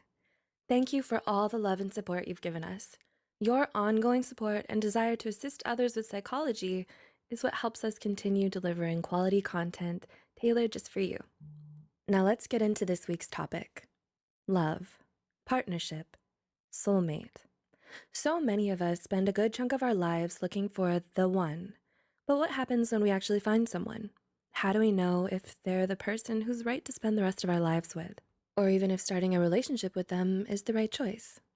While compatibility is no guarantee of longevity, studies show that it is directly related to the quality and satisfaction of our relationships. Simply put, the more compatible you and your partner are, the happier you're likely to be with them. Everybody has their own ideas about what qualities and traits their dream partner should have, but rarely do we ever find someone who's a perfect match. Instead, we learn to compromise where we can and grow to love people in spite of their flaws and imperfections. However, it can be hard to differentiate normal differences from incompatibility. So, if you're wondering whether or not you and your significant other are incompatible, here are 7 telltale signs that you probably aren't right for each other. 1. You don't get each other. Right from the get-go, this can tell you a great deal about how good of a match you and your partner make. If you have a hard time understanding how they're feeling, what they're thinking, or what they need, then they might not be the one for you, and vice versa. It's better to be with someone you can be in sync with, someone who picks up and understands your nonverbal cues. They can discern your tone of voice and get what you're trying to tell them. Otherwise, miscommunication and misunderstandings can pile up in your relationship. 2. You're too different from each other. While it's technically true that opposites do attract, every solid, healthy couple should share at least a few similarities with their partner. This doesn't mean having to like all the same music or movies that they do, or even share the same hobbies as them. In fact, it can even be refreshing to be in a relationship with someone radically different from yourself. Sadly, though, the excitement won't last forever. If the similarities are too scarce or non-existent, once the new and shiny effect wears off, you're both left with someone who doesn't share the same humor, interests, values, ideals, or principles, making it difficult to relate to one another in any meaningful way. 3. You try to change each other, not grow and learn together. The hallmark of any strong, healthy relationship is having a partner who gives you the drive and motivation to change for the better. And that's the point. It must be something you want for yourself. Your idea, not theirs alone. Despite your partner expressing irritation or dissatisfaction with the current you, it's generally ineffective and not sustainable if you're forcing change on yourself solely because they want it and you don't. You have to want it for you, and this goes for many things, whether it's the way you dress, speak, or who you hang out with. Only you have the right to decide who you want to be. If you don't feel comfortable showing your true colors to your significant other, even in a private setting, this is a definite red flag. 4. There is constant or highly frequent arguing. It's perfectly normal and healthy to disagree with your partner about something from time to time, especially if it's over something that's important to the two of you. We didn't choose this person so we could be with a clone of ourselves. The disagreements become a problem, however, when the arguing is constant and over the tiniest of things.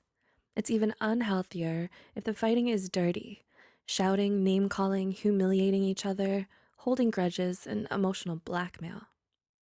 Being in a relationship with a partner who tends to bring out mostly the ugliest side of you is never good. 5. You attain peace by avoiding all the problems. It's all about moderation. While constant fighting is obviously not ideal, it's also not good for a couple to never disagree about anything. You need to be honest and communicate openly with one another about how you feel, even if it's not in agreement with the other person. Constant pretending everything is okay or blind agreement to the wants of the other person does not make the relationship stronger and may in fact result in a catastrophic blow-up later. Conflict can be a positive bond-building event if it can be given and taken constructively. It then can lead to personal growth and a deeper mutual understanding. 6. Your socializing is isolated from everyone else. Do you find that when you and your partner go out, it's nearly always only with each other? No friends, no parties, or group hangouts? Do you never spend any time with their friends? Have you even met their friends? Is their family still a group of mystery people you've never been introduced to? Even though you've been together for a while? If you answered yes to any of these, this could be a potential problem. It's important that you spend time with your partner's loved ones and get to know them better. Couples who make the effort to be close with the other important people in their partner's lives tend to have longer and happier relationships. And 7, you're not attracted to them. Lastly, but most importantly, even when everything seems perfect on paper, if you don't have any romance or chemistry, it's simply not going to work. Without even an inkling of those factors, you might have a best friend, but not necessarily a significant other. The result is that you will naturally be drawn to people you have that more than friends attraction to. The triarchic theory of love by Robert Sternberg even states that although intimacy and commitment are present, without passion, the love you share will only be platonic, like the love shared between you and your friends and family. In the end, there's no such thing as a perfect relationship. Everyone has doubts or disagreements at times with the person they love. A strong, healthy relationship takes ongoing effort, dedication, and also time for it to grow. What's important is finding that someone who, to you, is worth the effort. First impressions and initial choices do not seal your fate. Learning to know and recognize compatibility versus incompatibility will save you much heartbreak and possibly avoid more serious scarring. So take the time to evaluate your relationship with these key points in mind, and honestly ask yourself, is my partner right for me? We hope you enjoyed the video and learned something new about yourself and others. Please like, share, and give feedback or comment below. Let us know what you'd like to see next. Don't forget to subscribe to Psych2Go for more psychology content, and as always, thanks for watching and taking this short psychology journey with us.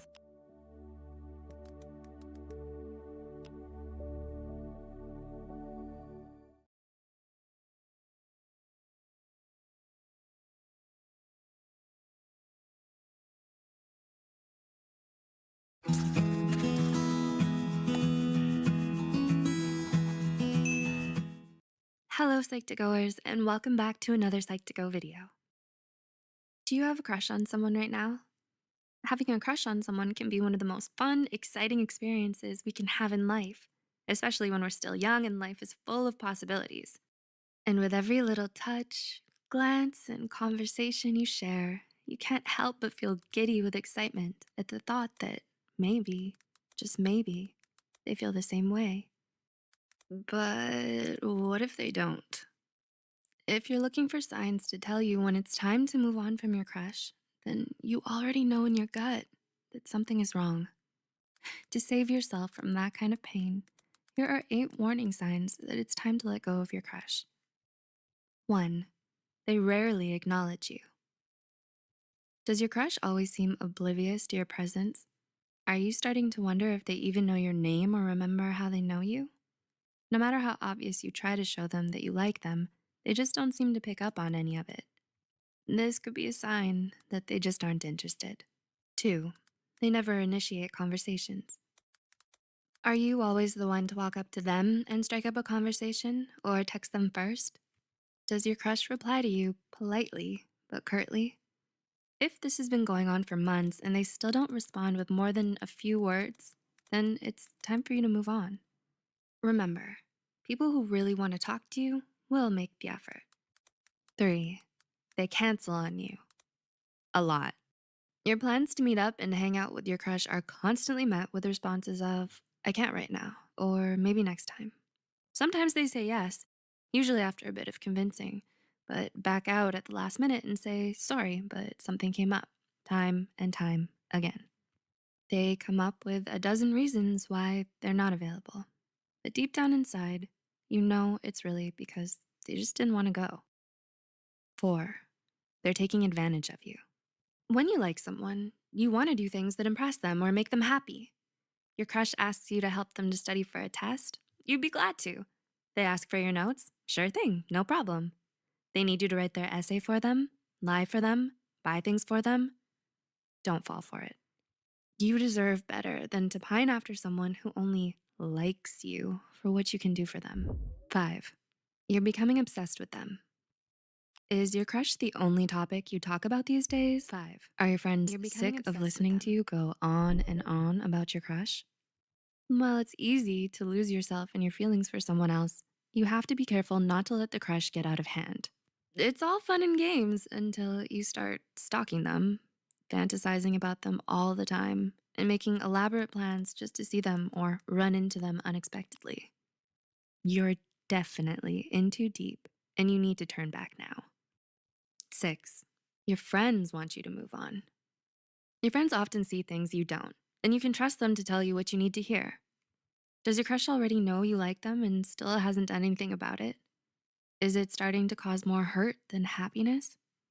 Hear your friends out. They love you and always want what's best for you. 7, they're interested in someone else.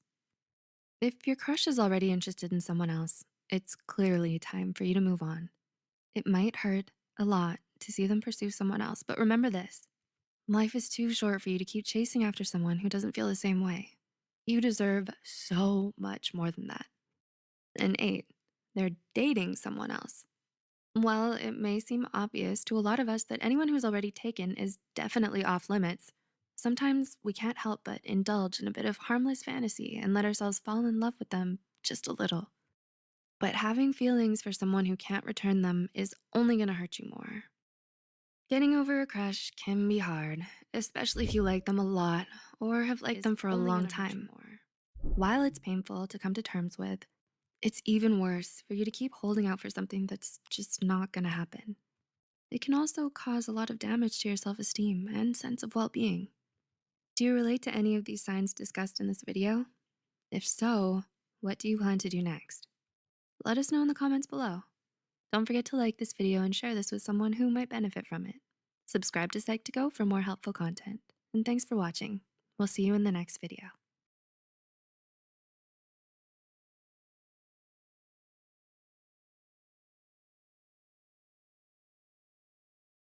Hi Psych2Goers, and welcome back to another video. Thank you so much. Your love and support has enabled us to send your way another wealth of everyday psychology. So let's explore. Sometimes feelings can be obvious. Other times they may not be. This can make you question whether somebody has romantic feelings for you.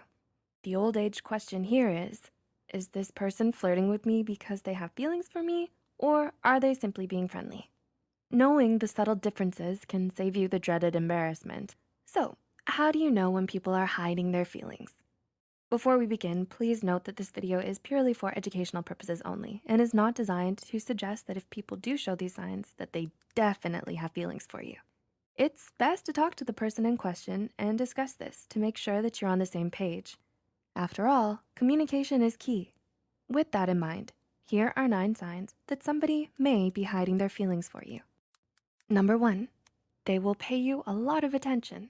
Are they regularly inviting you out, constantly calling and texting you and asking your friends about you? If the answer is yes, then it appears that there is already a foundational relationship that has been established.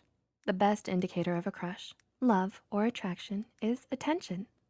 What a person does and how they act around you explains everything you need to know. The key is to observe with your eyes and not just with your heart. Number 2, their body language will be different around you. Do you often notice them facing and leaning towards you when they talk to you? Are their gestures open, relaxed, and welcoming? You've probably heard before that the body doesn't lie. So, if you want to know how you can tell if someone likes you or not, pay close attention to what this person's body language is telling you. A relaxed and open body posture around you generally shows that the person is okay with being vulnerable around you and trusts you enough to let you into their comfort zone. It can be a sign of trust, respect, and oftentimes even care. Just make sure that you don't confuse romantic interest with shyness, because shyness doesn't necessarily indicate romantic attraction. Number 3, pay attention to their eye contact and nonverbal communication. Do you notice them looking at you more often? Are they extra cheerful or smile frequently and talk more than usual when with you? The next time you're with the person in question, note how often they look at you. Harvard psychologist Zick Rubin found a correlation between eye contact and love. In his study, couples deeply in love look at one another 75% of the time while talking, while other people engaged in conversation only look at each other about 30 to 60% of the time. If they want to leave a good, long-lasting impression by sounding enthusiastic, inquisitive, and jolly, it's a dead giveaway that this person likes your company and cares about your impression of them. So it's imperative to try and figure out if they are putting in a lot of effort. This could be a sign that this person is into you. Number 4, they'll do things to show that they care. Do they text you or call you after you spend time together to make sure you got home safe? Do they regularly ask your friends about you? Do they offer to help you without you asking them first? Their interest in your well-being may be another sign that they care about you and how you're doing or feeling. However, these subtle things could easily be confused with a caring friend as well. But if you find that they'll go out of their way to check in with you, then it is possible that they have a crush on you or have feelings for you. Number 5, they may be overly curious about you. Do you find them asking you questions about you and your life? Do you find that they want to know more about you and what makes you who you are? People who are trying to get to know others may be hiding their feelings behind their burning curiosity. It might be so that they can communicate in your language and talk about the things you enjoy talking about. Asking you a lot of questions essentially intends to encourage you to talk about yourself and open up about your life. This is a basic human technique that most of us use on a daily basis, perhaps without even knowing it.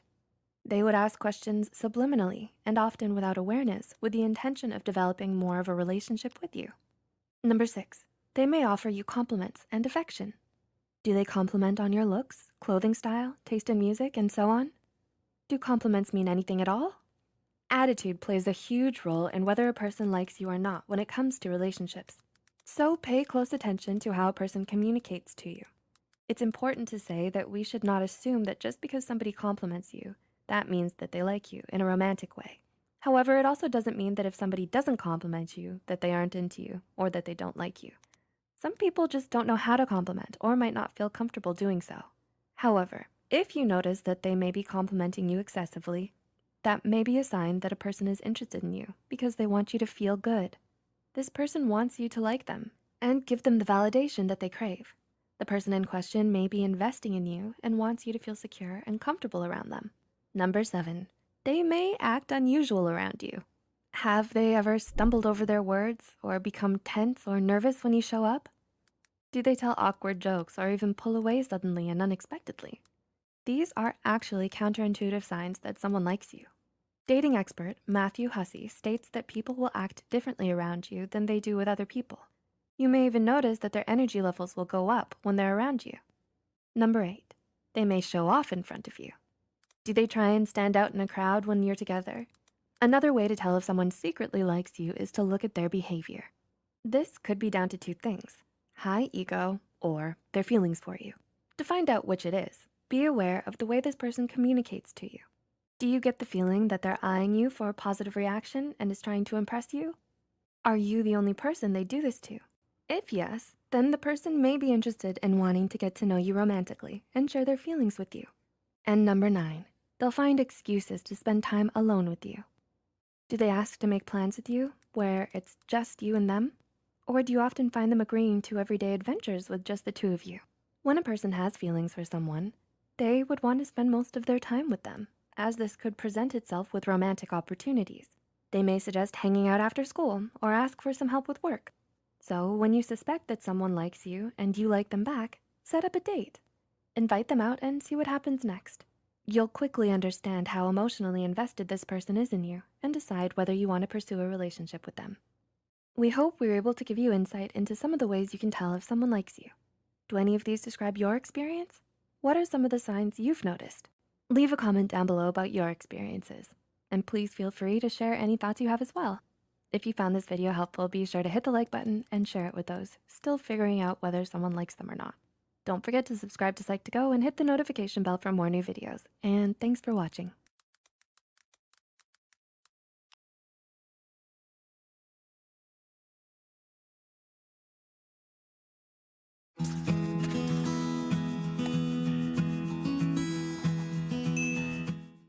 Hey Psych2Go family. If we may ask a personal question, how's your love life? Are you currently single? Or perhaps you're looking for a long-term relationship? Although we hope you found that special someone, we understand that generally, dating isn't easy. Do you think you might be hurting your chances at true love? Have you had a long list of failed relationships but can't seem to figure out where it all went wrong?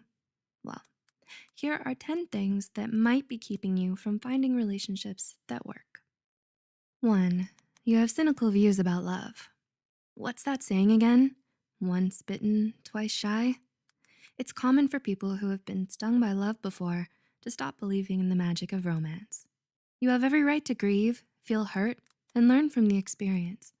But being stuck in your negative ways and dwelling on your pain, resentment, and regret is only going to close you off from new opportunities to find the one who truly loves you for who you are. 2. You set unrealistic standards. Nowadays, we see so many pictures and posts online about couples who are #relationship goals that it may start to cloud your judgment and give you unrealistically high standards. You might turn down great dating prospects or throw away a special connection you had with someone just because it wasn't everything you hoped it would be. But the truth is, sometimes relationships are more about being the right person than finding the right person. 3. You've set too many deal breakers. You have standards, you know what you want, and that's a good thing. But expecting too much of your potential partners too fast sets the scene for failure and disappointment. Are you so quick to call it quits and run away at the first sign of imperfection? Just as you deserve a fair chance, so do they. In the end, relationships take time and effort, and sometimes those flaws make this person uniquely tailored for your relationship. It's in the complete acceptance of an imperfect person that we find the kind of love that's meant to last. 4. You have unresolved past trauma. Whether it's a messy breakup, a toxic relationship, or an unhappy childhood, your past can leave you with loads of painful memories and emotional scars that you often never really get over. You end up carrying that trauma with you throughout your life, unknowingly allowing it to ruin your relationships. Resolution, acceptance, and being at peace with your past will not only negate most of the detrimental effects, but also help you be a better partner, giving the relationship its best chance to stand the test of time. 5. You have low self-esteem. I know you've heard the quote, you can't love someone else until you learn to love yourself first. When you suffer from low self-esteem, you tend to lose yourself in your partner. Instead of developing your own sense of self, your partner is used as a substitute. Since you feel like you're unworthy of their love, you constantly worry that they'll eventually realize that and leave. The insecurity makes this a self-fulfilling prophecy through things like misinterpreting small actions, catastrophizing, and constantly suspecting your partner of things. This can be exhausting for the other person and for you. 6. You have a fear of happiness. Hey, don't laugh. We know how it sounds. Why would anyone fear being happy? We humans are strange creatures, and this indeed is something that happens, even though most of us aren't aware of it. Are you afraid of what would happen if you ever did find the one? So afraid that it leads you to sabotaging your own relationships? Do you push people away before they can get too close to you because having an honest, emotional connection with someone scares you? You try not to get too attached and suppress your desire for connection, so much so that others may misunderstand and think you're inconsiderate, inconsistent, and not at all interested. 7. You have trust issues. Do you feel jealous about your partner being close with other people? Does it make you uncomfortable to think of them going out without you? Do you need to read their messages and know where they are all the time just to feel secure? Sad to say, nothing dooms a relationship faster than a lack of mutual trust. Behaving like you don't trust them will cause your partner to grow resentful of you over time. No one likes being constantly controlled and under suspicion. 8. You think you'll lose your independence by being in a relationship. The rom-com movies always say, you complete me, which isn't the healthiest of messages. Perhaps you subconsciously fear commitment because you think you'll lose your independence or freedom when you do find a relationship. The truth is the opposite. Remember this. In a healthy relationship, you should never have to sacrifice your personality, your independence, or who you are for a romantic partner. The hallmark of every strong, enduring relationship is learning to maintain your independence while still being happily committed to someone. 9. You want someone you can't or shouldn't have. Most of us are guilty of liking somebody against our better judgments, probably even more than once. Whether it's because they're already taken or emotionally unavailable, it's easy to fall in love with the wrong people. Obsessing over the forbidden fruit closes off your ability to consider the more compatible and better suited people for you. And 10, you don't learn from your mistakes. We all make mistakes. We're only human. But what mistakes have you made in your past relationships? And what have you learned from them? What's changed about you and how you look at things because of your mistakes? If you don't know or believe you've never done anything wrong, this may be the most detrimental factor to your ability to find a lasting relationship. Mistakes allow us to learn, grow, and be better the next time around. If there's no learning, the same mistakes occur, and the cycle is endless. A relationship takes more than one person. Luckily enough, one of those people is you. How do you think you're doing? What went sideways in previous relationships? Do you relate to any of these signs in this video? Or perhaps you see a friend who has these signs. Knowing the answers to these goes a long way to helping you on your quest for love. We hope you enjoyed this video. What do you want to watch from us next? Let us know in the comments below. Don't forget to like and share this video and subscribe to Psych2Go for more psychology content. We'll catch you in the next one. Thanks for watching.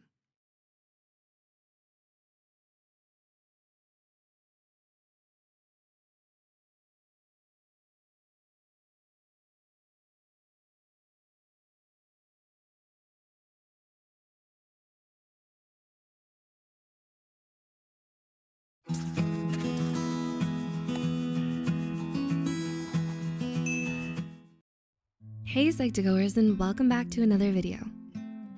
For a lot of people, falling in love and finding your soulmate is the ultimate goal in life. And while it would certainly be wonderful to meet the perfect person for you, it definitely doesn't mean that love is all there is to life. But when you make a conscious choice to remain single, oh boy, the battles you have to face then are of a totally different kind. That's because the not-so-single half of the population takes it upon itself to convince you otherwise. What matters is not what everyone else is doing or what other people think you should be doing, but what you want and what's right for you. So with that said, here are 8 things only single people can relate to. 1. Feeling replaced by your friend's significant other. Ever since your friends all started dating someone, do you feel like you hardly see them anymore?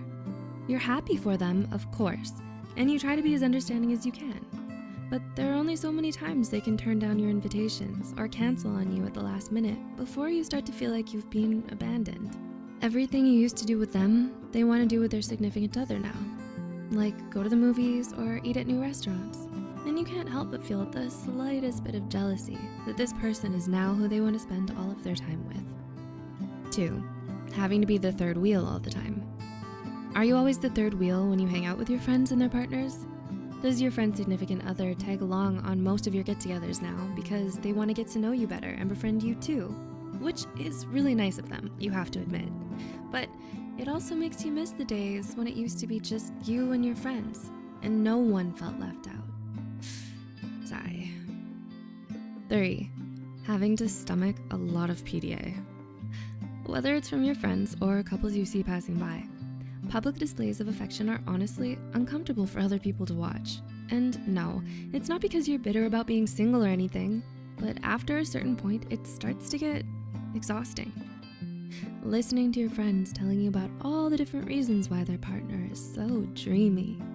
Having to awkwardly stand around while they kiss and call each other cute pet names. Seeing them act so happy and lovey-dovey all the time. Yeah, no thanks. It might be fun for them, but it's certainly not fun for you to watch and have to stomach it all the time. 4. Always being asked why you're still single. Do others badger you relentlessly about why you haven't found someone yet? Do they pressure you into dating again? no matter how many times you tell them you don't want to. From your friends to your relatives to people you barely even know. When you're single for a while, sometimes it feels like that's all anyone wants to talk to you about. You insist that you're single by choice, but most people can't seem to understand why anyone would want to stay single. Oh well. 5. Being comforted because of your relationship status. Sad to say, most people just can't seem to wrap their heads around the idea that some of us are actually happy to stay single. A lot of people give us comforting pats on the back whenever the topic comes up and try to encourage us with platitudes like, "Don't worry, it'll happen for you too," or "You'll find someone eventually, just hang in there." As if being single is somehow synonymous with being miserable. 6. Being bombarded with personal questions. What happened between you and your ex? Why are you having such a hard time finding someone? Don't you ever get lonely? Is there anyone you like? Once people learn you're still single, they'll start to bombard you with really inappropriate personal questions. They're convinced their questions will help you find your next date. Have you ever thought about dating so-and-so? And of course, isn't it time you moved on already? Single people have to put up with hearing such insensitive questions when, frankly, it's not anyone's business but yours why you choose to stay single. 7. Constantly being set up on blind dates. Do people keep coming up to you to say, "I know the perfect match for you," or "You should really meet so-and-so, you'd make a great couple"? If only you had $1 for every time you heard those things. And while your friends and family members do have good intentions, you can't help but feel fed up over their constant attempts at playing matchmaker and setting you up with someone. And 8. Feeling pressured to find someone already. Has anyone ever teased you about being single? Or told you that you should just lower your standards? They make it seem like there's something wrong with being single. But the truth is, you're happy to stay single for now because you know that the journey is every bit as important as the destination. After all, there's a lot of freedom, independence, fun, and excitement that comes from being romantically unattached to someone. In the end, being single allows you to focus on yourself, and it can be a time of great self-growth and self-discovery. It's better to stay single and wait for the right person to come along than settle for anything less. Did you find yourself nodding along to any of these points? Have you seen similar situations in your surroundings? Do let us know in the comments below. Also, remember to like and share this video with others you think might benefit from it. Subscribe to Psych2Go for more videos. Thanks for watching, and we'll see you in the next video.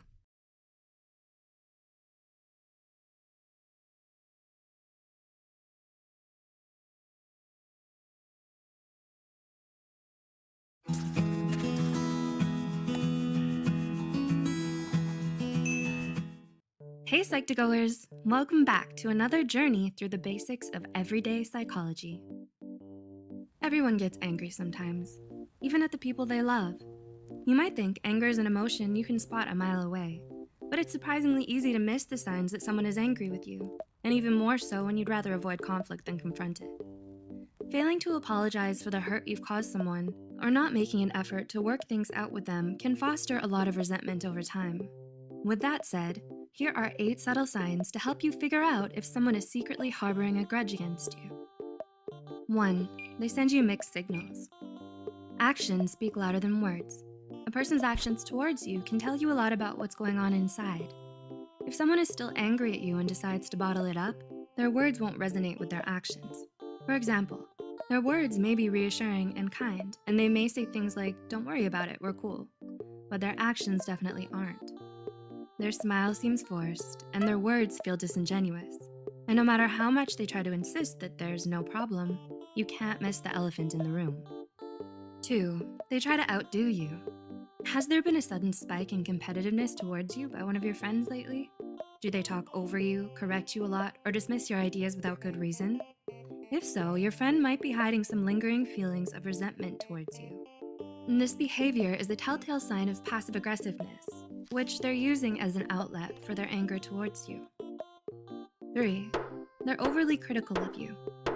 Does your friend usually criticize things about you they never had a problem with before? Do they make you feel like you're doing everything wrong lately? While it's true that constructive criticism often comes from a place of love, honesty, and respect, it's no excuse for someone to say things that hurt your self-esteem and make you feel bad about yourself. So while your friend might tell you that they don't mean any harm and that they're just trying to help, you can sense the hostility they're hiding underneath it all. 4. They act more defiant.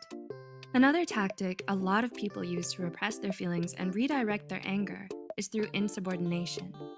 They deliberately make mistakes they know will affect you. They don't try to help you with group tasks, they take long doing their share of the work, and insist on doing everything on their own or in their own way, all because they're secretly still mad at you and want to antagonize you. 5. They subtly try to pick fights. Do they leave a mess for you to clean up or use your things without asking for permission? Your friend or family member might feign innocence and act like they had no idea what they did would upset you, but don't be fooled. They might be subtly trying to pick a fight with you. They forget to remind you about important appointments or exclude you from social gatherings. They're doing all these things to push your buttons because they want to make you as angry with them as they are with you. 6. They seem more irritable. Are they quick to snap at you and get pissed off at the smallest of things? They find a lot of your usual quirks annoying and get fed up with you more easily. They treat you with sarcasm, thinly veiled hostility, and backhanded compliments. They don't like it when you tease them and don't laugh at any of your jokes. If your friend is acting more irritable than usual, then it means that there's some underlying tension between you two, and the issue is still unresolved. 7. They spend less time with you. Would you want to spend time with someone you are cross with? Probably not. Avoidance is another form of passive aggression. If they stop texting you, they rarely return your calls, they tell you they're busy all the time, and they cancel plans you've made together, it could be a sign that they're still holding on to their anger. They've been hanging out more with their other friends lately, and while they promise you they're not ignoring you or anything, you still get the sense that they're avoiding you. This is because they might be angry with you, but don't quite know how to deal with it. And 8. They're unusually quiet around you. Your friend used to be so lively and chatty, always spouting off one anecdote after another. But now, they barely speak to you. They're not giving you the cold shoulder, per se, but they're definitely less talkative. They don't message or text you as much anymore. They don't initiate conversations with you. They only respond with a few curt but polite words. And while they act just fine around everyone else, with you, their spirits suddenly dampen. They've stopped asking you for advice or turning to you for help about which outfit to wear, or what show they should watch next, or what your plans are for this weekend. Unresolved anger is a catalyst in damaging valuable relationships. All these signs are a cry for help that they might be angry with you, but don't know how to communicate it. Pretending that nothing's wrong for the sake of avoiding conflict is seldom a good strategy for dealing with anger. Have you observed this behavior in anyone around you recently? Do you now understand why they might act the way they're acting? Does it seem easier to spot the signs after watching this video? Do let us know in the comments below. Also, remember to share this video with those you think might benefit from it. As always, thanks for watching.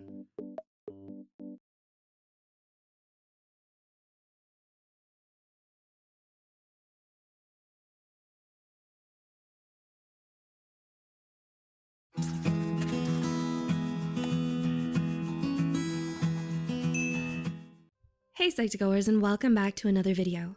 Before we start, once again, we want to give you a huge thanks for all of the love and support you've given us. Our mission is to make psychology more accessible to everyone, and you help us do that. So, thanks again. Let's begin. Did you know that you use your body language most of the time when you communicate? Your body language can convey different types of feelings and meanings. While culture and tradition can heavily affect the meanings of body language, here are 19 general facts about body language. Number 1, crossed arms. Do you cross your arms when you're talking? Usually, this means that you are avoidant and defensive. It may show a sign of self-protection and a lack of openness during conversations. Number 2, slouching. Are you sometimes overwhelmed or intimidated when in situations like a group meeting or interview? If you're in this type of situation and you lower or slouch your shoulders rather than sitting up straight, it could mean that you are afraid or even unmotivated. Number 3, tilted body. When you talk to someone, do you notice that their body is facing in another direction instead of yours? If their bodies tend to tilt away from you, then there's a chance that they aren't interested in what you're talking about. 4, repetitive motions. Do you shake your leg, rub your hands, or twirl your hair again and again? These motions may mean that you feel nervous or impatient. Number 5, direct eye contact. Do you directly look into someone's eyes when you talk to them? Initiating eye contact may mean that you're focused on and giving the person you're talking to your full attention. It shows that you're interested and attentive to the conversation. 6, smiling. When you smile, the muscles on your face contract. While smiles often show happiness and joy, a tense smile or a smile that isn't very expressive may convey grief or embarrassment. 7, handshake. Did you know that the strength of a handshake has meaning as well? A firm handshake is a universal sign of strength and confidence, while a weak handshake may indicate unreliability or disrespect. 8, imitation. Do you find yourself copying the gestures of the person you're talking to? This is actually an unconscious attempt to strengthen your bond with them, since mirroring increases empathy. It may be why you see your friends sharing similar poses and attitudes. 9, leaning forward. Do you slowly lean forward as you're talking to someone? This unconscious move indicates your interest in what the other person is talking about. 10, raised eyebrows only. If you raise your eyebrows with a solemn expression on your face, it may convey dissatisfaction or anger. 11, raised eyebrows with combined signals. On the other hand, if you raise your eyebrows with a mix of nodding and smiling, it shows that you're friendly and attentive to the conversation. Number 12, proximity. Have you ever noticed how close you stand to your friends versus how you stand with your boss? The level of proximity between you and the other person can tell a lot about your relationship with them. The closer the distance, the closer the relationship. 13, flushed face. A red face can mean a number of things depending on the context. While it usually means shyness and embarrassment, a flushed face can also show hostility and anger. 14, stiffness. Have you ever noticed when someone stands very stiffly with tense shoulders? Tension in the limbs and other body parts may mean that they're lying or hiding something they don't want anyone to find out. 15, blinking. According to Psychology Compass, slow blinking is linked to lying. Since you use more energy when you're telling a lie, there's less energy given to your blinking muscles. Number 16, lip movement. Do you lick your lips when you see your crush? Smacking or licking your lips shows a desire and a message that you're interested in the person. This also exists in primates when they're sexually attracted to their mates. Number 17, small touches. Do your friends give you a pat on the back when you're feeling sad? These small touches indicate empathy, care, and warmth. It lets people know that you understand and sympathize with them. 18, head motion. Do you nod your head when you like or agree with something, and shake your head when you don't? While this may seem pretty common in most cultures, some variations do exist. Places like Bulgaria and Greece actually have it the other way around. And 19, indirect eye contact. Does someone look away when you're talking to them? Avoiding proper eye contact may mean that they're not paying attention, they're distracted, or they're trying to leave the conversation. Have you noticed any of these body language gestures in yourself or in other people? Tell us about it in the comments below. If you enjoyed this video, please like and share it with others who may find it helpful too. Subscribe to Psych2Go and hit the notification icon for more content. All the references used are also added in the description below. Thanks for watching, and we'll see you in the next video.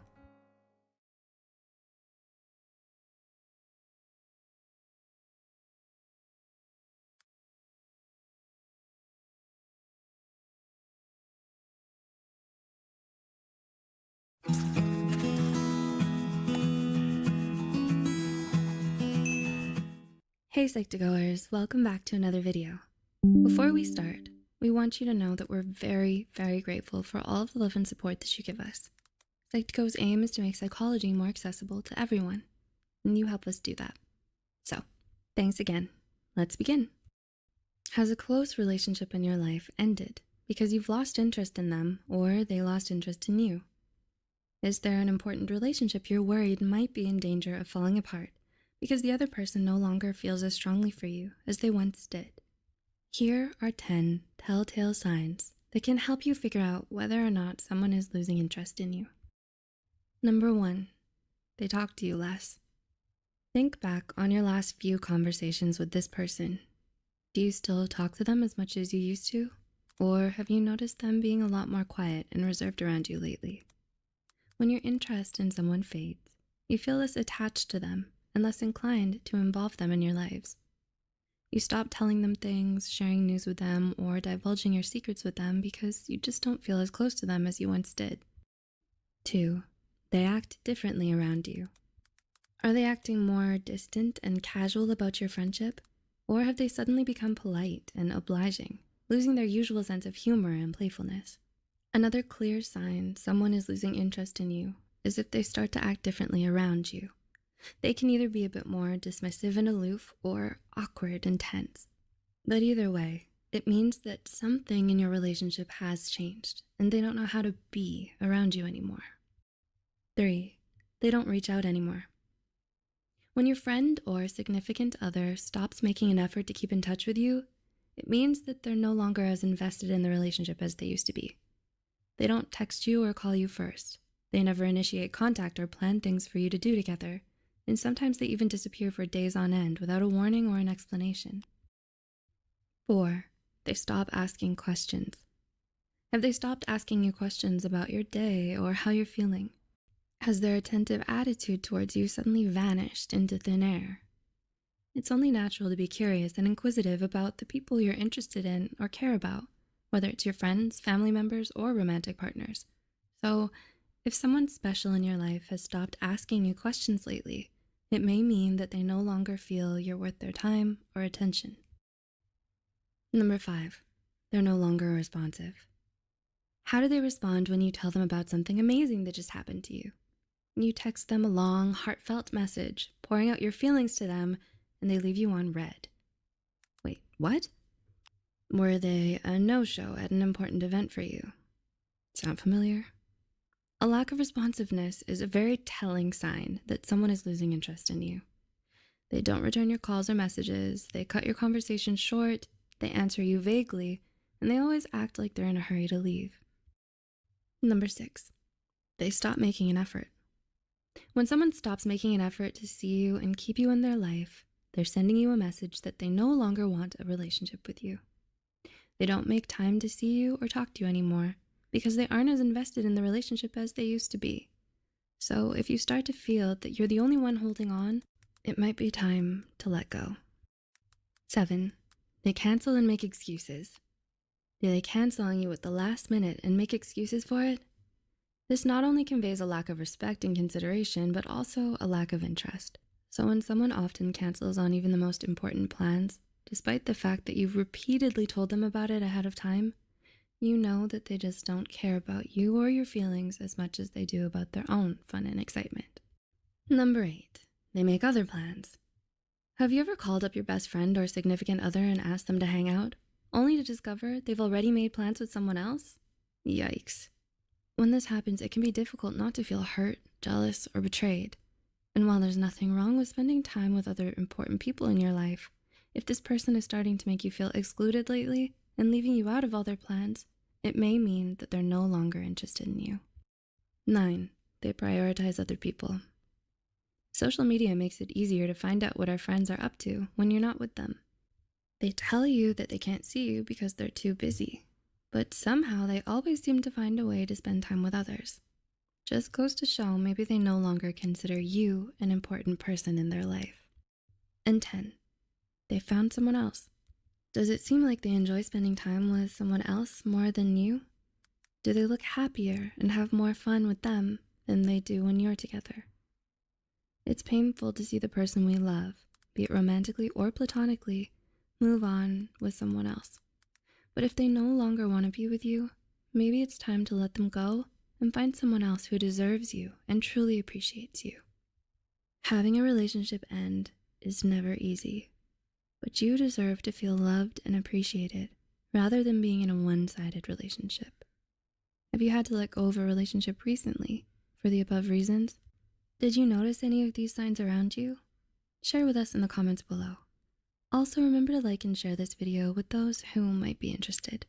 Subscribe to Psych2Go and hit the notification button for more videos. As always, thanks for watching.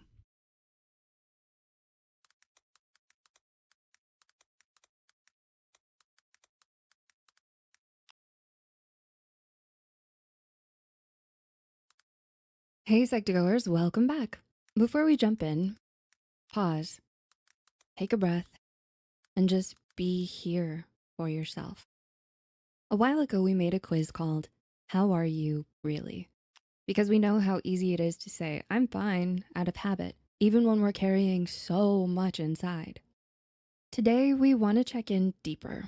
We're asking, how kind are you to yourself? Really? Many of us are kind to everyone, but forget to be kind to the person in the mirror. This quiz is your gentle mirror. No judgment, just awareness and a chance to grow.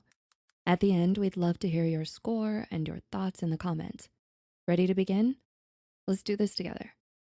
Here are the instructions. You'll answer 10 questions, each with realistic scenarios.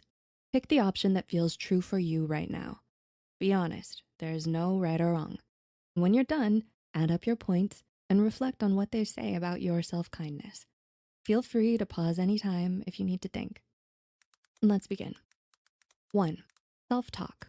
When you make a small mistake, like forgetting something or messing up a task, how does your inner voice respond? 1. I'm harsh and insult myself.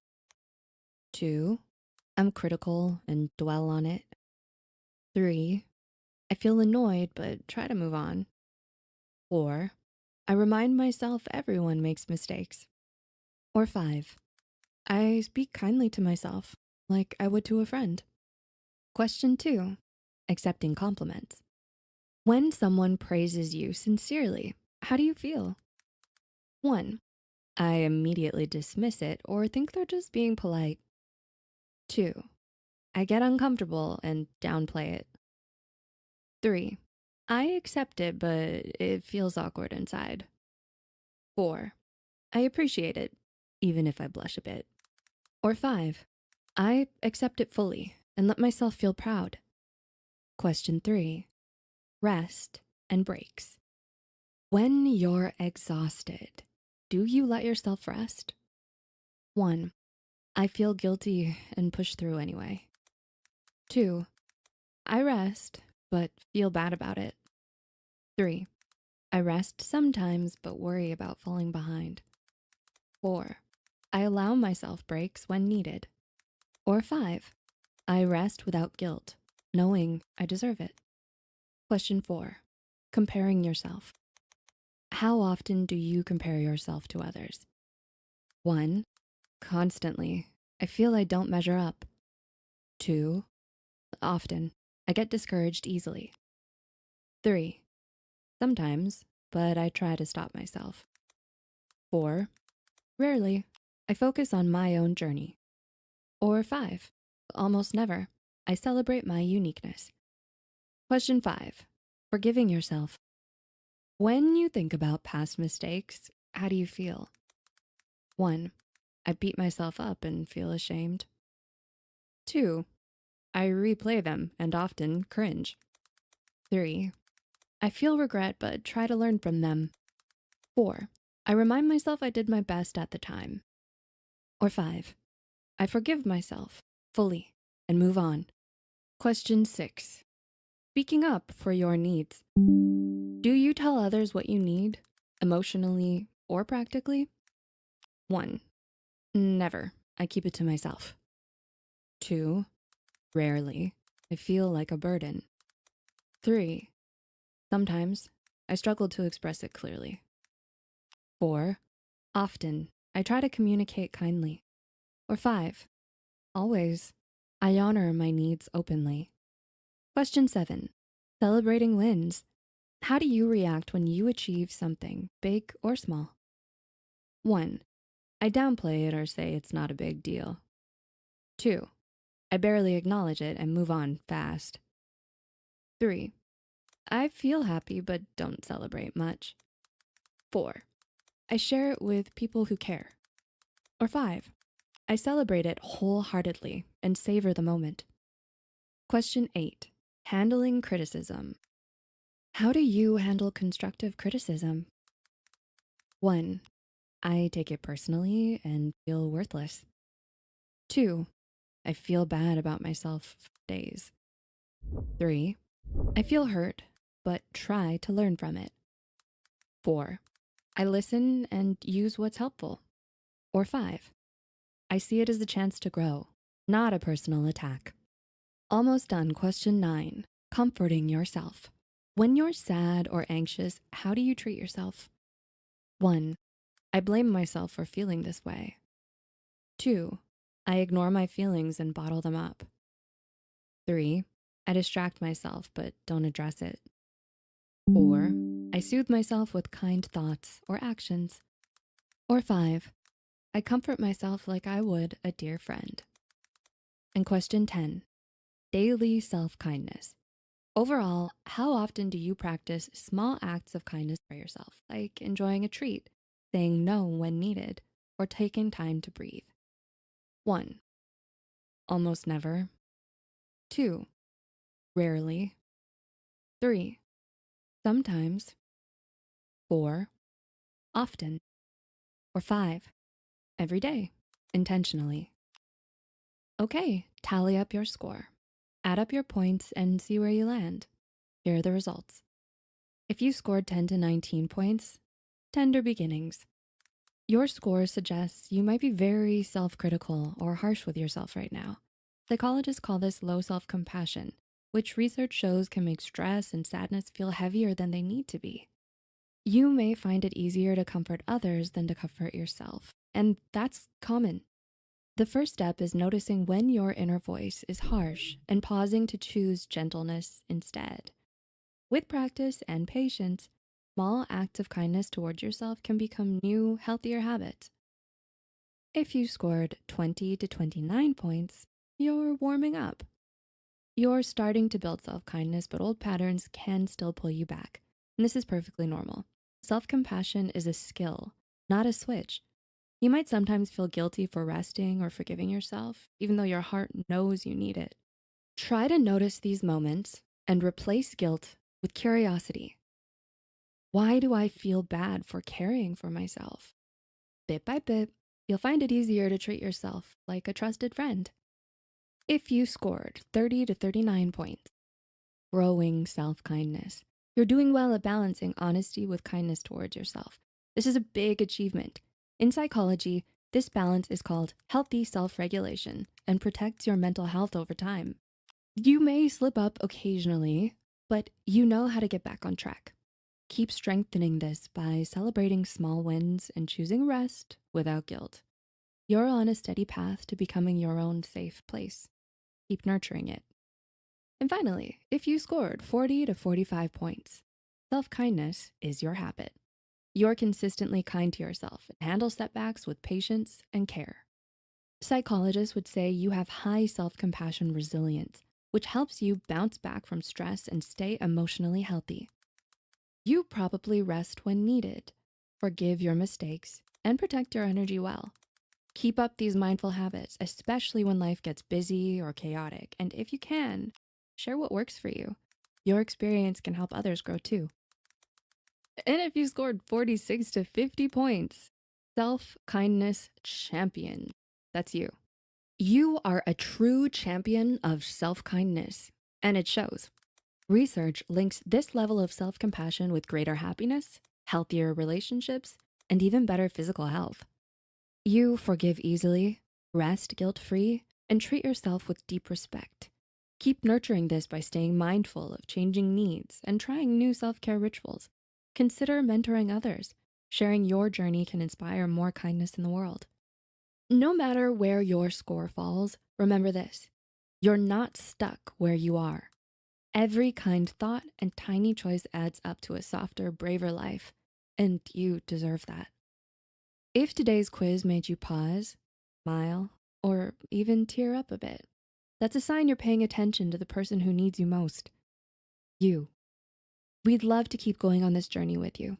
What would you like to explore next? Maybe a quiz on how gentle you are with your thoughts, or how brave your heart really is. Tell us in the comments. We read every word. And hey, give yourself a hug, a cookie, or both. You've earned it. Also, if you'd like to see a list of affirmations we can do together, let us know so we can create a community to help one another stay on track.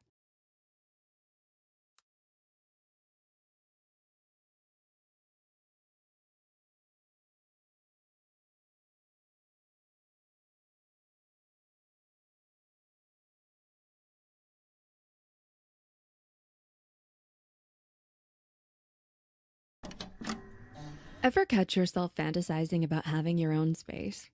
Total freedom, no one else's mess, blasting music at 2 a.m., or complete silence if that's your thing. Or maybe you've been living with others and wondering, could I actually handle being on my own? The idea of living alone is romanticized and intimidating. For some, it's a dream. For others, it's a fast track to loneliness and late-night existential spirals. Living alone isn't one size fits all. It depends on your personality, emotional habits, and real-life circumstances. This quiz isn't here to judge you. It's here to help you figure out if living alone is the right fit for you. We combined concepts from emotional intelligence, self-determination theory, and personal psychology to create a holistic reflection of your readiness to live solo. That means exploring how you handle stress, solitude, routines, and even money. So, let's find out if you're ready for the freedom and responsibility that comes with living alone. Grab a pen, open your notes app, or just keep a mental tally. Be honest with yourself. There are no wrong answers, only self-awareness. Ready? Let's dive in. Question 1. How do you feel about spending time by yourself? A. I love it. Time alone is the best way I recharge. B.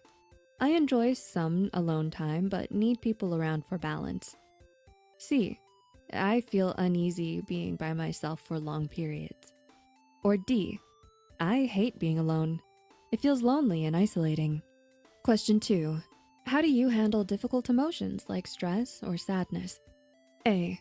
I get overwhelmed easily and often need someone to help me sort through my emotions. B. I talk things out with friends or family. It really helps me feel better. C. I tend to bottle up my feelings until I can't anymore. Or D. I know how to manage stress by myself and I can lean on a few close people when needed. Question 3. Do you have a strong sense of structure and routine? A. I struggle to stick to routines. I can be pretty spontaneous. B. I'm flexible. Routine is nice, but I'm okay with switching things up. C. Yeah, I love having a set routine. It helps me stay organized and on track. Or D. I find it difficult to keep a routine. I tend to let things slip up. Question 4. How would you rate your ability to manage your finances on your own? A. I avoid thinking about money as much as possible. It stresses me out too much. B. I'm doing okay, but sometimes I could use a little help with budgeting. C. Money is a bit stressful for me, and I often overspend without realizing it. Or D. I keep track of my expenses and stick to a budget. I feel confident managing my money. Question 5. How well do you handle unexpected challenges or changes? A. Change throws me off and I struggle to recover quickly. B. I manage, but it takes time for me to adjust to unexpected things. C. I adapt well to change and can handle surprises with a calm mindset. Or D. I get really anxious when things don't go as planned. Question 6. Do you enjoy having complete control over your living space? A. I need help from others to create a space I feel comfortable in. B. I like having some control, but I can compromise with roommates or family. C.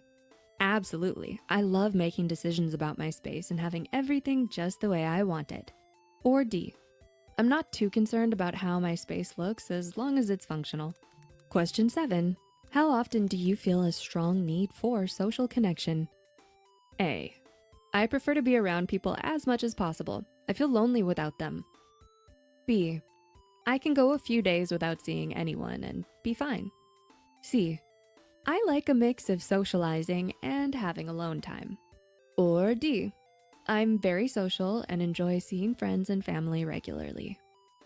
Question 8. How do you feel about taking on household responsibilities? A. I tend to put off chores and feel overwhelmed by them. B. I'm organized and enjoy keeping things tidy and well managed on my own. C. I avoid household chores whenever I can and prefer if someone else does them. Or D. I'm okay with it, but I sometimes struggle to stay on top of everything. Question 9. How do you handle socializing and making new connections? A. I struggle with socializing and tend to isolate myself in new situations. B. I enjoy meeting new people and can easily make friends wherever I go. C. I enjoy socializing, but prefer more intimate, smaller groups. Or D. I'm comfortable with my close-knit circle, but new people can feel draining. Question 10. How comfortable are you with uncertainty or change? A. I feel anxious or unsettled when things change unexpectedly. B. I embrace change and feel excited about new experiences and challenges. C. I'm hesitant about change, but I can adapt with some support. Or D. I'm comfortable with change as long as I have some time to adjust. Question 11. How do you feel about personal boundaries and self-care? A. I find it difficult to prioritize myself and often put others' needs first. B. I'm aware of my boundaries and take care of myself, but it's sometimes challenging. C. I'm great at setting boundaries and carving out time for self-care when I need it. Or D. I sometimes struggle to set boundaries, but I try to take care of myself. And finally, question 12. How do you approach personal goals and projects? A. I tend to struggle with long-term goals and often get distracted. B. I stay focused on my goals, but prefer working with others for support or motivation. C. I'm motivated and enjoy setting personal goals and working toward them independently. Or D. I find it difficult to stay motivated alone, but I work best with external deadlines or reminders. Done tallying up your answers? Let's look at the results. If you got 28 to 36 points, you're ready to thrive on your own. Congratulations, you're not just ready to live alone, you're poised to thrive in it. Your score suggests you have the emotional resilience, self-discipline, and independence that makes solo living not only doable, but deeply rewarding. You've built strong personal routines, manage your responsibilities well, and are comfortable being alone without feeling lonely. This is more than surface-level self-sufficiency. It's a sign of deep emotional maturity and a well-developed sense of self. If you're in your 20s or early 30s, psychologists such as Erik Erikson would tell you this is the time when figuring out who I am really is front and center. So living alone during this phase can be incredibly powerful because it gives you space to explore who you are without the constant influence of family, roommates, or others, and prioritize your own needs without compromise. With your skill set and mindset, you're likely to find freedom, focus, and fulfillment in a space that's entirely your own. So go make the most of it. You've got this. If you got 19 to 27 points, think about it some more. You are standing on solid ground, but it's worth checking your footing before you take the leap into living solo. You already have key strengths: emotional awareness, a sense of independence, and the desire to grow, and these are all essential ingredients for successfully living alone. But a few areas might need tuning before you're fully ready. Are your routines reliable? Is your financial life stable and organized? When you are your own accountability partner, small cracks in structure or support can widen over time. Since you'll be your own main source of structure, any small gaps in habits or support can grow if left unchecked. That's why having what psychologists call scaffolding, support systems like friends, mentors, or trusted routines, is crucial.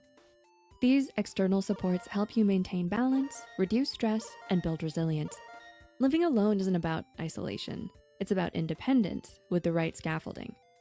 Make sure you have systems in place, friends or mentors you can reach out to, reliable coping strategies for tough days, and daily habits that help you stay centered. A bit more preparation now will make your future solo living experience more sustainable and a lot more satisfying. If you scored 10 to 18 points, it might not be right for you. If you struggle with setting boundaries, managing routines, or keeping your finances in check, these need more attention before you can seriously consider living by yourself. For example, difficulty with emotional regulation or anxiety around change can make solo living feel overwhelming without the right coping strategies in place. The need for external motivation, avoiding household tasks, or feeling drained by socializing can also create challenges when you're on your own. Some people simply thrive more when they're surrounded by others, whether it's roommates, family, or a busy social environment. Extroverted personalities, for instance, draw energy from social interaction, so being alone for extended periods might feel draining or lonely. Others also value interdependence and may find comfort in sharing responsibilities, and having others around offers built-in support systems for managing emotions, finances, and daily tasks. It's important to recognize that thriving in a communal setting doesn't mean lacking independence. It's about finding a living arrangement that suits your unique emotional and social needs. For some, having the opportunity to share space allows them to focus on personal growth while maintaining a supportive, connected environment. If you scored 0 to 9 points, it's best to stay where you are. Some people just aren't cut out for living alone, and that is totally okay. If you find it tough to handle stress on your own, or if you need someone to talk to when you're feeling anxious or overwhelmed, living alone might feel a little isolating. On the other hand, if you're the type who thrives in social settings and gets energy from being around others, solo living could leave you feeling drained or lonely after a while. For many, living with others feels more natural and comforting, whether that's a part of the culture or just something that feels good. When you share space, it can be easier to juggle responsibilities like splitting chores or managing money together. And if you're someone who finds it hard to tackle tough tasks like budgeting or cleaning, having others around can make things feel a little bit more manageable. Plus, financially, splitting costs can take a lot of pressure off, especially if you find managing money a bit stressful. Of course, living with others can sometimes come with challenges like setting boundaries or finding your personal space. It's all about figuring out what works best for you and finding a balance between having your own independence and the support you need. Your results reflect how well you handle solitude, independence, and the challenges of living on your own. But remember, this isn't a test you pass or fail. Whether you're ready to thrive solo or still figuring things out, this quiz is just a snapshot of where you are now. Life is full of seasons. Some seasons call for roommates, family, or partners. Others ask you to stand on your own, build your space, and learn more about yourself. What matters most is knowing your needs, honoring your growth, and making choices that feel true to you.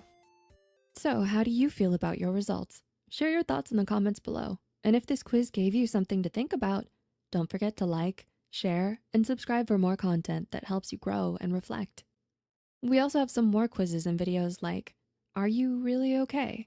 Self-check-in, and Science You're Hyper Independent. Thanks so much for watching.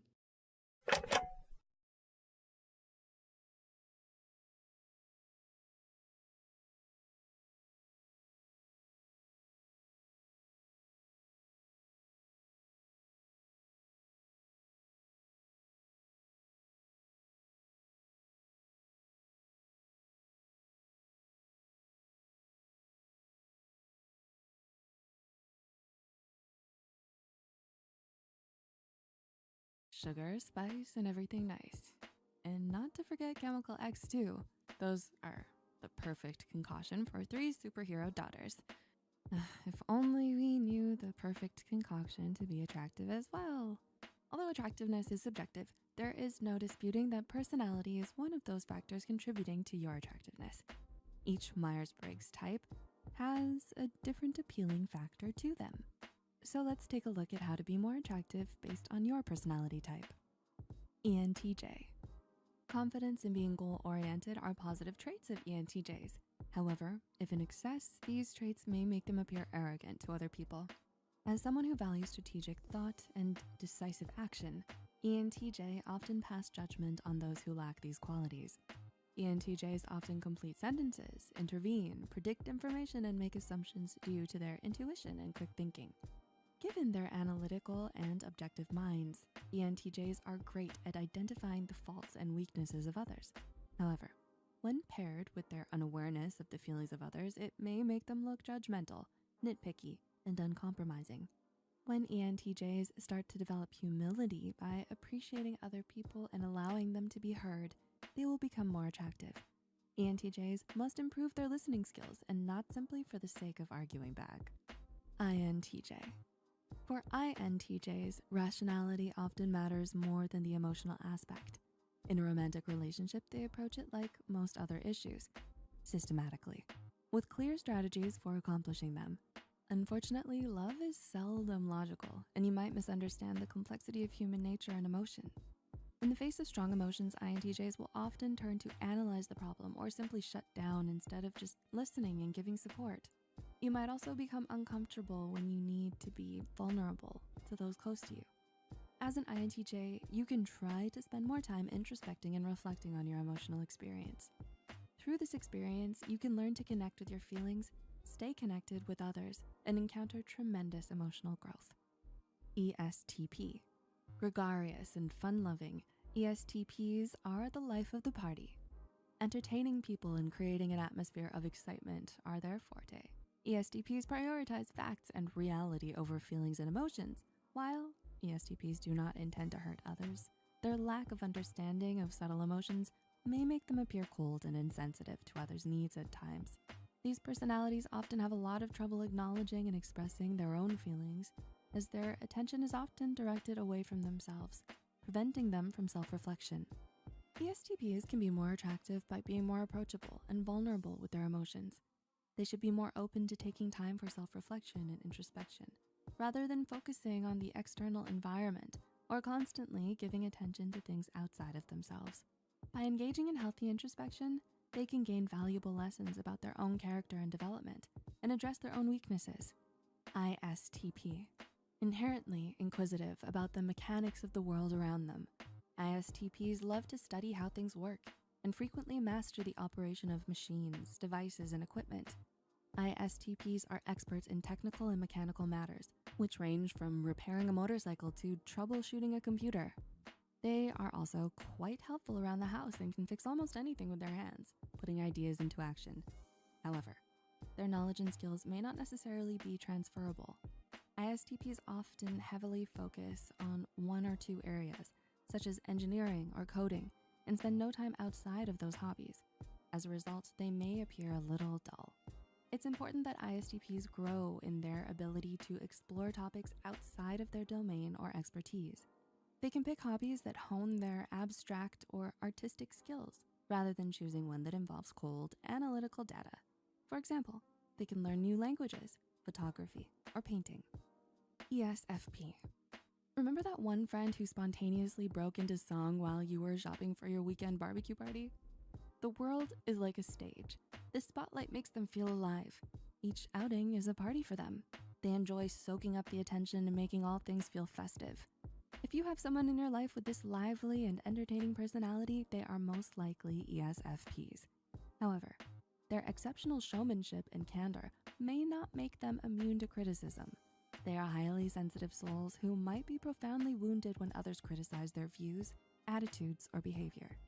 ESFPs can boost their desirability by not taking criticism so seriously and to avoid reacting with bitterness and hostility. It may not feel easy at first to reprogram their thought pattern, but with effort and determination, they might become less reactive and more open-minded.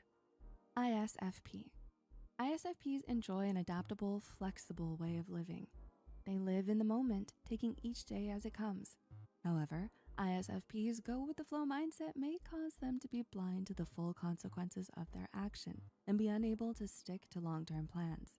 As a result, they may experience financial difficulties, be thrown off guard by tragedies, or not realize how unaddressed issues may sour relationships over time. Those interested in getting to know ISFPs may perceive ISFPs as irresponsible and not ready for commitment in serious relationships. ISFPs should sometimes look at the whole forest rather than the trees. relationships are all about balancing the present with the future. ISFPs must have a mutual understanding with their partner of where they're heading in the relationship, and they must also allow some space to simply focus on the present moment. ESTJ, natural planners and organizers. ESTJs thrive on making lists and schedules in their daily lives. ESTJs are highly committed to their principles and beliefs and have a clear image of what qualifies and what does not. However, this black and white perspective may push people away, as ESTJs fail to realize that there is more than one solution. People may view ESTJs as being judgmental, stubborn, or rigid, as ESTJs may become so fixed in their initial stance that they refuse to acknowledge any new evidence that might result in a different and maybe more accurate conclusion. ESTJs can work on their attractiveness scale by being more humble and realizing their way is not the only way. Focus on being more curious, asking questions, and acknowledge that other people may have another perspective that can be completely different than what they have. ISTJ. Some of ISTJ's admirable traits are their dedication and integrity. They frequently take responsibility for their decisions, where they are able to admit their mistakes regardless of whether it causes them to appear bad. They value honesty highly, which drives them to heed their conscience rather than deceive to appease others. Schedules are extremely important, and changes to them are not welcome, as they often resist even necessary changes. They always act by the book, which can sometimes make the people in their lives feel suffocated when ISTJs are reluctant to bend those rules. ISTJs should try to let life flow naturally and experiment with taking on an unplanned date with their partner. It will also benefit them to be open-minded to discuss alternatives to rules or schedules that don't work, rather than staying in the familiar rut of tradition. ESFJ. ESFJs are devoted helpers who are mindful of the needs of others and are enthusiastically committed to their obligations. Being sensitive to the emotions of others is natural to ESFJs. They invest their emotions, time, and effort to manage things for their loved ones so they can be regarded as trustworthy. However, their eagerness to please can sometimes mean that they leave themselves out of the equation. To increase their attractiveness, ESFJs should realize that nobody is capable of pleasing everyone at all times. They might at times become too dependent on others to the point that they feel uneasy if there is no one around to chat with.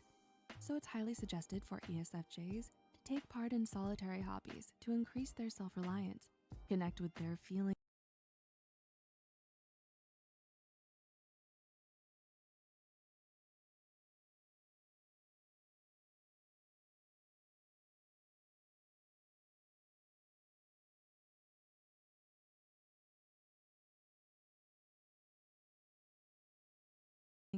and figure out how to function without continuous external stimulation. ISFJ. Do you know someone who rolls up their sleeves and shows up when someone needs their help and support? Keeping strong connections with their loved ones is a top priority, and they devote a lot of energy to showing up for other people. ISFJs are recognized for their outstanding work ethic, yet this positive attribute may quickly turn into workaholism, leaving ISFJs so overwhelmed that they become distracted and removed from what is important in their personal life. As a result, the close people in their life may feel neglected and less important. For ISFJs, they can become more attractive by setting healthy boundaries between their professional and personal life so they don't clash and affect each other. For example, when it's time to leave the workplace, they should do so and try to shift their focus from work back to their relationships. ENFJ. An ENFJ's deep sense of altruism and empathy drives them to act when they see people suffering. They are intuitive when it comes to connecting with others' emotions, and they can read other people's emotions simply by being near them. Their compassion, however, is not limited to those near them. They often have humanitarian tendencies and are concerned about the suffering of humankind. However, while they are eager to help, they can sometimes neglect their responsibilities to help the ones around them. As such, those interested in ENFJs have the impression that they don't have time for anything more than friendship. ENFJs can become more attractive by knowing when to prioritize their loved ones versus the strangers they want to help. It's wonderful to have a deep desire to help people in need, but this does not release them from their duties as a partner, friend, or family member. For ENFJ relationships to flourish, they must continue investing their time, energy, and love in the close people they care about. INFJ. Much like real-life chameleons, INFJs are experts in blending in with their environment, adapting themselves to the people they're with, to meet the specific social groups or people. For instance, they can appear like an intellectual to one person, a prankster to another, or a shy person to another friend by adjusting to the other person's communication style and preferences. As a consequence, most people don't learn about INFJ's genuine feelings and thoughts. They only see a shadow of the real INFJs, leading them to perceive INFJs as fake. INFJs can be more attractive by trying not to get along with literally anyone. I know, this may sound counterintuitive, but being authentic and acting from a place of honesty is far superior to acting from a place of pretense. ENTP. ENTPs like experimenting with ideas and bantering with others. Quick-witted, ENTPs use their mastery of language to gain an advantage over others, often playfully teasing their behaviors and oddities. But because they frequently focus on the big picture, they often forget important details about their loved ones, such as birthdays or anniversaries, making their loved ones feel insignificant. ENTPs may also become too engrossed in their concepts and ideas that they lose track of the urgent responsibilities around them, such as household chores and paying bills. As a result, people may perceive ENTPs as irresponsible. ENTPs can be more attractive by learning to prioritize what's important and weed out those competing distractions. Looking at the small pictures is necessary, as the neglect of these small details may be the cause of relationship breakdowns. INTP. INTPs possess a profound intellect beneath their quiet exterior, which they bring to any setting. They're rational, quick thinkers, and have a knack in analyzing everything that they encounter, from research data to the behavior of the people around them. However, this relentless quest for facts and objectivity may often lead to impatience and an inclination to be judgmental and critical towards those not as quick-witted as they are. They're also not sensitive to the emotional cues of others, which can become toxic in relationships where rationality does not always prevail. While emotional sensitivity and attentiveness may not come easily to INTPs, engaging in behaviors that make others feel seen and heard will increase their capacity to empathize and relate to other people. INTPs can increase their desirability if they learn to be patient towards those who may not have as formidable intellect as them. ENFP. ENFPs are enthusiastic trailblazers. They prefer spontaneity and refuse to get tethered to a routine. Since they are the go-with-the-flow type of people, they often don't prepare or plan ahead of time, which may sometimes give off the impression to those who are interested in them that they're last-minute additions to the ENFP's plans. ENFPs also greatly desire external validation to make them feel more confident in themselves. ENFPs should understand that not everyone prefers spontaneity, and that even small plans can make their loved ones feel valued. ENFP's attractiveness may be prominent if they strive to look more to themselves for approval and worry less about what others think. INFP. One of INFP's key assets is empathy, yet it may also pose as a problem at times. Since INFPs are prone to absorbing other people's unpleasant emotions or views, they may sometimes become so overwhelmed that they isolate themselves into their inner sacred space and shut everyone out. This can mean not responding to their friends' messages or calls, failing to follow through on plans, and deleting all their social media accounts. For this reason, it's important to learn to be aware of how these periods of deep emotion and processing may be pushing other people away. Try to rise to the surface and experience the world more frequently. Remember, every person has their own distinct taste. It's impossible to be like everyone. However, there is no need to be inflexible about your personality. And you can become a more attractive version of yourself by working on your flaws.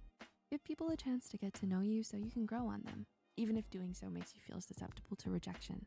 So no matter how unappealing you think you are, there's still so much room for growth in attracting the right person for you.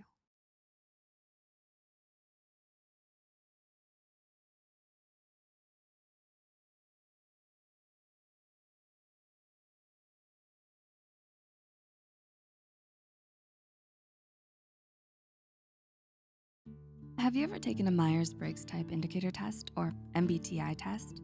It's that weird 4-letter combo that tells you your personality type and different tendencies or interests you may have. Now, mostly everyone thinks they have a winning personality, me included, but we all have a personality trait or two that can be a bit, well, toxic. No one wants to believe a trait of theirs is toxic, but it can be important to know which traits of yours are. So let's take a look at your most toxic trait based on your MBTI personality type and what you can do to change it. Let's go. ISTP, the virtuoso. The virtuoso is someone who is optimistic, creative, yet practical, great at prioritizing, and they're the person you want in a major crisis. Because of their spontaneity, they can get easily bored, not be one to commit to something, and engage in risky behavior to spike their interest. This can lead to a lot of unfinished things or even failed relationships and friendships. If this sounds like you, try starting small. Is there a book, a hobby, or even a DIY project that you've been wanting to complete? Schedule an hour every weekend where you'll keep working on that thing, whatever it is, until you finish it. After a few weeks, try 2 hours or even longer. You can even practice making a small promise to a friend and following through. This can help you practice committing.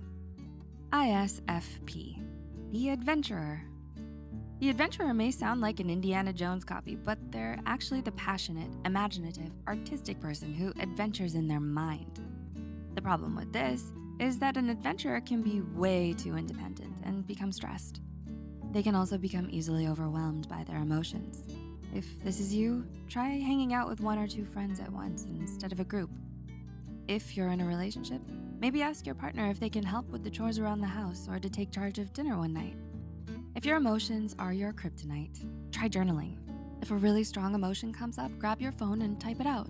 What do you feel? Why? And what can you do about it? This can help you feel less overwhelmed. Up next is ESTP, the entrepreneur. The entrepreneur is a bold, direct, and practical kind of person. They're very perceptive and sociable as well.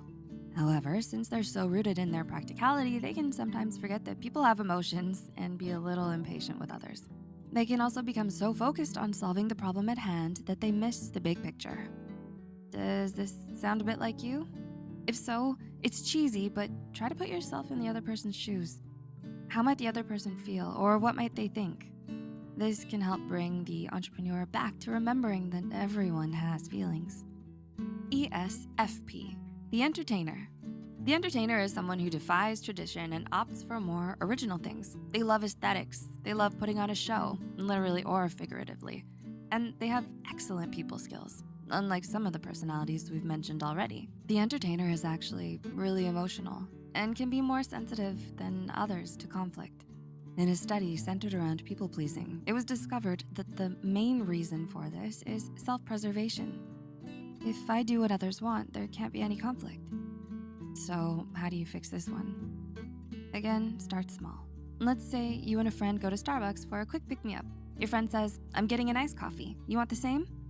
The typical entertainer response would be, "Sure, sounds good." But not this time. Politely let them know that their option sounds great, but you've got your eye on something else. Start politely bringing up your opinion in conversation to see how it's received. ESTJ, the executive. The executive. This person is dedicated with a strong will. They're direct, fantastic with organization, and reliable. Because they're so rigid and logical, this can make them closed off to more alternative or unconventional methods. They can also be somewhat stubborn, which makes them a bit uptight, unable to relax, and even unable to express emotions. For this, it's very important the executive remembers that they can have their own methods and beliefs. But that doesn't mean someone else's methods or beliefs aren't valuable or equally correct. Next time someone offers a suggestion on how to do something, instead of immediately rejecting it, try it out. If you don't like it, that's cool. Thank the person for showing you another way of doing something and move on. This can help you open up to new ideas and understand that agreement doesn't have to be present for respect. ISFJ, the defender. The defender is another reliable, observant personality. They're supportive, enthusiastic, and aren't afraid to get their hands dirty.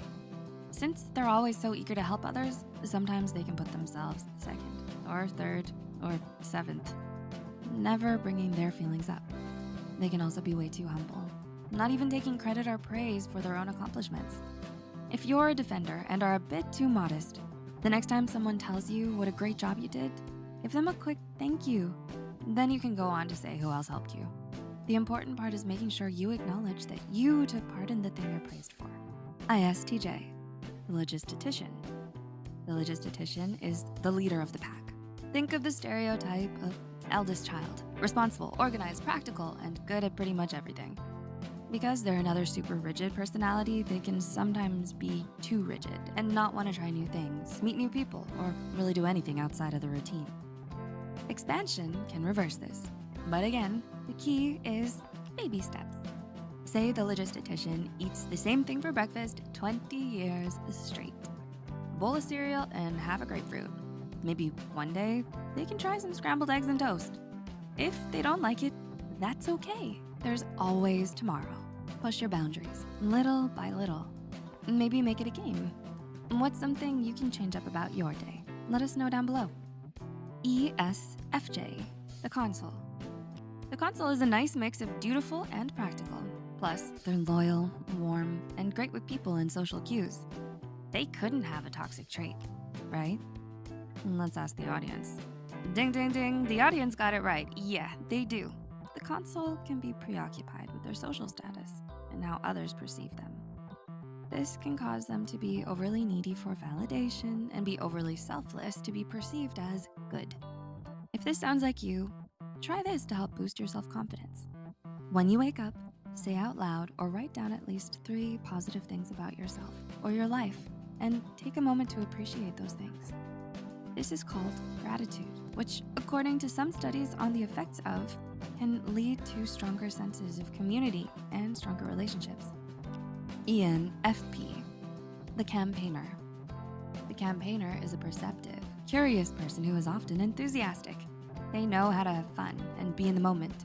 Because of their happy outlook on life, it can be said that they wear rose-colored glasses, which cause them to make naive decisions.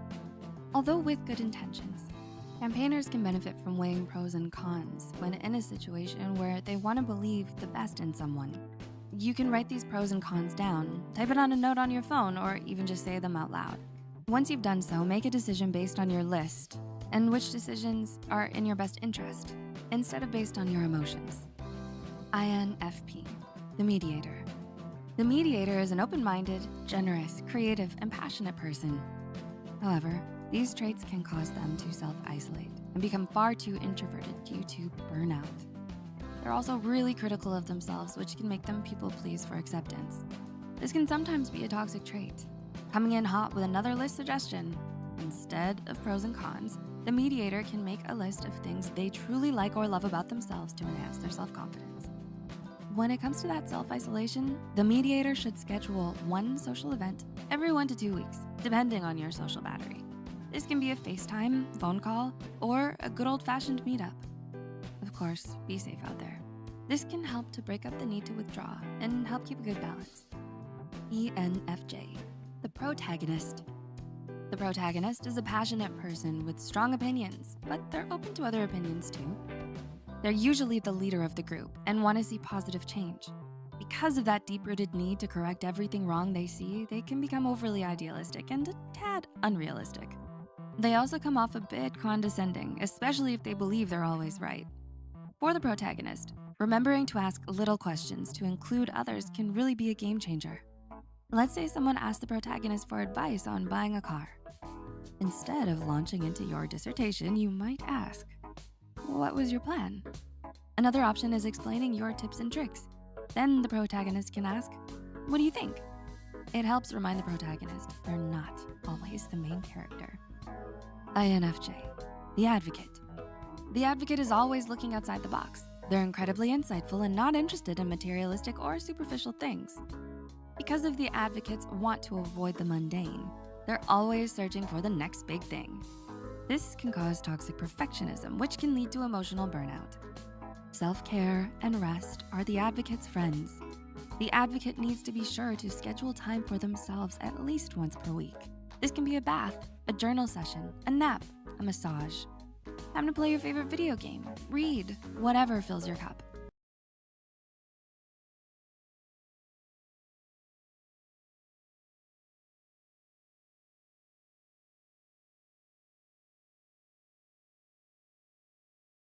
It's okay to take time to rest, advocate.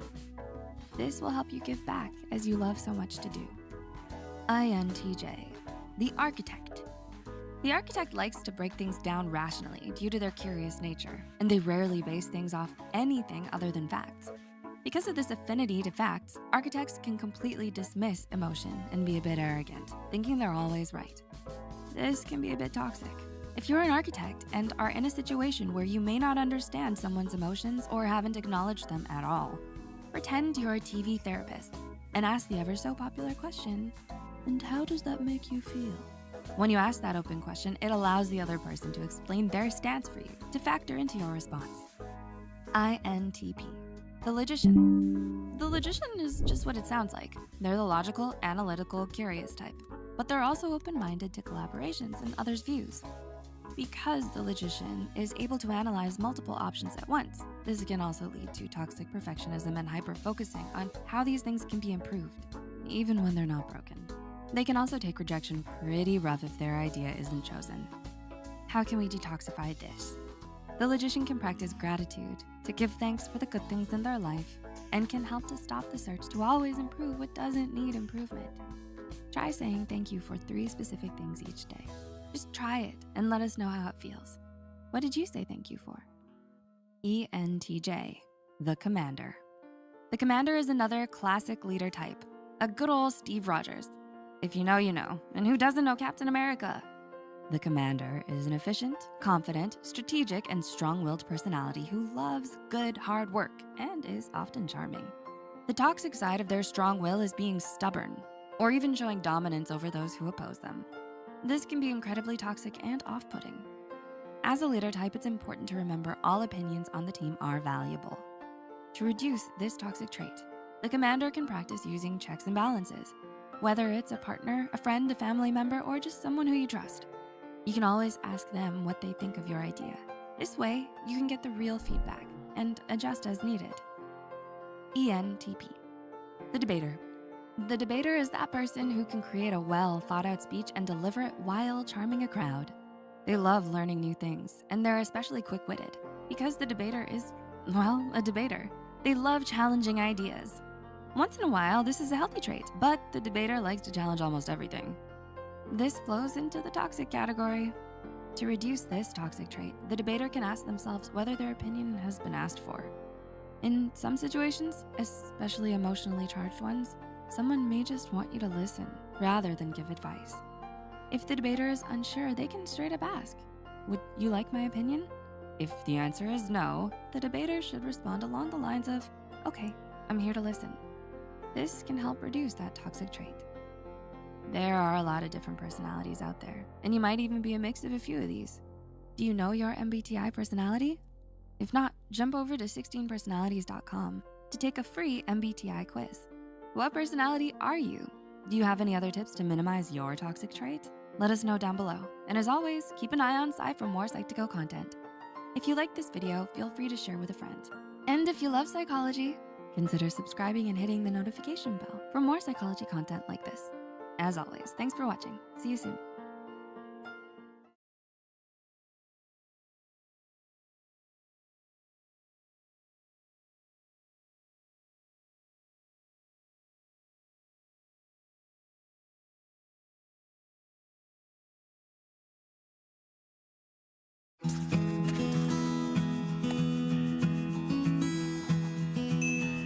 The concept of personality is something which has always fascinated the psychology community. What makes us who we are? Why do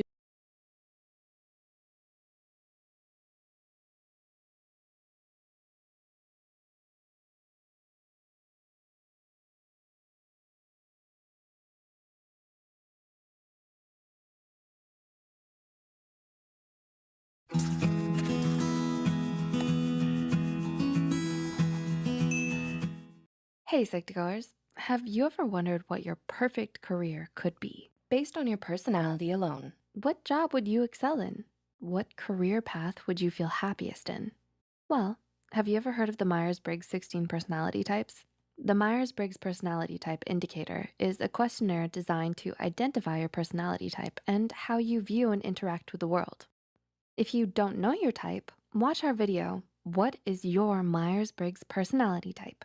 With that said, here are your ideal careers according to your personality type. Number 1, The inspector, ISTJ. You're often seen as serious, formal, and quiet. You believe in values, hard work, and honor. You're often responsible at work and enjoy being given a set of rules to follow. You are analytical and detail-oriented. Your ideal jobs are systems administrator, dentist, certified public accountant, business analyst, and supply chain manager. Number 2, the craftsman, ISTP. You are spontaneous and mysterious. At work, you're quiet and observant, but are often fantastic at troubleshooting problems. Careers suited to you would be a police officer, construction worker, engineer, forensic scientist, technician, and inspector. Number 3, the nurturer, ISFJ. You're sensitive to others' feelings and enjoy harmony. You are a generous and conscientious worker who strives for a healthy work environment. Careers perfect for you include kindergarten teacher, photographer, accountant, teacher, financial clerk, bank teller, and research analyst. Number 4, the composer, ISFP. You are secretly an introvert, but nobody would guess that at a first glance. You're spontaneous, friendly, and fun to be around. You wish to live life in the present and with no regrets. When it comes to work, you avoid conflict, prefer autonomy, and enjoy completing assignments at your own speed.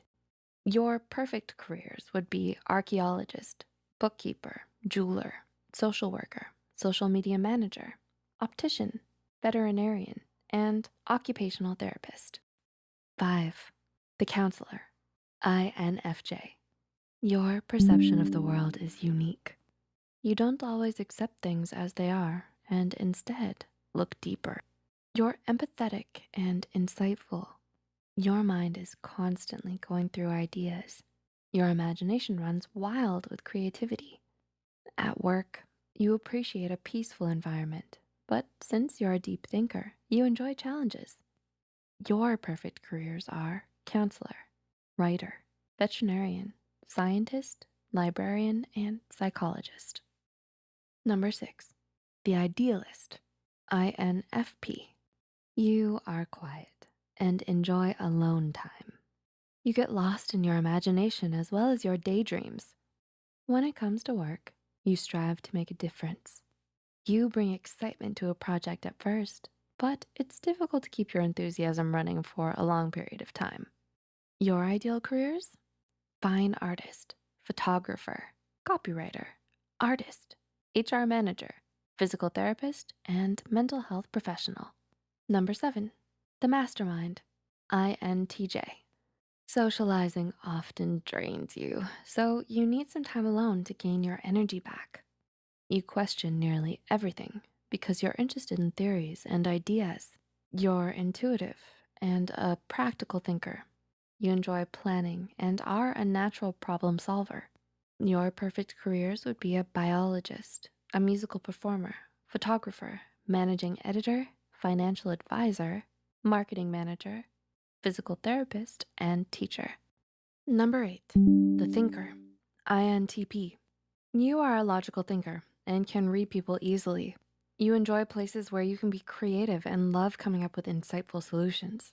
At work, you are creative, intelligent, a problem solver, and know just what to do when there's a problem on the business side of things as well. The careers that would suit you? College professor, composer, writer, producer, biomedical engineer, web developer, and marketing consultant. Number 9, the persuader, ESTP. You are a logical thinker and would rather look to data to make decisions. You love new opportunities and are diligent. Your passion often leads you to success. You'd excel as a military officer, firefighter, creative director, paramedic, project coordinator, and construction manager. Number 10, the director, ESTJ. You're a natural leader. You're dedicated, organized, reliable, and honest with what you do. You work well with following set procedures and enjoy guiding others. Your ideal character would be a chef, judge, coach, hotel manager, financial officer, and real estate agent. 11. The performer, ESFP. You're a natural performer.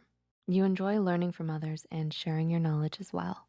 You're lively, fun, and enjoy a job with diversity and excitement. Your perfect jobs? Bartender, event planner, cosmetologist, professional entertainer, sales representative, flight attendant, and tour guide. And I'm thinking performer. 12. The caregiver, ESFJ. You enjoy making others happy and interacting with them. You love party planning and desire cooperation while working.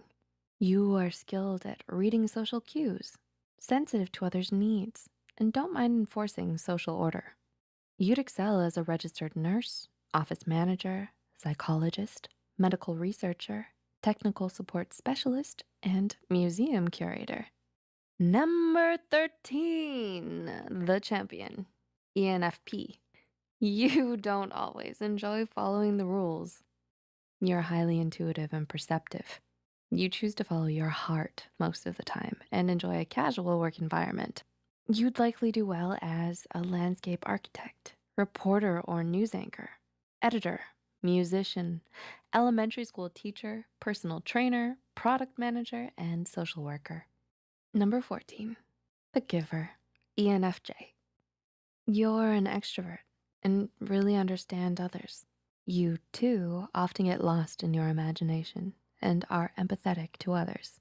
You're ethical and an idealist. You wish to improve the world around you. You'd work well as a minister, guidance counselor, HR director, art director, sales manager, and public relations manager. 15, the debater, ENTP. Since you're intelligent and logical, you need to be mentally stimulated constantly. You just don't like small talk. You don't get it, and social events aren't your thing. You enjoy problem solving and entrepreneurial thinking as well. Your ideal career would be as a reporter, attorney, copywriter, psychologist, financial planner, systems analyst, creative director, and operations specialist. And last but not least, 16, the commander, ENTJ. You're a rational person who is a natural leader. You enjoy taking charge and excel in leadership roles. Planning, organizing, and setting goals in an effective manner are some of the things your colleagues admire about you. You're also confident and charismatic. Your perfect career would be a physician, business administrator, judge, public relations specialist, mechanical engineer, construction manager, or an astronomer. So which career suits your personality? What professions do you think you'd enjoy working in? If you already have a job, did they get it right based on your personality? Let us know in the comments below. If you found this video helpful, don't forget to click the like button and share this video with a friend or a coworker. Subscribe to Psych2Go and hit the notification bell icon for more content like this. And as always, thanks for watching. See you next time.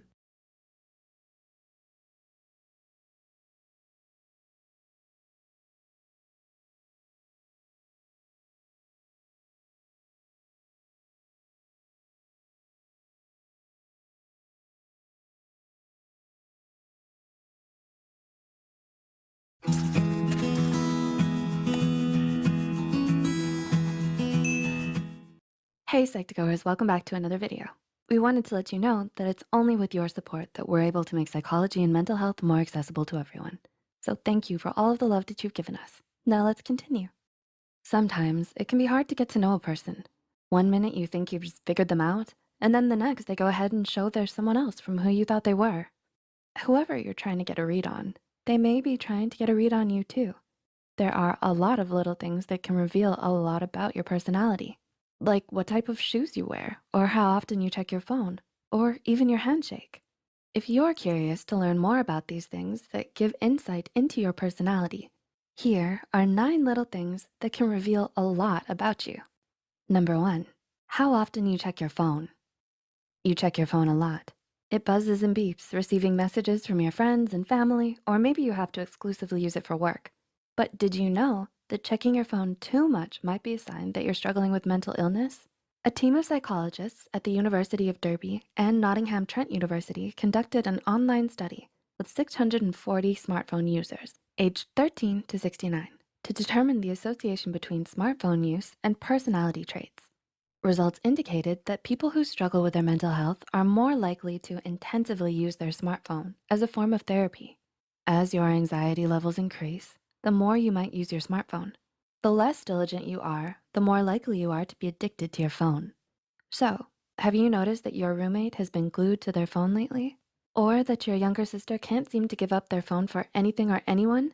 They could be going through something. Now might be a good time to talk with them and see if they need your help. Or maybe they just really like playing Among Us. 2, how you treat service staff. Do you treat your waiter with kindness and patience? How do you treat the checkout girl at the grocery store? Everyone who works in the service industry is there to help you, and they shouldn't be mistreated or disrespected by customers. Pay attention next time to how others around you treat those who work in service areas like restaurants or in stores. Is your date complaining nonstop about your waitress? Are they losing their patience or temper over every little thing that the waitress does wrong? When you take notice of things like that, it can give you some insight into their personality. You might learn some interesting details about how they handle stress, even if it is as small as waiting for your order of chicken wings to arrive. Number 3, what type of shoes you wear. According to a study published in Science Direct, the shoes you wear most often can tell a lot about who you are. Shoes can wind up conveying a thin but useful slice of information about you. The study investigated people's precision in judging characteristics of an unknown person based solely on the shoes he or she wears most often. Participants provided photographs of their shoes and during a separate session completed self-report measures. When subjects were given photos of the participants' shoes, they'd rate and judge them based on their shoes alone. The shoes correlated with the shoe owner's personal characteristics. They were right about a person's age, income, and attachment anxiety from a picture of their favorite pair of shoes. Those who wear comfortable shoes are likely to be agreeable. Or if you wear uncomfortable shoes, you're likely a calm person with a touch of internalized pain. If you're someone who's more so aggressive, you probably like to wear ankle boots. And if you enjoy having new shoes or want to wear clean, well-maintained shoes, you might be trying to calm yourself due to an anxious and clingy personality. Number 4, how often you naturally make eye contact. Not everyone likes making regular eye contact, and that's okay. But eye contact or lack thereof can reveal a lot about what you're thinking in that precise moment. According to researchers at Cornell University, people often reduce eye contact when discussing something embarrassing, or when they're deep in thought, or when emotions get stirred up during a conversation. Also, according to this research, if you're someone who happens to make a lot of eye contact with people, you're likely more socially dominant and have a good amount of confidence. Number 5, your handshake. Your handshake can seem like such a small, trivial thing, but it can actually be an important indicator of your personality. A study from the University of Alabama had a group of trained handshake coders shake hands twice with 112 male and female subjects. The subjects didn't know they were being evaluated on their handshake and afterwards completed 4 personality questionnaires. The study found that your handshake stays consistent and how you shake can tell a lot about your personality. The firmer your handshake is, the more likely you are to be an extrovert and open to new experiences. If your handshake is more on the weaker side, you're more likely shy and a bit neurotic. When you have a firmer handshake, you make a more favorable impression on others. Number 6, whether you show up on time or not. Do you constantly run late to things? Have you gotten a bad rep for struggling to make it to school or work on time? In actuality, this bad habit might not be the worst thing. Running late can be indicative that you're a multitasker or are more laid back. Findings from a 2003 study by Jeff Conte from San Diego State University showed that out of 181 New York City subway operators, those who preferred to multitask were commonly late to work. Multitasking makes it harder to have metacognition, or the awareness of what you're doing, meaning that you aren't as aware of the time when you're in the middle of multitasking. Number 7, when you get something for yourself, but don't think to get anything for anyone else. Let's say you want some takeout. So you decide to grab some sushi on your way home from work, and then you call your partner or your family to see if they want some too. That is, you probably do this if you're a kind and unselfish person. Someone who doesn't do this is likely someone who could be considered rude, inconsiderate, or selfish, and isn't very thoughtful. They might also just be cheap. Number 8, if you subtly put others down, people can subtly be rude to you, and you might not notice it right away. For example, do they talk like this? You don't like to read that comic, right? Or, you're not really into that video game, are you? If they often phrase questions in a condescending way and you can't help but feel bad by their remarks, then they might not be the best friend to have. Speaking this way can also be a sign that they look on the negative side of things and don't think very highly of others. And number 9, where you look when you're drinking out of a cup. In psychology, where you happen to look while you take a drink can subtly reveal a lot about you. If you look over the rim of your cup when taking a drink, you're likely an extroverted type who can be easily influenced. It's an indicator that you trust others easily, are environmentally aware, and have a carefree view of life. If you look into the cup when drinking, you're more introspective. You know yourself, are focused, and have an idealistic view of life. If you're someone who closes their eyes while drinking, you might be in some sort of pain or discomfort and are preoccupied with pleasure and relief. Which of these 9 things mentioned in the video do you think would reveal the most about your personality? Please like and share this video if it helped you and you think it could help someone else too. The studies and references used are listed in the description below. Don't forget to hit the subscribe button for more Psych2Go videos. Thanks for watching, and we'll see you next time.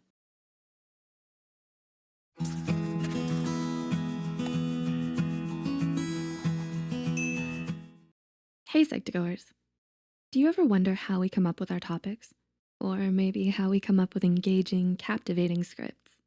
Or maybe you would like to be a part of our script writing team, but don't yet have the skills. We have a solution for that thanks to our sponsor Skillshare, a great place where we can learn new things with their online classes. And they have courses on animation as well. Watch this video till the end to find out more.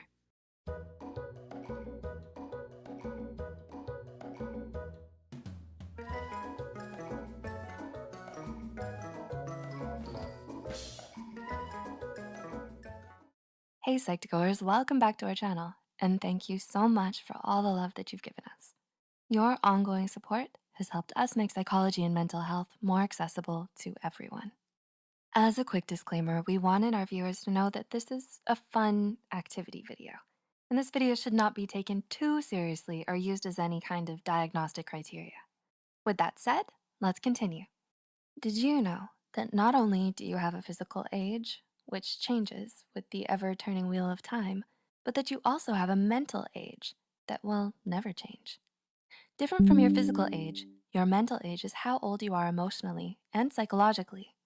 Your physical age and your mental age do not have to be the same. As an adult, you can have a low mental age, processing a childlike view of the world around you. A young person can have a high mental age, indicating that you're wise beyond your years. It's important to note that mental age is also not your IQ number, but rather an expression of how you feel inside. Figuring out what your mental age is a great way to become more self-aware. If you'd like to learn about your mental age now, grab a pen and paper or open up the Notes app on your device. You can take this fun quiz to determine your mental age. There are 10 questions to answer, so make sure you mark your answers as we go. Let's begin. Number 1, what do you usually do when you make a mistake? A, admit you made an error and try to fix it. B, try to figure out why you made the mistake in the first place. Or C, laugh at your silly mistake and ask for help so you don't make another one. Number 2, what's the first thing you do when a friend cancels plans on you last minute? A, tell them it happens and find another way to spend your time. B, feel upset about it, but move on eventually. C, try to find another day to hang out and have fun together. Number 3, how would you normally react if someone was angry with you? A, give them space to be angry before talking to them. B, try to work things out right away. Or C, tell them jokes until they forget their anger. Number 4, what's the first thing you would do if you won the lottery? A, pay off your bills and put the rest in a savings account. B, go on vacation and make new happy memories. Or C, buy that cool thing you've been wanting for a while. Number 5, what's the first thing you would do if you had to choose between 2 equally good things? A, Think on your previous experiences so you make an informed decision based on facts. B, make a list of pros and cons and then choose the option with more pros. Or C, ask someone for their opinion and do what they suggest. Number 6, how do you usually handle a major disagreement in the workplace or in school? A, calmly discuss the disagreement and try to come up with a compromise. B, go to a supervisor or teacher who would be able to help figure out what to do. Or C, get the other person to see your side of things. Number 7, what would you usually do if you had a big project due tomorrow? A, get started on it right away so you'll be able to relax later. B, take some time to relax first and then start working on it as soon as you're done relaxing. Or C, alternate between working on it and taking breaks. Number 8, which of your responsibilities would you eliminate if you could? A, paying bills. B, doing laundry. Or C, picking up after yourself. Number 9, how would you habitually react when someone compliments you? A, accept the compliment and give them one in return. B, accept the compliment and thank whoever complimented you. Or C, don't accept the compliment by saying you don't deserve it. And number 10, how do you normally respond when you embarrass yourself? A, acknowledge and validate your feelings, but realize it doesn't matter in the long run. B, try to pretend like nothing happened, but internally obsess over the feeling of embarrassment. Or C, feel upset over it and possibly even cry. Okay, are you ready for your results? If you got mostly A's, your mental age is between 40 and 55. Your mindset is more so self-assured and secure. You tend to think about things in a matured manner. If you answered B the most, your mental age is 20 to 40 years old. You struggle with finding your way, and though it may be difficult, you always wind up on the right path in the end. If you answered mostly C's, your mental age is between 10 and 20 years old, and your perception of the world is young and bright.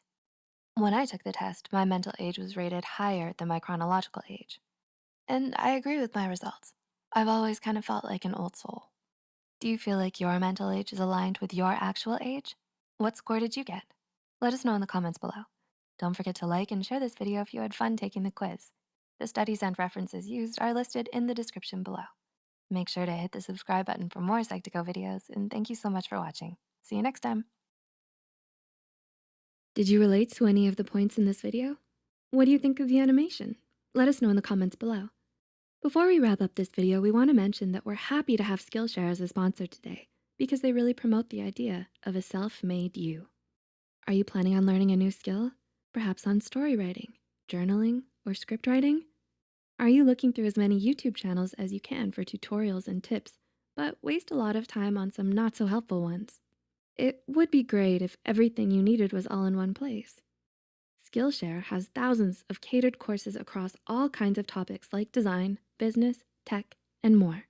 There is truly something for everyone. Skillshare has a great intro class on productivity that we really recommend. The course is called Creativity Unleashed. Discover, hone, and share your voice online by Nathaniel Drew. He goes into detail on finding your own creative fuel, addressing your insecurities, and figuring out ways to engage yourself while evolving your work. If any of you are interested in learning how to get more things done in a day, I recommend you go check it out in the link below. The first 1,000 people will get a free trial of Skillshare Premium, and after that, it's only about $10 a month. Let us know what Skillshare courses you're taking in the comments below. Thanks for watching.